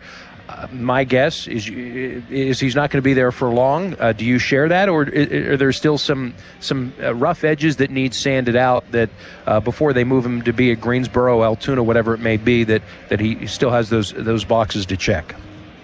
Yeah, I think it goes back to him being still 19 years old, and they just don't want to burn him out during his first professional season. I will say this: if you want to make some comparisons, or if you're a fan at home and you're like, why is he not being called up, or how good is he really? The first game of the season, we were playing the Dunedin Blue Jays, and Trey Yesavage was making a rehab assignment. And Trey Yesavage is turning into one of the best pitchers in baseball. And what was so amazing about that game is Seth was pretty much going toe for toe with Trey Yesavage in that first game. Now, it was a rehab assignment for Trey. He still looked phenomenal, and he's going to be one of the best pitchers when he gets into his prime. He's already one of the best pitchers in the American League on what he was able to do in that World Series run. But if you kind of want to make those comparisons and see where he is at, I definitely felt like he went toe-to-toe, and some of his pitches were right there with Trey Yesavage on opening day. Wow. Well, impressive stuff, encouraging to hear. I think you got some folks excited about Seth Hernandez, Matthew Hargrove, the play-by-play man of the Bradenton Marauders. We appreciate him for joining us, taking the time to talk about another spectacular start for Hernandez, 5 innings, 9 strikeouts. We're back in just a moment. We'll run down the starting lineups and dive a little bit deeper into this pitching matchup today. Rhett Lauder for the Reds against Carmen Majinski of the Pirates. This is the North Shore Tavern Leadoff Show from Sports Radio 93.7 The Fan. Zero Res Commercial Cleaning is helping businesses stay cleaner longer. Their residue-free processes uses no soaps or detergents, so your carpets, tile, and upholstery don't just look clean, they stay clean longer. That's why offices, apartments, medical facilities, and retail spaces trust Zero Res to help maintain their spaces, not just clean them. Check out this limited time offer. Get 15% off carpet, tile, and grout, or upholstery cleaning. And when you bundle air duct cleaning, receive 20% off your entire commercial service. Visit zerores.com/commercial. Mention 93.7 The Fan. Commercial services only. Not valid with other offers. Hi, I'm Neil Walker. One of my favorite places to go in the North Shore is the North Shore Tavern. If you love the Pittsburgh Pirates, then you'll love the North Shore Tavern. My home and Pittsburgh's home for Steak on the Stone. Just a stone's throw away from PNC Park on the North Shore. Robert Pierce & Associates is one of the area's leading personal injury law firms. For over 45 years, the family-owned firm has remained dedicated to helping the friends and neighbors of our area get the justice they deserve. With 3 generations of legal expertise and a team of experienced attorneys, if you are injured, Robert Pierce & Associates handles all the costs of your case. No fees unless you win. The experienced personal injury team at Robert Pierce & Associates is here to help. Call today for a no-obligation appointment or visit piercelaw.com. Did you know Hep C has a cure? Central Outreach is the #1 center for curing Hep C in the U.S. You do not need insurance to get cured. Walk in any Central Outreach Wellness Center or visit HepCMyWay.com to get cured from home. Call us at 866-WE-CURE-HEP-C. That's 866-WE-CURE-HEP-C. Just reach out to Central Outreach. And Doug. There's nowhere I wouldn't go to help someone customize and save on car insurance with Liberty Mutual, even if it means playing in a football game. Boom! 42! You're going down, Doug! Oh, yeah? Your price on car insurance when you customize and save is going down. Hey! Limu? What are you doing on their team? Only pay for what you need at libertymutual.com. Liberty, liberty, liberty, liberty. When disaster strikes your home or business, Panhandle Cleaning and Restoration of Pittsburgh is ready to help. Our certified team handles everything from emergency cleanup to full reconstruction, working directly with your insurance to make the process simple. Available 24/7, we respond fast and restore your property with care, honesty, and experience you can trust. Visit panhandlecr.com. Panhandle Cleaning and Restoration, restoring Pittsburgh's peace of mind.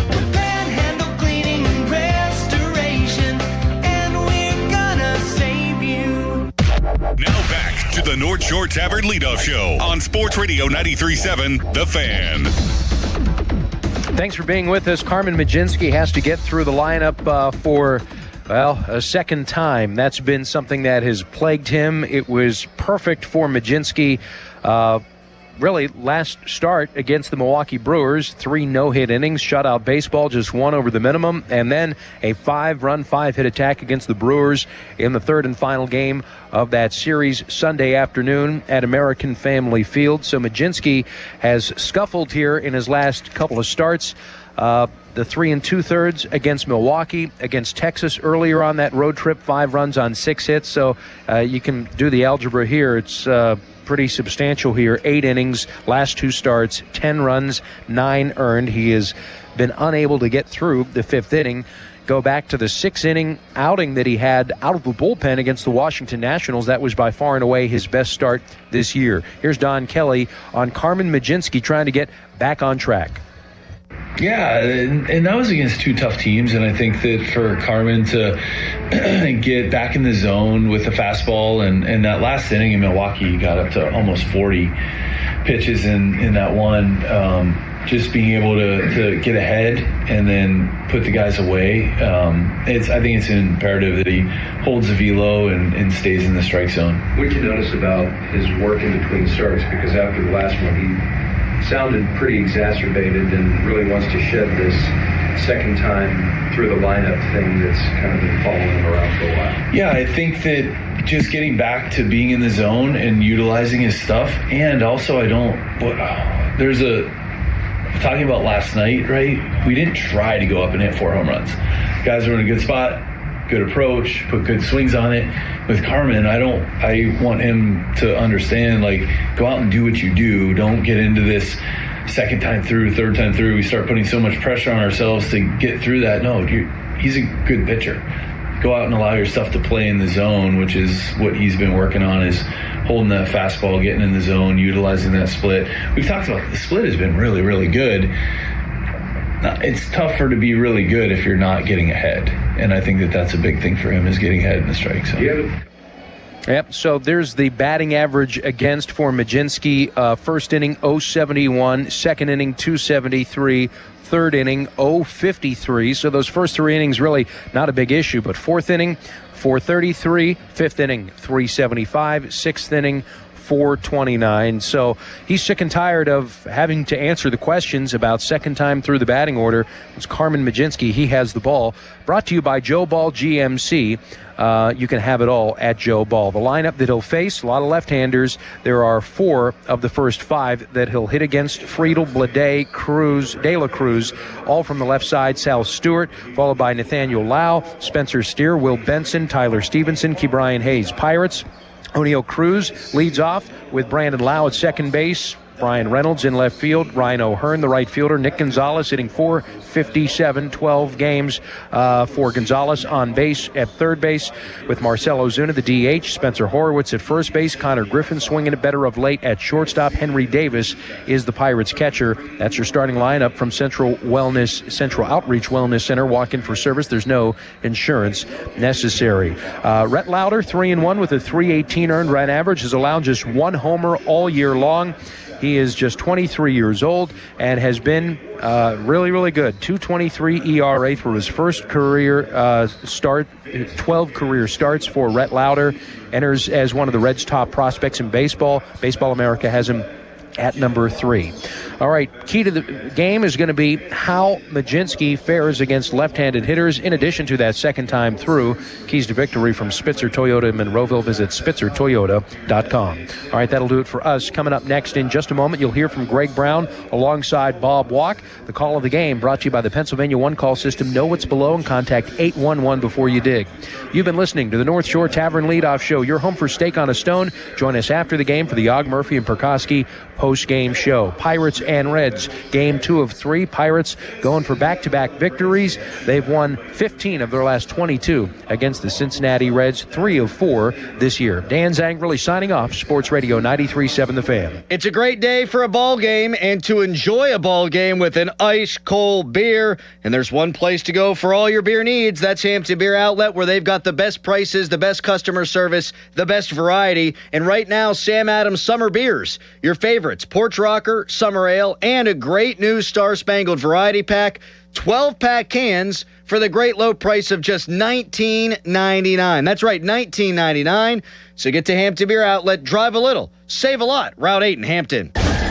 Sports Radio 93.7 The Fan gets your day started with the latest in Pittsburgh sports with the Fan Morning Show with Doran Dickerson and Adam Crowley. Weekdays 5:40 to 10. Presented by Guardian Protection on Sports Radio 93.7 The Fan. This broadcast is presented by Bet365, where winning is everything. Download the Bet365 app and lock in your picks before the game begins. Must be 21 plus. Gambling problem? Call 1-800-GAMBLER.